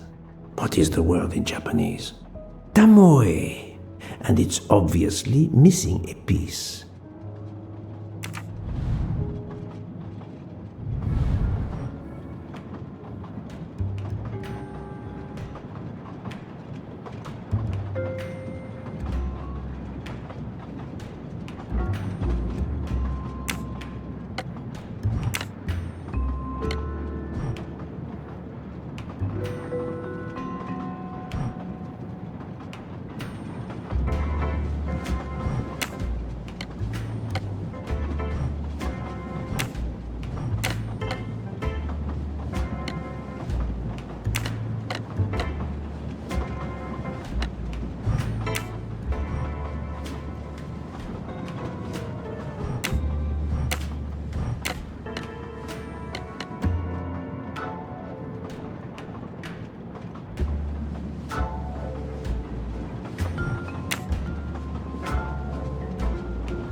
It's still locked. I need to move the parts on the side.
An object that looks like a broken comma. It must be part of something else.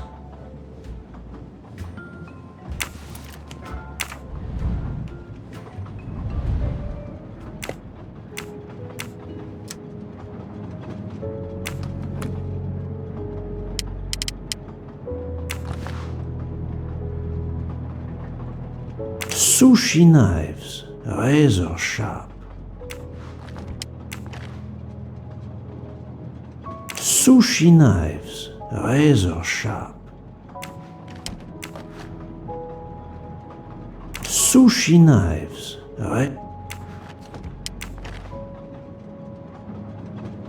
Colteria Venezia.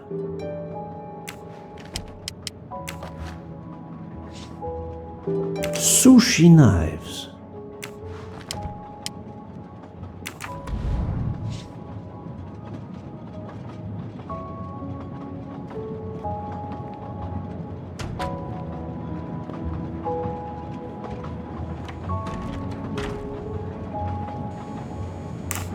Remind me of what you did when the train stopped in Venice. No problem. I helped Hotaru load all of the food crates aboard the train. Hotaru had everything he needed, but I realized they forgot half of my order. I spent over an hour on the phone with the supplier, without success. I had to change the dessert menu for tomorrow.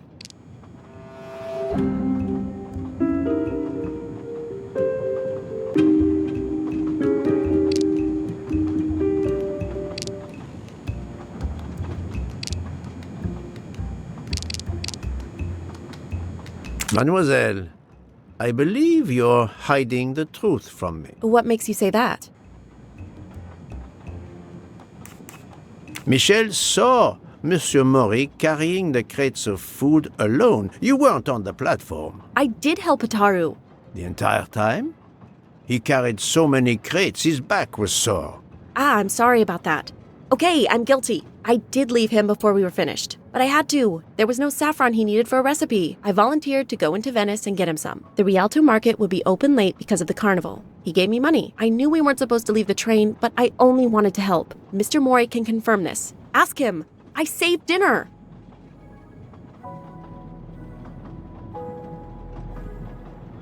Oh, on behalf of my palate, I thank you. How long were you gone? I left at 9:10 p.m. and was back with the saffron around 11. That's when I called my supplier for the items I was missing. Miss Nielsen had almost 2 hours to buy the saffron, find a costume, kill Monsieur Wadi, elude Detective Locke, and make it back to the train for that phone call. Yes, it's possible that was enough time. Thank you, Mademoiselle Nielsen. That is all for now. Sorry again, Mr. Poirot. I hope you enjoy tonight's dessert.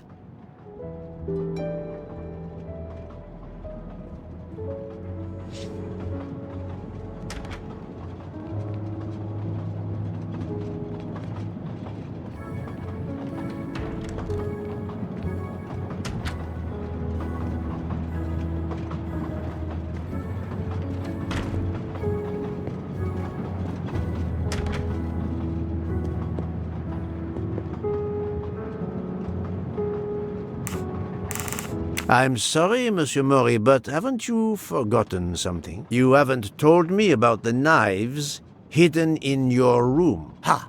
Yes, indeed. I forgot to tell you about those. They are my personal knives. I only use these knives. There are none better. I bought them all in Japan. No one is allowed to touch them except me.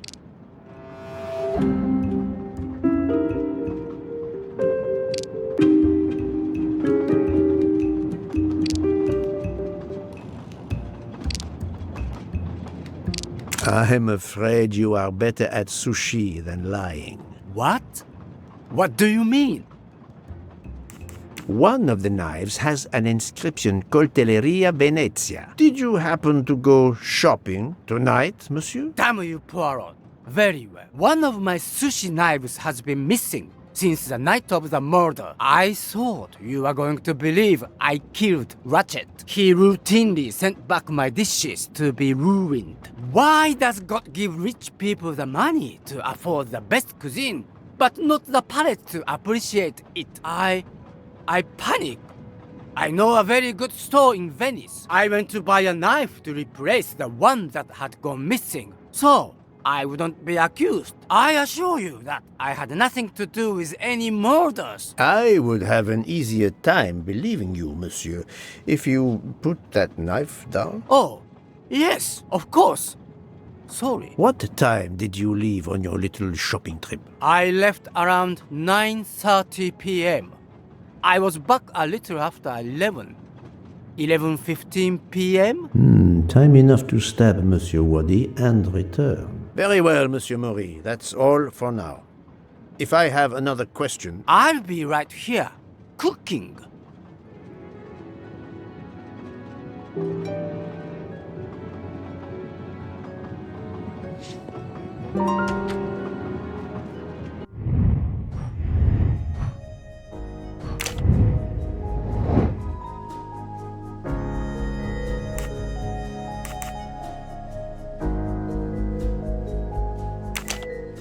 This is wrong, but I'm never far from the truth. I must admit I'm not right this time. This is wrong, but I'm never far... I do not think that's the right answer.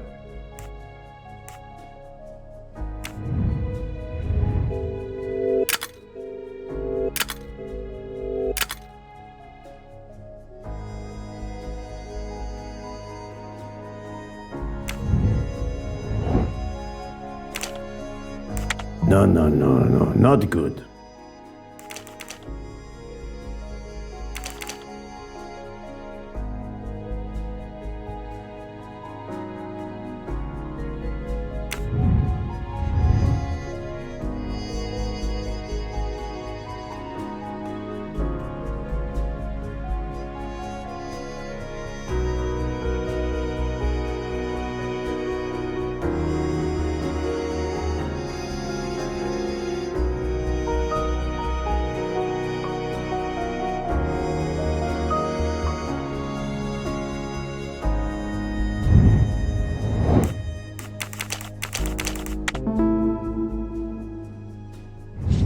Et voilà.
What have you been doing, Poirot?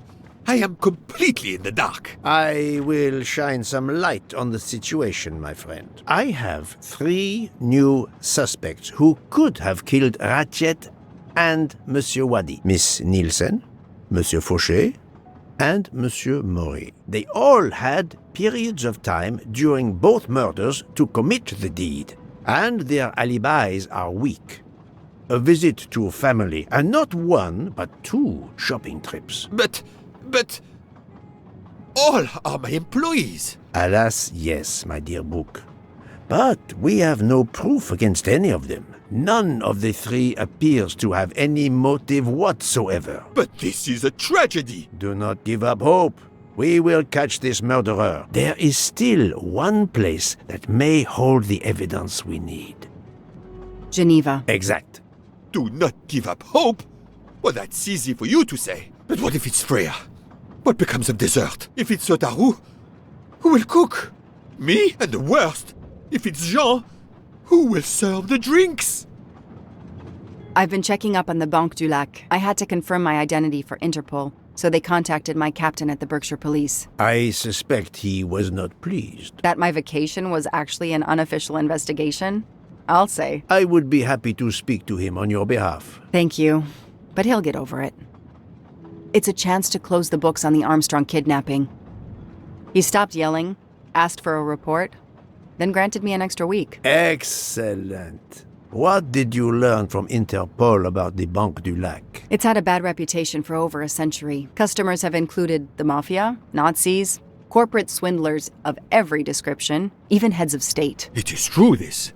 It is the worst-kept secret in banking. They take advantage of the bank's strict policy of protecting the anonymity of its clients. This is in defiance of many laws from multiple countries, including Switzerland itself. Of course, I have never taken advantage of such a corrupt system. That goes without saying, my friend. There are ongoing investigations, subpoenas, court orders. The bank will eventually have to comply, or its assets may be seized. But until then, it still thrives, thanks to its wealthy and powerful clients. It sounds perfect for the late Monsieur Ratchet. Do you have any ideas? The serial numbers from some of the bills match those from the Armstrong kidnapping. We agreed in Venice that the bulk of the money must still be physically in the bank's vault. I concur, Detective Locke. Exemplary work. So, our next task is clear.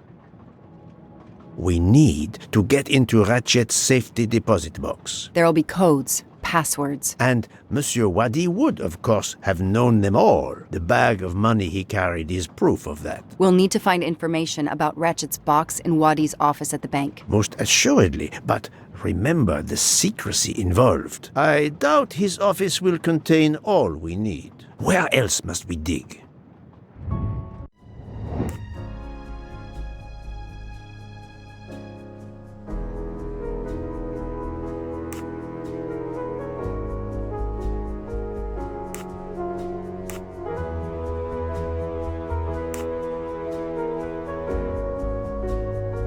I must admit I'm not. There was nothing else. Mr. McQueen, a little chance of...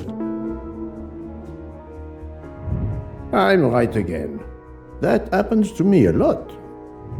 Mr. Wadi couldn't keep all of his secrets at the bank. Hopefully we'll find something in his apartment. We already have his address thanks to his passport, and his keys we retrieved from his body. The train stops in Lausanne at 8 a.m. But that's far from Geneva. I can delay the departure until 11 a.m. No later. The police are expecting us in Paris by the end of the afternoon, at the latest. They won't tolerate any delay. The bank doesn't open until 9. I can see only one way that gives us a chance to be on time.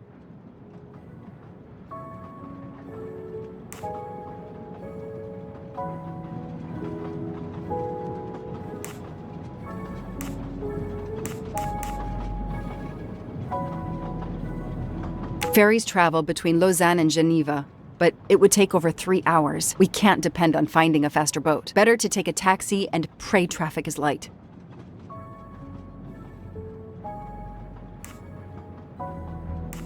The best thing is to separate. One of us searches his apartment, the other searches his office. To access the safety deposit box, we need to find the key, the box number, and the passcode. Suppose you find all this.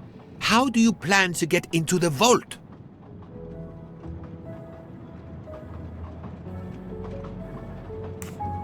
We are going to use the bank's anonymity policy to our advantage. And the quickest way is for you to impersonate Ratchet. I would rather impersonate Jack the Ripper, but in the interest of justice, I will do it. We need to find the account number. Along with everything else. I will say I want access to the vault. They don't ask for papers or even names. The vault information is enough. I'm not hearing any of this. I run a train company. I don't rob banks. Perfect. Let's recap the plan.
Et voilà. To sum up, we're going by taxi to Geneva. Then we'll split up. You're going to search Mr. Waddy's apartment. I'll search the office at the bank. When we have all the information we need, you pretend to be Ratchet, and we can finally find out what Ratchet is keeping hidden in his safety deposit box. It sounds impossible. Not for Detective Joanna Locke and Hercule Poirot. We should get some rest. You are right, Detective. We face our greatest challenge tomorrow. Together.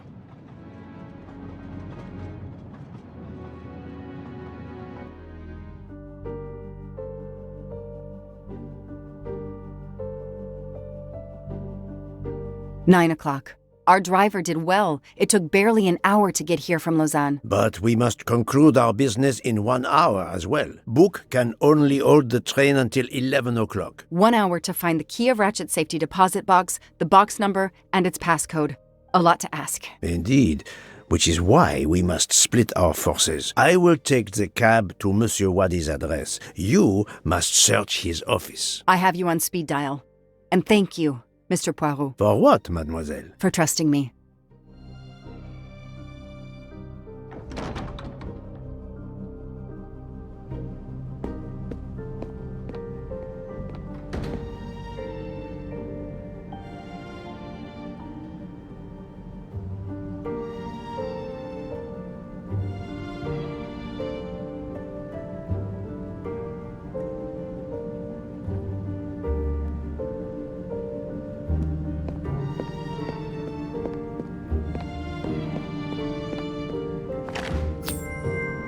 I've earned a gold mustache.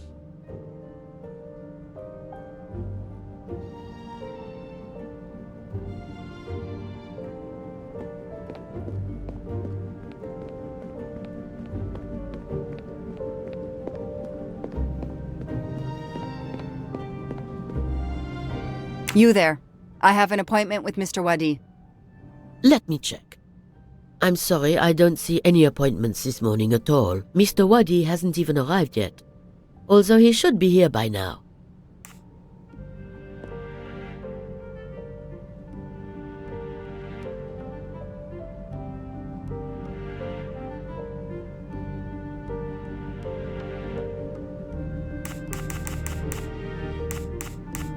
I'm Joanna Locke. I made an appointment with Mr. Waddy 2 weeks ago. Madam, please. You must know in the Banque Du Lac, all accounts are anonymous. Unfortunately, I cannot verify your identity. Then you will forget I mentioned my name. I already have. Good. I'll wait in Mr. Waddy's office. I can't stand out here in public. If someone should recognize me, you understand? Oh yes, of course. I'm sure Mr. Waddy will be here shortly. I can send him right in when he arrives. His office is this way.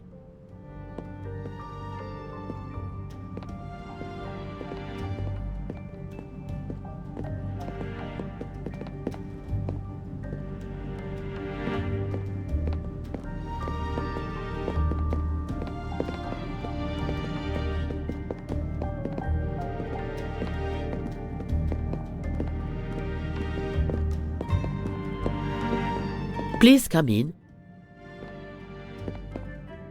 I can't understand where Mr. Waddy might be. You're right. I don't have much time at all.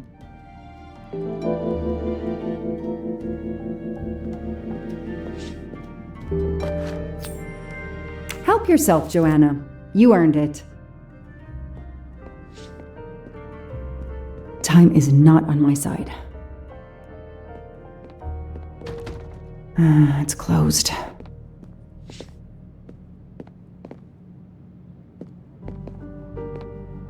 Alice in Wonderland. Again. Mr. Waddy seems to have really liked this book.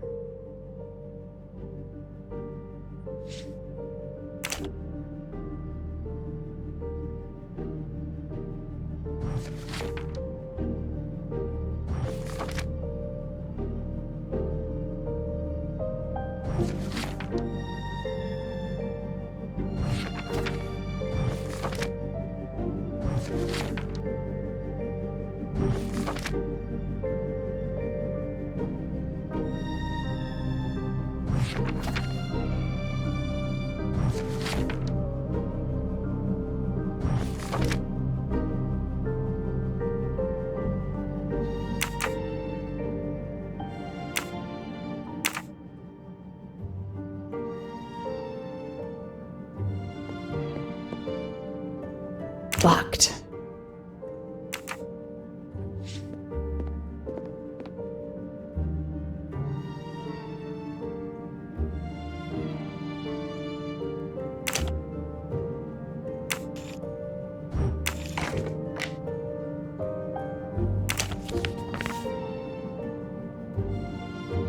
I'm taking a picture of it. I'll send it to Poirot. It might be useful to him.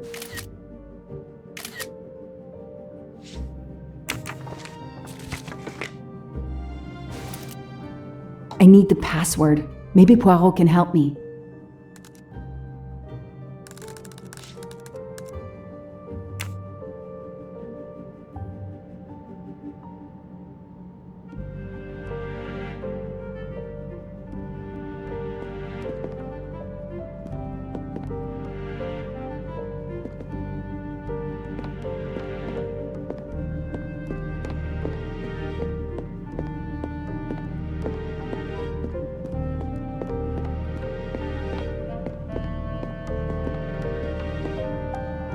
A souvenir Tower of Babel. Makes sense. We know that Mr. Wadi is from Iraq, and the ancient tower is said to have been built there.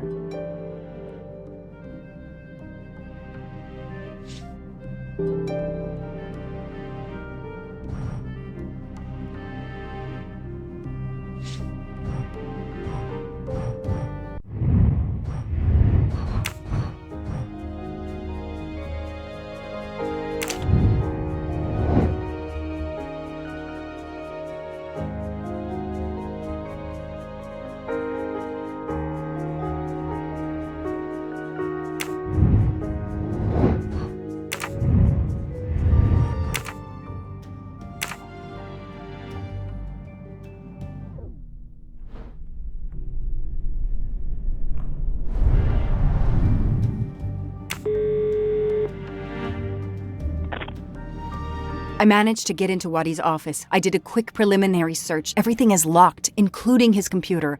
All I could find was a photo with a date on it. I just sent it to you. Maybe you can use it. Thank you. That might help. I've just arrived at the apartment. I'll call you when I find something. As quick as you can. I can't stay here long.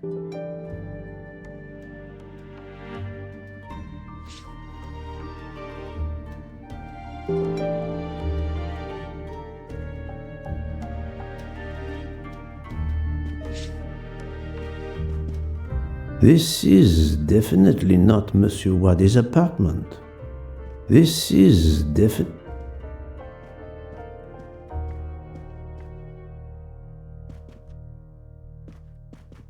Ah, here we are.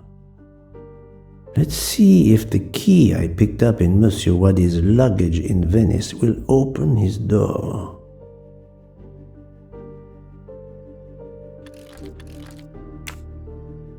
Great.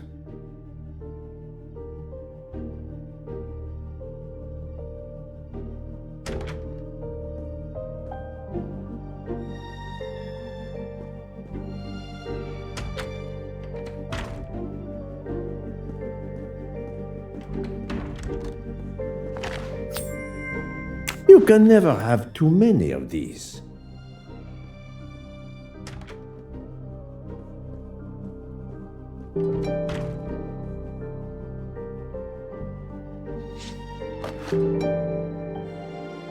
A dart, a familiar projectile found in any pub in England.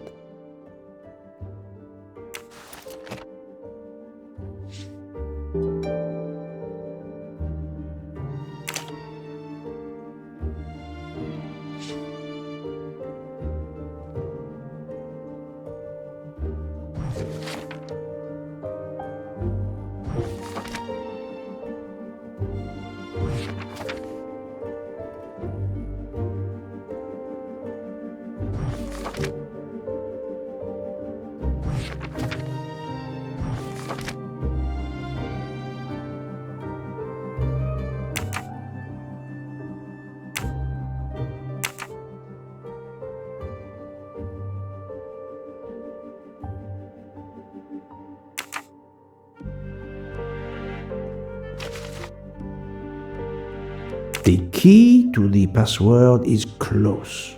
I can feel it.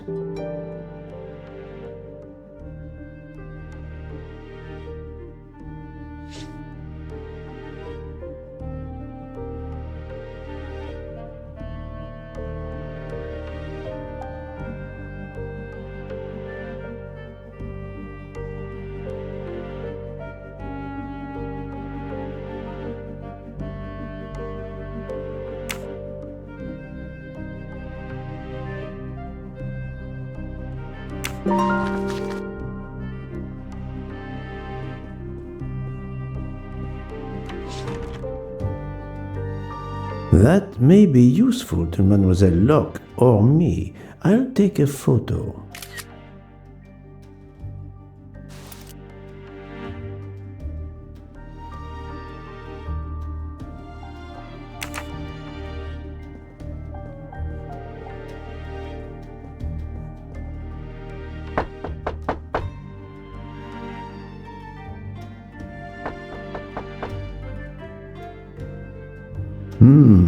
A bizarre endgame to be sure, but I suspect checkmate is possible for white in 3 moves.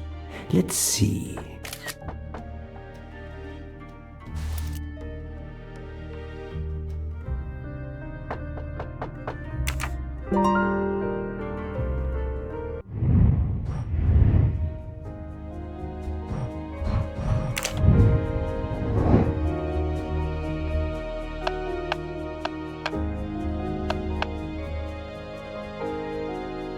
Brilliant.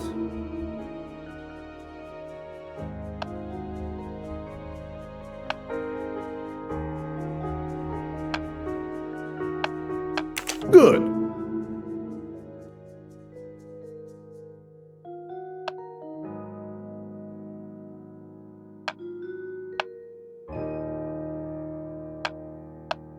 Good job.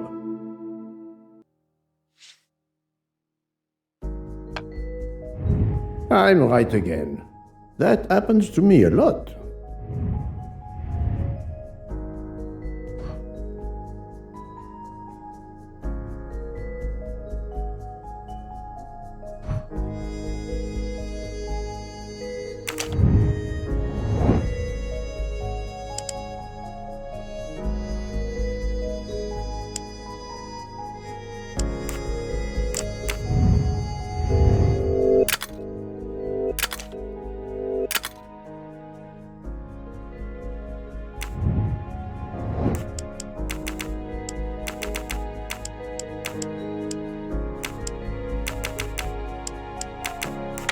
Ratchet's password. Here it is. That's the right answer.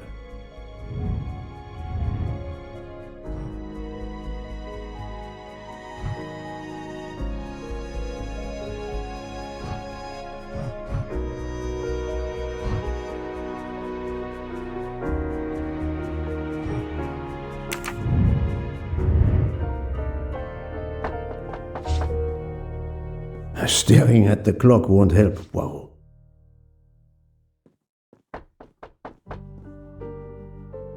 A Swiss and Arabic keyboard.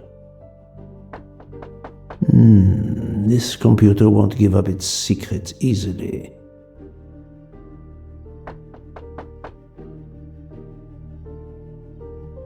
A Swiss and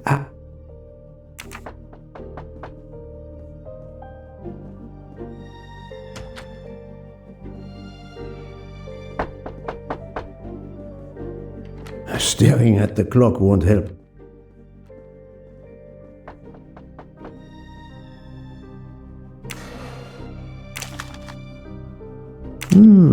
This could be the password to Monsieur Wadi's office computer. He must change it every month.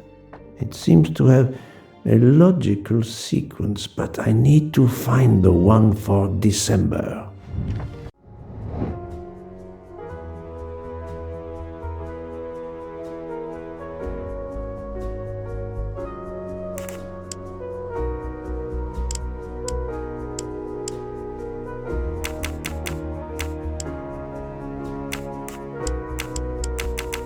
If that's the password to the computer in Monsieur Wadi's office, we still need to translate the Arabic characters. And there weren't any Arabic characters on the office computer's keyboard. We need to find out which keys these Arabic characters correspond to on a Swiss keyboard with its Latin characters like the one in Monsieur Wadi's office. My little grey cells did not let me down.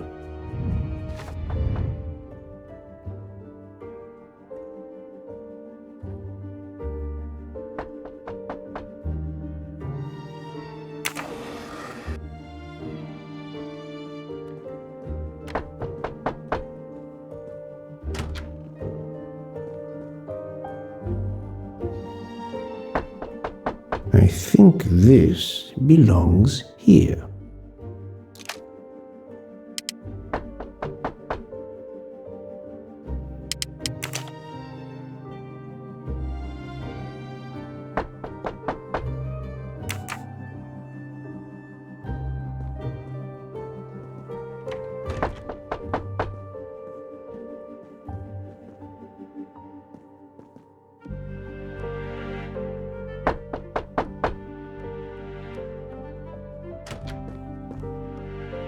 Who are you? What are you doing in there? I am Hercule Poirot. I am working with the police. You are Monsieur Wadi's neighbor?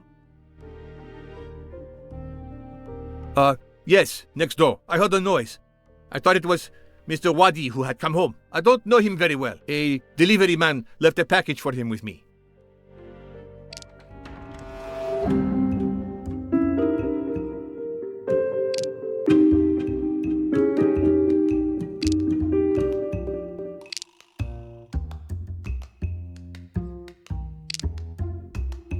You don't know your neighbor very well. Yes, what of it?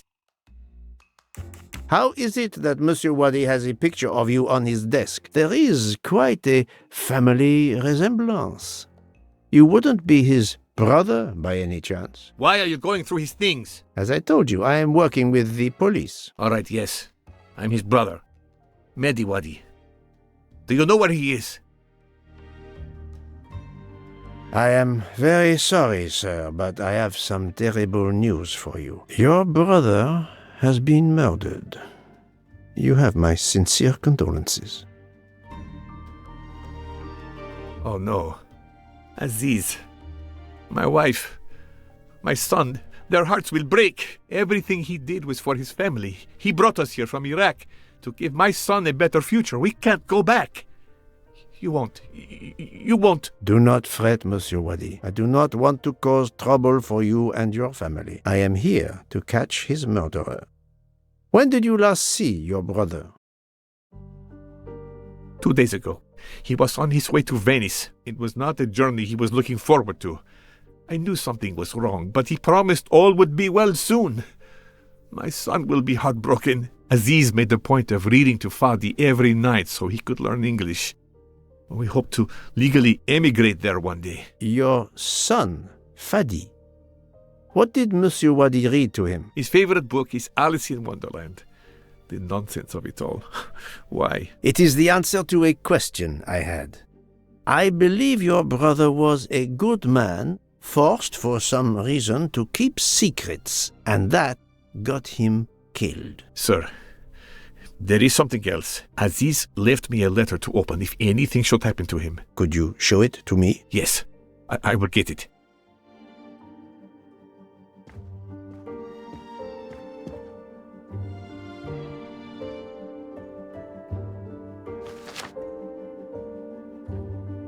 It all makes sense. It's horrific. But to Ratchet, it would be just business as usual. At least I have Ratchet's account number, 82664.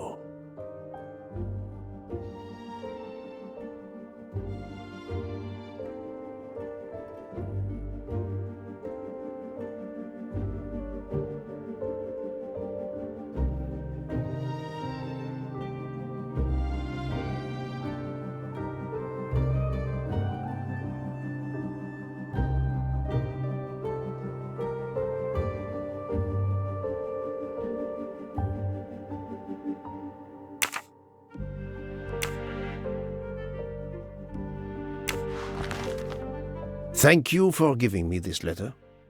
Let me assure you, the man Ratchet cannot harm you. He was killed before your brother was. Really? Who did it? The one you say hunted Ratchet? Yes, without a doubt. I promise you I will find them. Sir, we have no papers. The police... Your secret is safe with me, monsieur. Thank you. Thank you, sir.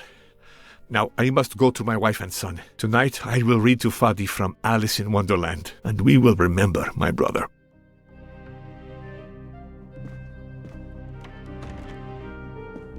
I need to notify Mademoiselle Locke that I have Ratchet's bank account number.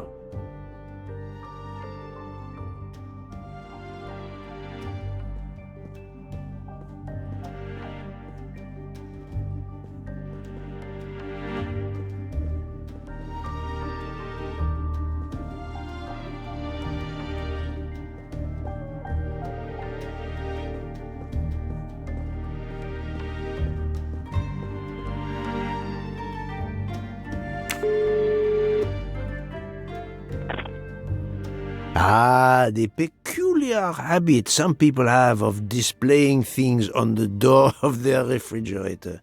I've just sent a photo to you, in case it might help you. Thank you. I texted Ratchet's account number to you. Wonderful. I believe I have discovered Ratchet's safety deposit box passcode. We're almost there.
Key.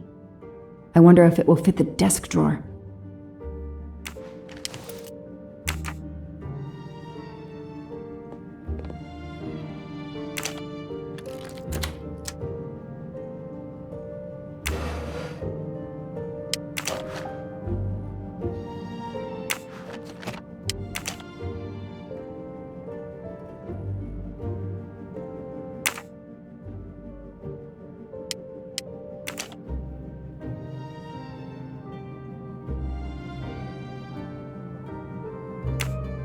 Those indentations are from the sheet of the notepad that was on top. This is great.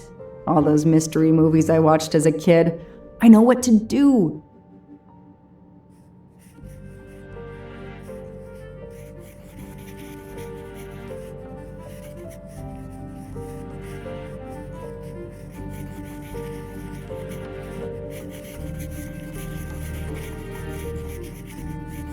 I'll send a picture of this to Poirot.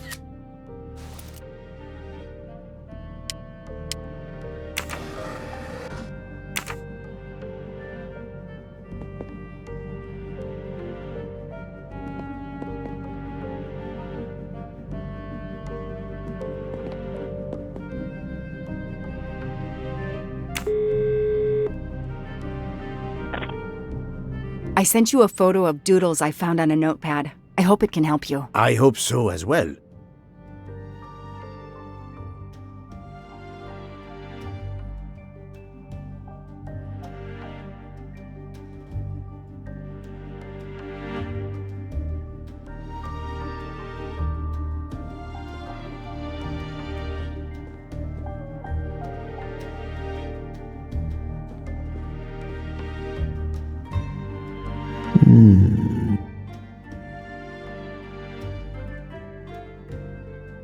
This keyboard should help me translate this code.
Arabic is read from right to left, so the password must surely be read that way too.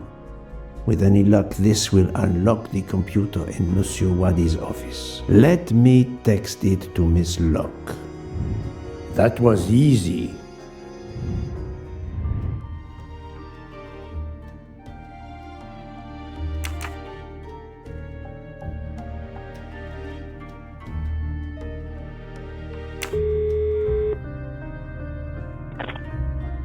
Did you receive my text?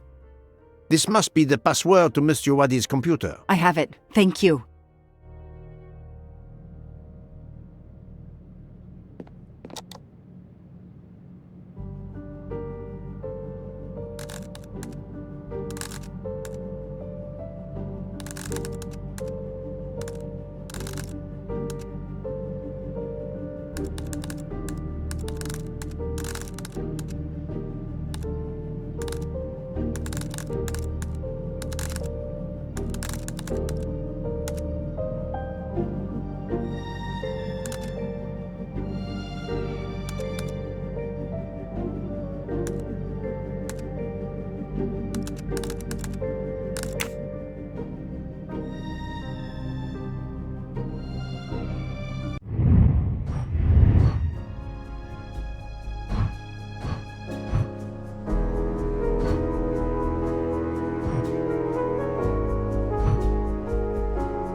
The number of Ratchet's safety deposit box. At last. I should let Mr. Poirot know.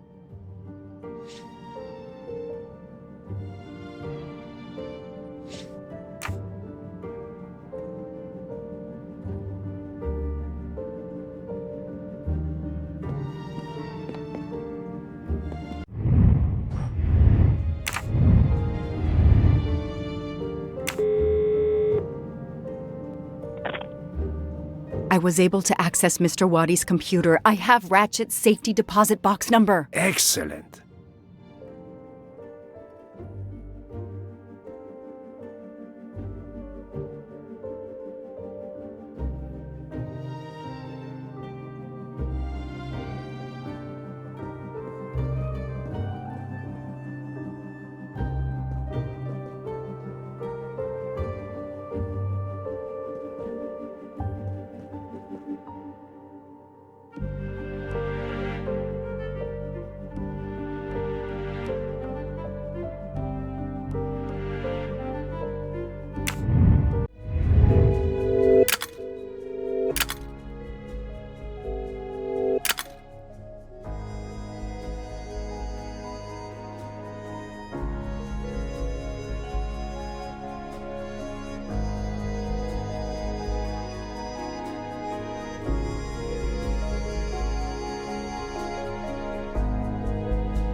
Mademoiselle Locke, how far along are you? Still not very far, but I'm not giving up.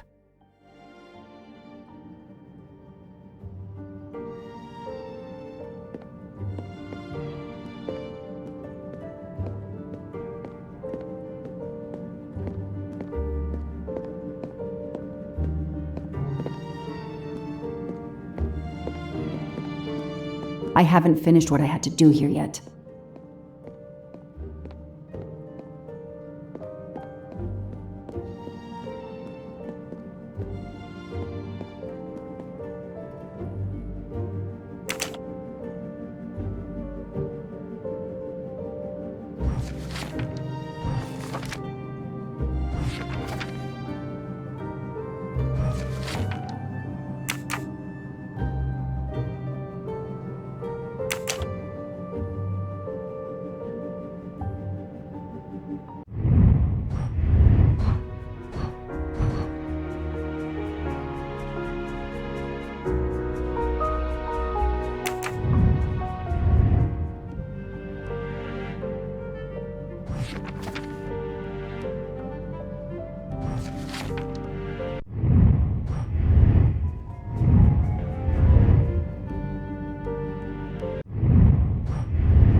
Mr. Poirot, how are you doing? I have little to report, but keep looking.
It looks like a safe key to me. We finally found it.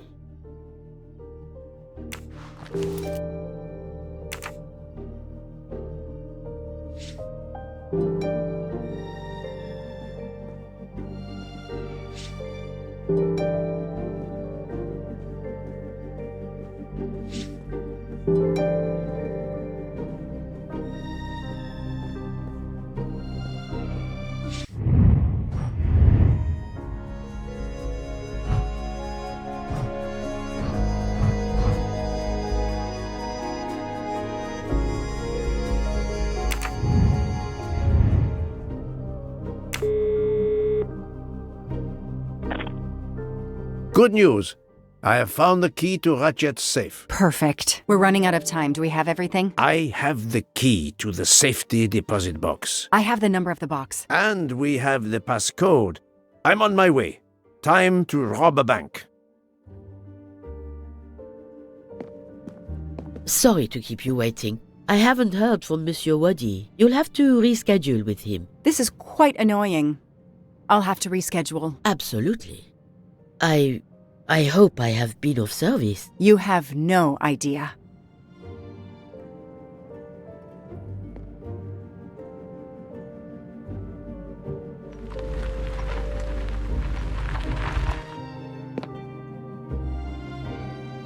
That was fast. We do this as planned? Yes, I am, Monsieur Ratchet.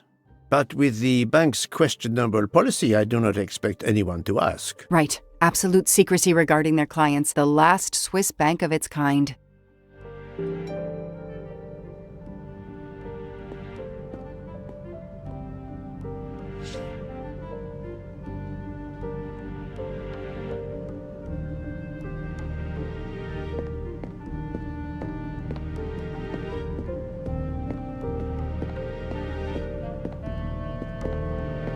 Madame, I still haven't heard from Mr. Waddy. Well, we'll have to make do without him, now that my friend is here. It's his box we want to access. And the clock is ticking. I trust there is no problem. No problem at all. May I have your safety deposit box number? 4346. May I see your key? Do you know your passcode? Yes. Mademoiselle will be able to accompany me? No names, of course. Of course. I'll open the door. Go down the stairs. The guard will accompany you.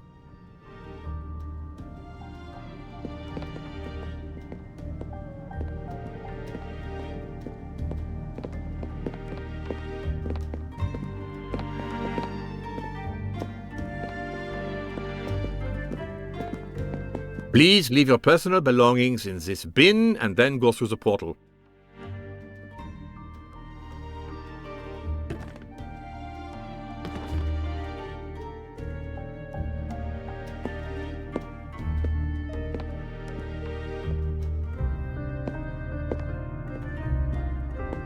I'll open it for you.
At last we reach our goal.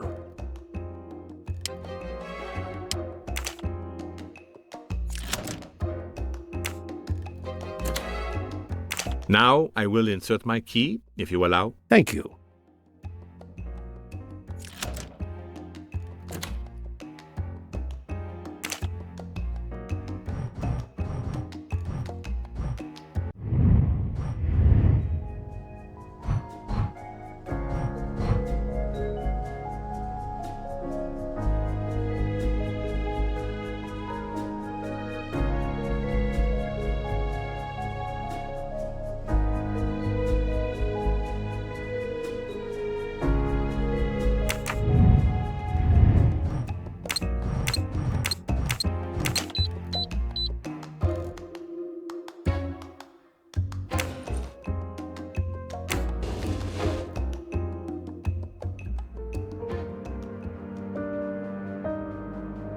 I'll be by the door should you need any assistance. At last! I suspect the effort will be worth it. This collection of various personal items. Do you know what they are, Detective Locke? I do, Mr. Poirot. God help me, I do. Souvenirs. The trophies serial killers take from their victims to remind them of their kills. Ratchet wasn't just a kidnapper. No, indeed. He was a monster.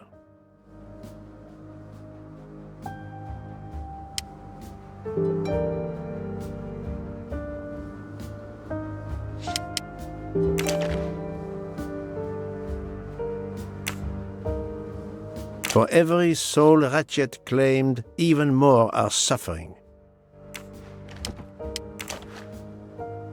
Diamonds. A fortune. Crime does pay. No, mademoiselle. This time it was the criminal who finally paid.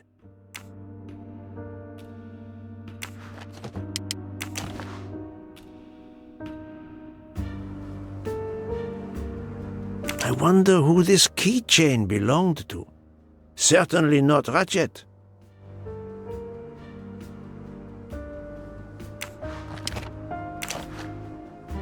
Another trophy. A woman. We may never know her name. You were lucky, mademoiselle, when you met him at that cabin in the forest, alone. How many victims do you think Ratchet had? Too many.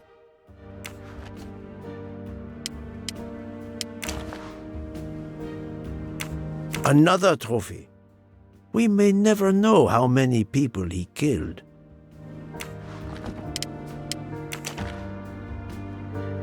He knew the serial numbers on the banknotes could be traced. The rest of the Armstrong ransom money. The serial numbers match. Another bracelet. Another victim. Another trophy. And then there's the one that we already found, Suzanne's red glasses.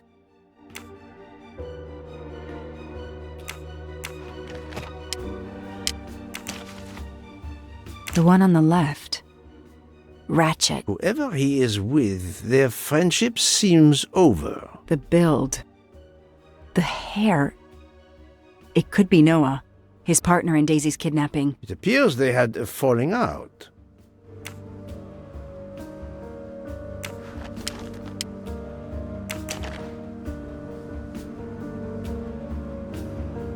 Another victim.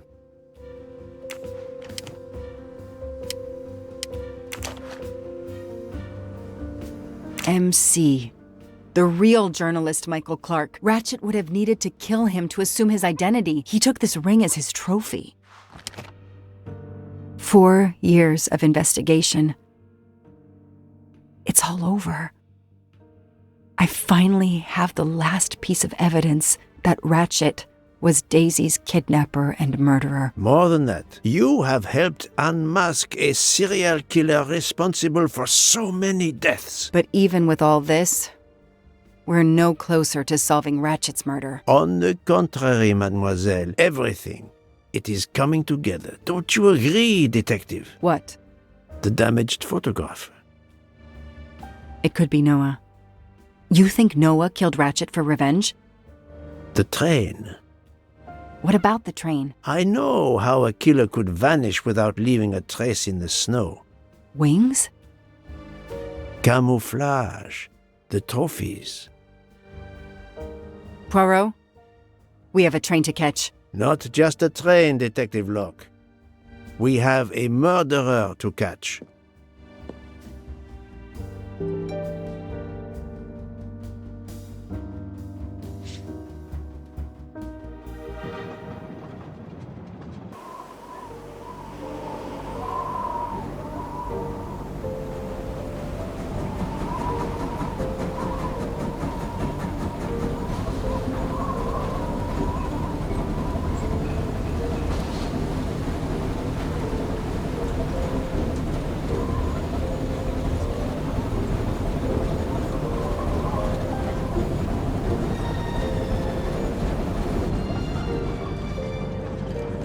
Poirot, enough!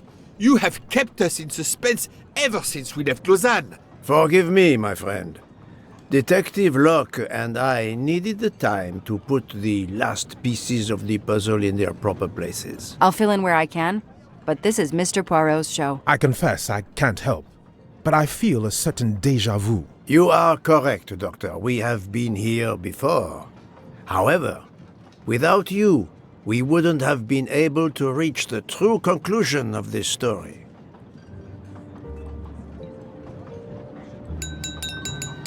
My friends, your attention, please.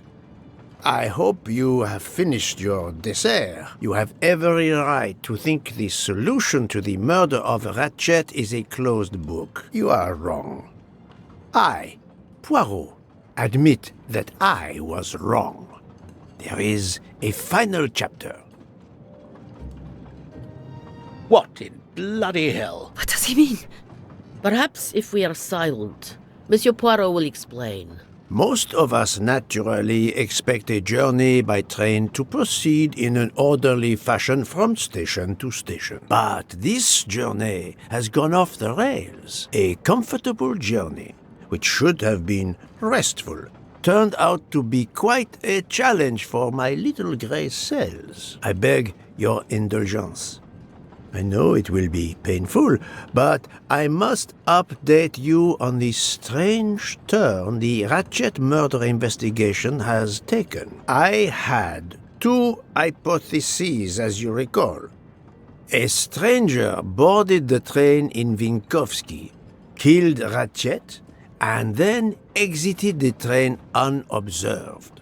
That was the first possibility. The second solution gave us 12 jurors who condemned Ratchet to death for the kidnapping and murder of Daisy Armstrong. My friend, Book, properly chose the first solution for the authorities. However, thanks to Dr. Constantine here, a 13th stab wound was discovered, throwing that solution into disarray. Moreover, the words of a witness called into question the chronology of the night of the murder upon which the first two solutions were based. Detective Locke?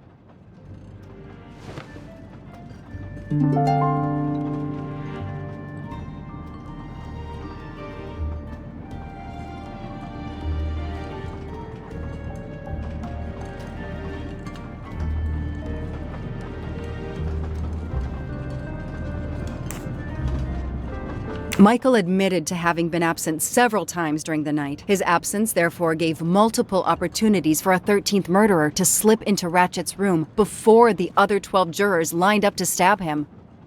You are saying the man Ratchet was when we... Yes, you executed a man who was already dead. But there were other suspects that night. Other suspects? Who? They stand before you. Mr. Fauché, Mr. Maury, and Ms. Nielsen. And they all also had a hole in their stories about their movements that night. Mr. Poirot?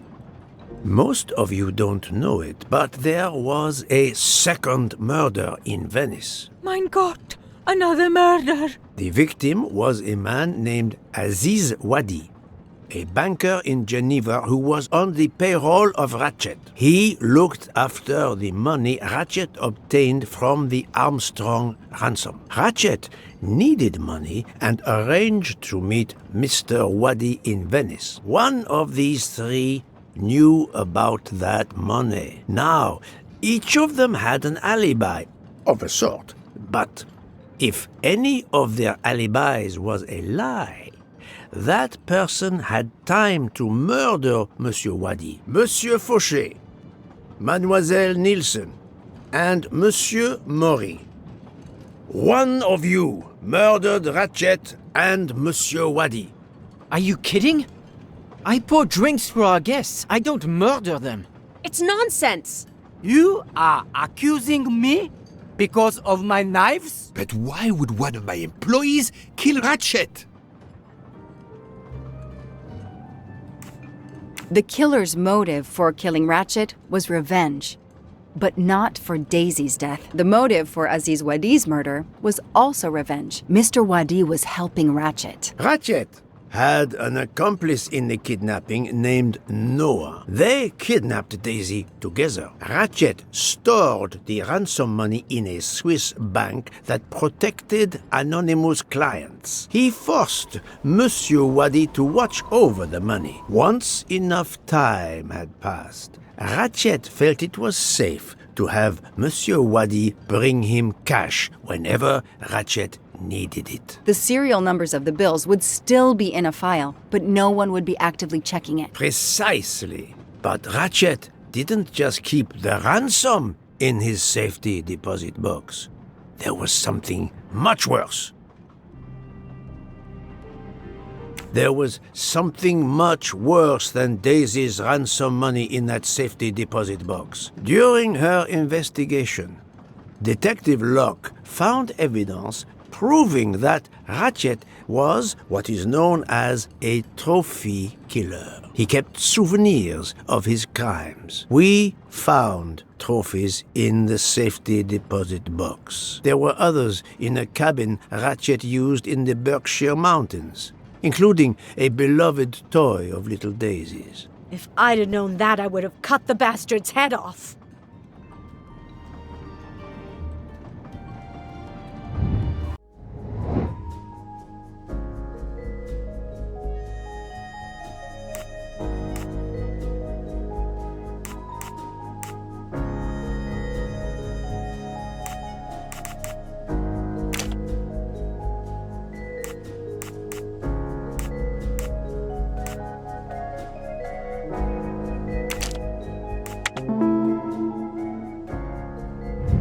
Et voilà. The bracelet found in the safety deposit box was also on Noah's wrist in a photograph. It's obvious Ratchet killed Noah, and therefore, at last, I can tell you with absolute certainty who the murderer of Ratchet and Monsieur Wadi is.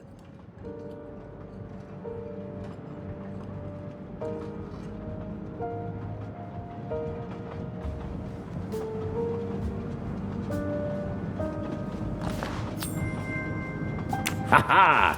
Golden moustache.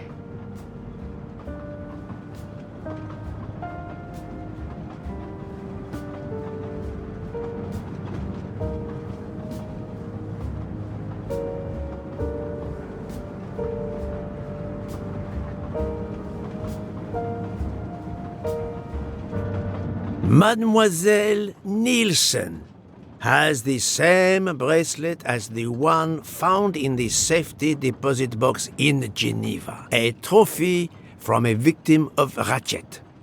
Noah. Having a similar bracelet doesn't prove anything. Yes, that might be true, if there were not an inscription on it. Mr. Poirot, you're right. The bracelet looks similar to mine, but I have no idea what the marks on it mean. I just like the design. The marks are not random, mademoiselle. These are special bracelets. They are called Morse code bracelets. Because, well, you know why. The marks are Morse code. Happily, I learned Morse when I was a young man doing my service for the Belgian army.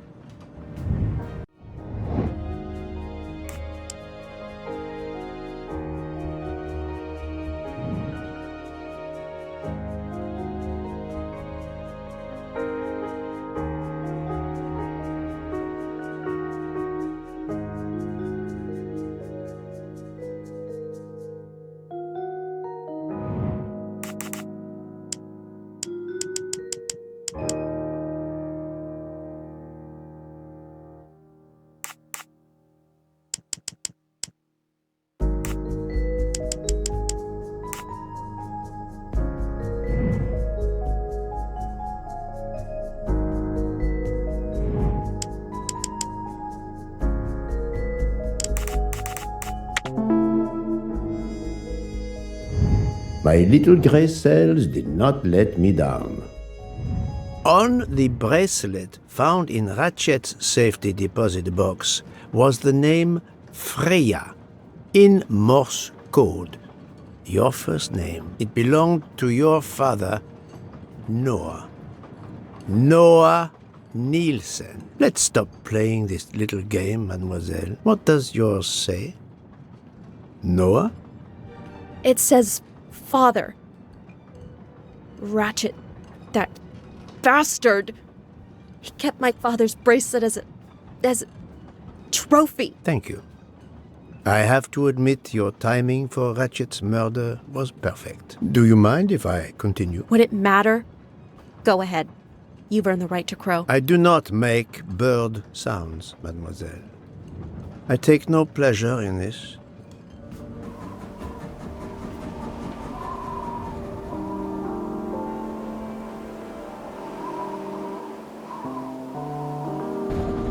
You drugged Ratchet's dessert to ensure he would be unconscious when you went to his room. You stole a knife from Monsieur Maury.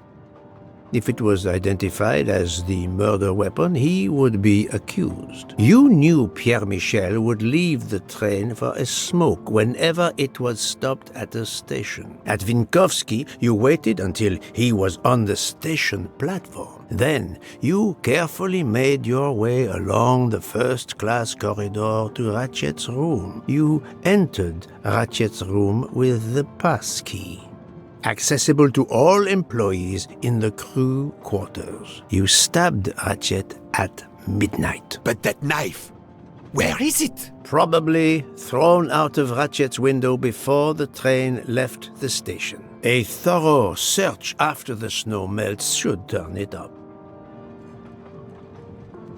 My beautiful knife! Then, you carefully returned to the crew quarters, replaced the passkey, and returned to your poker game. Et voilà. The affair was not so complicated in the end. But what made the crime seem more complex? Well... It was us. Exactly. The 12 jurors who proceeded to carry out their far more complicated plan literally in the dark without realizing that the man was already dead. Speaking only for myself, of course, but I believe we would have invited you to join us. Ms. Nielsen, you killed Ratchet because he killed your father. Your motive is crystal clear. But why did you kill Aziz Wadi?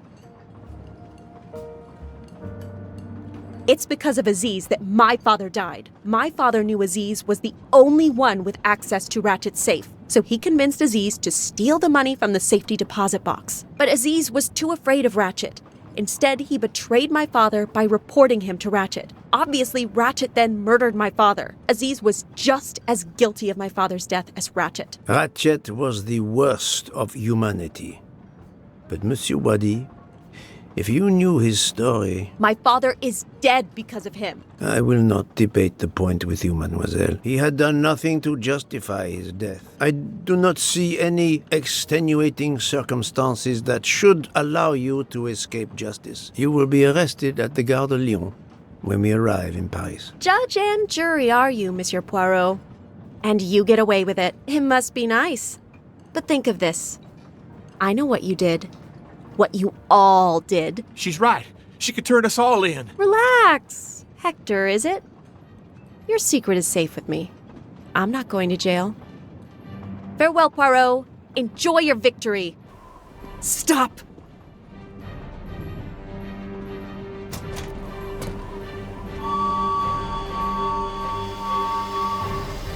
No, Freya, don't jump. You're going to die. I've made my choice. We'll let fate decide. No!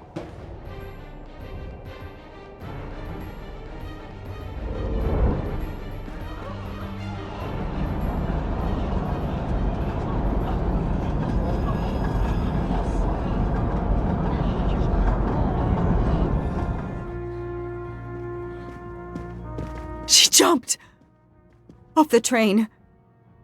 Even if she hit the water, considering the height, I doubt she survived. And with this tunnel, either way she's gone, Poirot.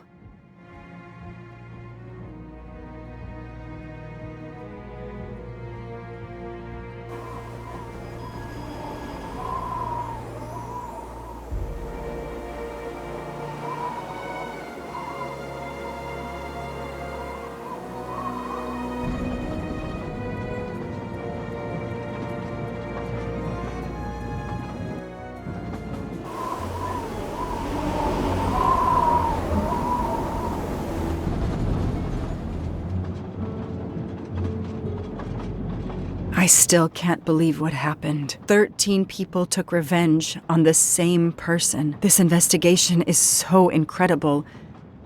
It almost looks like a detective story. It would surely be a bestseller. It is true that this case will remain as one of the most important investigations of my career. My only regret will be that I couldn't bring Ratchet to justice, but I can finally close this chapter of my life.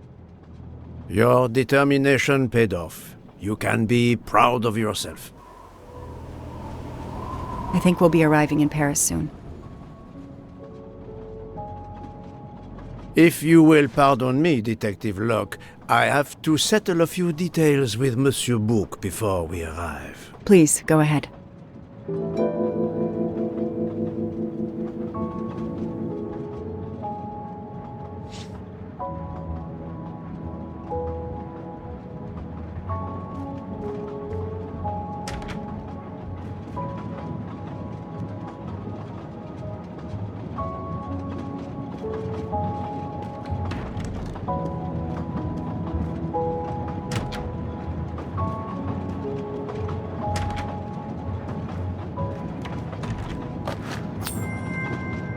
Another golden moustache to treasure.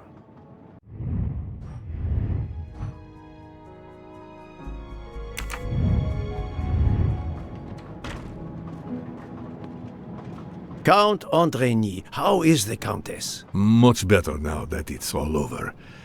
I misjudged you, Poirot. And I you. There is something else about my wife you should know. Why I am so overprotective. She is pregnant. You are quite the detective. Actually, Dr. Constantine told me. She admitted as much when he was attending to her. If it's a girl, we're going to name her Daisy. If it's a boy, Hercule, he'll be stuck with Rudolph. It's a family tradition. I wish you and all of your family much happiness. Thank you.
Ah, Mademoiselle Debenham et Captain Arbuthnot. Allow me to congratulate you on your upcoming nuptials. I hope you won't be too disappointed if you're not invited. Archie, really. Thanks to Mr. Poirot, there will actually be a wedding. As you say, my darling. Sorry, old man, and thanks for everything, including finding my train ticket.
I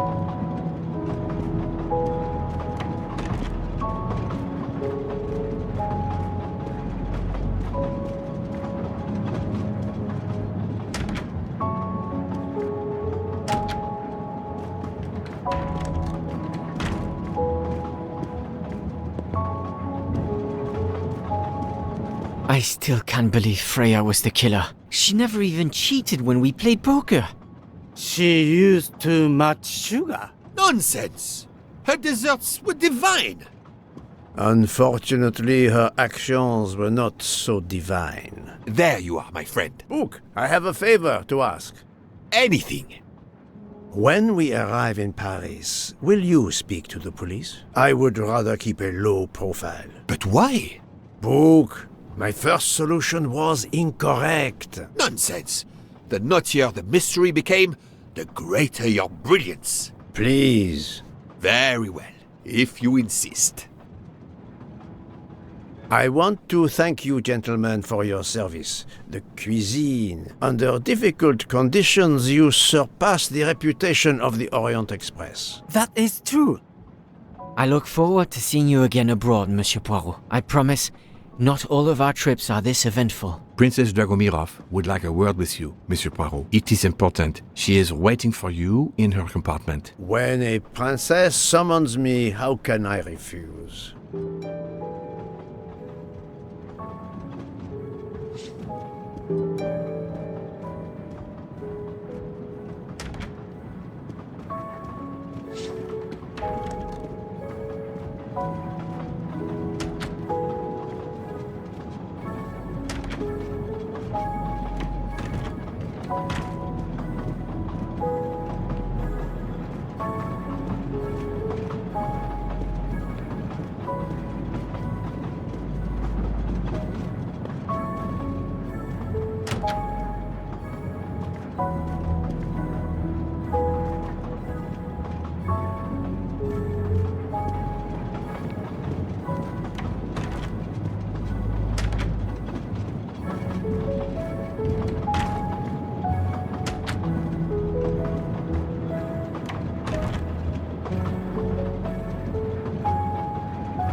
My daughter, my great friend, and I wanted to talk to you one last time. I speak on behalf of the entire Armstrong family, as well as those close to us. You have shown compassion. We know your reputation, and we understand that your choice was not easy for you. We are all the more grateful. Thank you. Congratulations, my dear. You managed to say the word thank you, although he did manage to put us through quite a lot. You have given us all closure and some peace of mind. You should know that I regret nothing. If this Freya Nielsen person had not been involved, I would have done it again. Someone told me the Stalinists were frightened of you. I believe them. The country of my birth breeds its share of brutes and bullies, but also some of the greatest intellectual and artistic minds the world has ever known. I pray that one day we will again be remembered for that. I share your hope, Princess. And of course, with the real murderer of that man out there somewhere, we are no longer guilty of much. Correct? Princess, don't push your luck too far. If you'll excuse me, I have some packing to do. Ladies?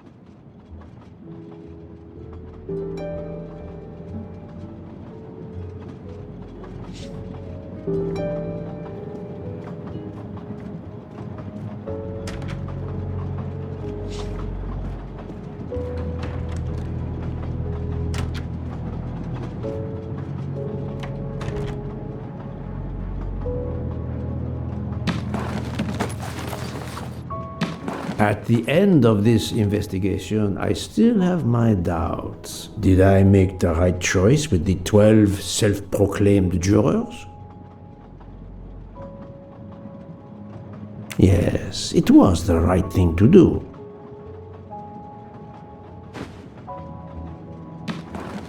As for Mademoiselle Nielsen, what would I have done if she had not escaped?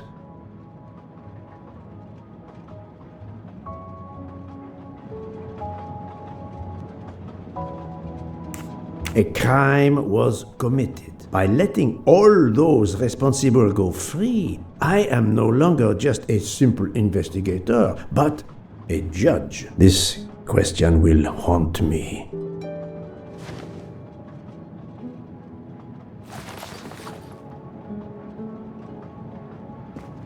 Judges often take motive into consideration when deciding the sentence for a crime. You are not a judge. Your job is to establish the facts, which you have done. The case has been solved. Another already awaits you. It is the reason you were on this train. It is time. Time to move on.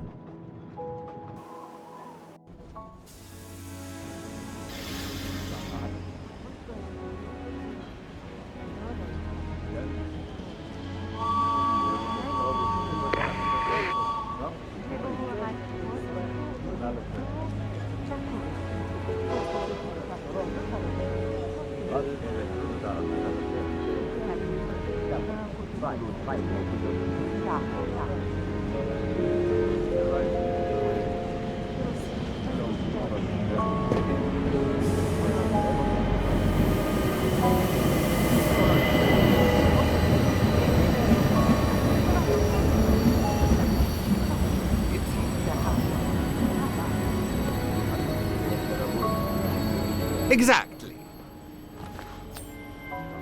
Another delightful trophy for my collection.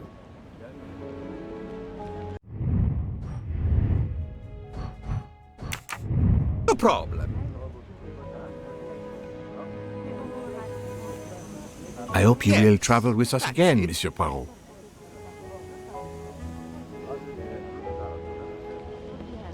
Monsieur Poirot, I spoke with my associates. I convinced them to give you a deal on our new Firenze SUV. No need to thank me. It's the least I could do. That is very generous, but no, I do not drive. You don't? What? But it's electric. It's good for the planet. I am good for the planet, as long as I don't drive. I don't understand. He refused. No problem.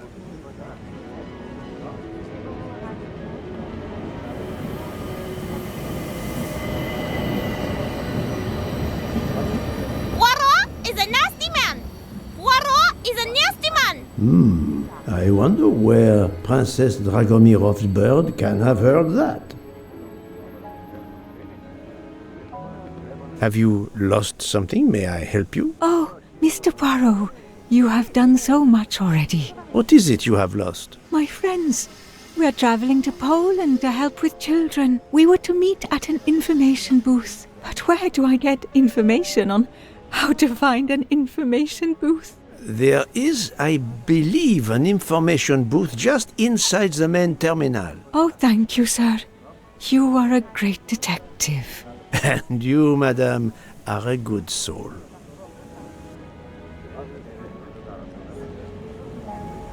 I will miss this train.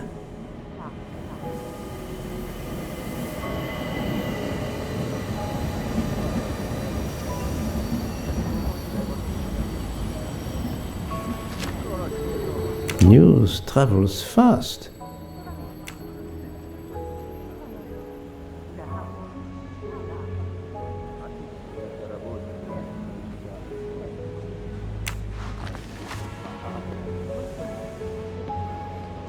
Hey, Poirot. Say, have you seen a scruffy little guy in a green trench coat? I cannot say I have. Why? He's my next case. Another case? That was indeed fast. A detective's gotta eat. You know what I mean. I have some idea, yes. Suspected embezzler, traveling east, but not on the Orient Express. Say, you wouldn't be interested in teaming up, would you? Some good money in it. I have had enough of trains for a while, thank you. Okay, suit yourself.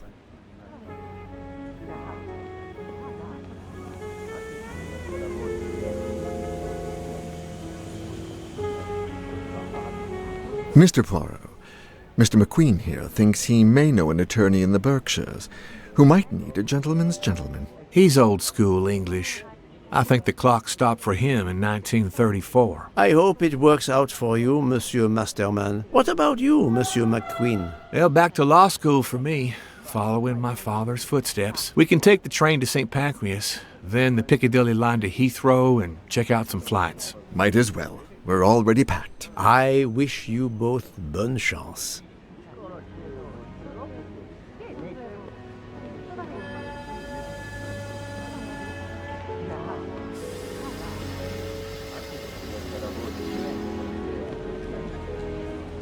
Ah, Poirot. Mission accomplished. I have reported to the police that Freya Nielsen killed Ratchet and that she escaped. They're issuing an international arrest warrant. There's a canal that runs alongside the tracks where she jumped from the train. But they say there's little chance she survived. The police have questioned all of the passengers and crew, so for now, they are free to leave. I gave them the results of my preliminary autopsy, and they have the report from the Venetian authorities. They were arguing about jurisdiction when I left. Thank you, Doctor. You have been of inestimable help. A fascinating case. I'm pleased I could assist you. Mr. Poirot, it seems our paths part here. It was an honor and a pleasure to work with you. And I am with you, Detective Locke. The case would have been impossible without your tenacity and dedication to finding the truth. You also proved to be an able con artist in Geneva. You too. Thank you for everything. I'll never forget you. And I shall always treasure our collaboration.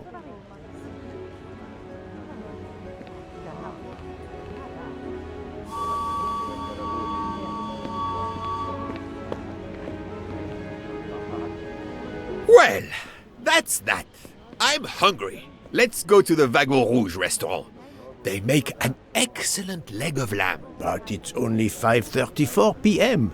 Is food all you really think about, my friend? I'm the one inviting you. You've well deserved it.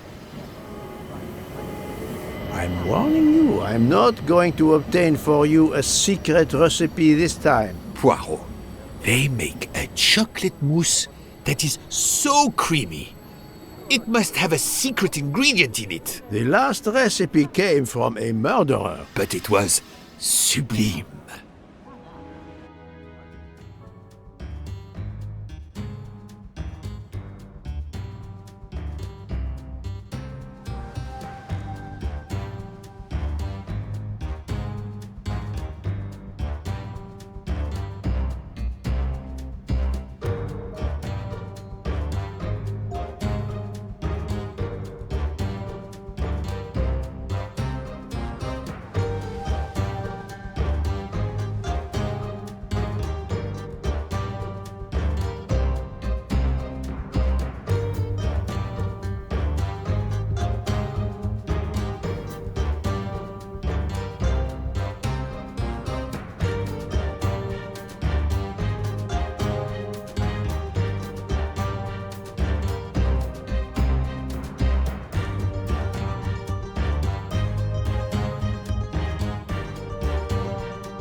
Dear Poirot, I didn't really have time to say goodbye when we parted. I thought I had beaten the greatest detective in the world, But you unmasked me. I still had my revenge, though. I even managed to help myself to a small amount of cash from Waddy's bag before you interrupted me in Venice. It will be enough to settle somewhere in a quiet little town where I will create delicacies for appreciative clients. You won't hear from me again, nor will Book get any more of my recipes. Oh, and one last thing. You may not think so, but I truly believe Ratchet and Waddy got their just desserts. Regards, F. You, mademoiselle, are entirely too pleased with yourself. You give clues no one could follow, unless they are Hercule Poirot.